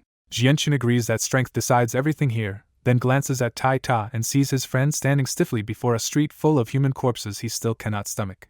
With a quiet sigh, Jianchen realizes Tai Ta will need time to adapt to how brutal the Tianyuan continent really is. He turns back to the prisoners and declares that from today on, Fengyang City's 3 major clans are finished. Then Jianchen lifts one hand and fires 3 strands of azure violet sword chi straight into their heads, ending them on the spot. The 3 bodies collapse like cut puppets, and in a few breaths Fengyang City's 4 Earth Saint Masters are reduced to just the city lord. Watching from afar, the city lord can only grieve and stay silent, because Jianchen's side has already shown power he does not dare challenge. The crowd is stunned, because the young man they underestimated just erased 3 Earth Saint Masters with a flick of his hand. Only now do the onlookers understand that Jianchen's confidence never came from leaning on Ming Dong and Dugufeng, but from terrifying strength of his own. The people who came hoping to steal his battle skill feel cold all over, suddenly grateful they did not step forward and die with the others. Jianchen's eyes pass over the flowing Cloud Sword Pavilion, and the pavilion's people go rigid in fear that he will settle old scores next. With an easy smile that only makes everyone more nervous, Jianchen asks if anyone else still wants to take something from him. The flowing Cloud Sword Pavilion's white-robed headmaster hurriedly steps out, bows deeply, and offers a humble apology for what happened 2 years ago to save his sect. Jianchen answers that he is not so petty, and since the pavilion is sincerely apologizing, he will let the matter end there. The headmaster looks like he has just been spared execution, and eagerly promises that the pavilion will serve however it can. Jianqin understands the man's sudden loyalty, but he says nothing because a third-rate power like the pavilion is beneath his concern now. With the matter settled, Jianqin tells Dugufeng to collect the money from the sale of the 2 Class 5 monster cores. While Dugufeng heads inside, Mingdong strips the dead experts of 3 space rings, 2 space belts, and 5 gleaming purple cards, grinning like a man who just discovered money exists. When Mingdong boasts that he is finally rich, even Jianqin can only give him a wry look at how strange that sounds from a 6th cycle Earth Saint Master. Dugufeng soon returns with the monster core profits, and Jianqin's group finally leaves the wrecked auction district behind. From a balcony above, Yoyun watches Jianqin's group leave and reflects on how the hunted Wu Yun returned in triumph to wipe out the clans that once chased him. Then her gaze drops to the auction house's ruined gate, and her mood sours at the repair bill this glorious revenge just handed her. As Jianqin disappears from sight, the people who had been silently holding their breath finally erupt into loud chaos over Fengyang City's shocking new reality. Even the Spirit Hawk mercenaries captain can only sigh that he completely misjudged the 2 brothers from the 8th booth. Not long after Jianqin's group returns to rest at their inn, news of the 3 clan heads' deaths races across Fengyang City and leaves everyone reeling. Inside the Yun family, the head of the house is left dumbstruck when he hears that the Haiming clan head and the other 2 major clan leaders were all killed. Yun Lian enters in a red skirt and asks if the rumors are true, but her father snaps that 3 Earth Saint Masters cannot possibly die so easily. Still refusing to believe it, Yun Tian immediately sends a guard out to verify the report for himself. When the guard returns trembling and confirms that the 3 corpses are really lying by the auction house, denial finally breaks. Yun Tian grabs the man and demands to know if he saw the bodies himself, because this disaster threatens the entire future he had planned for the Yun family. As the truth sinks in, Yun Tian realizes the Yun family's dream of rising through marriage into the Haiming clan has just been crippled along with their backer. Sensing a chance, Yun Lian carefully suggests canceling the betrothal now that the Haiming clan has fallen so far. Yun Tian kills the idea at once, insisting the Haiming clan still controls valuable city intelligence, and the Yun family will still profit from the marriage. Her father's answer leaves a new chill in Yun Lian's eyes, the first crack in the obedient daughter mask she has worn for years. Troubled and exhausted, Yun Tian sits at his desk for tea, while Yun Lian obediently serves him and moves behind him to massage his shoulders. The moment he sips the tea, Yun Lian's murderous intent erupts, and she drives a hidden dagger deep into his back. Even badly wounded, Yun Tian reacts on instinct and smashes her across the room, but he immediately knows the injury is serious. Clutching the bloody dagger, Yun Tian stares at his daughter in disbelief and demands to know why she tried to kill her own father. Tears in her eyes, Yun Lian finally explodes that he is no father of hers, but the murderer who killed her mother. Yun Tian tries to deny it and insists her mother died of illness, but Yun Lian no longer lets him hide behind lies. She reveals she secretly witnessed the night he beat her mother to death while trying to force an Earth-tier battle skill out of a crippled woman whose saint weapon had already been shattered. She calls him a beast in human skin and swears that today she will take revenge for her mother with her own hands. Yun Tian drops the pretense at last, admits he underestimated her, and mocks her for thinking a simple dagger can kill a cultivator when she has not even condensed a saint weapon. Yun Lian coldly reveals the real trap. The dagger was coated with an expensive poison from the Heavenly Phoenix auction house, and he will not escape death today. That finally terrifies Yun Tian, and he lunges at his daughter in a panic, demanding the antidote. But Yun Lian was ready for that, and the instant he moves she bolts for the door and escapes his reach. Furious and unwilling to waste time on pursuit, Yun Tian curses his daughter, swallows antidote pills from a bottle, and tries to hold the poison back. Then, wounded and poisoned, the Yun family head storms out with 100 men to hunt Yun Lian down himself. After poisoning her own father, Yun Lian fled the Yun family in a panic, racing through Fengyang City on a Class 1 magical beast while still weak from the blow he had landed on her. Her father kept gaining on her and shouted for the antidote, making it clear he cared less about her betrayal than the poison spreading through his body. Realizing she could not outrun him for long, Yun Lian cut into an alley and made straight for the inn where the people she wanted to beg for help were staying. A beat later, the Yun family surrounded the inn, and her father stormed inside with soldiers to drag her back before she could reach anyone powerful.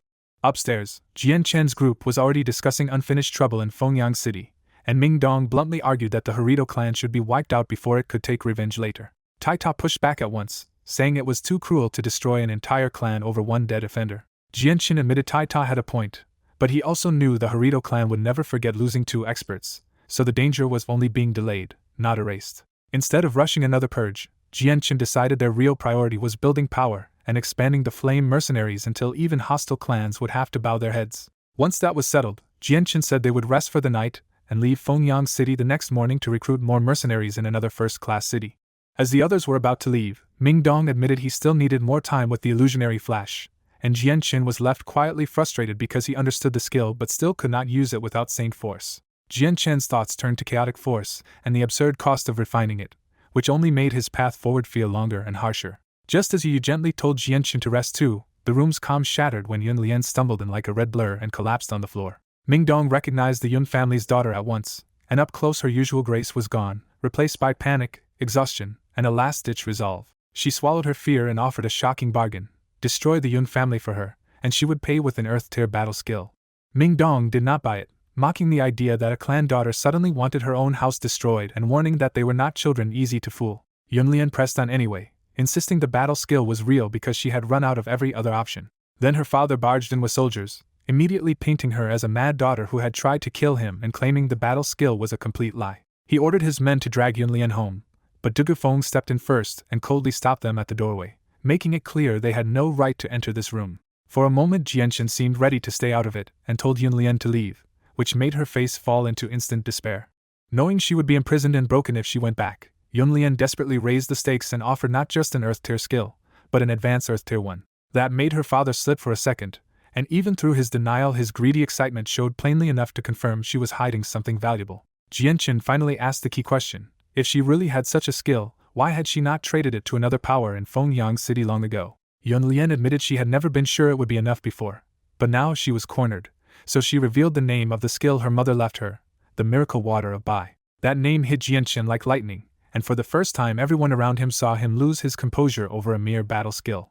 While the others stood baffled by his reaction, Jianqin pressed Yun Lian hard to confirm the exact name again. Her father panicked at the turn in the room and tried one last reckless grab, charging straight at Yun Lian to silence her himself. Jianqin's patience snapped, and with a casual wave he blasted the Yun family head through the wall so hard the man coughed blood into a fresh crater. The effortless blow left the room stunned, because even a respected Yun clan head had just been smashed aside like he was nothing. Jianqin ignored the panic and demanded proof, forcing Yun Lian to confirm that she truly knew the Miracle Water of Bai.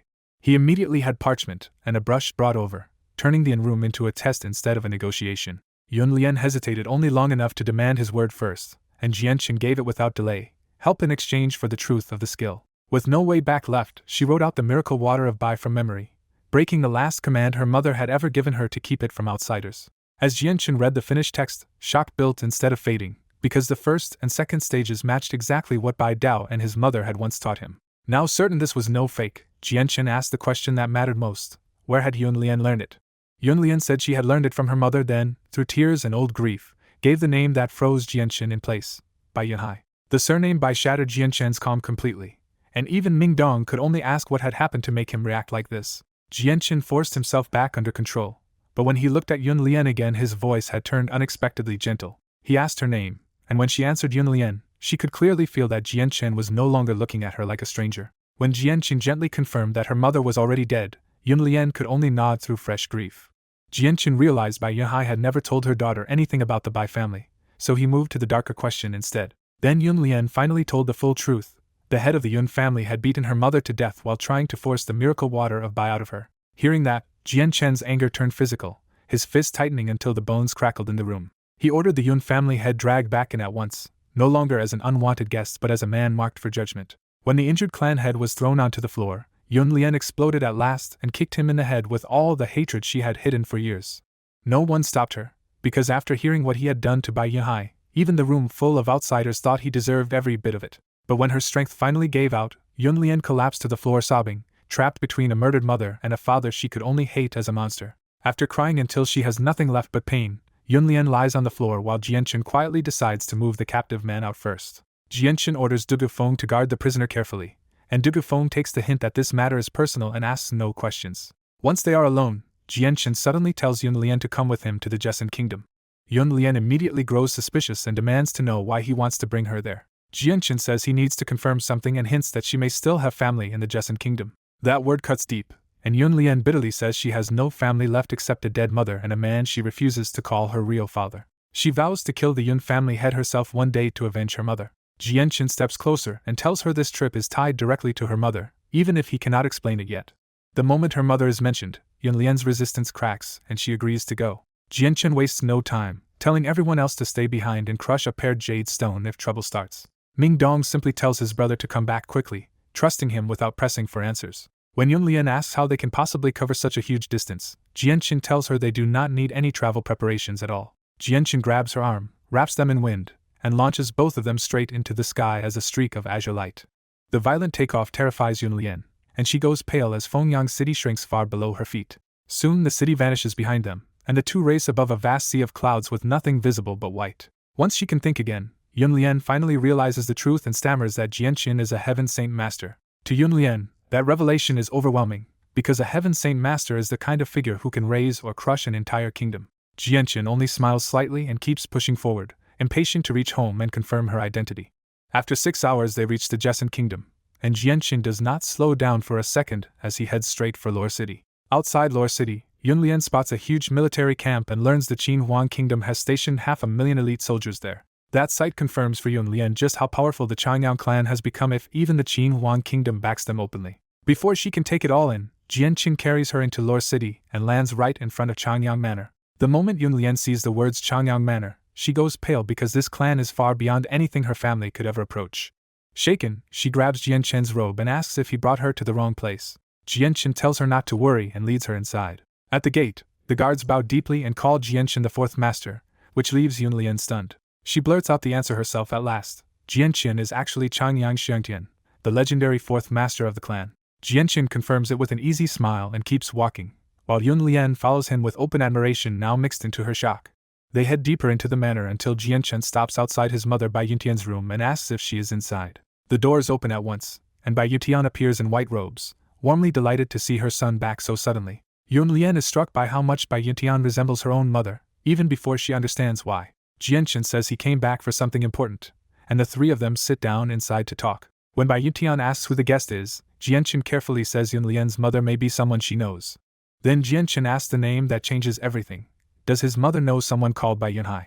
Bai Yuntian's teapot slips from her hand and crashes onto the table as she demands to know if her younger sister is still alive. That reaction confirms Jianqin's suspicion that Yunlian's mother really was part of the Bai family. Jianqin finally says it plainly. Yunlian is Bai Yunhai's daughter and even carries the Bai family's miracle water of Bai. Bai Yuntian rushes to Yunlian, takes her hands, and says she looks just like her mother did when she was young. She gently asks where Yunhai is now, calling Yunlian Lianer and speaking to her like a niece before the truth is even fully spoken. At the word mother, Yunlian breaks again and says the truth her aunt does not want to hear. Bai Yunhai is already dead. The news hits Bai Yuntian so hard that her legs give out, and Jianqin has to catch her before she falls. Even while trembling with grief, Bai Yuntian asks the next terrible question and makes Yunlian tell her how her mother died. When Yunlian reveals that the Yun family had beat Bai Yunhai to death over a battle skill, Bai Yuntian's sorrow turns into raw rage. Bai Yuntian cries out in regret, blaming herself for not knowing sooner and swearing that her sister's suffering will be avenged. She explains at last that she and Bai Yunhai were sisters from the same ruined Bai family, thought dead to each other after their clan was destroyed. Yunlian can barely believe it, and in a trembling voice she asks if Bai Yuntian is truly her aunt. Bai Yuntian confirms it and tells her the final stunning truth. Yunlian is her niece, and Changyang Xiangtian is her older cousin. The revelation leaves Yunlian completely frozen, because the man she once worshipped from afar is suddenly her own cousin. Back in the inn room, Jianqin feels torn by the sudden truth that Yunlian is not just a rescued girl, but his younger cousin. He also realizes how narrowly Yunlian escaped a worse fate, because if she had gone back to her father, that man would have squeezed her for the Earth-tier battle skill the same way he ruined her mother. Bai Yuntian gently explains that Yunlian's mother hid her origins to spare her daughter from that burden, and Yunlian is left stunned that her dead mother had once been the daughter of a powerful family. After hours of grief and talking, Bai Yuntian asks Jianqin to protect his cousin from now on, and he answers with a solemn promise that no one will make her suffer again. That promise hits Yunlian hard, because the untouchable imperial protector she once admired is now suddenly her own older cousin. Bai Yuntian tells her to abandon the Yun name, return to her mother's roots, and live from this day on as Bai Lian of the Changyang clan. Bai Lian nervously worries the Changyang clan will still treat her like an outsider, but Bai Yuntian reassures her that Jianqin's word carries more weight there than even the elders or the king. Still reeling from the change, Bai Lian follows them out to eat and can barely process that her uncle is also a powerful commander in the royal palace. At the family meal, Bai Yuntian introduces Bai Lian as the daughter of her long-lost sister, and the household accepts her immediately. Changyang Ba, Linglong, and Yu Fengyan treat the new girl kindly, while third aunt Bai Yushuang sits stiffly and awkwardly through the cheerful meal. Jianqin keeps his distance from Bai Yushuang, still remembering how bitterly she fought him ever since his childhood. Afterward, Bai Yuntian personally settles Bai Lian into her own room, and Jianqin returns to rest for the night. The next morning, Bai Yuntian refuses to let the matter rest and insists on going to the Blue Wind Kingdom herself to avenge her dead sister. Unable to argue her down, Jianchen says farewell to Changyang Ba and flies with Bai Yuntian and Bai Lian toward the Blue Wind Kingdom. Several hours later they return to the same inn in Fengyang City, where Mingdong, Yu, Tai Ta, and another companion are just stepping outside. Yu blurts out a startled greeting to her mother-in-law, but Bai Yutian barely pauses before demanding to know where her sister's murderer is. Jianchen orders the head of the Yun family brought out, and the prisoner is dragged forward in a sickly, half-ruined state. The moment Bai Yuntian sees him, her grief explodes and she throws herself at the prisoner with kicks and furious accusations for beating Bai Yihai to death. Bai Lian breaks too and joins in, sobbing as she kicks the father she can no longer bear to call family. The battered man begs Bai Lian for mercy and an antidote, whining that he is still her father and will die from the poison without her help. Bai Lian snaps back that a man this cruel is no father of hers, and she publicly throws away the Yun's surname for good. When the two women finally stop, Bai Yutian immediately tells Bai Lian to take her to Bai Yinhai's grave. An unnamed guard stays behind with the prisoner while Jianchen, Bai Yuntian, Bai Lian, Mingdong, Yu, and Tai Ta head out of the city toward the burial place. They arrive at a small grotto outside Fengyang City, where Bai Yunhai's grave is nothing more than a plain mound and a crude little tombstone. One look at that lonely grave breaks Bai Yuntian again, and she drops to her knees beside the stone in tears.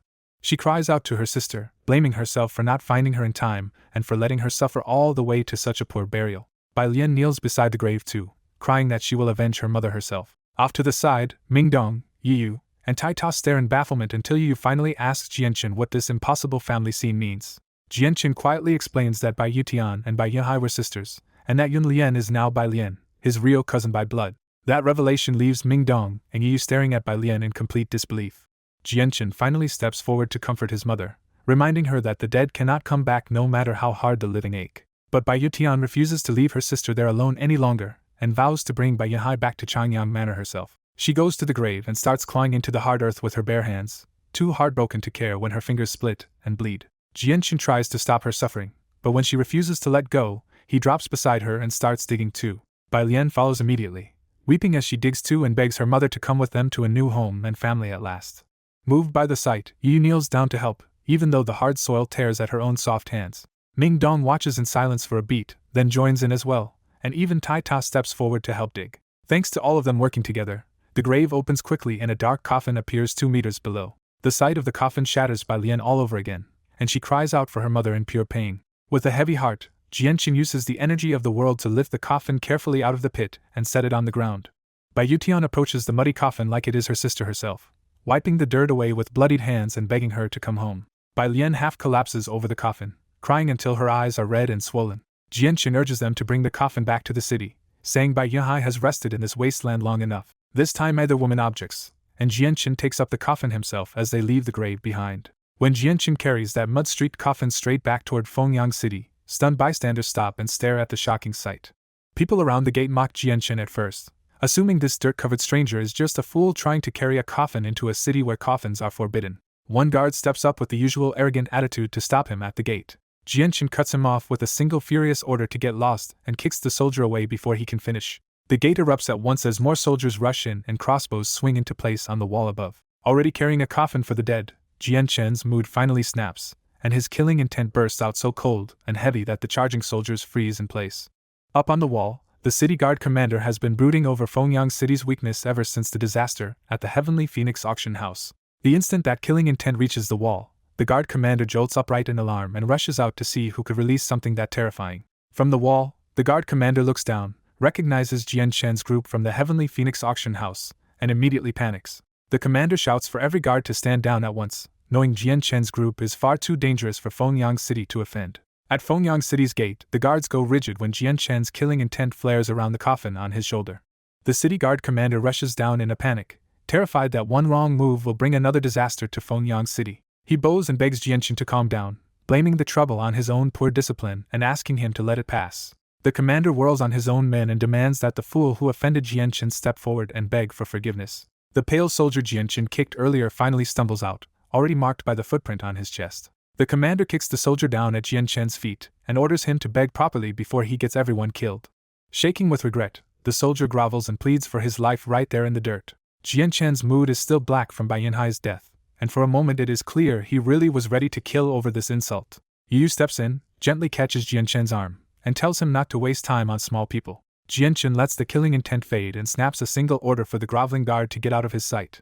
Relieved to still be alive, the commander drags the soldier aside and personally welcomes Jianqin through the gate.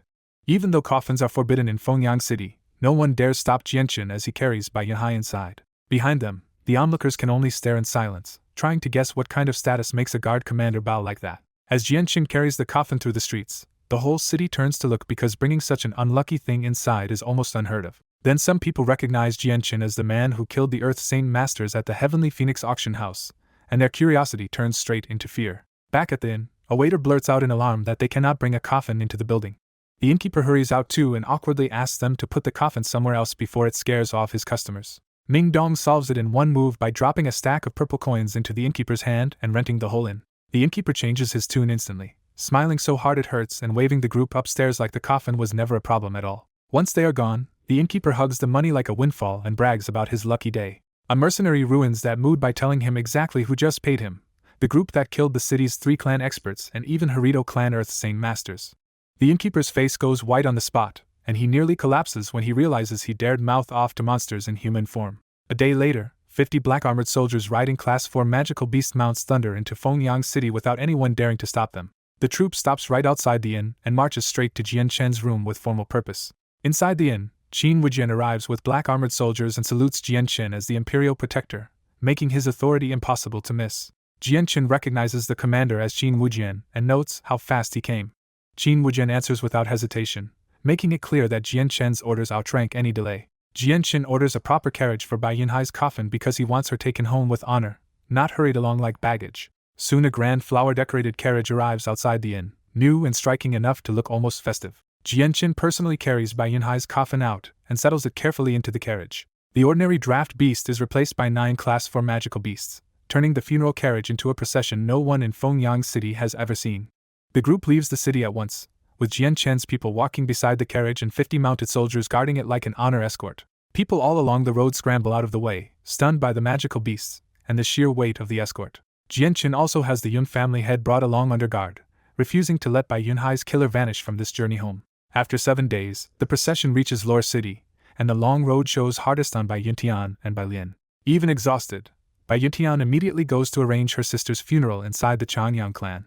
The assistant housekeeper hesitates and says holding a funeral for an outsider right after the clan's restoration would look improper. Bai Yuntian cuts him off on the spot and says Bai Yunhai is not an outsider but her own sister. Jianqin steps in behind her, backs his mother without a trace of softness, and orders the funeral prepared at once.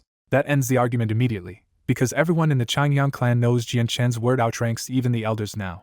With Chang Wuji personally guiding the work, the whole manor throws itself into preparing a funeral worthy of Bai Yunhai. By half a day later, Bai Yunhai's coffin is surrounded by fresh flowers and a portrait by Yuntian made from memory. The portrait shows how much Bai Yunhai looked like Bai Yuntian, except for the cruel scar still cutting across her face. Once the burial rites begin, Lore City is thrown into gossip because no one expected such a major funeral during the Changyang clan's rise. The other big clans and smaller factions hurry over to ask what happened and to show sympathy while the door is open. By the second day, even the Jessen King arrives in person with Bai Dao and hundreds of soldiers, and Kargath Academy's headmaster comes to pay respects too. The kingdom's great powers all came because a funeral inside the Changyang clan now feels like something that could shake the whole Jessen kingdom. When they learn the dead woman is Bai Yuntian's long-lost sister, most of them quietly relax, but Bai Dao only sinks deeper into sorrow. The news keeps spreading, drawing even more important visitors from across the kingdom to pay respects. Even 2 grand elders from the Huayan sect come in person, offering condolences and using the funeral to apologize to Jianqin for the old grudge. By the time it settles, Bai Yunhai's funeral has become a kingdom-scale event, with the king himself paying homage. After 7 full days, Bai Yunhai is finally buried inside Bai Yuntian's own courtyard instead of some abandoned place.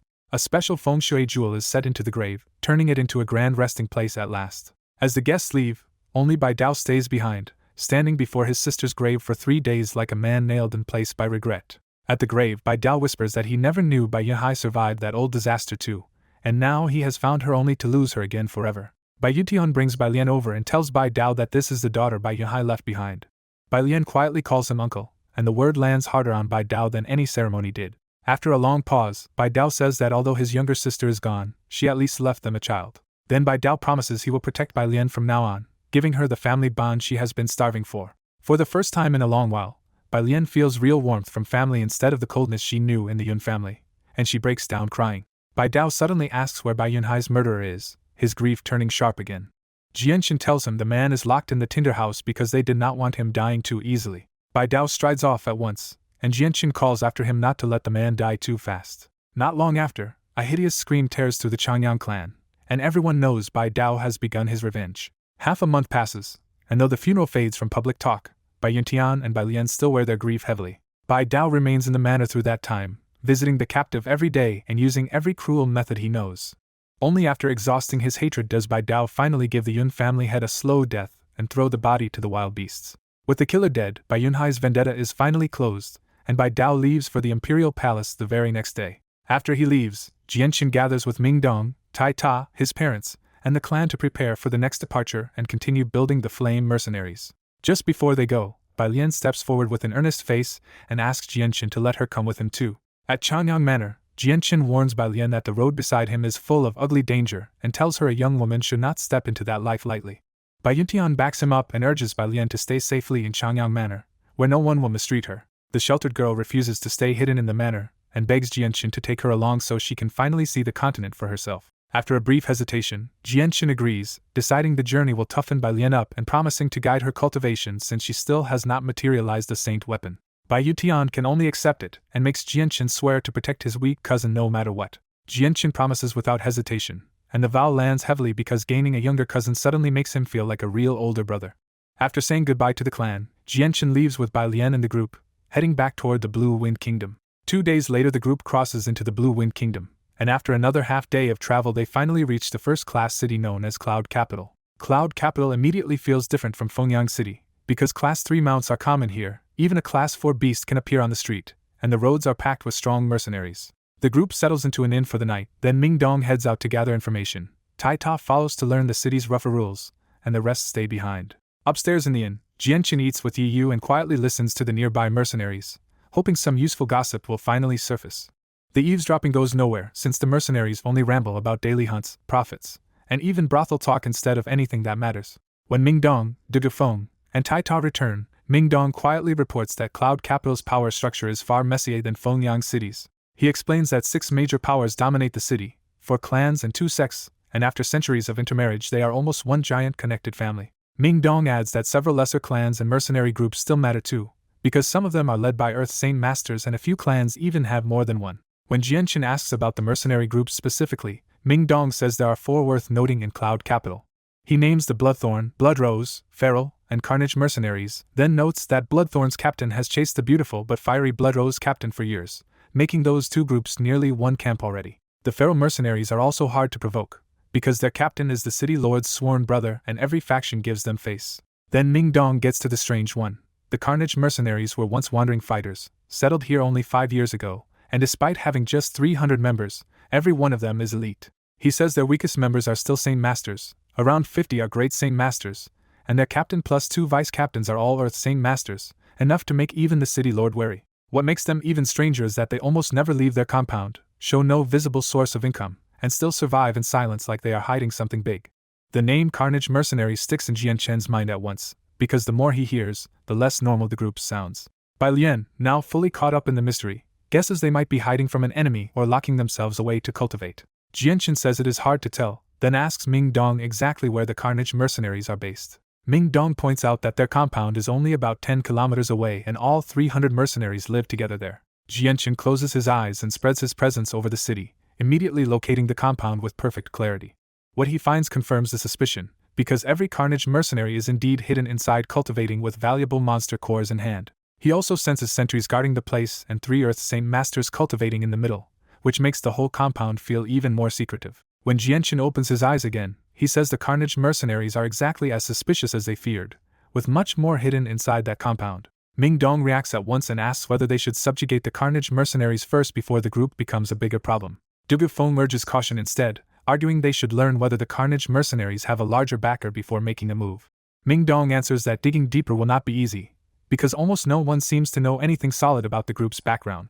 Jianqin cuts through the debate and decides they will visit the Carnage mercenaries directly to see what they can uncover in person. With that settled, the group leaves the inn on their Class 3 magical beasts and rides toward the Carnage mercenaries' compound. A short while later they arrive at the Carnage mercenaries' residence, and find a place so dusty and neglected that it looks abandoned at first glance. Jianqin notices the grime and jokes that either the Carnage mercenaries are bizarrely lazy or they truly do not care what outsiders think. Ming Dong takes the sight as proof that the group is even more secretive than expected, because no normal city faction would leave its own gate looking like this. Jianchen decides there is no point waiting outside and tells the group they might as well go in. They ride into the outer yard, and Dugafeng steps ahead to knock on the heavy gate. The door finally opens to a bald, scar-faced man with piercing eyes, who looks over the visitors suspiciously and demands to know who they are. Jianchen smoothly introduces them as the Flame Mercenaries and says they came to pay a visit. The man clearly does not recognize the name, and after another hard look he says this is not a convenient time before trying to shut them out. Dugafeng plants a hand on the gate and stops it cold, making it obvious the group is not leaving so easily. The gatekeeper's expression sharpens, and he asks what exactly they think they are doing. Jianchen answers with a smile about proper hospitality, then walks straight through the next doors into the inner courtyard like he has every right to be there. That brazen step forces the gatekeeper to issue an open warning that this is Carnage Mercenaries' territory, and they should not blame him for getting rough. His shout works, because armed mercenaries rush in from all sides and surround Jianchen's group with raw murderous hostility. Ming Dong is openly disdainful of the armed crowd, and Jianchen stays just as calm while the courtyard boils around them. Then Ming Dong steps up, mocks their treatment of guests, demands they call the captain, and releases the crushing pressure of an Earth-Saint master. The courtyard mercenaries are jolted backward in shock, and even more men start pouring out once they realize an Earth-Saint master has arrived. Before the standoff tips into a fight, a clear laugh cuts through the courtyard and three important men walk in together from the front. The man in the middle steps forward with polished manners, apologizes for his subordinates, and presents himself as the captain of the Carnage Mercenaries. At the captain's side stand his two vice-captains, one refined and dangerous in white robes, the other old and frail-looking until his sharp eyes give away his depth. The gathered mercenaries immediately salute their captain and vice-captains with open worship, confirming just how absolute their authority is here. The captain sizes up Ming Dong first, then turns to Jianchen and formally introduces the Carnage Mercenaries' leadership. Jianchen returns the courtesy and introduces himself as captain of the Flame Mercenaries, with Ming Dong named as his vice-captain. Ming Dong's name clearly rings a faint bell for the captain, but he hides it and smoothly invites the group inside to talk. They are led into a plain inner hall whose simple decoration feels oddly modest for such a dangerous and powerful faction. Once seated, Jianchen drops the polite circling and directly points out that the Carnage Mercenaries stay shut inside every day cultivating with monster cores, which makes it look like some larger family is backing them. The captain is not surprised at all and laughs it off, insisting the Carnage Mercenaries are only a small group with no outside support. Even through the denial, a flash of pain slips across the captain's face, and Jianchen instantly catches what that may mean. That possibility pleases Jianchen, because if the Carnage Mercenaries truly stand alone, they are much easier to bring in. So Jianchen finally reveals why he came, saying he has real business to discuss with Zhang Tian. Zhang Tian grows solemn and waits carefully, sensing that the real purpose of the visit is only starting now. Jianchen starts with the continent's brutal rule that the strong feed on the weak, and power only goes to those who can keep climbing no matter how dangerous the path becomes. Then he makes the offer plainly. He wants the Carnage Mercenaries to join the Flame Mercenaries so both sides can grow stronger together. For a beat, all three Carnage leaders just stare at him in shock, because none of them expected this visit to be a demand for submission. Zhang Tian and Mu Qi recover their composure quickly, but Shan Xiong cannot hide his fury for even a moment. Shan Xiong explodes first, roaring that Jianchen is outrageously audacious to think the Carnage Mercenaries would submit to his Flame Mercenaries. Inside the Carnage Mercenaries' courtyard, Jianchen cuts off Shan Xiong and bluntly points out their problem. In Cloud Capital, no one can stand against the 6 clans if those clans ever join forces. Zhang Tian admits Jianchen is making sense, but he argues the 6 clans would not be the only ones to fight if they tried to wipe out a major mercenary force. Jianchen presses the bigger question next. Do the Carnage Mercenaries really want to stay trapped in one city forever, or do they want room to grow beyond it? Shan Xiong scoffs at that dream and mocks the Flame Mercenaries, but Jianchen answers without blinking that his group really does have the power to expand. That confidence finally makes Zhang Tian ask the real question. If Carnage joins Flame, what strength or backing is Jianchen actually bringing to the table? Jianchen realizes he has nearly won them over, and when Shan Xiong tries to object, Zhang Tian shuts him down and makes it clear the decision will be his. Jianchen says Flame has no outside patron at all, only its own people, but he still promises it will become the strongest force in Blue Wind Kingdom, and eventually this whole region. Zhang Tian pushes back hard, bringing up the Chanyang clan and the Heaven Saint Masters ruling Blue Wind, because empty ambition means nothing if Flame cannot survive those monsters. Jianchen answers with open contempt for that threat, claiming even Heaven Saint Masters would not leave alive if they came after Flame, and he adds that conflict with the Chanyang clan is impossible. That answer makes Zhang Tian look toward Ming Dong in sudden suspicion, and he asks if this quiet vice-captain is the same Ming Dong who once wounded a Heaven Saint Master with a Heaven-tier battle skill. Ming Dong cheerfully confirms it, and the 3 Carnage leaders are left thunderstruck now that the famous Prodigy is sitting right in front of them. With Ming Dong exposed, Muqi pieces the rest together and directly names Jianchen as Changyang Xiangtian, the Jessen Kingdom Imperial Protector and fourth master of the Changyang clan. Jianchen does not deny it, and Muqi explains the clues were all there: Ming Dong's reputation, his closeness to the Changyang clan, and the fact that a famous genius was willing to stand behind Flame's captain. Once his identity is out, Jianchen asks again if they will join the Flame mercenaries, and this time the question lands very differently. Zhang Tian asks one last condition first: if Carnage swears fealty, will they be serving Jianchen alone, or becoming an arm of the Changyang clan? Jianchen assures him that Flame is his own independent faction with no allegiance to the Changyang clan, and that clears the last real obstacle. Zhang Tian agrees to merge, but only if the Carnage mercenaries can still be managed by their own 3 leaders on the inside. Jianchen accepts immediately, asking only for loyalty to Flame's larger interests and obedience when he calls on them. With that, Zhang Tian officially brings the Carnage mercenaries into Flame, and Jianchen leaves the meeting pleased that the subjugation went far easier than expected. After setting another meeting for the next morning, Jianchen and his group leave the Carnage mercenaries' courtyard with the first big piece of his plan in place. Back inside, Shan Xiong still cannot swallow it, and asks if they really had to submit so easily. Muqi tells him to stop clinging to pride, because joining Flame gives them a rare path forward and maybe even a chance to rise again. Zhang Tian backs that up, saying Changyang Xiangtian's talent is so monstrous that following him is not a humiliation but the best way for Carnage to flourish and maybe one day reach Heaven's Saint Master themselves. The next morning at the inn, Jianchen meets again with Zhang Tian, Muqi, and Shan Xiong to plan which Cloud Capital mercenary group's Flame should swallow next. Jianchen names his next targets outright: the Bloodthorn, Bloodrose, and Pharaoh mercenaries. Muqi advises against touching Pharaoh first, because they are tightly tied to the city lord, while Bloodrose and Bloodthorn should be much easier to pry loose. Zhang Tian adds the key shortcut: Bloodthorn's captain is obsessed with Bloodrose's captain Jasmine, so if Bloodrose submits first, Bloodthorn should follow almost on its own. Jianchen decides on the spot to move on Bloodrose first, and Zhang Tian says their old friendship with Jasmine should make the approach smoother. The group rides out across the crowded streets of Cloud Capital, forcing their mounts to move slowly through the packed city on the way to Bloodrose's compound. When they arrive, the Bloodrose mercenaries' giant courtyard immediately feels different from Carnage's base: cleaner, tidier, and guarded at the gate. Because the Carnage leaders came in person, the gate guards do not dare stop them and quickly escort the whole group inside to wait for their captain. After a short wait in the inner hall, Captain Jasmine finally appears, greeting Zhang Tian's group warmly as an old acquaintance.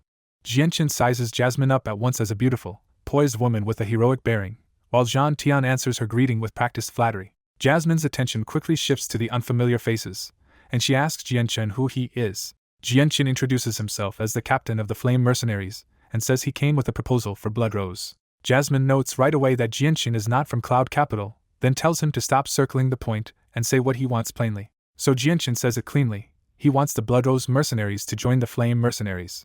Jasmine shoots to her feet in icy fury, convinced at first that this has to be some tasteless joke. Jianchen calmly repeats the offer and adds the shocker that the Carnage mercenaries have already joined him. When Jasmine looks to the 3 Carnage leaders for confirmation, their quiet nods hit even harder than Jianchen's words.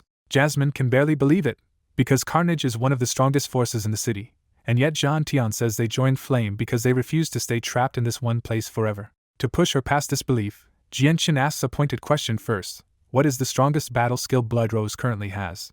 Jasmine answers honestly that Bloodrose only possesses 2 advanced human-tier battle skills, which is exactly the opening Jianchen wanted. Jianchen reveals his first reward: every Earth Saint Master who joins Flame can learn a primary Earth-tier battle skill for free. That alone jolts the whole room, because Earth-tier battle skills are scarce even among the top experts of Blue Wind Kingdom. Then Jianchen raises the stakes even further and says truly loyal contributors could earn advanced Earth-tier skills or even Heaven-tier battle skills later. Jasmine loses her composure completely at the mention of Heaven-tier battle skills, and Jianchen calmly confirms he has more than one. That temptation is too overwhelming to resist, and after only a brief pause, Jasmine agrees to merge the Bloodrose mercenaries into Flame. After Bloodrose joins, Jianchen, Zhang Tian, and Jasmine spend the rest of the day planning their next move together, no longer as rivals but as allies. By the time they ride back out, the sight of Carnage's leaders, Bloodrose's captain, and a band of young outsiders together is enough to set the whole city gossiping. The group heads straight for the Bloodthorn mercenaries next, carrying all that new momentum with them. Bloodthorn's captain, Ha and I, turns out to be exactly as Zhang Tian said, a blunt man hopelessly infatuated with Jasmine. The moment Ha and I learns Jasmine and Bloodrose have already joined Flame, he follows almost immediately, hoping this new alliance will bring him one step closer to her. So the Bloodthorn mercenaries are absorbed with barely any effort at all, faster than even a single cup of tea could cool. In just 2 days, Jianchen folds Carnage, Bloodrose, and Bloodthorn into one growing force, and flame mercenaries suddenly leaps upward in strength. But news that 3 major mercenary forces have merged under flame spreads fast, reaching both the 6 clans and the city lord's mansion before long. The size of that combined power alarms everyone, because at least 5 Earth Saint Masters under one banner is now something even the city's established rulers have to fear. The 6 clans react the hardest of all, immediately calling a meeting of every clan head to decide what to do about Flame's sudden rise. In a hidden room, the 6 major clans of the Cloud Capital meet in secret because the Flame mercenaries have swallowed 3 major mercenary groups almost overnight. The elders warn that the merged force already has at least 5 Earth Saint Masters, enough to threaten the balance of power in the city. They also hear a stranger is leading the whole thing, a young man important enough that veteran captains now walk behind him. That rumor makes the room even more uneasy, because if one youth can unite 3 groups in 2 days, the clans fear he will come for them next. Instead of attacking right away, an old white-haired elder proposes that the clans answer expansion with expansion and build a city-wide alliance first. The others quickly accept the plan, hoping a broad alliance will both stop the Flame mercenaries from growing and spare their own clans from heavy losses. Once the meeting ends, the 6 clans move fast and contact every faction they can reach before Jianshin can make the next move. Because the whole city is already nervous, faction after faction joins them without hesitation, and the new alliance swells to at least 10 Earth Saint Masters. When the news reaches Jianshin, he barely cares, treating the 6 clans alliance like a useless show of resistance. On the second day, Jianshin gathers Jasmine, Ha-Anai, Zhan Tian, Shan Xiong, and Mu Qi and places a war manual in front of them. He tells them the bargain is real.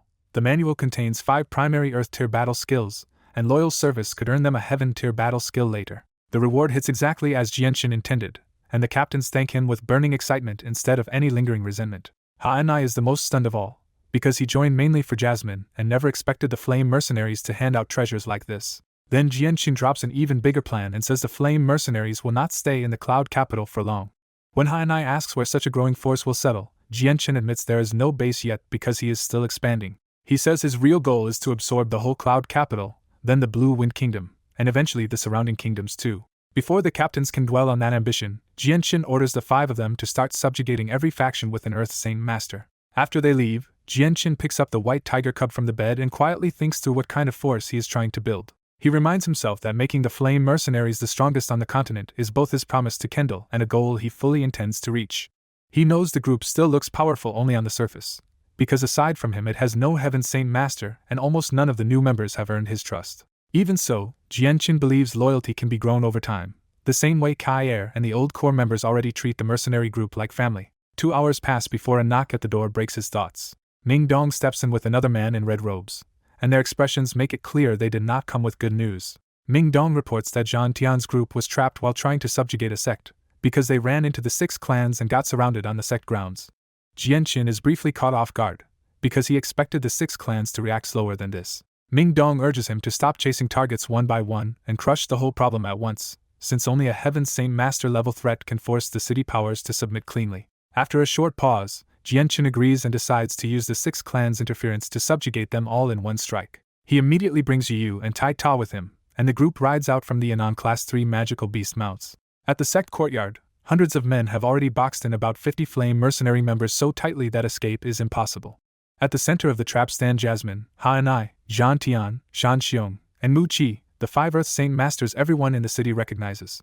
Jasmine and Ha-Anai look grim because more than a dozen Earth Saint Masters from the City Alliance are standing right in front of them. But Zhan Tian and his 2 vice-captains stay openly contemptuous, acting like the men surrounding them are not worth fearing. Zhan Tian steps forward first and bluntly asks whether this whole gathering means the city wants war with the Flame mercenaries. The Alliance leaders try to talk the 5 back instead, calling it shameful for famous captains to become lackeys under an unknown group.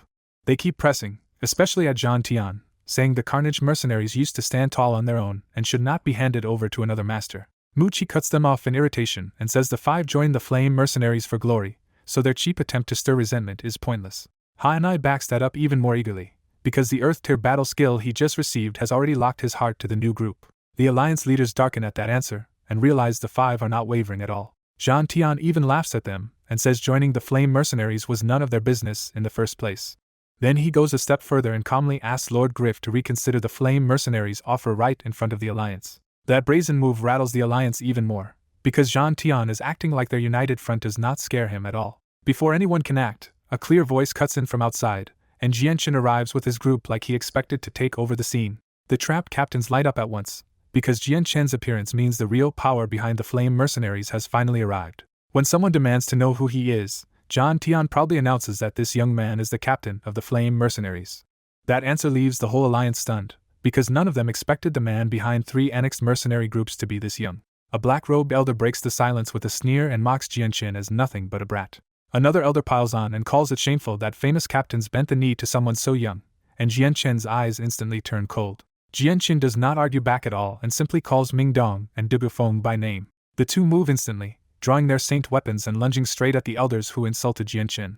The targeted elders barely block on instinct, but the red-robed swordsman's flaming strike still smashes his opponent backward in a violent clash. The elder realizes too late that Du Gufeng is a 3rd Cycle Earth Saint Master, and Du Gufeng immediately raises a flaming sword to unleash an Earth Tier battle skill. A crushing pressure freezes the elder where he stands, and the flaming Earth Tier strike smashes through his human tier defense and blasts him away badly wounded. At the same time, Ming Dong crushes the other elder even more brutally, dropping him 20 meters away with the ground cracking under the impact. The courtyard goes still in shock, but the Alliance elders recover fast enough to stare at the red-robed swordsman with open greed after seeing an Earth-tier battle skill.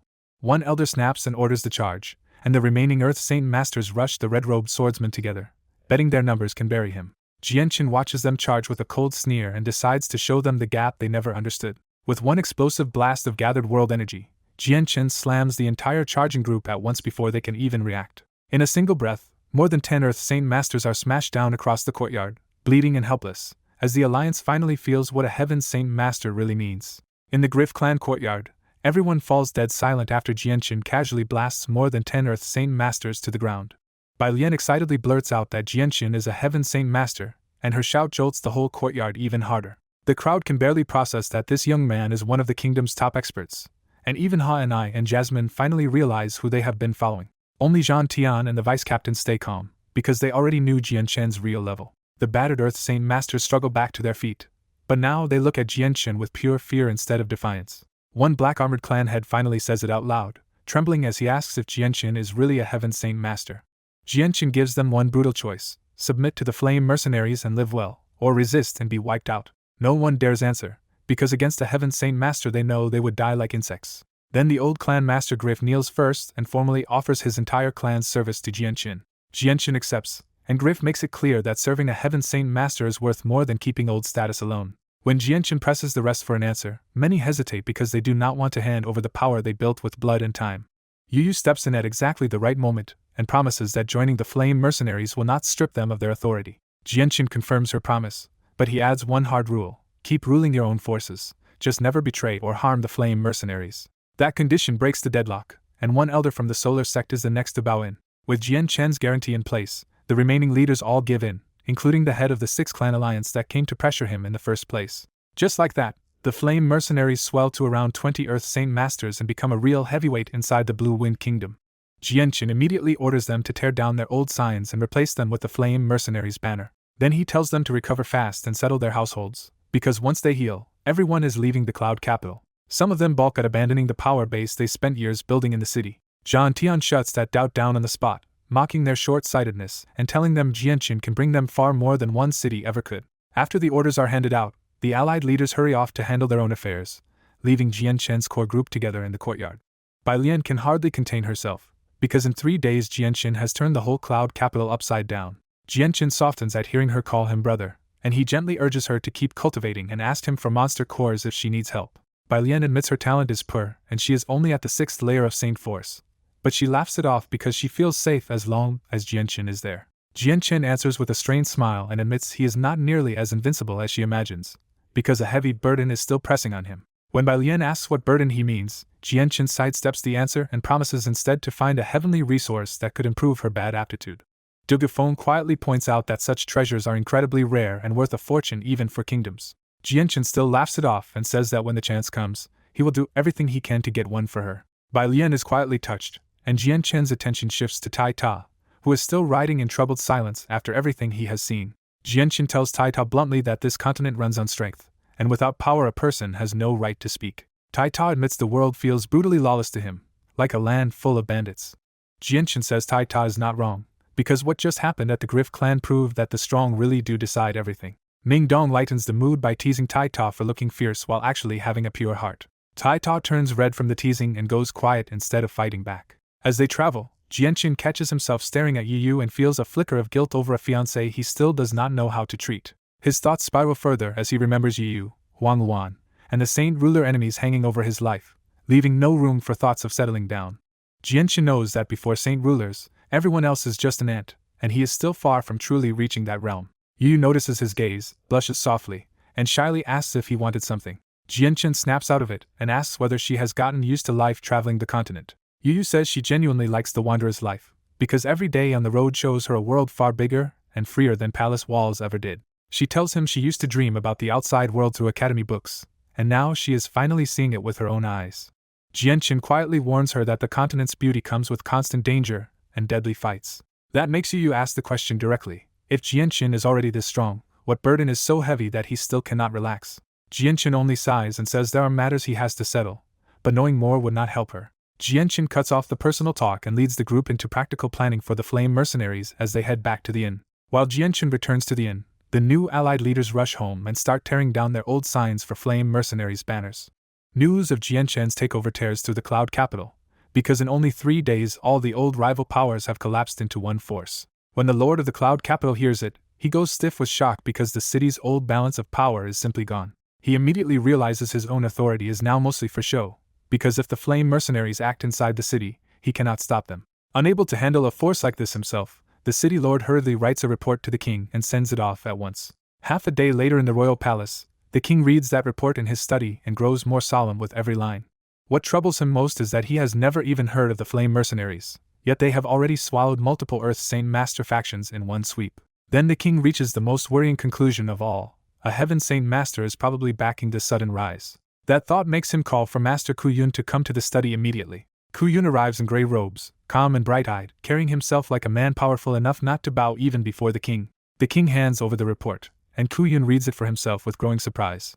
Kuyun admits defeat is extraordinary, because a mercenary force that can unite over a dozen factions in 3 days should not have been unknown until now. The king spells out the danger plainly. If this foreign power is left alone to keep growing inside Blue Wind, it could become the kingdom's future disaster. In the royal study, the Blue Wind King decides the sudden rise of the flame mercenaries cannot be ignored. He makes his position clear. If this new force wants to grow inside Blue Wind peacefully, he will tolerate it, but if it plans to strip the kingdom of people or power, it must be destroyed. The king orders Master Kuyun to investigate the flame mercenaries in person and judge their true intentions.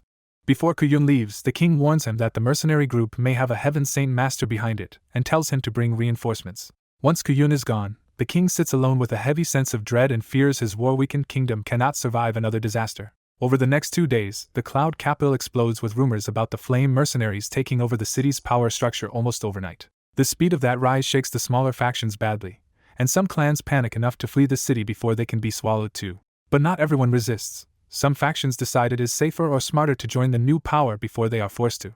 Following Jianqin's order, the first wave of major clans inside the flame mercenaries accepts every newcomer and keeps the expansion moving fast. Jianqin does not interfere with the day-to-day management because the clans already inside are strong enough to control their own men. The cloud capital's lord watches this growth with rising alarm and can do nothing except wait for the kingdom to step in. He can only console himself with one thought: at least the pharaoh mercenaries are away on a mission and have not been pulled into this storm. 4 more days pass, and the flame mercenaries keep swallowing faction after faction until news of their rise spreads across the entire Blue Wind Kingdom.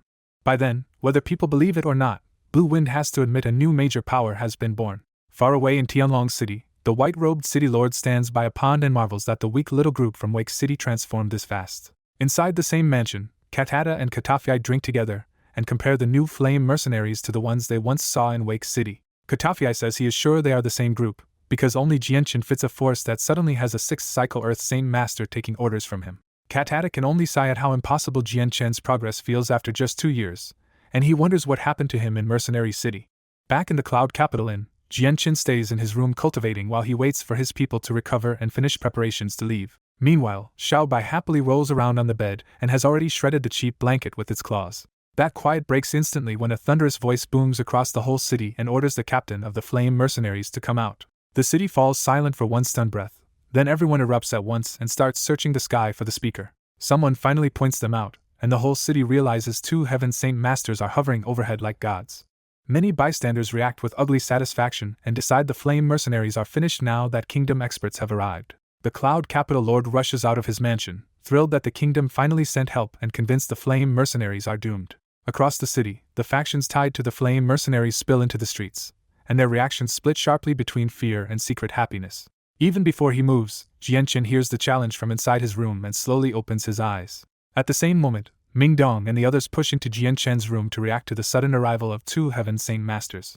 Ming Dong treats the whole thing like a joke and brags that if those two want trouble, he can beat them black and blue himself. Then the voice outside turns even more insulting, calling Jianchen a tortoise hiding in the city. That finally angers Ming Dong, but Jianchen only smiles coldly and says he will go greet them himself. He blasts straight through the roof and shoots into the sky before anyone else can move. High above the cloud capital, the two Kingdom Heaven Saint Masters hover over the city while the streets below fill with worshipful eyes. Jianchen arrives as a flashing azure streak and reaches their height so fast that most people below barely see him move. The crowd instantly realizes the flame mercenaries really do have a Heaven Saint Master captain, and the whole city becomes obsessed with the showdown. Even the city lord and every faction leader can only stand still and watch, hungry to see what kind of battle three Heaven Saint Masters will unleash. In the air, Jianchen stops 20 meters from them and coolly asks what they wanted so badly. The two Kingdom Heaven Saint Masters freeze when they recognize Jianchen's face, because they saw him slaughter Heaven Saint Masters in the Jessen War. When Jianchen confirms he is the captain and lets killing intent leak into his eyes, their confidence collapses completely. Realizing they cannot win, the two Heaven Saint Masters silently decide the smartest move is to flee at once. Jianchen refuses to let them leave so easily and instantly forms two blazing swords of fire in his hands. The pair reacts fast, gathering earth and water into two elemental dragons to block the attack. Jianchen mocks them for trying to contest him with the elements at all, especially against fire's raw destructive power. The earth dragon crashes into one flame sword and is blown apart immediately, leaving only a smaller but still deadly fire blade pushing through. The second flame sword slams into the water dragon, and the sky hisses as steam swallows the battlefield. Below them, the entire cloud capital goes dead silent as every street and rooftop watches the hidden battle in the steam. On the roof, Ming Dong, Dugufeng, and the others stay relaxed because they trust Jianchen completely, but Tai Ta still watches the sky with open worry. As the vapor thins, one Heaven Saint Master smashes apart the weakened fire sword with his saint weapon, while the other finds Jianchen's flames have burned through even the water dragon. Shaken now, the two Heaven Saint Masters decide ordinary exchanges are useless and prepare to use Earth-tier battle skills together just to survive. One enemy summons the Hammer of the Earth God, a gigantic elemental sledgehammer, while the other floods the air with dimensional sword chi to crush Jianchen at the same time. Jianchen answers by letting azure and violet light ignite in his eyes, and the air around him changes instantly. Across the city below, stones, bricks, tiles, and even metal begin floating upward under the sword's spirit's power. Then Jianchen condenses azure violet origin energy into a sword in his right hand, and his whole presence turns frighteningly sharp. He bursts forward in a blur of afterimages and cleaves Kuyun's giant earth hammer in one clean stroke. Kuyun freezes in shock as his earth-tier battle skill is cut apart, suddenly realizing he is wide open. Jianchen gives Kuyun no time to recover and drives the origin energy sword straight through his chest. Kuyun coughs blood in midair as Jianchen leaves his chest pierced and turns toward the second Heaven Saint Master with a cold promise that neither attacker gets to walk away freely. Ba La charges in to save Kuyun, but the moment his saint weapon hits Jianchen's origin energy blade, it cracks like brittle junk. The shattered weapon injures Ba La on the spot, and Jianchen follows with a second lightning-fast thrust straight through his forehead. Kuyun watches his companion die and cries out in grief, realizing the Blue Wind Kingdom has just lost another Heaven Saint Master. Before Ba La's corpse can even drop far, Jianchen calmly strips the dead man of his space ring. Then Jianchen spares Kuyun on purpose and sends him back with a warning: tell the king to stay out of the flame mercenaries' affairs, or worse will follow. Kuyun, still stunned, demands to know why Jianchen killed Ba La when there was no direct grudge between them.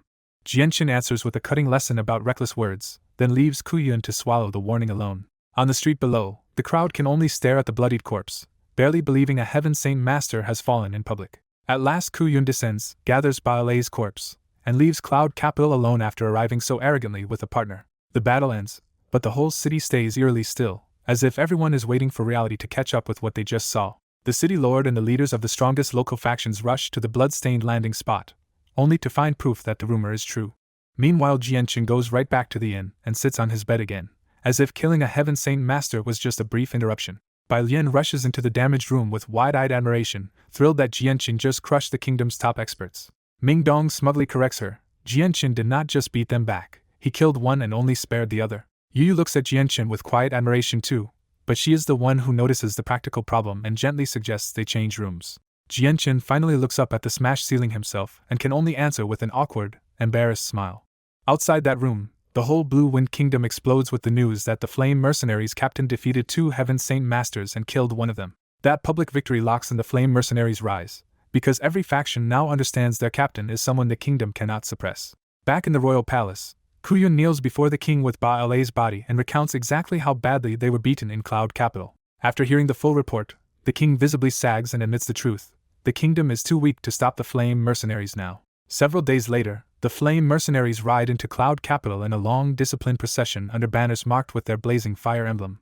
At the front, Jianqin and his core group ride Class 4 magical beast mounts now, a sharp sign of how much stronger and richer the organization has become. The newly absorbed factions settle into their new roles fast, because under Jianqin they are chasing power, protection, and even the dream of Earth Tier or Heaven Tier battle skills. As the campaign keeps rolling, Zhan Tian asks where they strike next, and Jianqin points them toward Tianlong's city without hesitation. From there the expansion turns almost unrestrained, and one first-class city after another falls under the Flame Mercenaries' control. Before long the organization swells to roughly 300,000 members and nearly 100 Earth Saint Masters, draining the Blue Wind Kingdom of much of its real strength.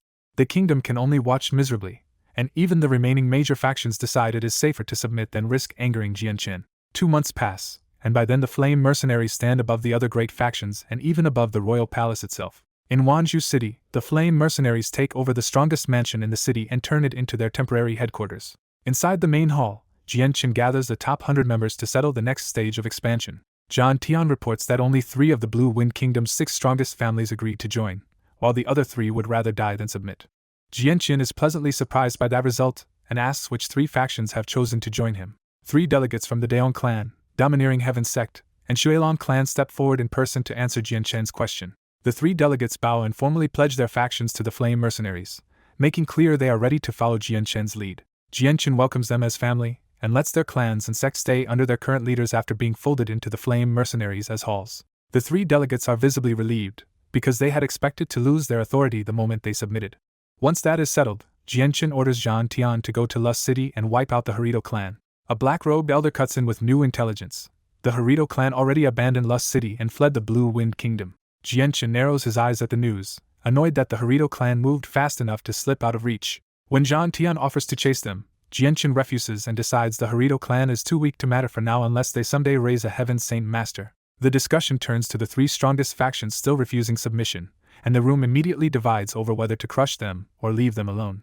One side argues for a brutal example, saying those holdouts should be eliminated so everyone learns what opposing the Flame Mercenaries costs. The other side pushes back just as hard, warning that those factions still have serious experts, and could drag the Flame Mercenaries into a costly war with the whole kingdom. Jianqin, already feeling the burden of command, leans back and asks everyone else for their ideas instead of deciding on impulse. Then Bai Lian quietly speaks up and says there is no need to force a fight with enemies willing to die, especially when only Jianqin can face their top experts. Yu Yu backs that view immediately, and her support is enough to push the room toward a softer answer.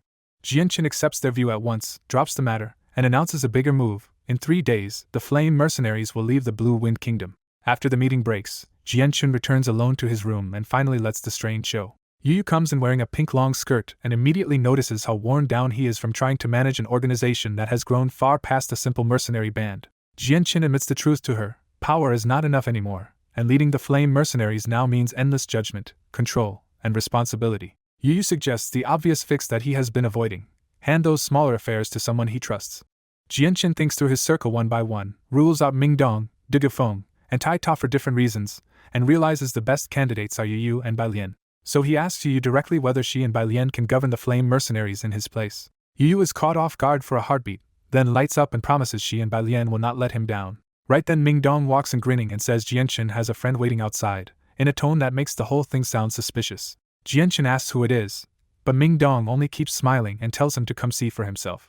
So Jianqin follows Mingdong out through the mansion courtyard with Yu Yu close behind, still wondering what kind of friend would show up here now. At the front gates, Jianqin finally sees who Mingdong meant, and he stops in open astonishment. The unexpected visitor is Huang Luan. Jianqin freezes at the gate when Huang Luan suddenly shows up right in front of Yu Yu, and he instantly knows this is going to be a mess.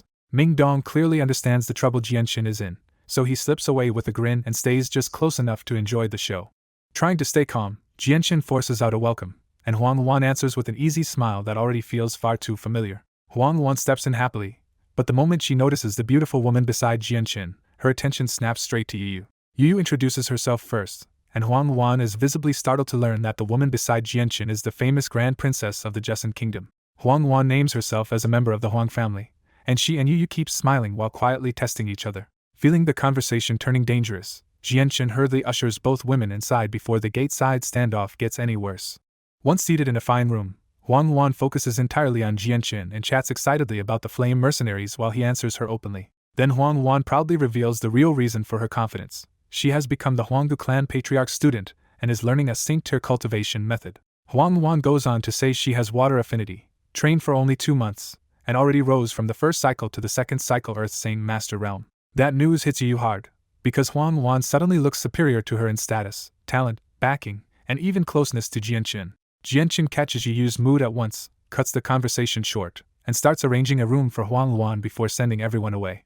Back in her room, Yu sits alone on the bed staring ahead, too hurt to hide how shaken she is. Jianqin comes to check on her, but the moment he sees her like this, he realizes he has no easy words to fix what happened. When Jianqin sits beside her, Yu finally breaks, tears spilling down as she asks if he refused marriage because another woman was already in his heart. Jianqin takes her hands and tries to explain that he never delayed marriage because of another woman, but because he is not safe enough to settle down. Yu is too wounded to accept that answer right away, and she cries harder, saying she does not want to hear the same excuse again.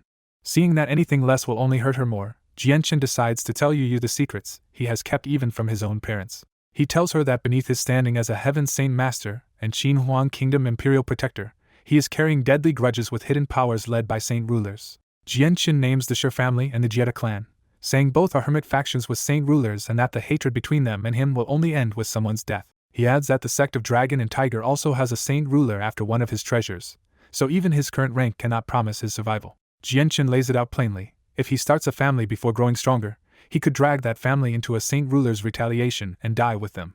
By the time he finishes, Yu's jealousy is gone, replaced by fear for the man she loves and the terrifying enemies waiting for him. Jianqin asks her to guard the secret and keep his mother from learning it, because the Changyang clan cannot bear the weight of a saint ruler's threat.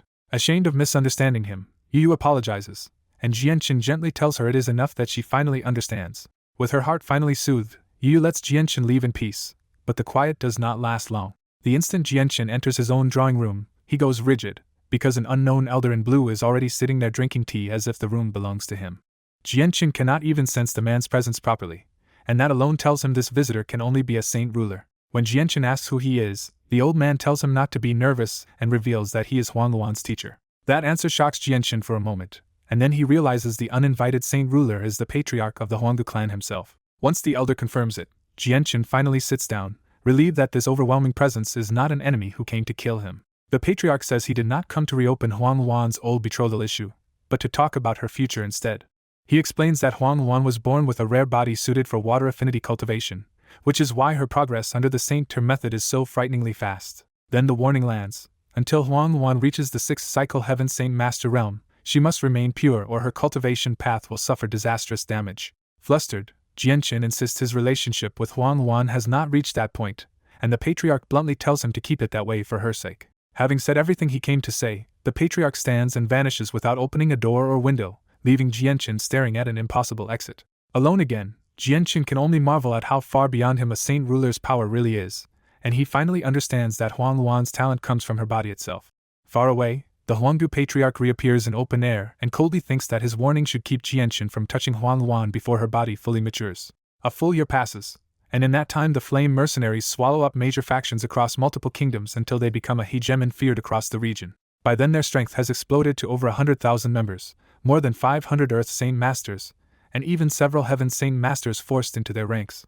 Their fame spreads so wildly that other mercenaries can only talk about the flame mercenaries with envy, fear, or admiration. In a desolate field packed with tents, buildings, fires, riders, and fireball banners, the flame mercenaries now look every bit like a roaming power of their own. At the center of that massive camp, Dugu Feng tells Jianqin the time has come for the flame mercenaries to stop wandering and build a city of their own. When Dugu Feng's idea of founding a city comes up, Jianqin weighs it seriously instead of dismissing it outright. He decides the flame mercenaries are still too top-heavy to hold the city, because one siege or power grab could break them. Yu agrees at once and warns that their bigger problem is inside the group, where loyalty still needs to be bound tight before ambition gets any bigger. Jianqin accepts her judgment and puts Yu and Bai Lian in charge of the flame mercenaries' internal affairs, trusting the skill they have already shown. The meeting is interrupted when a voice from outside reports that a letter has arrived for the captain. Hainai steps in carrying a snow-white lightning bird, bringing the message straight to Jianchen. Jianchen unties the note and reads the blunt warning, "Return to Changyang Manor immediately." Those few words are enough to turn Jianchen's face grim, and everyone around him instantly feels that something is wrong. When Yu asks what happened, Jianchen says he has been urgently summoned home and orders the mercenaries to hold their position until he returns. After warning them to contact him with the twin jade stones if anything urgent happens, Jianchen leaves at once. After quickly briefing the other Heaven Saint Masters off-panel, Jianchen flies back toward Changyang Manor without delay. By the time he reaches home at night, Chang Wuji is already there to meet him the moment he lands. Seeing Chang Wuji so relaxed lets Jianchen breathe a little easier, because it means the family itself is probably safe. Chang Wuji explains that the urgent summons came because men from the former Heavenly Eagle Kingdom arrived with a message too important to delay. Jianchen is thrown off for a beat, because the Heavenly Eagle Kingdom no longer exists. Chang Wuji clarifies that the visitors are leaders from the 7 territories left behind after the kingdom's collapse, and they are waiting in the discussion hall. As they cross the manor, guards salute and servants bow, showing just how much Jianchen's status has risen at home. Inside the hall, Jianchen finds his parents, the clan elders, and a sturdy middle-aged man deep in discussion. Everyone in the hall rises to greet Jianchen with open respect, and the sturdy visitor steps forward to bow and identify himself as Captain Tynes of the Blood Moon Mercenaries. The visitor says the matter is too secret to discuss in public, so Jianchen immediately decides to move the conversation to his private residence. Before leaving, Jianchen reassures his parents, and they urge him to handle the urgent matter first. Once they are alone, Jianchen first asks if the Dragon and Tiger sect is finally moving against them. Instead, Tynes lowers his voice and reveals the real reason: his men found a huge vein of tungsten alloy. The news hits hard, because tungsten alloy is so rare and valuable that even a small amount is worth a fortune. Tynes adds that their early inspection showed a massive vein with at least 85% purity, making it even more staggering. Jianchen immediately asks the real danger point: how many people already know? The captain answers grimly that every outsider who learned the secret has already been killed, leaving only about 50 trusted men guarding it. That answer eases Jianchen a little, because if word gets out, every major force nearby would fight to seize the vein. When the captain asks if the Qinhuang kingdom should take over the mine, Jianchen chooses to keep the secret contained for now instead of escalating it. He orders the captain to rush back, guard the vein himself, and keep both the protection and the mining completely secret while he decides the next step. Tynes accepts the mission without hesitation, and Jianchen sends him back out immediately before any time is wasted. After Tynes rushes off, Jianchen is left uneasy, because that mountain of wealth still has no Heaven Saint Master guarding it. He paces the room for a long time, trying to solve the tungsten alloy problem before the secret can leak. During that tense pacing, the white tiger cub quietly climbs onto his shoulder, but even it looks strangely listless now. At last Jianchen reaches a hard decision: he has to bring the flame mercenaries into the former Heavenly Eagle Kingdom himself. Before leaving again, Jianchen sits down with his family for a meal, and the talk turns to the truth behind his role in the flame mercenaries. His aunts press him with questions, and Jianchen patiently explains how he became the captain of the flame mercenaries on top of being an imperial protector. Changyang Ba praises him for honoring the debt he owed Kendall, saying Jianchen did right by repaying a life-saving favor. Then Bai Yuntian asks the painful question hanging over the table: whether Jianchen has found any news of Changyang Minghua. Jianchen can only admit he still has no useful news, even after searching for her again and again. Euphonian breaks down in tears, terrified by the thought of her missing daughter wandering the continent alone without even sending one letter home. The whole table goes grim, because everyone here helped raise Minghua, and knows how dangerous the outside world is for a lone woman. Jianchen tries to comfort them and vows to have his people keep searching for his second sister across the continent. Changyang Ba changes the subject and finally asks Jianchen to forgive Ling Long for the bitterness she once showed him. Jianchen lets the old resentment go, choosing family peace over holding on to a grudge. To lift the mood, Jianchen pours out a tiny share of the 8 King's 100 grass wine for the family. The effect is immediate and startling, with waves of strength surging through the table the moment they drink. Changyang Ba breaks through to the 3rd Cycle Earth Saint Master on the spot, while Ling Long and Baiyu Shuang also jump up to the Advanced Saint Master level. Even Bai Yuntian, who never formed a saint weapon, is pushed from the 3rd class Radiant Saint Master level into the 4th. Chan Wuji gains less from the drink, but even for a Heaven Saint Master, the wine still strengthens him a little. After dinner, Jianchen visits his eldest brother Changyan Hu and sees again how cruelly life has trapped the limbless man in bed. That sight hardens Jianchen's private goal to reach the 7th class and Radiant Saint Force, and someday restore his brother's lost limbs. The next morning, Jianchen makes one more stop in Lore City and arrives at Sans and Kendall's wife's inn before leaving for good. Their inn is thriving under the Changyang clan's protection, with steady business and a reputation as one of the safest places in the city. Jianchen says his farewells there, and heads straight back into the sky toward the Flame Mercenaries camp. When he reaches the desolate lands again, Jianchen immediately calls an emergency meeting. Ming Dong is the first to ask why Jianchen is driving the whole camp into such sudden motion. Jianchen gives the order flatly: pack everything and march for the Heavenly Eagle Kingdom without resting, even through the night. The room goes still in shock, and Yu asks what could have happened to force a march through the night. Jianchen refuses to explain yet, saying he will tell them after they arrive, and leaves first to get ahead of them. 2 days later, Jianchen crosses into the former Heavenly Eagle Kingdom and starts navigating by memory toward the right territory. After asking around, he quickly finds the domain controlled by the Blood Moon mercenaries. Their headquarters turns out to be a remodeled castle, and Jianchen flies straight in without hiding himself. Tynes is notified at once and hurries out to welcome the Imperial Protector in person.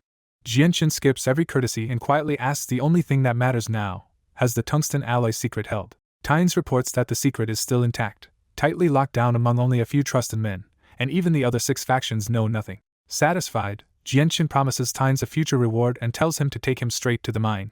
Tynes accepts at once and prepares to guide Jianchen to the tungsten alloy vein, bringing the secret mission to its next step. Behind the Blood Moon mercenaries' castle, Jianchen and Tynes fly into a filthy forest where poisonous beasts and swamps hide a secret ravine mine. The hidden guards spot their captain and reveal themselves, saluting from the shadows around the ravine. Tynes vouches for these men as his most trusted protectors of the mine, and Jianchen approves their work. Tynes immediately orders the guards back into hiding and tells them to kill any intruder on sight. Jianchen follows Tynes down into the narrow grassy ravine to inspect the ore for himself. Standing in the ravine, Jianchen closes his eyes and spreads his presence through the earth to map the entire deposit. What he finds nearly stuns him silent. The ravine is sitting on a massive mountain of high-purity tungsten alloy. Jianchen keeps probing deeper, and the ore only gets purer, turning his relief into rising excitement. At nearly 10 kilometers down, he realizes this is no ordinary vein at all but a huge underground region made almost entirely of tungsten alloy. But when his sensing reaches around 15 kilometers down, Jianchen hits a strange surge of energy like a hidden barrier blocking everything below. The barrier kills his joy on the spot, and Jianchen can only stare at the ground, frustrated that his current perception is not strong enough to break through.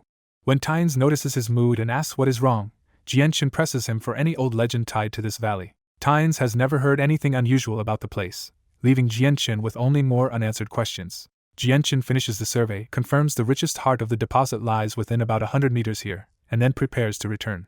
Back at the Blood Moon Castle, Jianchen orders the tungsten alloy mined as fast as possible and warns that the secret cannot leak. An unnamed black-robed elder warns that ore this hard and pure is so difficult to cut that even a year of mining would barely matter.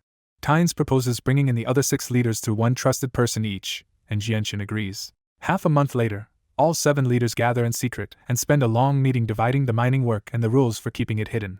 The next day, Tynes moves 500 trusted men under the cover of a beast hunt, while the other leaders spread scouts through the mountains to hide what is really happening. With the operation underway, Jianchen stays at the mine with Tynes, overseeing the work while the buried barrier still nags at him. 10 days later, Ming Dong and the Flame mercenaries arrive in force, adding 3 Heaven Saint Masters and 500 Earth Saint Masters to the castle. Jianchen lets Ming Dong and his close group in on the secret, and the sheer size of the tungsten alloy deposit leaves them staring in shock. Huang Wan turns grim fast and warns that if this ever leaks, even top powers and hidden families could come fighting for it. Jianchen says he has already locked the information down and can call on the Qin Huang Kingdom if the worst happens. Huang Wan goes one step further and offers her own family's saint ruler ancestor as backup if they ever need him. That promise clearly strengthens Jianchen's hand, but he decides to save that level of support for a real emergency. The lockdown tightens even more as miners lose access to their storage items and can barely move beyond the mine without permission. With the 7 leaders also joining under Jianchen's banner, the Flame mercenaries swell into a powerhouse across the former Heavenly Eagle Kingdom. As the ore keeps coming up day after day, everyone starts dreaming out loud about what a city built with this metal could become. Ming Dong is thrilled that the deposit might be enough to build their entire city from tungsten alloy. Even the quiet Dugu phone lights up at the thought of a fortress city strong enough to rival the continent's greatest capitals. Bai Lian jumps in too, already imagining elite soldiers armored in tungsten alloy. 3 quiet months pass with no leaks, but the pressure of guarding such a secret never really leaves Jianchen. One morning, Jianchen suddenly remembers his promise to visit Little Fatty again after a year and decides he cannot delay the trip any longer. He gathers the others and announces that he will be leaving for a short time while the mining continues without him. Huang Wan immediately wants to go with him, but Jianchen gently refuses and tells her to stay behind.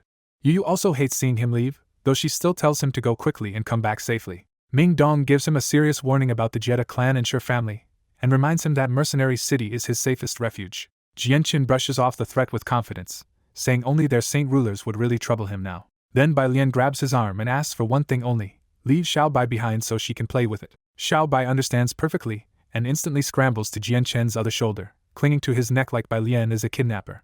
Bai Lian complains off-screen that she fed Xiao Bai roasted meat for days, but the cub just clings to Jianqin even harder. Yu Yu laughs that Xiao Bai is basically Jianqin's shadow, and Jianqin apologetically says he will not force the cub to stay behind. So Jianqin leaves with Xiao Bai still on his shoulder, accepting that the cub is coming whether the road is safe or not. Under clear skies, Jianqin flies high toward the Dezhou Kingdom so he can use a space gate to reach Mercenary City. Along the way, Xiao Bai's sharpened nose keeps picking out hidden heavenly resources in the forests below, proving how much the cub has grown. But when he finally reaches the Dezhou border, Jianqin abruptly changes course instead of entering. A few hours later, he crosses into the neighboring Jia Kingdom and heads straight for Walorant City instead. Once inside the city, Jianqin follows old memories through the streets until he stops in front of the Tianqin clan mansion. Seeing that gate drags years of memories back, especially the old impression Qin Shao left on him in the city. A burly Tianqin guard steps into view and rudely orders Jianqin to stop standing in front of the clan gate. Jianqin answers politely, asking whether Qin Shao is inside and introducing himself as Qin Zhao's friend. When Jianqin gives his name, the guard's attitude flips on the spot and he respectfully invites him inside, saying Qin Shao left orders for that exact situation. Back at the Tianqin clan, Jianqin is welcomed like a true heavyweight, with even the clan head coming out to receive the king of mercenaries. Qin Shao rushes in ecstatic to see him again and pulls Jianqin into a hug after years apart. Jianqin quickly sizes Qin Shao up and praises him for reaching Earth's Saint Master before 30, calling him a real talent. Qin Zhao's father jumps in with even bigger news. The Jia king has already betrothed the princess to his son, and other factions were trying to do the same. When Jianqin teases him about being wedded, Qin Shao awkwardly admits the wedding is set for 2 years later and insists Jianqin and Ming Dong must attend. Once they are alone, Qin Shao finally says what he really wants. He is tired of staying sheltered in the clan and wants to follow Jianqin across the continent. Jianqin immediately agrees and offers Qin Shao a place in the mercenary group he has already founded, solving both their plans at once. Qin Shao lights up because he had wanted to build a mercenary group with Jianqin anyway, and now he is so eager to leave that he asks when they can go. Jianqin reins him in and explains he still has to make a trip to Mercenary City first, but promises to bring him over to the group after he returns. Their talk stops when a refined zither melody drifts through the courtyard and instantly calms both men. They find the source in a nearby pavilion, where Qin Zhao's younger sister sits in white robes playing an old zither so beautifully that the whole scene seems to move with her rhythm. Qin Shao quietly explains that his sister's zither skill has improved so much even he gets drawn in by it, and Jianqin agrees her music is already affecting the human heart. Jianqin and Qin Shao sit down without disturbing her, and Qin keeps playing in total focus until the whole piece finally ends. When she finally looks up, Qin apologizes for making them wait and politely greets Jianqin, still hiding her face behind her veil. Qin Shao can't help complaining that she even wears the veil at home, but Qin says it has simply become a habit she no longer wants to change. As they catch up, Jianqin praises her progress, and Qin admits she still feels far behind someone like the Heavenly Enchantress. That name hits Jianqin at once, and he asks if she wants to walk the same path as the Heavenly Enchantress instead of ordinary Saint Force cultivation. Qin Shao cuts in with a frustrated explanation. His sister is clever and cultivates decently, but she has almost no drive for Saint Force and is still only at the 5th layer because she pours herself into the zither instead. Qin gently pushes back and insists her brother is underestimating the zither, because once someone truly enters that path, its power can far surpass normal Saint Force. Qin Shao still pleads with her to choose the safer road, arguing that outside the Heavenly Enchantress, nobody can guide her on such a lonely path. Qin refuses to bend, saying this is the path she chose for her whole life, and even if it leads nowhere, she will not regret it. Jianqin backs her up, telling Qin Shao that her music already shows real maturity, and that if she keeps studying, she can reach the way of the zither she believes in. Encouraged, she finally gives Jianqin her own name, Qin, and he warmly tells her it suits her perfectly.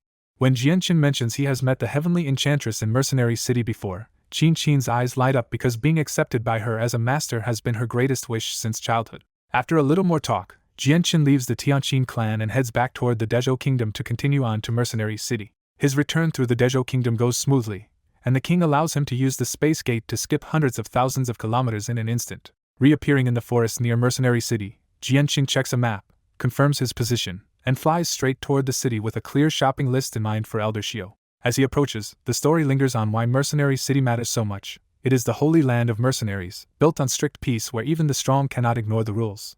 The city's reputation is so absolute that even Heaven Saint Masters have been killed for breaking its laws, which is why people treat it as the safest refuge on the continent. Jianqin lands several kilometers out and walks through the transparent barrier on foot, accepting the city's no-flying rule the moment he enters. Since he cannot fly inside, Jianqin buys a Class 3 magical beast mount to move around the enormous city faster. He spends half the day roaming the streets and buying every kind of delicacy he can find, mostly because he wants to bring the outside world's flavors back to Longevity Valley and Little Fatty. By the time he is satisfied, Jianqin has packed enough purchases to fill 5 full space belts before turning his attention to medicine shops.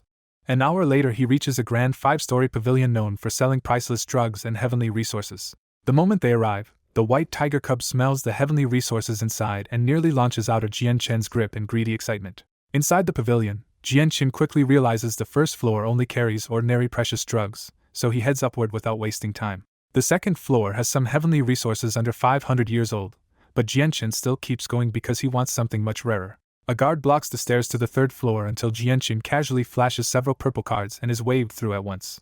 The third floor is quieter and far more expensive, packed with sealed heavenly resources worth 10,000 purple coins or more, and the tiger cub goes visibly hungry at the sight of the 1,000-year stock. Instead of browsing, Jianqin asks an attendant to bring out the shopkeeper because he wants to do serious business. The shopkeeper arrives, introduces herself as Okire, and immediately says Jianqin's face seems strangely familiar. Jianqin skips his name and goes straight to the point, asking whether the pavilion has any heavenly resources over 1,000 years old.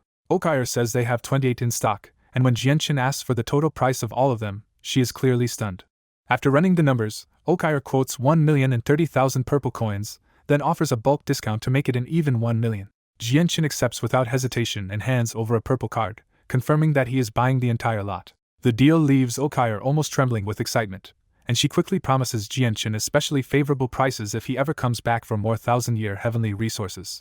Then Jianqin asks the real question on his mind: does the pavilion have any heavenly resources over 10,000 years old? Okire explains that 10,000-year resources are legendary, almost never sold openly, and prized by top experts as near-immortal treasures that can even extend lifespan.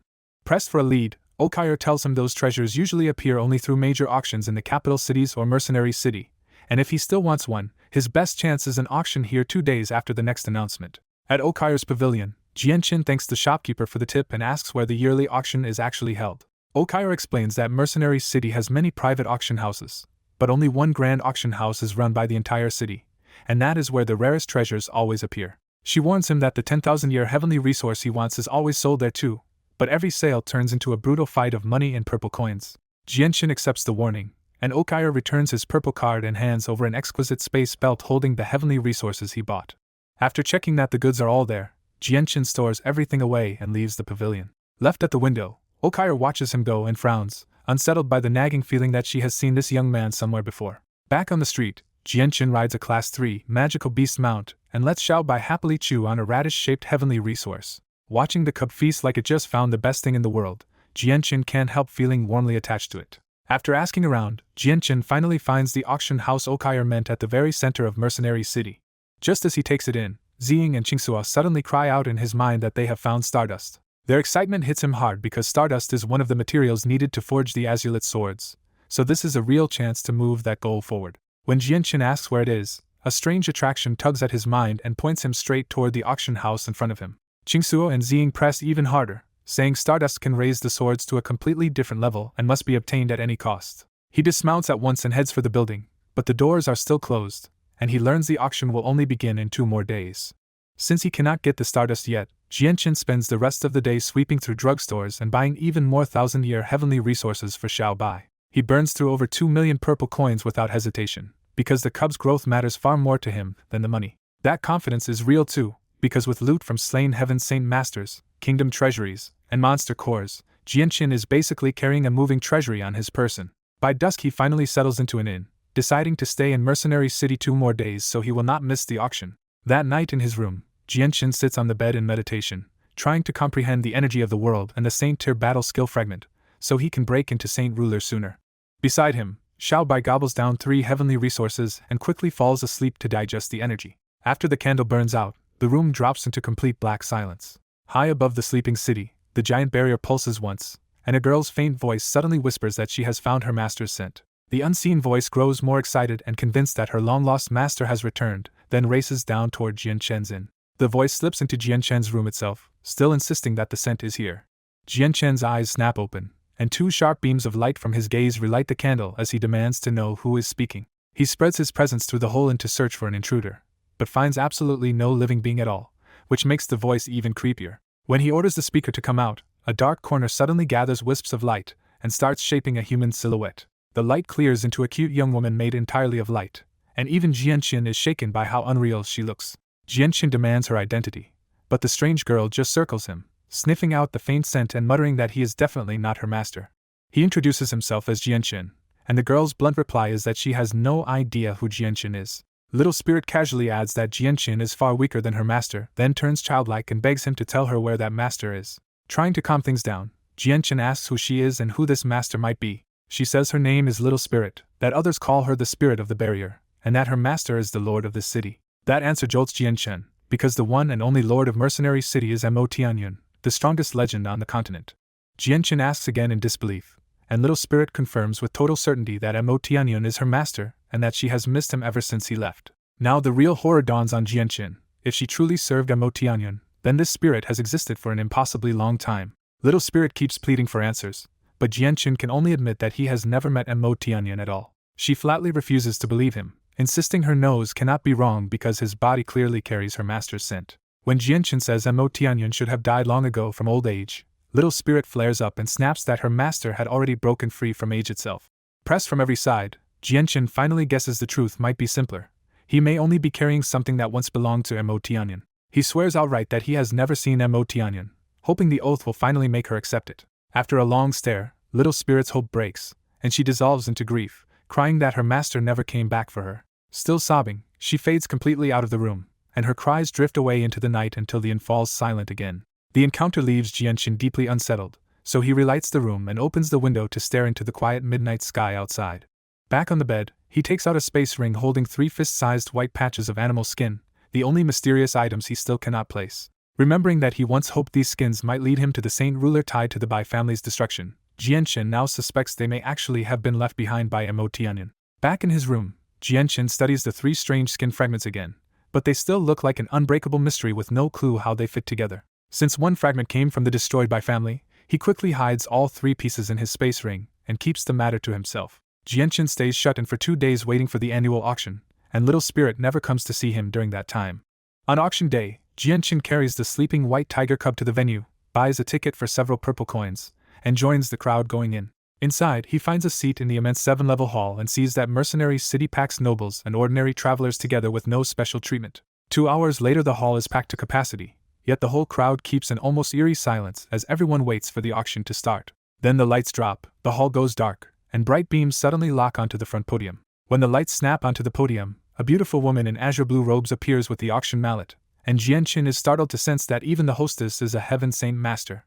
With a short greeting, the hostess opens the sale and the quiet hall finally bursts into real bidding. Rare goods keep coming out one after another, and every item is fought over until the final price climbs far past the starting bid. 4 hours into the event, the hostess opens an antique box, and a rich fragrance sweeps through the entire hall. Jianqin fixes his eyes on the box right away, because he can tell this is something he needs. The hostess reveals a 10,000-year geofruit, an extremely rare heavenly resource that can strengthen power and even add 200 years to the life of Earth and Heaven Saint Masters.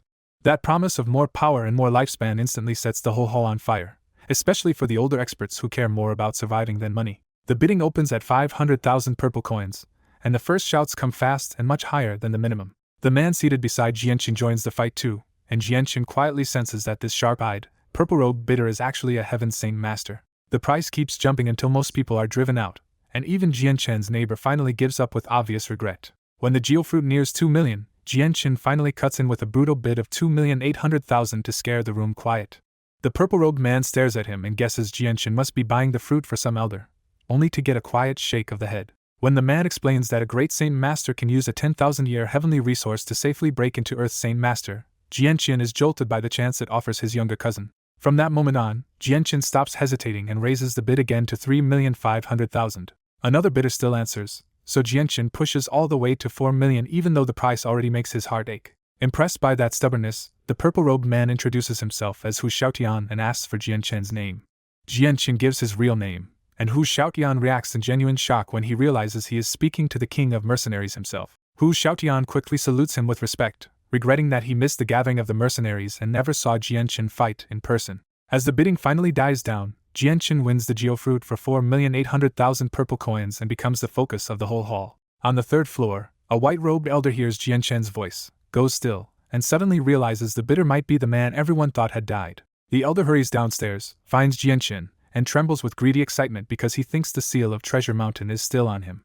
Jianqin feels the hostile stare at once, recognizes the Shi family third elder from that old pursuit, and walks over with a deliberate smile instead of backing away. The third elder confirms Jianqin is alive and immediately makes his purpose clear: come back to the Shi family, return the seal, and they will stay quiet about his survival. Jianqin answers with easy mockery, says he still has things to buy, and turns his back on the elder without giving him anything. Unable to act inside Mercenary City, the furious elder leaves the auction early and vows that Jianqin will not escape this time.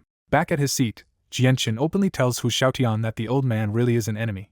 Hu Xiaotian warns him not to underestimate a Heaven Saint Master, because an Earth Saint Master should not be able to fight one head-on. Then Hu Xiaotian gives Jianqin a crucial reassurance: in Mercenary City, even Heaven Saint Masters and Saint Rulers do not dare start trouble. Hu Xiaotian points to the barrier over the city and explains that Mo Tianyan's ancient formation has silently killed anyone reckless enough to attack inside it. The auction rolls on for another hour before the hostess raises a small glass bottle filled with faint glowing grains like a pocket full of stars. When she announces that the bottle came from the Fantasy Star Ocean, the hall erupts because everyone knows that Death Zone is even deadlier than most legends dare say.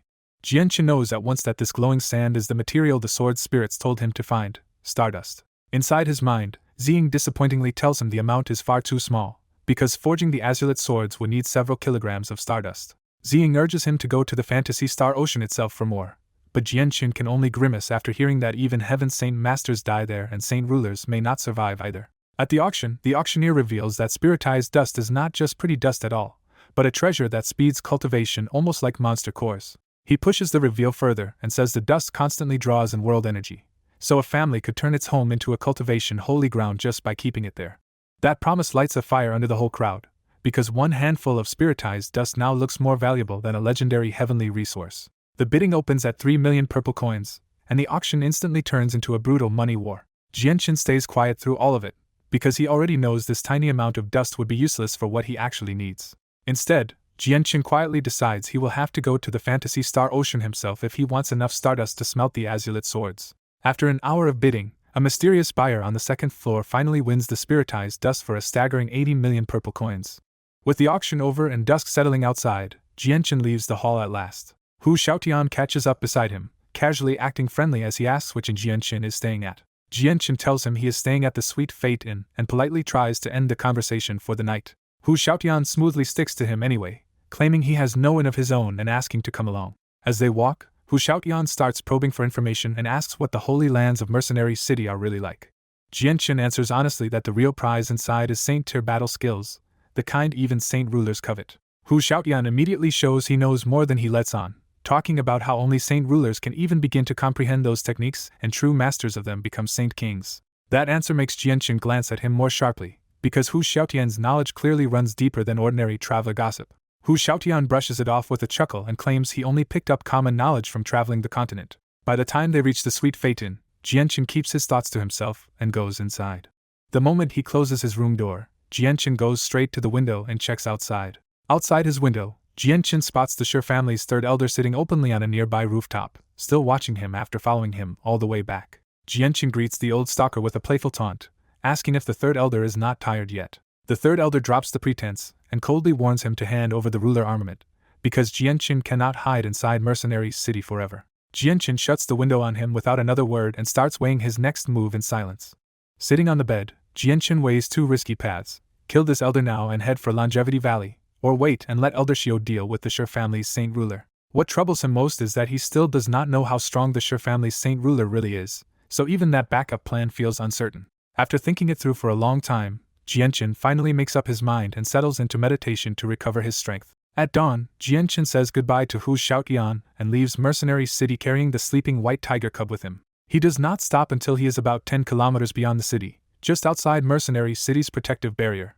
Jianqin turns and openly calls out the third elder, making it clear he knows exactly where the old man has been following him. The third elder assumes that confidence must mean Jianqin brought hidden allies, and he demands they come out. Jianqin calmly says he came alone and tells the third elder to try taking the weapon himself if he dares. Even while talking, Jianqin has his presence spread over 15 kilometers, ready to bolt straight back to Mercenary City if a Saint Ruler appears. The third elder stops pretending and calls his people out, saying they will take both ruler armaments from Jianqin. 4 more old Heaven Saint Masters appear from the 4 directions and box Jianqin in completely. Jianqin is not surprised in the slightest, because his presence had already exposed every hidden pursuer long before they showed themselves. With 5 Heaven Saint Masters in front of him, Jianqin decides not to hold back and brings out the sword's spirit's origin energy. A single blade of azure violet origin energy forms in his hand, and the third elder instantly recognizes the terrifying power from their last fight. The third elder warns the others that Jianqin is far more dangerous than he looks, but one elder in earthen armor still charges in confidently. Jianqin laughs and rushes straight at that elder instead of retreating, stabbing for the chest with frightening speed. The Sure family elders are jolted by how fast he is, because this is nothing like the Earth Saint Master they thought they were hunting. The armored elder barely reacts in time and slams his glowing giant sword against Jianqin's origin energy blade. The impact explodes with saint force and dust, swallowing the battlefield so completely that nobody can see the result.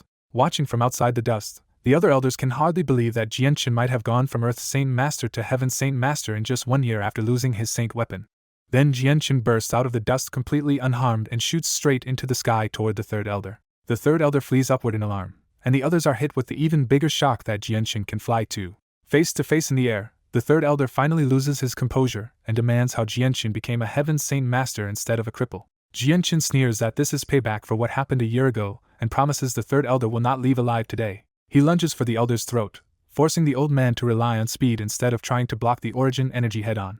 Trying to turn the fight around, the third elder unleashes the Earth-tier battle skill Cloud Piercer and rushes at Jianqin like an arrow. But the attack is a trick, because the charging body is only a mirror image while the real third elder slips behind Jianqin for a killing strike. Jianqin's presence catches the real body anyway, and he whips around in time to intercept the hidden attack. The third elder coughs blood when his saint weapon takes another ugly chip, and Jianqin coldly realizes just how crafty that battle skill was. From below comes an even worse shock. The elder who first fought Jianqin is already dead on the ground with a hole through his brow. That instant of shock almost kills the third elder too, because Jianqin uses it to drive another strike straight for his head. The third elder jerks aside at the last possible moment, and only takes a shallow cut across the forehead. Jianqin does not let up for even a breath and keeps pressing him, using speed and pressure to stop the elder from regaining control. The other 3 elders finally snap out of it and rush into the air to save their third elder. But the third elder urgently orders them not to interfere directly, because only Heaven-tier battle skills can hurt Jianqin now. The other 3 Heaven Saint Masters spread out around the battlefield and start charging Heaven-tier battle skills, while Jianqin keeps the third elder pinned in the middle of the sky. As 3 Heaven-tier battle skills build at once, the weather itself starts twisting, the clouds churn, and violent winds rip the ground apart. The pressure spreads all the way back to Mercenary City, where people instantly realize a Heaven Saint Master battle is erupting outside the walls. Excitement quickly beats caution, and spectators start pouring out of the city to watch the rare clash from afar. Back at an inn, Hu Xiaotian feels the pressure too and immediately connects it to the Heaven Saint Master who had been tailing Jianqin. He starts doing the math in his head and cannot believe Jianqin could have become a Heaven Saint Master in only 4 years, yet the timing feels too suspicious to ignore. In the end, curiosity wins, and Hu Xiaotian throws down coins and heads out to see the battle for himself. High above Mercenary City, Little Spirit also senses the fight and instantly recognizes Jianqin as Big Brother from his scent. She panics because she wants to save him, but her master told her not to interfere, leaving her torn between obedience and worry as the battle rages on. High above Mercenary City, for Heaven-tier battle skills twist the weather and lock the air so hard that even Jianqin can barely move. The third elder finally gets breathing room, slips out of danger, and roars out Heaven's execution blade to vent all the fear Jianqin forced on him. Pinned under the weight of 4 battle skills, Jianqin answers with a savage roar as azure and violet light blazes in his eyes. His will drags the battlefield itself toward him, ripping in dirt, stone, and even trees from a distant forest under that same eerie 2-color glow. In seconds, Jianqin wraps himself in those fragments and shapes 4 gigantic crude swords to meet the attacks head-on. The 4 elders finish charging, and 3 of Jianqin's fragment swords shoot out first to shave down the incoming Heaven-tier battle skills. The collision explodes across the sky, and Jianqin's makeshift swords shatter instantly, but they still blunt the 3 attacks enough to matter. Jianqin throws up thick earth armor and stretches his origin energy into a much broader blade, pushing himself to the limit for one more defense. His origin sword chi blasts into the weakened battle skills and strips away more force, but he runs out of room to avoid the rest. The first 3 Heaven-tier battle skills finally crash into Jianqin and blast him backward, smashing his armor and forcing dark blood from his mouth. Before Jianqin can even steady himself, the third elder brings down his own far stronger Heaven's execution blade from above. Jianqin fires his last stone and wood sword together with his origin energy, trying to break the final strike before it reaches him. That clash rocks the whole area, but the third elder's battle skill tears through the last fragment sword and keeps coming. Realizing he cannot dodge, Jianqin hardens his resolve, pours out the last of his origin energy, and layers on more earth armor for a desperate body block. The third elder's final heaven's execution blade hits him full on, shatters everything he raised, and leaves Jianchen's chest mangled as he is blasted hundreds of meters away. Even after 4 heaven-tier battle skills, Jianchen somehow stops himself in the air instead of dropping, pale as paper but still conscious and ready. Breathing hard, the third elder warns Jianchen to hand over what they want or be captured and mutilated instead of killed cleanly. The elders stare in disbelief because they expected those 4 battle skills to cripple or kill him, not leave him hovering there with fighting strength left. The third elder bluntly admits Jianchen's strange energy saved him by stripping away most of the battle skills before they landed. They turn greedy fast, deciding that once Jianchen is captured they will pry the secret of that freakish power out of him. Jianchen looks down at his ruined chest and realizes only his chaos-tempered body kept that last strike from punching straight through him. For any normal Heaven Saint Master this wound should end the fight, but Jianchen still has enough strength left to keep going. He lifts his gaze back to the 4 elders, and the origin energy in his hand brightens again with obvious intent to continue the fight. That alone shocks the third elder, because even a 6th cycle Heaven Saint Master should not still be willing to fight after taking all that. By now, crowds from Mercenary City and several Heaven Saint Masters have rushed out to watch the impossible battle from afar. Among the watchers, one Heaven Saint Master recognizes Jianchen and is stunned that the man he knew has already become a Heaven Saint Master. Once someone blurts out Jianchen's name, the whole crowd erupts over how a man who looked so young in the gathering of mercenaries is now fighting 4 Heaven Saint Masters at once. The talk gets wilder as they argue whether Jianchen is in his 30s, under 30, or already strong enough to be a Saint Ruler. That Saint Ruler guess silences everyone for a beat, because if Jianchen is even close to that level this young, his future is terrifying. The most powerful observers immediately switch from shock to politics, deciding Jianchen is someone their factions must befriend or at least never offend. On one side, 3 black-robed men study the fight calmly, and their leader decides Jianchen's potential is so huge they should investigate him and pull him into their clan early. One of the black-robed men accepts the order, even knowing digging into Jianchen's background will not be easy. Back in the battlefield, Jianchen is still bleeding badly, but the pressure rolling off him feels just as sharp and dangerous as before. The Shi family elders also understand the truth now. The blood debt is too deep, so Jianchen has to die before he grows into a disaster they cannot stop. The third elder gives the order to move together and either capture Jianchen today or kill him here before he escapes again. Jianchen does not back down at all and instead flies straight at the 4 elders with origin energy blazing for another clash. Just before they collide, a Heaven Saint Master bursts out from the direction of Mercenary City and calls that he is here to help Jianchen. 3 black-robed Heaven Saint Masters jump in right after him, seeing this as the perfect chance to earn Jianchen's goodwill. More Heaven Saint Masters follow, and in only a few seconds 8 different experts are ready to stand with Jianchen against the 4 elders. That sudden show of support turns the 4 elders grim, because the hunt they thought they controlled is slipping away fast. But Jianchen refuses the offers, thanking the newcomers and calmly saying these 4 are his to slaughter with his own hands.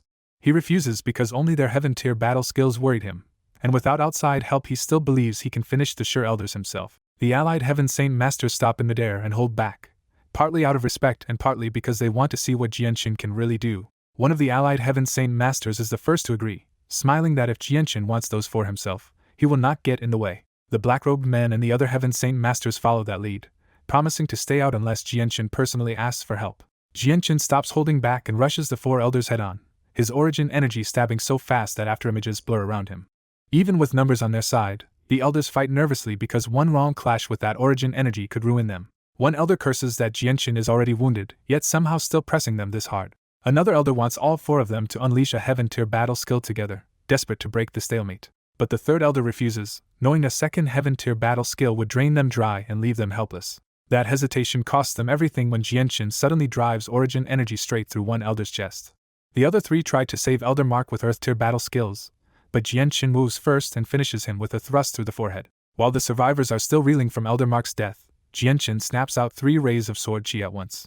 Only the third elder reacts in time, and the other 2 take the sword chi right through the chest. Jianchen instantly closes the gap and cuts both wounded elders' heads off before they can recover. He even pierces their foreheads with sword chi mid-flight, making sure their souls are extinguished for good.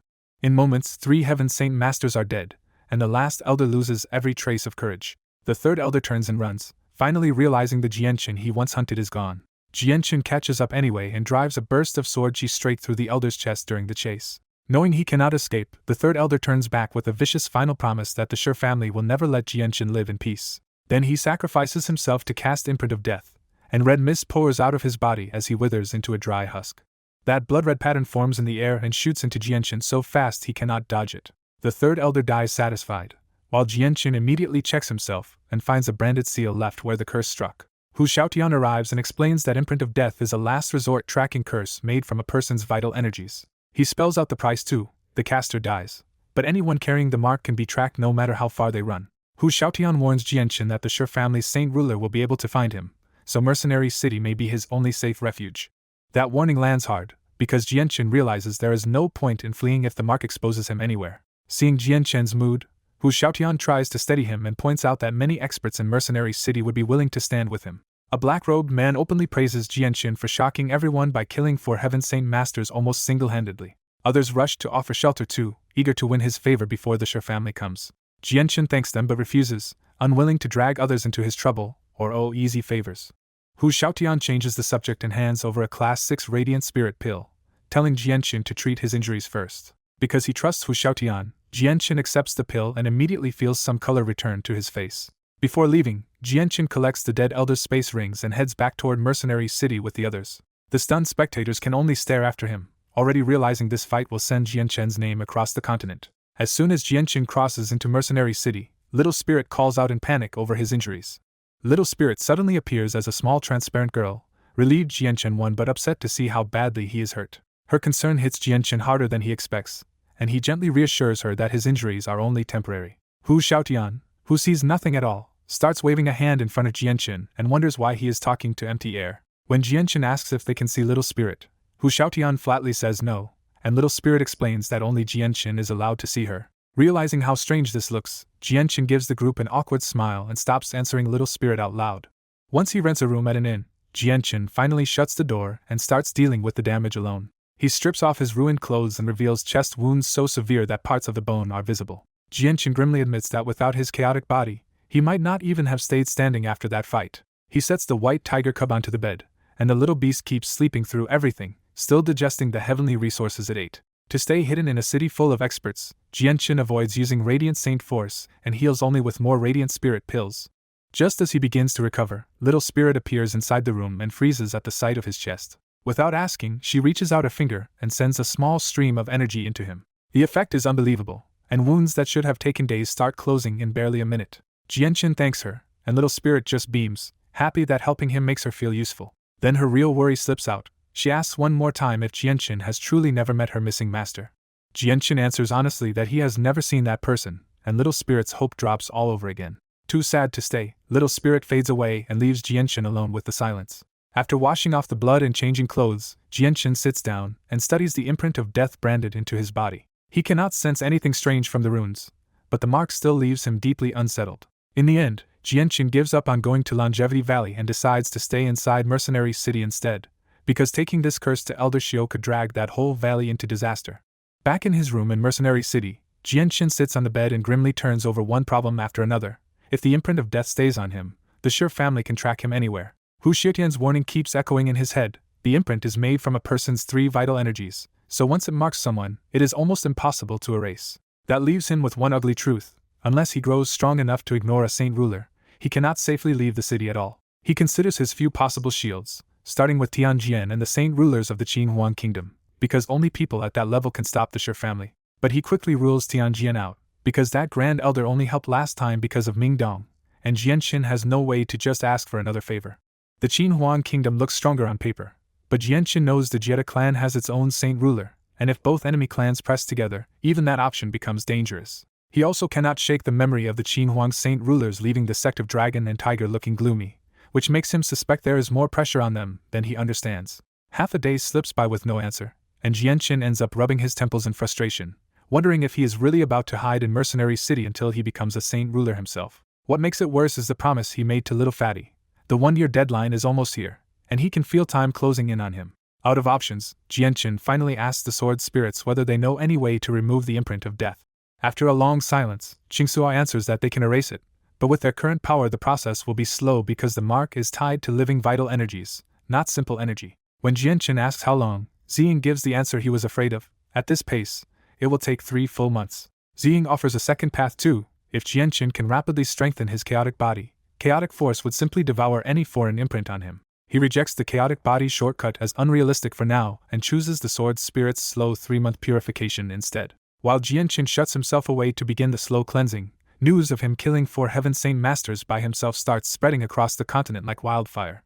Far away in the Sure family's mountain stronghold, several elders gather in a wooden hall around a giant beast as a long-haired elder breaks the bad news that the third elder and his group are dead. The room erupts in disbelief, because those men were all Heaven Saint Masters and no one expected them to be wiped out together. The clan lord reminds them of the thief who stole their ruler armament, the seal of Treasure Mountain. Jianqin is still alive, and he showed up in Mercenary City again. He reveals the full disaster. 5 Sure family Heaven Saint Masters went after Jianqin, and all 5 were killed, with the third elder only managing to leave an imprint of death before dying. That revelation turns the shock into fear, because Jianqin's talent now looks monstrous enough that they can already see him growing into a future saint ruler.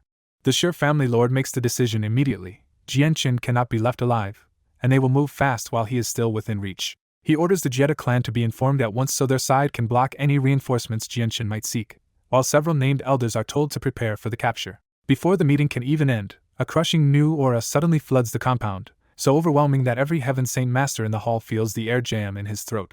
A heartbeat later, the elders realize what happened and break into delighted shouts. The patriarch has broken through. At the Forbidden Mountain area behind the Sure family compound, the clan lord and elders gather reverently in front of a dark cave sealed by heavy stone doors. The stone gates grind open, and a white-robed middle-aged man steps out from the darkness. The Sure family patriarch has emerged from 20 years of seclusion. Everyone drops to their knees to congratulate him, and the patriarch laughs in satisfaction as he announces he has reached the 5th heavenly layer. His good mood sharpens instantly when he asks for the seal of Treasure Mountain and realizes he cannot sense it anywhere. Under that pressure, the Sure family lord nervously admits that the family lost the ruler armament. Once he hears the whole story, the patriarch blames the chain of disaster on his own earlier order to steal the Solunar Bow, which led to his great-grandson's death and the loss of the seal. The lord tries to steady the situation by reporting that the third elder marked Jianqin with an imprint of death, so he cannot escape.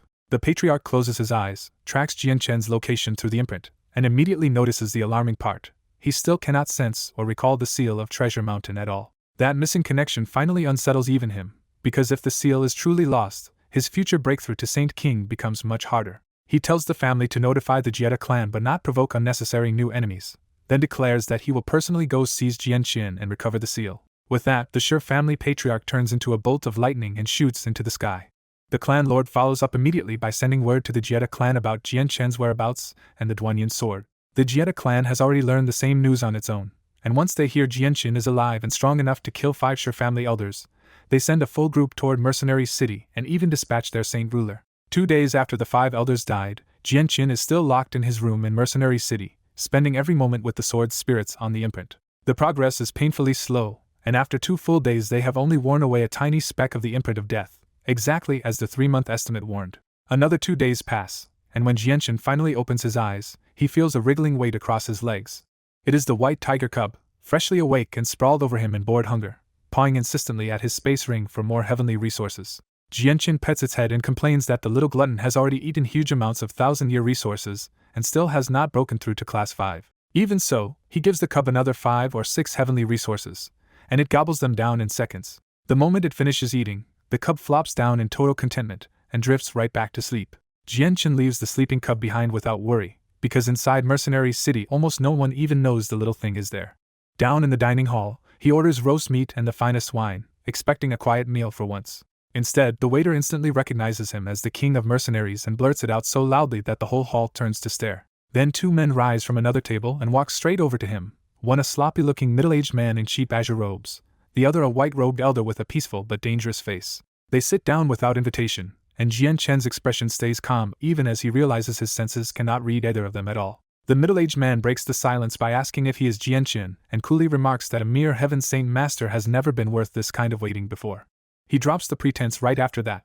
The middle-aged man says he is from the Sure family, the elder is from the Jetta clan, and both are saint rulers who came to reclaim what Jianqin stole. Jianqin still does not flinch, and he even greets the 2 predecessors politely with a faint smile. The Jetta clan saint ruler offers a clean bargain: return their items, and both clans will wipe the slate and stop troubling him. Jianqin answers with the one reply neither of them wanted to hear: the things they came for are no longer in his possession. That finally cracks their composure, and the middle-aged Sure family saint ruler leans in to demand where those items are now.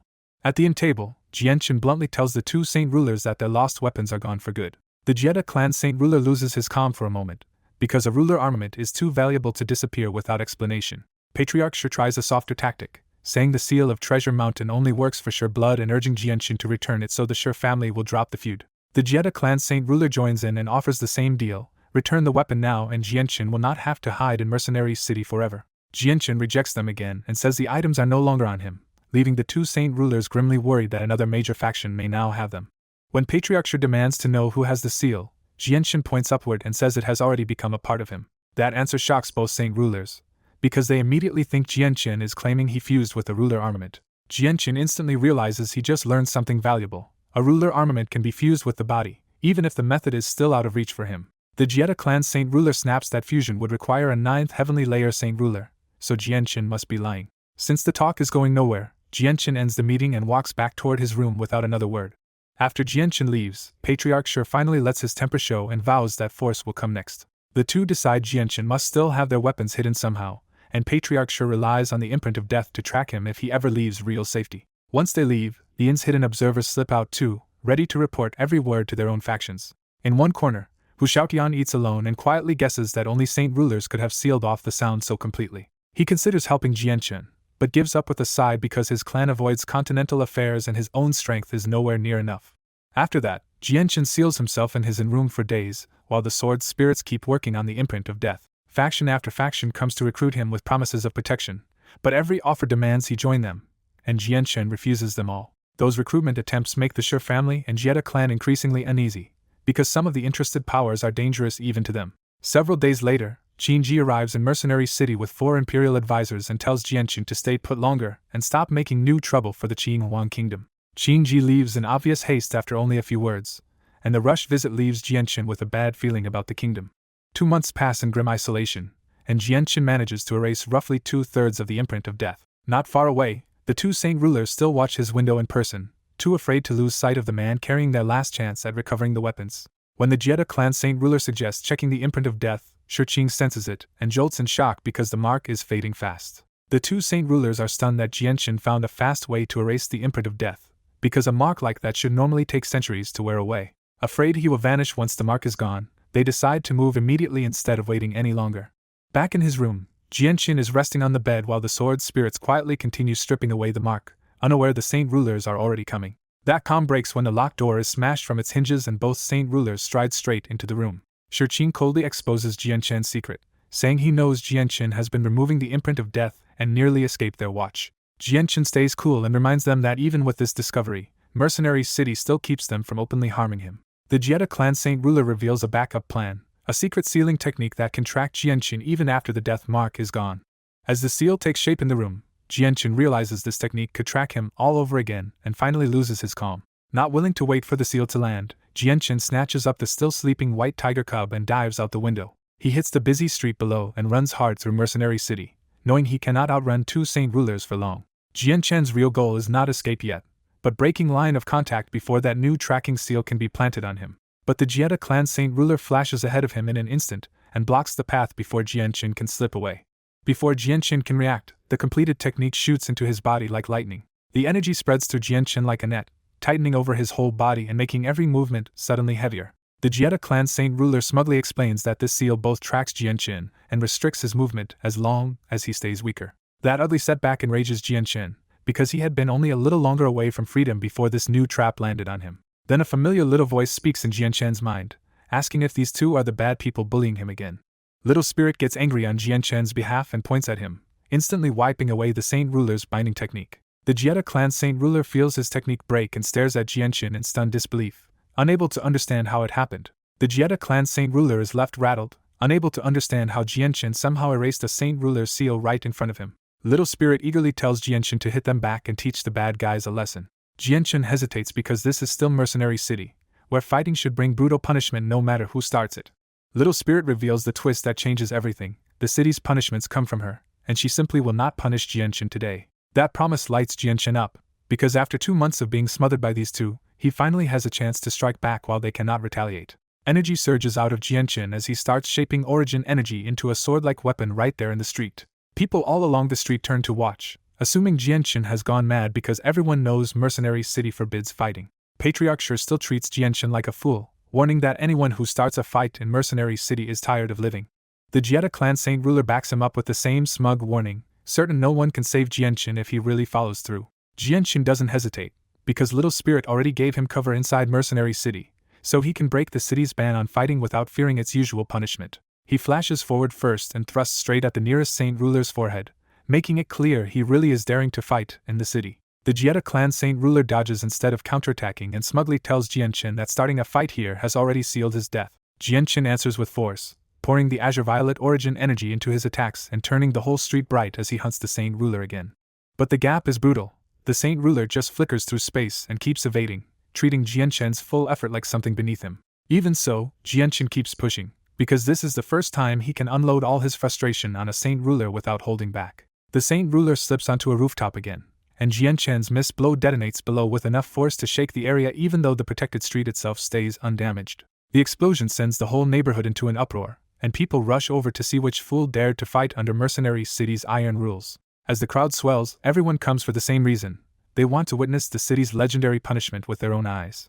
When they realize the offender is Jianqin, the mood turns from curiosity to pity, because even the king of mercenaries should be doomed for this. Jianqin keeps firing origin energy after the fleeing Saint Ruler, and every miss tears apart unprotected buildings along the street. The Saint Ruler coldly tells Jianqin to get ready to die, still convinced the city's punishment will finish the job for him. Jianqin deliberately throws the insult at Patriarch Shi too, mocking the Saint Rulers for letting a Heaven Saint Master chase one of them around without daring to fight back. He immediately follows with 3 rainbow sword chi slashes, forcing the Saint Ruler to dodge again while another restaurant gets blasted apart.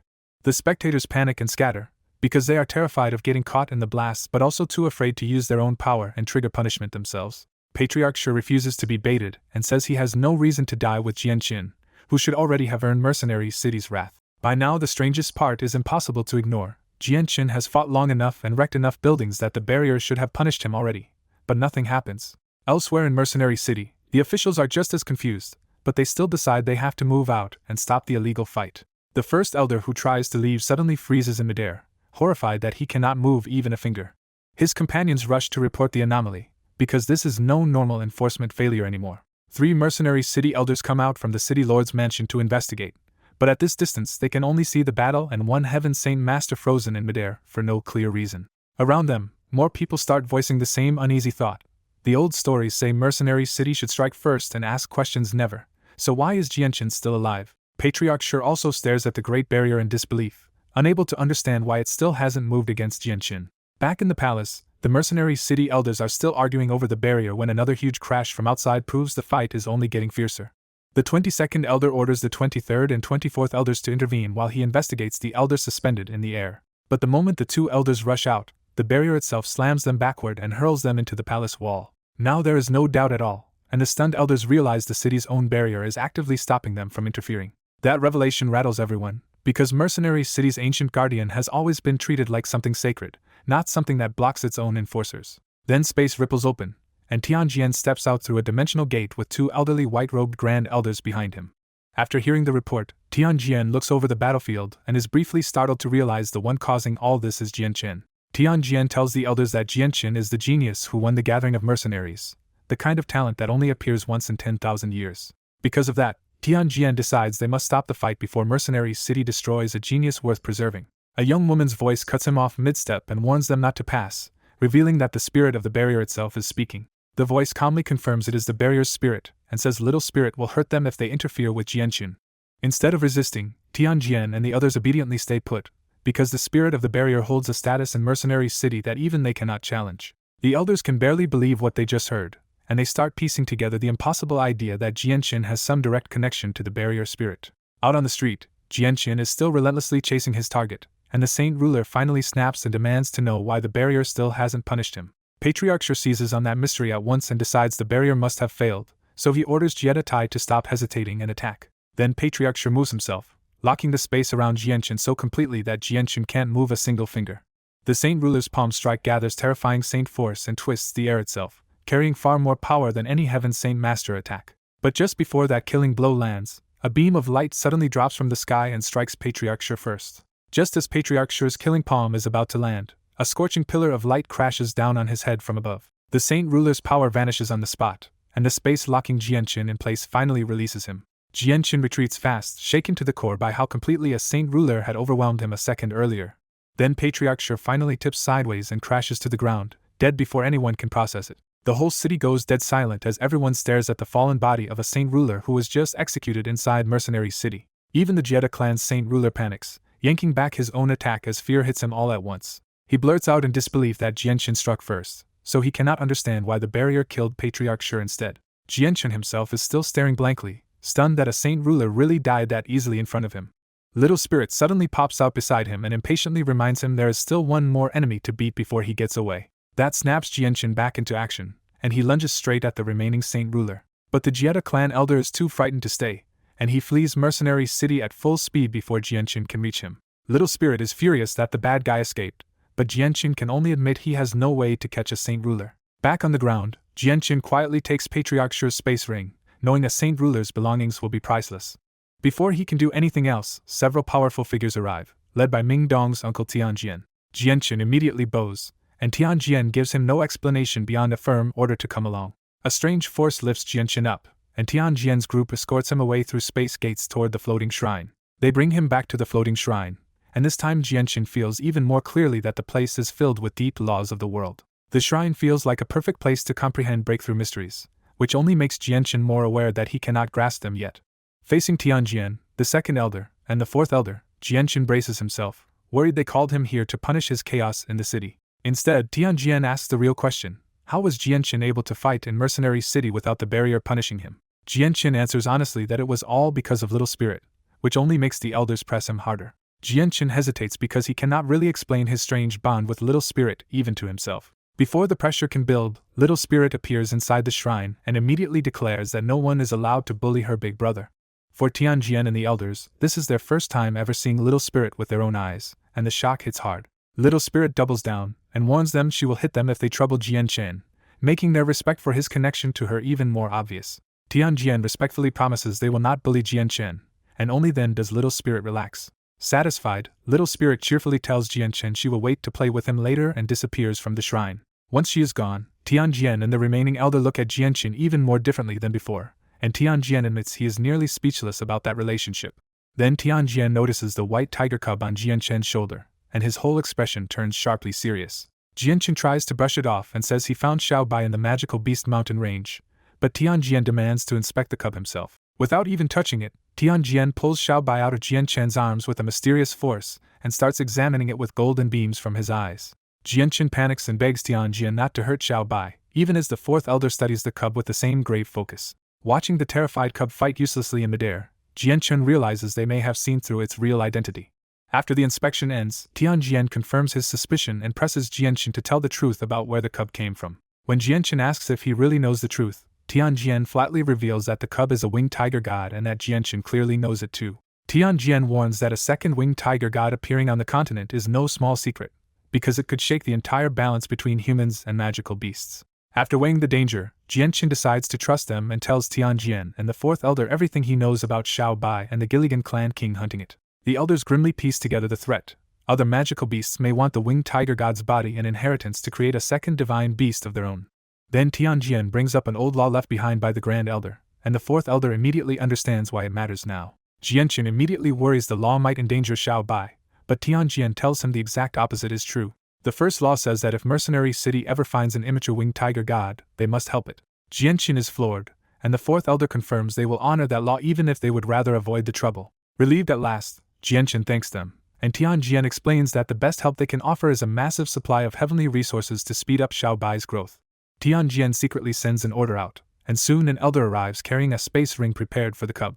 Tianjian hands the ring to Jianshin and reveals a staggering cache of heavenly resources that Mercenary City had preserved for this exact purpose. The sheer amount leaves Jianshin speechless, especially when he hears there are even 100,000-year heavenly resources inside. Tianjian makes one thing clear though: the gift is not for Jianshin, but for the winged tiger god under Mercenary City law. Now free again, Xiaobai jumps back onto Jianshin's neck and clings tightly as Tianjian explains how far these resources should push its growth. Tianjian warns that this stock already drained most of Mercenary City's farms, and once Xiaobai grows stronger, ordinary heavenly resources will stop working. Jianshin accepts the warning, and Tianjian dismisses him with one final reminder to keep the cub's true identity secret. After that, Jianshin leaves the floating shrine and is guided back through space gates to Mercenary City. The moment he returns, Little Spirit appears again and anxiously asks whether anyone gave her big brother trouble. Jianshin thanks her for saving him, and Little Spirit happily says he is the only family she has besides her master. After a saint ruler dies to mercenary city's barrier, the whole city is shaken by how brutally the city's rules can kill even a legendary expert. The gossip gets even hotter when people realize Jianqin started the conflict, wrecked buildings, and still walked away alive under the protection of mercenary city's great figures. Far away in a small kingdom, a burly man drinking alone quietly scoffs that mercenary city's barrier was laid by Tianyan himself, so a saint ruler never stood a chance. When the talk turns to Jianqin's white-winged tiger cub, the man suddenly goes alert and starts wondering if it is the creature he suspects. Even though mercenary city scares him, he throws down a purple coin and decides he has to go see the tiger cub for himself. Back in mercenary city, Jianqin stays shut in his room while the azure and violet sword spirits slowly scrub away the imprint of death left on him. Now that he has plenty of heavenly resources, Jianqin stops rationing food to the white tiger cub and lets it gorge itself before falling asleep to digest the power. A full month passes in seclusion before the last trace of the imprint of death is finally erased. With that mark gone, Jianqin finally relaxes for the first time in months and feels the pressure of being hunted lift off his back. He immediately decides he has delayed enough already and needs to leave before 2 years pass without meeting Little Fatty again. Little Spirit suddenly appears the moment she realizes Jianqin is done, bright at first and excited that her big brother is finally awake. But when Jianqin gently thanks her and says he has to leave the city, Little Spirit's happy face falls into lonely shock. She begs him not to go, admitting she already lost her master long ago and does not want to lose him too. Jianqin can only comfort her with a promise that he will come back within 3 years, and that finally steadies her. Little Spirit makes him repeat the promise, still afraid of being left alone again unless he swears it clearly. Once she accepts that, her next worry is immediate and practical. The saint ruler who escaped could still hunt Jianqin outside mercenary city. Jianqin reasons that without the imprint of death, the continent is large enough that the enemy should have a hard time finding him. Little Spirit is not comforted at all, because if that saint ruler does find him, she knows Jianqin still is not strong enough to survive it. She bitterly explains that mercenary city's rules bind her in place, so she cannot leave with him or interfere unless someone breaks the city's laws first. Then she suddenly brightens with an idea and blurts out that maybe she can help raise Jianqin's strength instead. Her first plan is to help him understand the mysteries of the world, but Jianqin has to shut that down because becoming a saint ruler that way would still take far too long. Thinking aloud, Jianqin says what he really needs is a huge source of energy he can refine into chaotic force, because that alone could let him fight a saint ruler sooner. The moment she hears that energy is the key, Little Spirit gets thrilled because this is something she can actually provide. Before Jianqin can ask much more, Little Spirit warps the space around him and drags him away to a hidden place of her own. Jianqin lands in total darkness where even sound seems gone, and for a moment, he cannot see or sense anything at all. Little Spirit tells him they are beneath Mercenary City in the hidden birthplace she calls home, but her barrier is still blocking his perception. When she finally drops the barrier, the pressure of the stored energy slams into Jianqin so hard he feels like a mountain has landed on him. Little Spirit proudly reveals that this terrifying energy is what she has accumulated over countless years, and urges Jianqin to absorb it and get strong enough to beat the bad. Jianqin steadies himself and contacts Ziying and Qingsuo, who wake up instantly and rejoice that this place holds even more energy than a ruler armament. The sword spirits tell him this is enough to push his chaotic body into minor achievement, which means he will finally be able to use real chaotic force. Jianqin does not hesitate for a second and orders them to start refining the energy immediately. Ziying and Qingsuo fly out of Jianqin and physically manifest above him as a glowing violet-robed young man and an azure-robed young woman. Little Spirit stares in total confusion when two spirit-like figures emerge from Jianqin, and she cannot understand how she never sensed them before. Jianqin tells Little Spirit the two spirit-like figures are his friends, and she instantly lights up at having more friends too. The two sword spirit figures study Little Spirit, and realize she is an ancient post-celestial soul whose mind never matured past a tiny child. The two sword spirit figures set that aside and begin refining the vast energy together, drawing it inward while Jianqin prepares below. The first strand of chaotic force forms, and Jianqin guides it through his body to begin the harsh full-body tempering. As strand after strand is used up, Jianqin feels his blood, muscles, and meridians harden and strengthen at a terrifying speed. Then the breakthrough turns grotesque as cracks spread across every inch of Jianqin's skin until he looks like a human body about to shatter apart. The cracked outer layer flakes away piece by piece, revealing fresh jade-like skin underneath as his whole body sheds into a new form.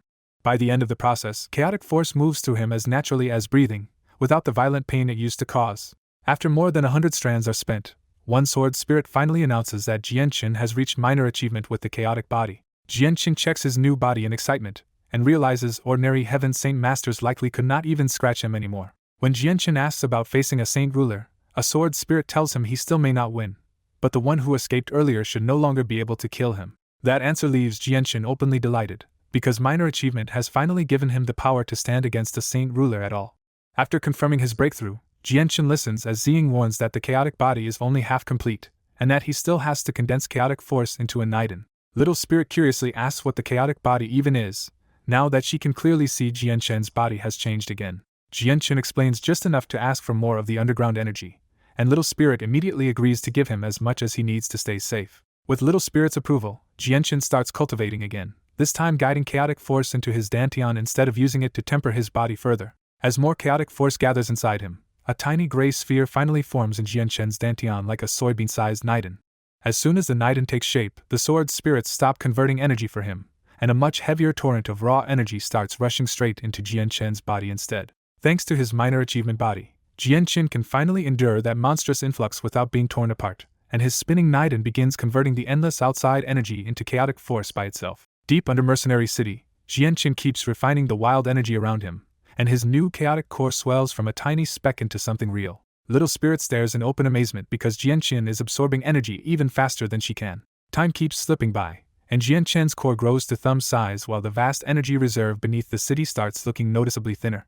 When Little Spirit realizes he has already burned through 50,000 years of stored energy, her excitement turns into pain. Jianchen stays completely immersed, trusting Little Spirit to guard him, while the sword spirits help him keep drawing in even more power. At last his chaotic core reaches egg size, but the underground reserve is nearly wrung dry. The flow suddenly cuts off, snapping Jianchen out of his euphoric breakthrough. Little Spirit nearly cries as she begs him to stop, because he has almost emptied the 100,000-year stockpile she saved. Her panicked warning about a seal makes Jianchen freeze, because he never knew Mercenary City was hiding something like that. Little Spirit instantly tries to cover it up, clamping her mouth and insisting Jianchen heard wrong. Jianchen gently presses the question once, but he can tell this secret would only trouble her more. Because Little Spirit helped him reach minor achievement so quickly, Jianchen chooses not to push her any further. He plays along and says he must have misheard, even while glancing into the pitch-black depths for any clue. Relieved again, Little Spirit says he is finally strong enough to deal with that bandit and sends him back to the inn. Back in his inn room, the white tiger cub leaps straight onto Jianchen's shoulder and clings to his neck in relief. When Jianchen asks how long he was gone, Little Spirit appears and casually tells him it was 15 days. That answer hits Jianchen hard, and his shock gets even worse when he notices the breakthrough tore every stitch of clothing off him. After changing into fresh clothes, Jianchen tests his new body and immediately feels terrifying strength packed into it.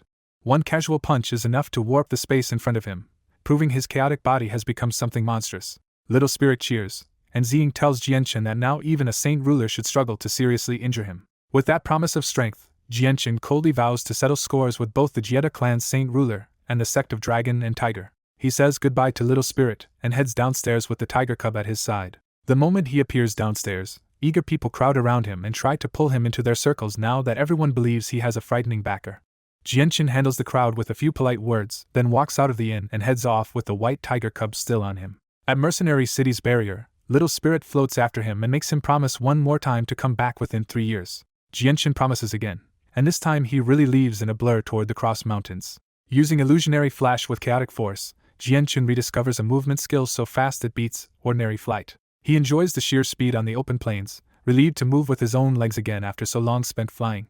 4 days later he reaches the Cross Mountains without even feeling tired, then switches to flight once the terrain turns rough. After more twisting mountain travel, Jianchen finally returns to the hidden Longevity Valley. The clean smell of earth and the peaceful air hit him at once, and for the first time in a long while Jianchen feels truly calm in Longevity Valley. The villagers recognize him immediately, and the younger ones rush over full of excitement about the outside world. Their questions pile up all at once, because to these valley youths the outside world still feels like a distant legend.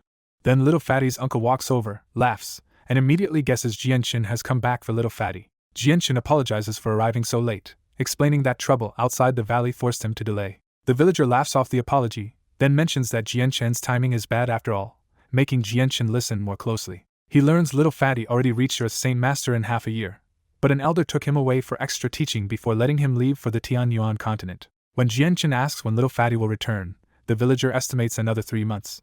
That delay is manageable, so Jianchen decides he can use those 3 months to handle other unfinished business. He spends a day in the village, gives the locals a few things, and leaves again the next morning with a promise to return within 3 months. Back in the outside world, Jianchen heads to a smaller kingdom's first-class city to track down the hidden Jieta clan. Now that he can face saint rulers, Jianchen is done treating the Jieta clan like an untouchable threat and starts hunting them as debtors. But inside an information broker's store, he gets nothing useful because even they have no clue where the Jetta clan is. Jianqin pays anyway and leaves irritated, blaming himself for not asking about the clan back in Mercenary City when the answers were close at hand. Before he can think further, shouting erupts down the street and the crowd parts around a desperate chase. A blood-soaked young man in white robes stumbles through the street clutching a small magical beast cub while 3 armed men chase him down. One pursuer suddenly kicks off the ground and smashes the youth in the back, sending him flying across the street. The 3 men surround him on the ground and mock him for getting hurt over a cub they think they can simply take by force. When they mention 2 dead companions, one of them raises his blade and decides to kill the youth on the spot. The youth can no longer move, so he closes his eyes and waits for the blade to fall. A sudden burst of energy slams the sword aside at the last instant, and saves his life by a hair. The attackers whirl toward the source, cursing the meddler and warning that crossing the Heian clan is asking for death. That name freezes the crowd, but Jianqin steps out anyway because he recognizes the Heian clan as an old enemy from Thousand Poison Valley. Jianqin openly admits he was the one who interfered, and the standoff with the Heian clan begins. 3 Heian clan men corner a wounded youth in the street, but when they threaten Jianqin for interfering, he answers with open contempt. 2 of the men rush Jianqin with saint weapons, and he barely lifts a finger before Sword Shi punches straight through both their foreheads. The bodies crash down a few meters later, and everyone nearby scrambles back in shock after seeing 2 Earth Saint Masters die that easily. The last Heian man realizes he is outmatched and bolts, hoping speed will save him. Jianqin calmly cripples the escape with another beam of Sword Chi, blasting through the man's calf and dropping him to the ground screaming. Standing over the fallen survivor, Jianqin asks where the Heian clan is, but the man refuses with a hard, defiant glare. Wan Yufeng painfully crawls up and says he knows the clan's location, still checking first that the cub in his arms survived the attack. Now that the answer is no longer needed from him, the last Heian man dies to Jianqin's sword chi on the spot. Jianqin sees how badly Wan Yufeng is hurt and silently decides to keep him useful instead of leaving him to limp along. He takes out a Class 6 Radiant Spirit pill and tells Wan Yufeng to eat it, because a guide who can barely stand would only slow them both down. Wan Yufeng tries to refuse such a precious treasure, but Jianqin forces the pill into him with a casual gesture. The medicine starts repairing Wan Yufeng's internal damage at once, enough to steady him even if it does not fully restore him. Grateful and confused, Wan Yufeng thanks him, and Jianqin bluntly says this was just convenient since he already planned to hit the Heian clan. The youth finally gives his name as Wan Yufeng, but Jianqin still does not offer his own and simply tells him to lead the way. Wan Yufeng starts to run, but Jianqin grabs his shoulder and lifts both of them straight into the air on the wind. The whole street erupts in gossip as the witnesses realize the frightening young man was a Heaven Saint Master all along. Up in the air, Wan Yufeng is still reeling from Jianqin's strength when the truth clicks and he blurts out the name he barely dares to guess.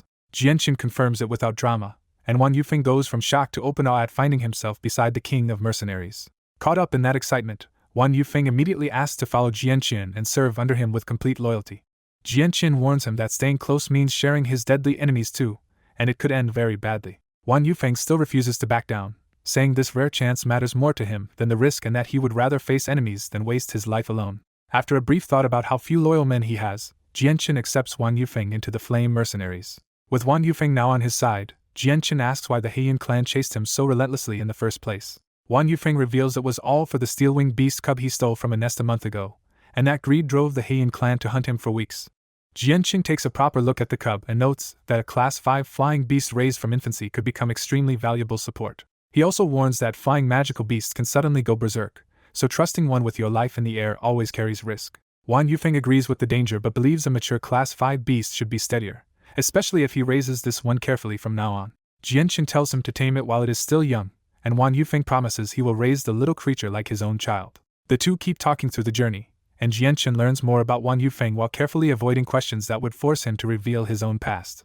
About 2 hours later, they reach a flourishing first-class city where the Heian clan has its base. Guided by Wan Yufeng, Jianqin stops 500 meters above a large manor that everyone below can clearly see him hovering over. Before Wan Yufeng even finishes confirming it, Jianqin has already sensed the whole manor and found 3 Heaven Saint Masters inside. One of those presences is the legless elder from Thousand Venom Valley, and that old grudge makes Jianqin's smile turn vicious. Jianqin announces himself to the Heian clan and declares that today the clan disappears for good. With a wave of his hand, he gathers world energy into a massive fire sword that heats the air around him. He sends the fire sword crashing into the manor, and the Heian clan compound erupts into an instant inferno. Inside the clan, servants and guards stumble into chaos as the once quiet estate turns into a sea of fire and black smoke. The guards finally look up, see enemies floating overhead, and realize with dread that Heaven Saint Masters are attacking them. 3 Heaven Saint Masters burst out of the manor and fly up to confront Jianqin above the burning estate. The bald elder demands Jianqin's name and reason, still trying to act fierce even with his clan burning beneath him. Jianqin ignores the threat and looks straight at the legless elder instead, making it clear this revenge has been waiting for a long time. The legless elder recognizes him first and blurts out that this enemy is Jianqin, the very name the clan least wanted to hear. That revelation drains the confidence from all three elders at once, because they know exactly what Jianqin already did outside Mercenary City. Jianqin reminds them of his old promise. If he survived, he would wipe out the Heian clan, and today he has come to keep that word. The bald elder instantly drops the tough act and offers apology, compensation, and even service if Jianqin will spare the clan. Jianqin laughs off the offer, saying a blood debt from the day they nearly killed him cannot be bought away with words. Then he moves first, rushing the leading elder as he starts circulating the chaotic force through his body. For the first time under his own control, chaotic force floods into Jianqin's palm, turning his hand gray and twisting the space around it with raw destructive pressure. The sheer strength shocks even Jianqin, because in that instant it feels like one strike from this palm could kill a Heaven Saint Master outright.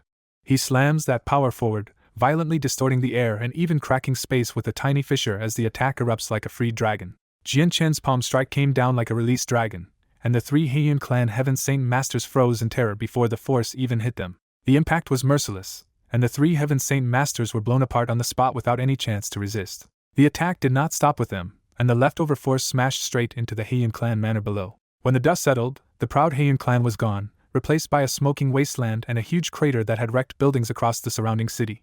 Even Jianqin paused in the air, genuinely startled that one palm of chaotic force could erase three Heaven Saint Masters and do this much damage. Watching beside him, Wan Yufeng was left completely speechless, staring so hard at the ruins that he could barely believe what he had just seen. The onlookers and city soldiers gathered below could only stare upward in silence, too shaken by the fall of the city's strongest faction to protest anything. After steadying himself, Jianqin tossed down several space rings and simply announced that they were leaving, treating the Heian clan's blood debt as finished. Over the next few days, Jianqin kept hunting for the hidden Jieta clan, but their hermit reputation was real and almost nobody even knew where they were. On the third day, a sect finally pointed them toward a mountain stronghold where the Jieta clan was said to hide behind beast guards and multiple Class 6 protectors. Jianqin stopped 20 kilometers from the mountain and told Wan Yufeng to stay hidden, because he was about to fight a saint ruler and could not protect him there. Wan Yufeng nervously warned him that the Jieta patriarch was an old saint ruler on home ground, and Jianqin answered with quiet confidence before flying off alone. Inside the Jieta clan, the back forbidden grounds were treated like holy land because their only saint ruler, the patriarch, cultivated there in seclusion. At the heart of that forbidden zone sat a strange contrast, a beautiful flower garden wrapped around an ancient wooden house that looked ready to collapse. The Jieta patriarch sat inside brooding, still deeply unsettled by Mercenary City and by the fact that Jianqin broke its rules yet somehow escaped punishment. He could not understand how Jianqin got past the city's sentient barrier, and that mystery worried him almost as much as Jianqin's talent. What he feared most was simple. If Jianqin kept growing, the missing Duanyan sword and that stolen ruler armament could one day bring disaster onto the Jieta clan. In the end, he made up his mind that even if he could not reclaim the ruler armament now, he had to kill Jianqin before Jianqin reached Saint Ruler himself. That decision was cut short when a huge hostile aura suddenly pressed down from outside, and the patriarch instantly realized someone had come to challenge his territory. Outside, Jianqin hovered 100 meters over the Jieta clan in white robes, openly releasing his aura so the whole clan would feel the challenge. The Jieta clan reacted fast, and 10 Heaven Saint Masters flew up together to surround him with hostile faces. Then the real pressure arrived from the ground, as 4 Class 6 Guardian Beasts answered the alarm with earth-shaking roars. When they came fully into view, Jianqin recognized them as hemophilic apes, a bloodthirsty species so hard to tame that even he was briefly impressed the Jieta clan controlled 4. One Jieta elder demanded his identity, and Jianqin answered with a taunt, calmly revealing that he was Jianqin and that he had come to visit them himself. The moment they heard his name, the Jieta clan experts dropped any restraint and answered with open killing intent. Their hostility set off the 4 apes too, and the guardian beasts roared as bloodthirsty light filled their eyes. Perched on Jianqin's shoulder, the white tiger cub answered back with its own furious roar, proud enough to provoke enemies far stronger than itself. That insult worked perfectly, and the 4 hemophilic apes exploded into motion, while the Jieta elders deliberately pulled back to use them as the first test. The 4 apes leaped upward together like flying mountains, closing in on Jianqin from every direction at once. Jianqin looked at the charging beasts with open disdain, gathered chaotic force into his hand again, and prepared to slap them down himself. Jianqin raises one palm, and the pressure from that strike crushes the whole mountainside into eerie stillness. The 4 hemophilic apes charge in, but Jianqin's power locks their massive bodies in place before they can even reach him. A brutal wave of force slams into the apes and blasts all 4 straight back to the ground, blood bursting from every opening. Their impact tears open the mountain, leaving a giant crater field and shaking the entire ridge apart. The Jieta clan's Heaven Saint Masters can only stare, stunned that Jianchen crushed 4 Class 6 magical beasts with a single palm. Even Jianchen notes that the apes are tough, because they somehow survived a blow that should have finished most enemies outright. The Jieta clan elders stare at him in disbelief and start questioning whether this terrifying man can really be Jianchen. Before Jianchen can answer, distorted space opens nearby and the white-robed patriarch of the Jieta clan steps out at last. The patriarch recognizes Jianchen on sight and freezes, because the man he has been trying to capture just walked into his territory alone. Jianchen greets him with mocking politeness, making it clear he came here on purpose. When the patriarch asks who wrecked the mountains, Jianchen calmly claims it as his own work. The patriarch blurts out the real question: how did Jianchen become this strong in only a few months, and did he already break into Saint Ruler? Jianchen tells him the truth with a twist: he is still a Heaven Saint Master, just not one the patriarch can judge normally anymore. That answer briefly relieves the patriarch, because a Saint Ruler under 50 sounds too absurd even for him. Jianchen immediately twists the knife and invites him to try taking back the clan's ruler armament right now. The patriarch quickly scans the area for hidden backup, but Jianchen really did come alone. Seeing that hesitation, Jianchen makes the first move and launches another palm strike packed with chaotic force. The patriarch is instantly pinned by that pressure, and the shock on his face says he did not expect Jianchen to trap even a Saint Ruler like this. He explodes with Saint Force, tears free of the spatial lock, and uses his Saint Ruler control over space to blink 100 meters away. Jianchen's missed palm still wipes out an entire mountain, and that raw destruction finally rattles the patriarch for real. The clan members panic and flee, convinced they are watching a battle in the realm of Saint Rulers. Jianchen gives him no breathing room and drives in with another chaotic force palm strike. The patriarch answers with pride, declaring that even if Jianchen reached this level, the gap between the first and fourth heavenly layer will crush him. His counterattack collides with Jianchen's power in midair, and the explosion tears through kilometers of forest below. A translucent defensive barrier rises over the Jieta clan manor and barely holds against the fallout from their clash. When the energy finally settles, the mountain range is wrecked and neither fighter has gained the upper hand. The patriarch turns grim as he realizes Jianchen is no longer a junior he can ignore, but a monster growing fast enough to threaten the whole future balance. Across from him, Jianchen hangs in the sky like a war god, calm and intimidating, with sword-like presence pouring off his body. Then gray chaotic force starts gathering around Jianchen again, condensing into his palm with enough weight to twist space on sight. The patriarch answers by gathering a deeper, stranger power, drawing in the profound mysteries of the world until the space around him flows like water. The onlookers recognize the danger at once and drag everyone near the manor even farther away before the next exchange lands. Jianchen fires first, sending his stored chaotic force forward like a gray torrent straight at the patriarch. The patriarch releases his own power at the same time, a Saint Ruler technique fused with the world's mysteries instead of raw, visible force. When the two attacks meet, there is no ordinary explosion at all, just a jagged tear in space and a tiny black hole opening in the sky. The deadlock breaks in Jianchen's favor, and the patriarch is horrified to see chaotic force overpower even the profound mysteries he relied on. He hurriedly shoves out more Saint Force to block the weakened remnant, trying to save himself from a power he no longer understands. At that moment, Ziying warns Jianchen that throwing chaotic force away like this is wasteful, because its real strength belongs inside the chaotic body itself. Jianchen instantly changes tactics, abandoning ranged force and wrapping himself in wind element energy for a direct rush. Qingsuo adds the key lesson right after: spread the chaotic force through the body, and only then can the chaotic body show its true power. After hearing the sword spirit's advice, Jianchen immediately circulates chaotic force through his entire body and feels his defense surge to a new level. The reinforcement does not fade, and Jianchen realizes his whole body is staying at that boosted state instead of burning out instantly. Trusting that new toughness, Jianchen rushes the Jieta patriarch and throws a fist packed with chaotic force hard enough to make the nearby space tremble. The patriarch is surprised by the crude close-range attack, but he smirks and boasts that his own body is powerful enough to teach Jianchen a lesson. Using his mastery of space, the Saint Ruler moves too fast for Jianchen to evade and clamps a hand around Jianchen's throat. Even with chaotic force protecting him, Jianchen is shaken because he still has no idea whether his throat can really endure a Saint Ruler's killing grip. Certain he has found Jianchen's weak point, the patriarch laughs and tries to snap his neck on the spot. Instead of crushing flesh, his grip feels like clamping onto something tougher than steel, and the patriarch jolts in disbelief. When the patriarch blurts out how Jianchen's throat could be this hard, Jianchen finally relaxes and understands just how absurd his chaotic body has become. At the same moment, Jianchen's fist crashes into the patriarch's left hand that moved to block, and the bones in that arm crack under the blow.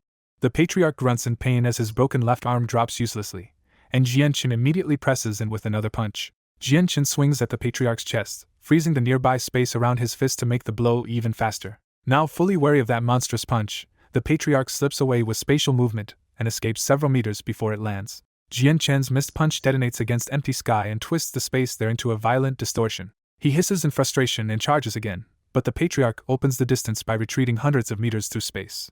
Realizing he cannot keep holding back, the patriarch condenses Saint Force into his hand and forges a blazing sword that seems hot enough to burn space itself. He announces that he is done going easy and comes at Jianchen in full earnest. In his harmony with space, the patriarch's sword tears forward so fast that it rips open a wide fissure behind the blade. Jianchen is unnerved this time, because taking a sharp saint weapon head-on feels far more dangerous than surviving a bare hand at his throat.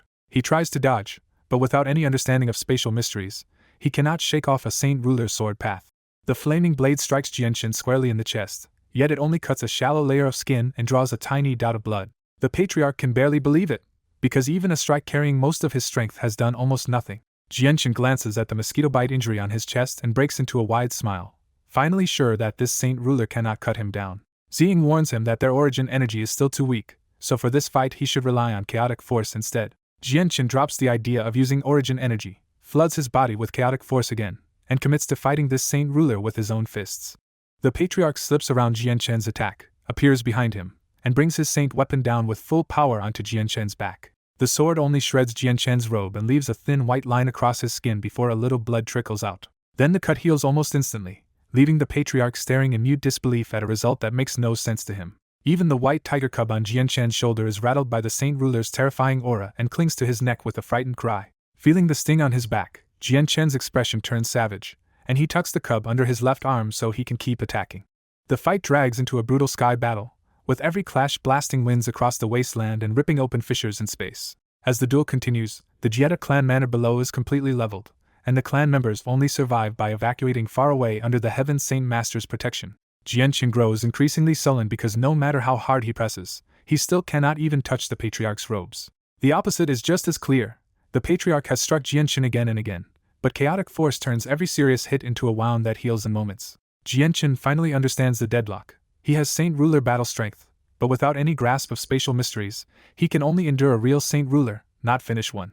After fighting for so long, the patriarch halts high in the sky and proposes ending the battle, saying any more would just be pointless waste. Jianchen stops as well, suspended by gathered world energy instead of true Saint Ruler flight, and faces him across the wrecked sky. Since he still cannot bring the patriarch down, Jianchen answers coldly that he will remember this grudge and return one day to make the Jetta clan pay in full. Facing Jianchen in the air, the Jetta clan patriarch finally admits the situation is getting worse for him, because Jianchen is only going to grow stronger from here. After struggling with his pride, the patriarch proposes peace, saying Jianchen already destroyed the Jetta clan's hidden home and both sides should erase the debt here.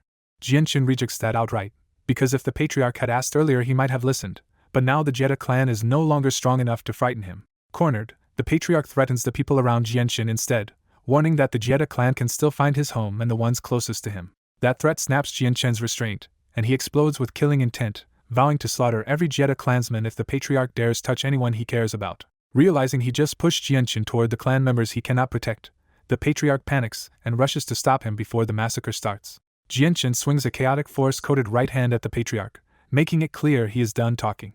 The patriarch slips away with space powers and fires sword chi to slow him down, but Jianchen refuses to dodge and smashes through it head-on. Even after the explosion tears the air apart, Jianchen keeps advancing, and the small wound on his hand heals almost immediately. With no better option left, the patriarch offers a desperate bargain and swears he will personally help Jianchen with any 3 tasks if the Jetta clan is spared. That finally makes Jianchen stop and think, but instead of taking the offer, he says there is only one way to end this pursuit. Jianchen lays down his condition plainly: if the patriarch wants the clan to live, he must submit to him. The patriarch flares with humiliation and refuses on instinct, because a saint ruler cannot bear the thought of bowing to someone from the younger generation. Jianchen shuts the door immediately, saying that if the patriarch will not submit, there is nothing left to negotiate. Still trying to save his clan, the patriarch swallows his anger and begs for some other arrangement. Jianchen refuses again and presses his advantage, arguing that serving him is not shameful when he is certain to rise far beyond a saint ruler. When Jianchen says he will definitely reach Saint King and even the legendary Saint Emperor realm, the patriarch is visibly shaken. Seeing that hesitation, Jianchen pushes harder and promises huge long-term gains, saying the Jetta clan could rise from a hidden clan into one backed by a future Saint Emperor. Jianchen even dangles a personal future reward, saying that with his help, Jetta Tai might one day have a real chance to step into Saint King himself. Trying to stay rational, the patriarch demands proof that Jianchen can really promise something that outrageous. Jianchen answers with the simplest proof he has: he is only 23 years old. The revelation hits the patriarch like another attack, because a saint ruler at 23 is something the continent has never seen. The idea is so absurd that the patriarch blurts out a wild guess, asking if Jianqin is actually the reincarnation of the continent's strongest expert, Mo Tianyan. Jianqin does not answer that at all, and instead calmly circles back to the real choice: submit and survive, or refuse and keep the war going. The patriarch hangs in silence for a long moment, torn between his pride as a saint ruler and the need to save his clan from destruction. In the end, he breaks for the clan's sake and agrees to formally submit to Jianqin, looking as if he aged years in one sentence. Jianqin immediately secures the surrender by demanding a blood oath, because words alone are not enough for a former enemy this dangerous. Biting his lip until it bleeds, the patriarch draws a grotesque blood seal in the air and sends the oath toward Jianqin. He warns Jianqin not to betray the deal, making it clear this oath ties his own life directly to the new master-servant bond. Jianqin takes the blood seal into his forehead, accepting the oath but staying careful because letting something into his mind is never safe. Inside Jianqin's mind, the sword spirits immediately surround the blood oath like guards locking down a prisoner, which reassures him that it cannot harm him. Once the oath settles, Jianqin can feel Jietai Tai's location through it, and knows that if he destroys the seal, the patriarch will die on the spot. With the danger gone, Jianqin's attitude turns easy again, and he asks the patriarch's name as if they really are allies now. The patriarch answers flatly that his name is Jietai Tai, with none of Jianqin's warmth returned. Jianqin treats the matter as settled, orders Jietai Tai to handle his clan and meet him in Mercenary City in half a month, and starts using him like a subordinate already. After assigning several more tasks, Jianqin changes clothes, leaves the area, and puts the destroyed battlefield behind him. 30 kilometers away, Jianqin finds Wan Yufeng still hiding behind a giant stone and takes him along as he leaves for good. Jianqin raced through the sky with Wan Yufeng, and Wan Yufeng could barely contain his awe after hearing that Jianqin had fought a saint ruler. Jianqin downplayed it, saying the fight with the Sure Patriarch ended in a deadlock and he had not actually been able to kill him. That only impressed Wan Yufeng more, and he nervously blurted out that Jianqin must not abandon him because he still believed his own talent could carry him far. Jianqin agreed to keep him if he truly joined the Flame Mercenaries, but warned him that staying close meant facing enemies just as dangerous as Jianqin himself. Wan Yufeng accepted that risk without hesitation, happy to follow Jianqin anyway. After reaching Mercenary City, Jianqin left Wan Yufeng there, exchanged a few words with Little Spirit, and headed alone back to Longevity Valley. Elsewhere in a first-class city, a cold middle-aged man met a labyrinthine sect elder to buy information on Jianqin's movements. The elder started reciting Jianqin's recent trail, but the buyer cut him off and demanded only one thing: where Jianqin was now. The elder admitted they could not track a Heaven Saint Master perfectly, but said Jianqin had recently left Mercenary City and seemed to be heading toward the Cross Mountains. That clue was enough for the buyer, who dropped a heavy reward on the table and ordered the labyrinthine sect to keep watching Jianqin closely. Back in Longevity Valley, Jianqin settled in to wait for Little Fatty's return and planned to use the quiet time to understand his newly gained chaotic force. With Patriarch Sure dead, Jianqin no longer feared the Sure family enough to chase them down, and his attention shifted instead to training and building up the Flame Mercenaries. He spent the day chatting with the villagers, then ate dinner with Xiaomi and his wife before shutting himself alone in his room for the night. Inside his room, Jianqin asked the sword spirits how he was supposed to fight now that chaotic force was part of his path. Ziying warned him that chaotic force was too violent for ordinary weapons, so until the azulite swords were forged, Jianqin would have to fight with his bare hands. Qingsuo tried to reassure him, saying the real answer was still the azulite swords, because once they were forged, chaotic force and the twin blades together would be terrifying. That promise excited Jianqin, but it also sharpened his frustration, because the materials for those swords were still impossibly hard to gather. Ziying suggested a temporary fix. If Jianqin could find a ruler armament, it should be sturdy enough to carry chaotic force until the true swords were made. The sword spirits even pushed the idea further, saying a weapon left by a top saint king would be better still, which made Jianqin smile bitterly at how absurdly rare that would be. Jianqin then raised the real problem still blocking him. Even with chaotic force, he still had no clean way to kill a saint ruler who could control space.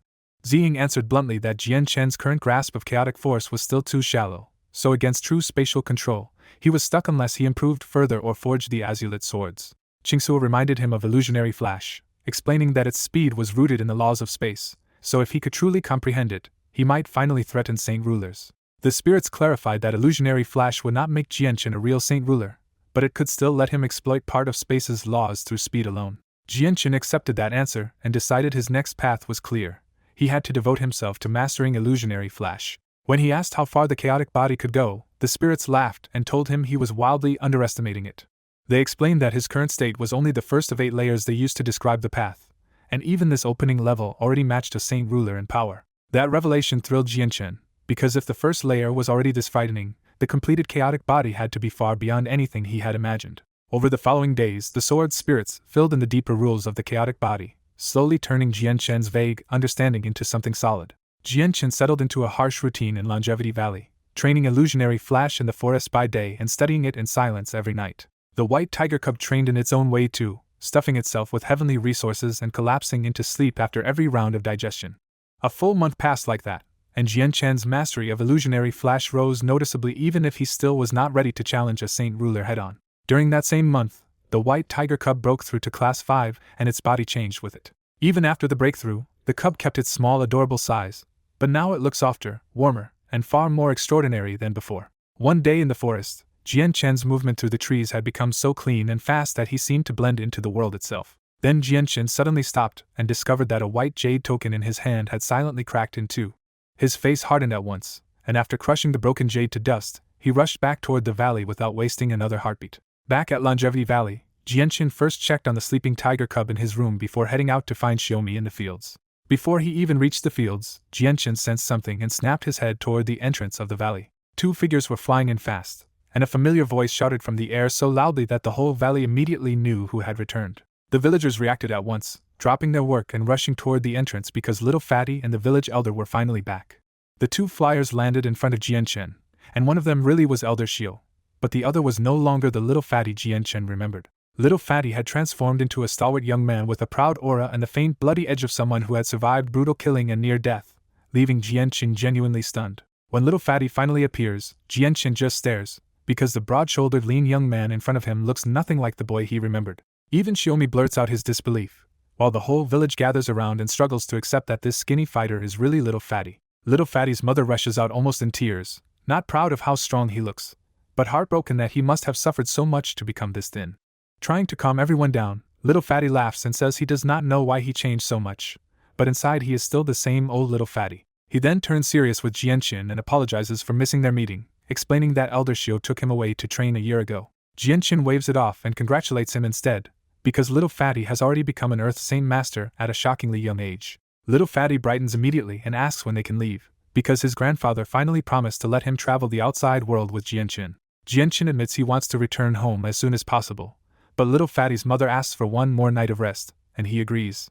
The next morning, the whole village gathers at the entrance to send Jianshen and Little Fatty off as the two finally leave the hidden valley together. Watching them disappear, Elder Xiao sighs that he wanted Little Fatty to live quietly in peace, and now he cannot tell whether Jianshen's arrival has brought a blessing or a curse. Xiaomi gently pushes back, saying Little Fatty's talent would only be wasted in the village and that the outside world may be what truly draws out his future. Elder Xiao refuses the idea of passing his burden on, because to him that role was never glory, only a chain he never wanted Little Fatty to inherit. He finally reveals the wound behind that choice.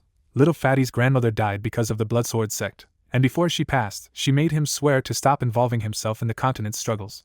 To Elder Xiao, even the strongest cultivator still ends as bones, so a quiet life without worry matters more than leaving a famous name behind. When Xiaomi asks how the Bloodsword sect will be handled, Elder Xiao finally says Jianshen may be the right person to trust, because his talent is terrifying and he may one day rival even Elder Xiao himself. High above the Cross Mountains, Jianshen flies with Little Fatty and the white tiger cub on his shoulder, and the journey turns light again after the heavy goodbye in the village. The white tiger cub suddenly cries out, spreads its little wings, and darts into the forest before flying back with a fruit clenched proudly in its mouth. Jianshen laughs at the sight, because until now he half thought the cub's wings were just for show.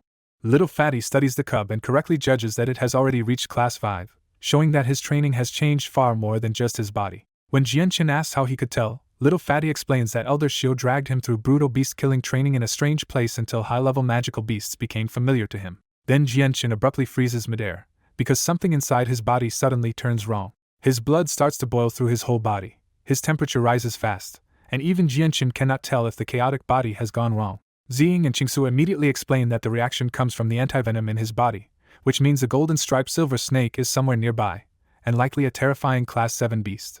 Not wanting any clash with such a monster while Little Fatty is with him, Jianshen immediately abandons the area and heads straight for Mercenary City. 2 days later he reaches Mercenary City and goes straight to the inn where Wang Yufeng and Jetta Tai are staying. Jianshen introduces Little Fatty to Wang Yufeng and gives Jetta Tai only a vague introduction, carefully hiding who the man really is.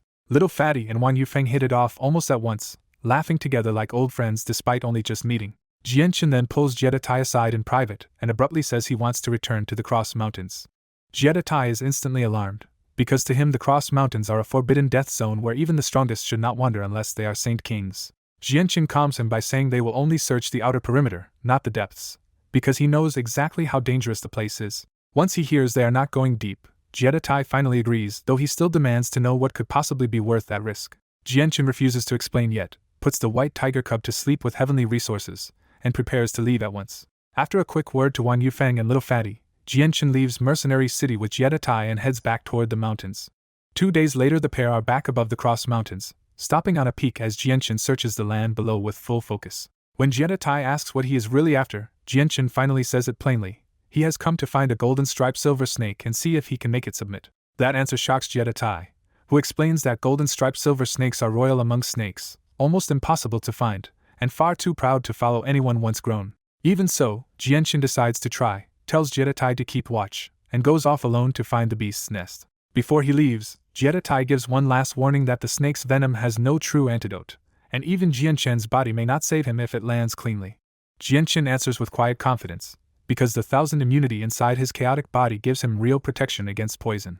Using the strange pull in his blood and his presence to sweep the area, Jianqin finally narrows the trail to a hidden cave in a mountain ridge. His presence reaches into the cave and finds nothing, which only convinces him more that the owner is strong enough to hide from ordinary probing. He smashes the stone blocking the entrance, and walks in anyway. After a long dark tunnel, Jianqin reaches a huge underground chamber lit by night pearls, with a stone altar standing at the center like a throne.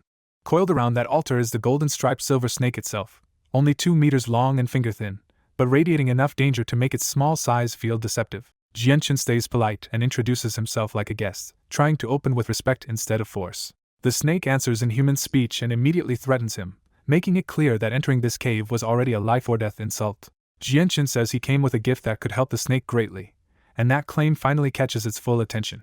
The snake immediately smells its own kind on him and identifies the source. Jianqin used golden striped silver snake blood to forge the 1,000 immunity. Jianqin admits it, and pulls out the preserved corpse of the young golden striped silver snake he once killed, using it as the bait he came here to offer. The sight is too much for the snake to resist, and it flashes forward instantly to snatch the body by force.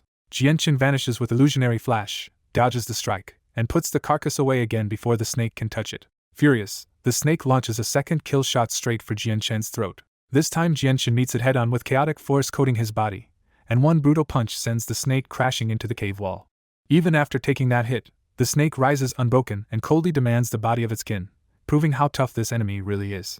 Jianqin finally states his real condition. If the snake wants the corpse, it has to follow him for 10 years. The snake's killing intent spikes at that demand, because to a creature like this, obedience is far more offensive than battle. It laughs and names itself Nubis, declaring that even a Saint King has no right to order a golden striped silver snake to serve for 10 years.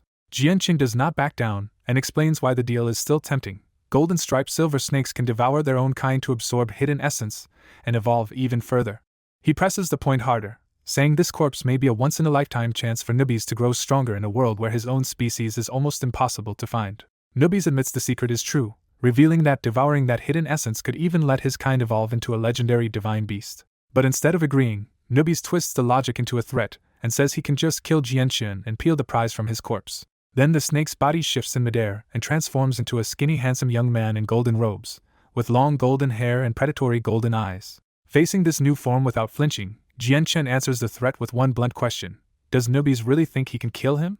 Jianqin deliberately insults the snake's pride, and the golden-robed youth answers with cold fury, declaring that the great Nubis will test him personally. Nubis launches first, turning into a golden flash while bright silver strands explode around Jianqin before he can dodge. The silver strands wrap Jianqin into a tight cocoon, their blade-like edges sawing into him hard enough to shred an ordinary body. His chaotic body holds, and Jianqin bursts the cocoon apart instead of being cut to pieces. Now grinning, Jianqin mocks the famous snake for being this weak and rushes in with illusionary flash to hit back.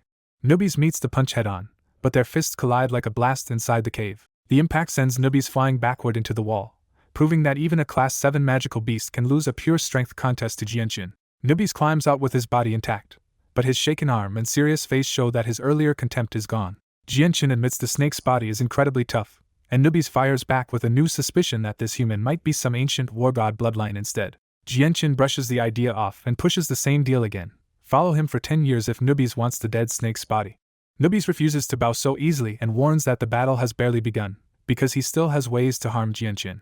Jianchen answers by flashing in again and driving a space-rippling punch toward Nubis' chest. This time Nubis avoids the direct hit with spatial movement, slips behind Jianchen, and strikes with a clawed hand covered in golden scales.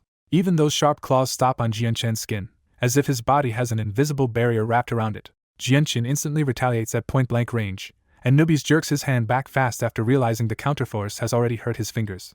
For the first time, Nubis is genuinely rattled and privately wonders if only the ancient by war gods could explain a human body this monstrous.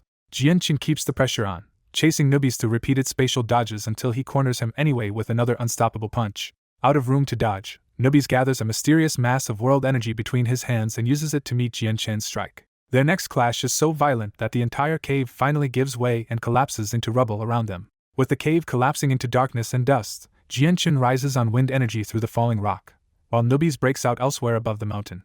Jianchen forms a massive spirit sword from origin energy and slices through the wreckage to open a path to the sky. Nubis also abandons the cave, turning into a 2-meter golden snake and blasting straight through the rock before changing back outside. Seconds later the fight has moved into open sky, with the mountain caved in below them and the nearby forest ripped apart like a disaster zone. From far away, Jiedatai watches the sky battle and wonders if Jianchen's opponent is really a Class 7 golden-striped silver snake. He grimly judges that a 6th heavenly layer snake like this should be a nightmare even for saint rulers, and only Jianchen's absurd body makes the matchup look survivable.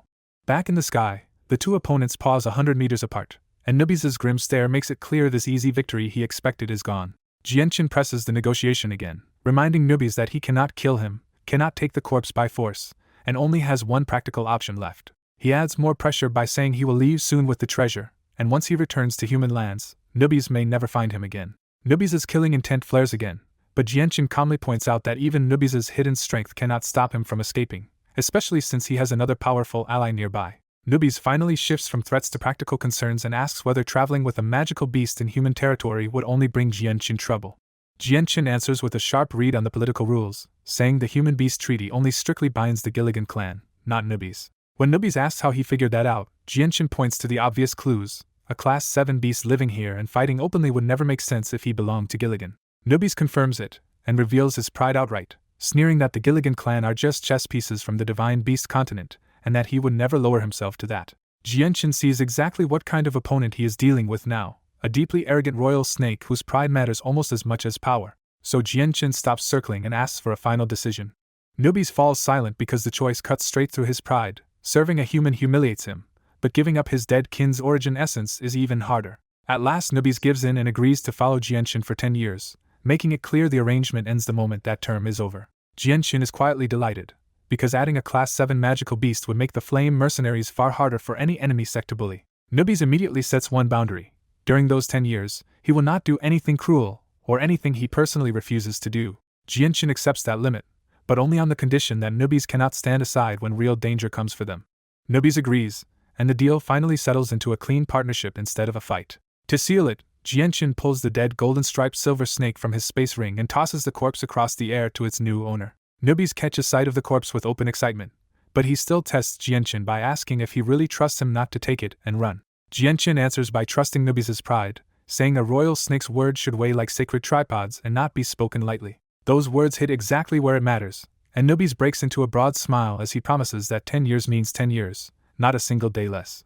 After the fight ends, Jianchen smiles and formally tells the ancient snake that from now on they will call each other Jianchen and Nubis. That simple exchange turns former enemies into allies, and Jianchen is openly pleased that the mission ended so well. They rejoin Jiedatai, and Jianchen introduces the proud Class 7 golden-striped silver snake as their new companion.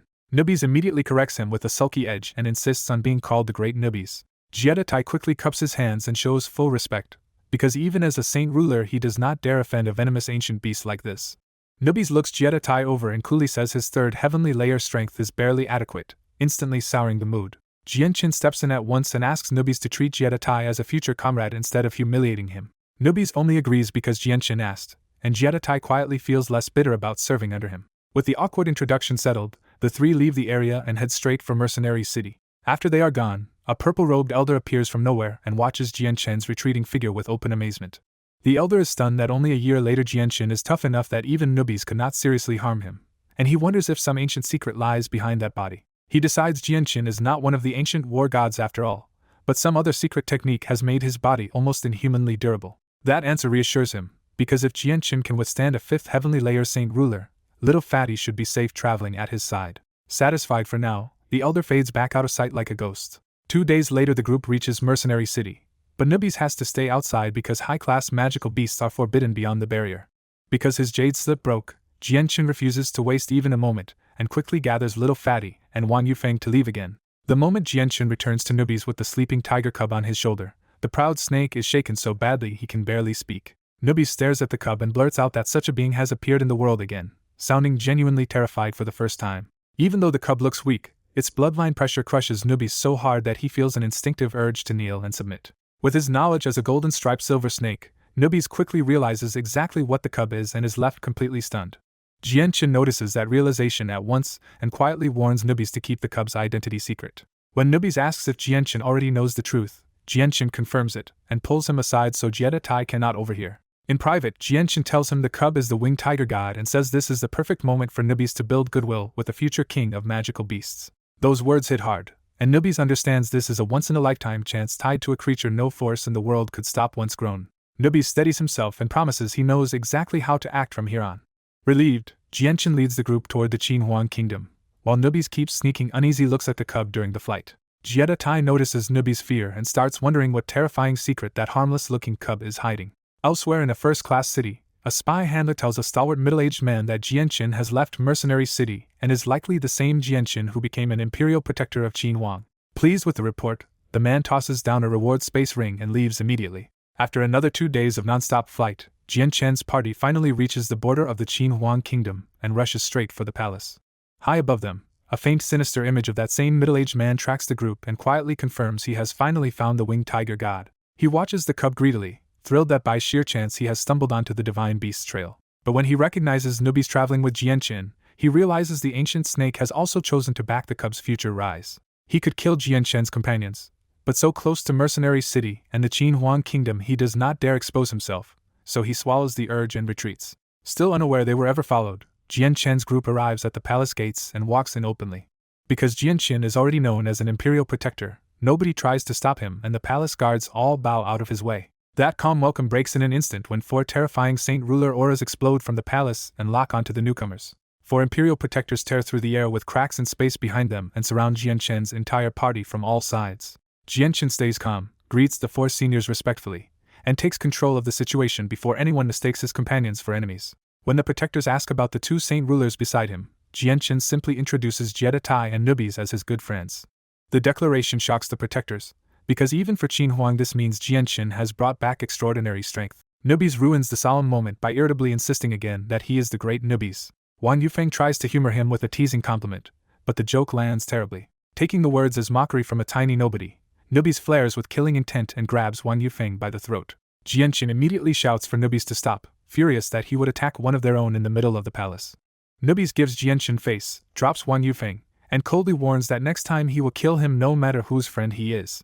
Wan Yufeng collapses to his knees, drenched in sweat and finally understanding that this golden youth is a Class 7 magical beast. The 4 imperial protectors also recognize Nubis' aura and bluntly ask if he belongs to the Gilligan clan. Nubis rejects that association with open contempt, and Jianqin quickly explains that he is a friend, not a threat from the magical beast clans. That reassurance finally eases the protectors, who accept that if Nubis stands with Jianqin, he is no outsider to Qinhuang either. Even so, the palace has already been alarmed, and soldiers plus more than 20 Heaven Saint Masters flood toward the entrance from every direction. One protector calmly orders everyone back, and the palace troops withdraw just as quickly as they came. The Heaven Saint Masters bow to the 4 protectors in awe, then leave too, though all of them keep wondering who exactly Jianqin brought home. Once the courtyard is clear, an imperial protector apologizes that Qinhuang could not help Jianqin during his trouble in Mercenary City because the kingdom had dangers of its own. Jianqin does not dwell on it, and quickly explains that something has happened back in his homeland, so he must leave again at once.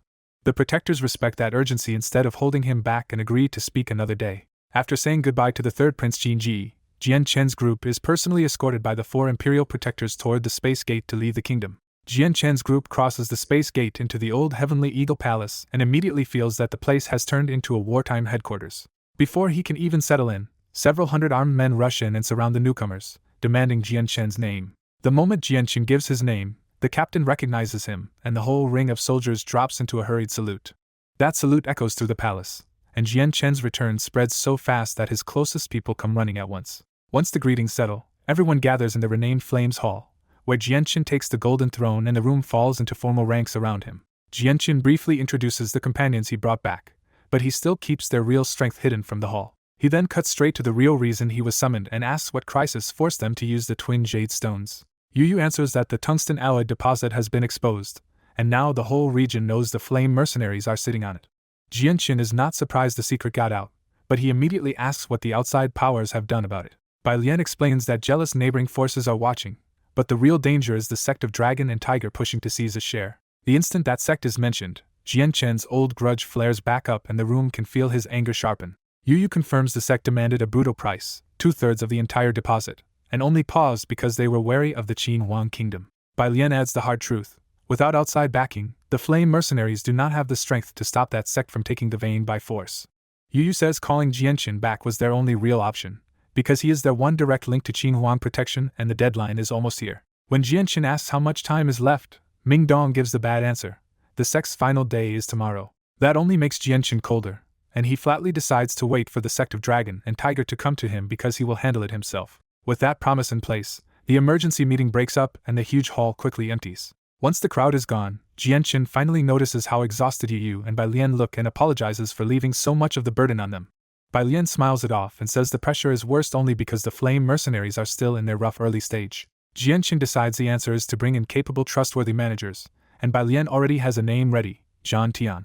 After a brief pause, Jian Chen agrees that Zhang Tian can take on the job, handing Bai Lian one practical piece of relief at last. Then Jian Chen surprises Bai Lian by taking out a priceless geofruit and telling her he bought it to transform her cultivation talent. Bai Lian is moved nearly to tears, and Jian Chen answers simply that any cost is worth it if it helps her.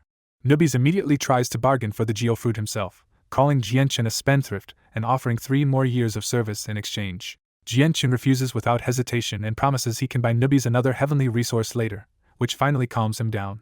Jieta Tai points out a hidden problem. A treasure this strong cannot just be eaten raw by Bai Lian, because her body may not withstand its spiritual force. The warning lands instantly, and Jian Chen orders the best alchemist in the kingdom to be brought to him at once. Far above the Qin Huang kingdom, a hidden saint ruler rages in the clouds after losing Jian Chen at the space gate, and realizing he failed to mark him with a tracer.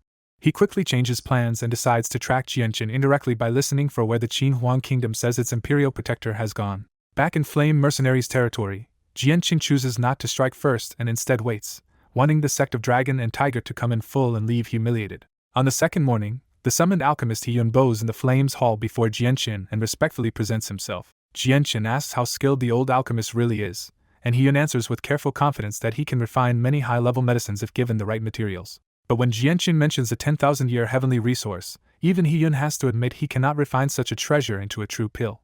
Jieta Tai clarifies that Jian Chen does not need a pill, only a gentler preparation that will tame the spiritual energy enough for Bai Lian to survive it. Once he understands the real goal, Hiyun agrees he can do it if he gets the right supporting ingredients, and Jian Chen orders him to stay in the palace until everything is ready. The last 2 days pass, and by the deadline the Tungsten Alloy Valley is packed with tense defenders waiting for the sect to make its move. Jian Chen's inner circle stays in a clearing nearby, eating and talking at a table so casually that it almost looks like they are insulting the coming enemy on purpose. Little Fatty's endless curiosity keeps the table lively, and Wan Yufeng ends up entertaining everyone by explaining the wider continent to him.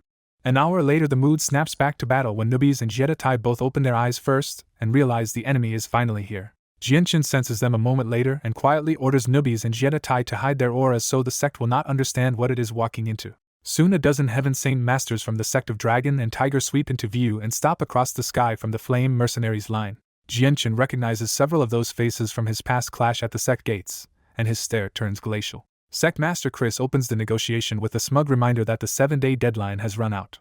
Jian Chen answers from his seat with deliberate contempt, making Chris say the demand out loud instead of pretending this is a polite visit. Chris tries to sound reasonable, greeting him as an imperial protector and repeating the sect's demand for 2/3 of the tungsten alloy. Jian Chen drops the mock civility and flatly asks what gives the sect the right to demand so much. Chris argues that the old Heavenly Eagle Kingdom used to be under his sect's control, so by his logic the full deposit should belong to them anyway. Jian Chen shuts that down on the spot, declares the Heavenly Eagle territory already belongs to the Flame Mercenaries, and gives the sect one last chance to leave before he gets rough. A new voice suddenly booms across the valley, and the real pressure arrives when the sect's saint ruler appears above his people. Jian Chen meets that appearance with a cold smile of his own, openly calling out the Saint Ruler for finally stepping forward. The Saint Ruler answers with open contempt, calling Jianchen nothing but a heaven saint master who only survived last time because Qin Huang protection stayed his hand. He pushes even harder, threatening to smash Jianchen to pieces if he keeps defying the sect. Jianchen does not flinch and instead tests the elder's confidence by asking outright whether the sect truly is not afraid of the Qin Huang kingdom. The Saint Ruler laughs and claims Qin Huang is too busy to interfere, then gives Jianchen one final choice: hand over the tungsten ally now or face the consequences.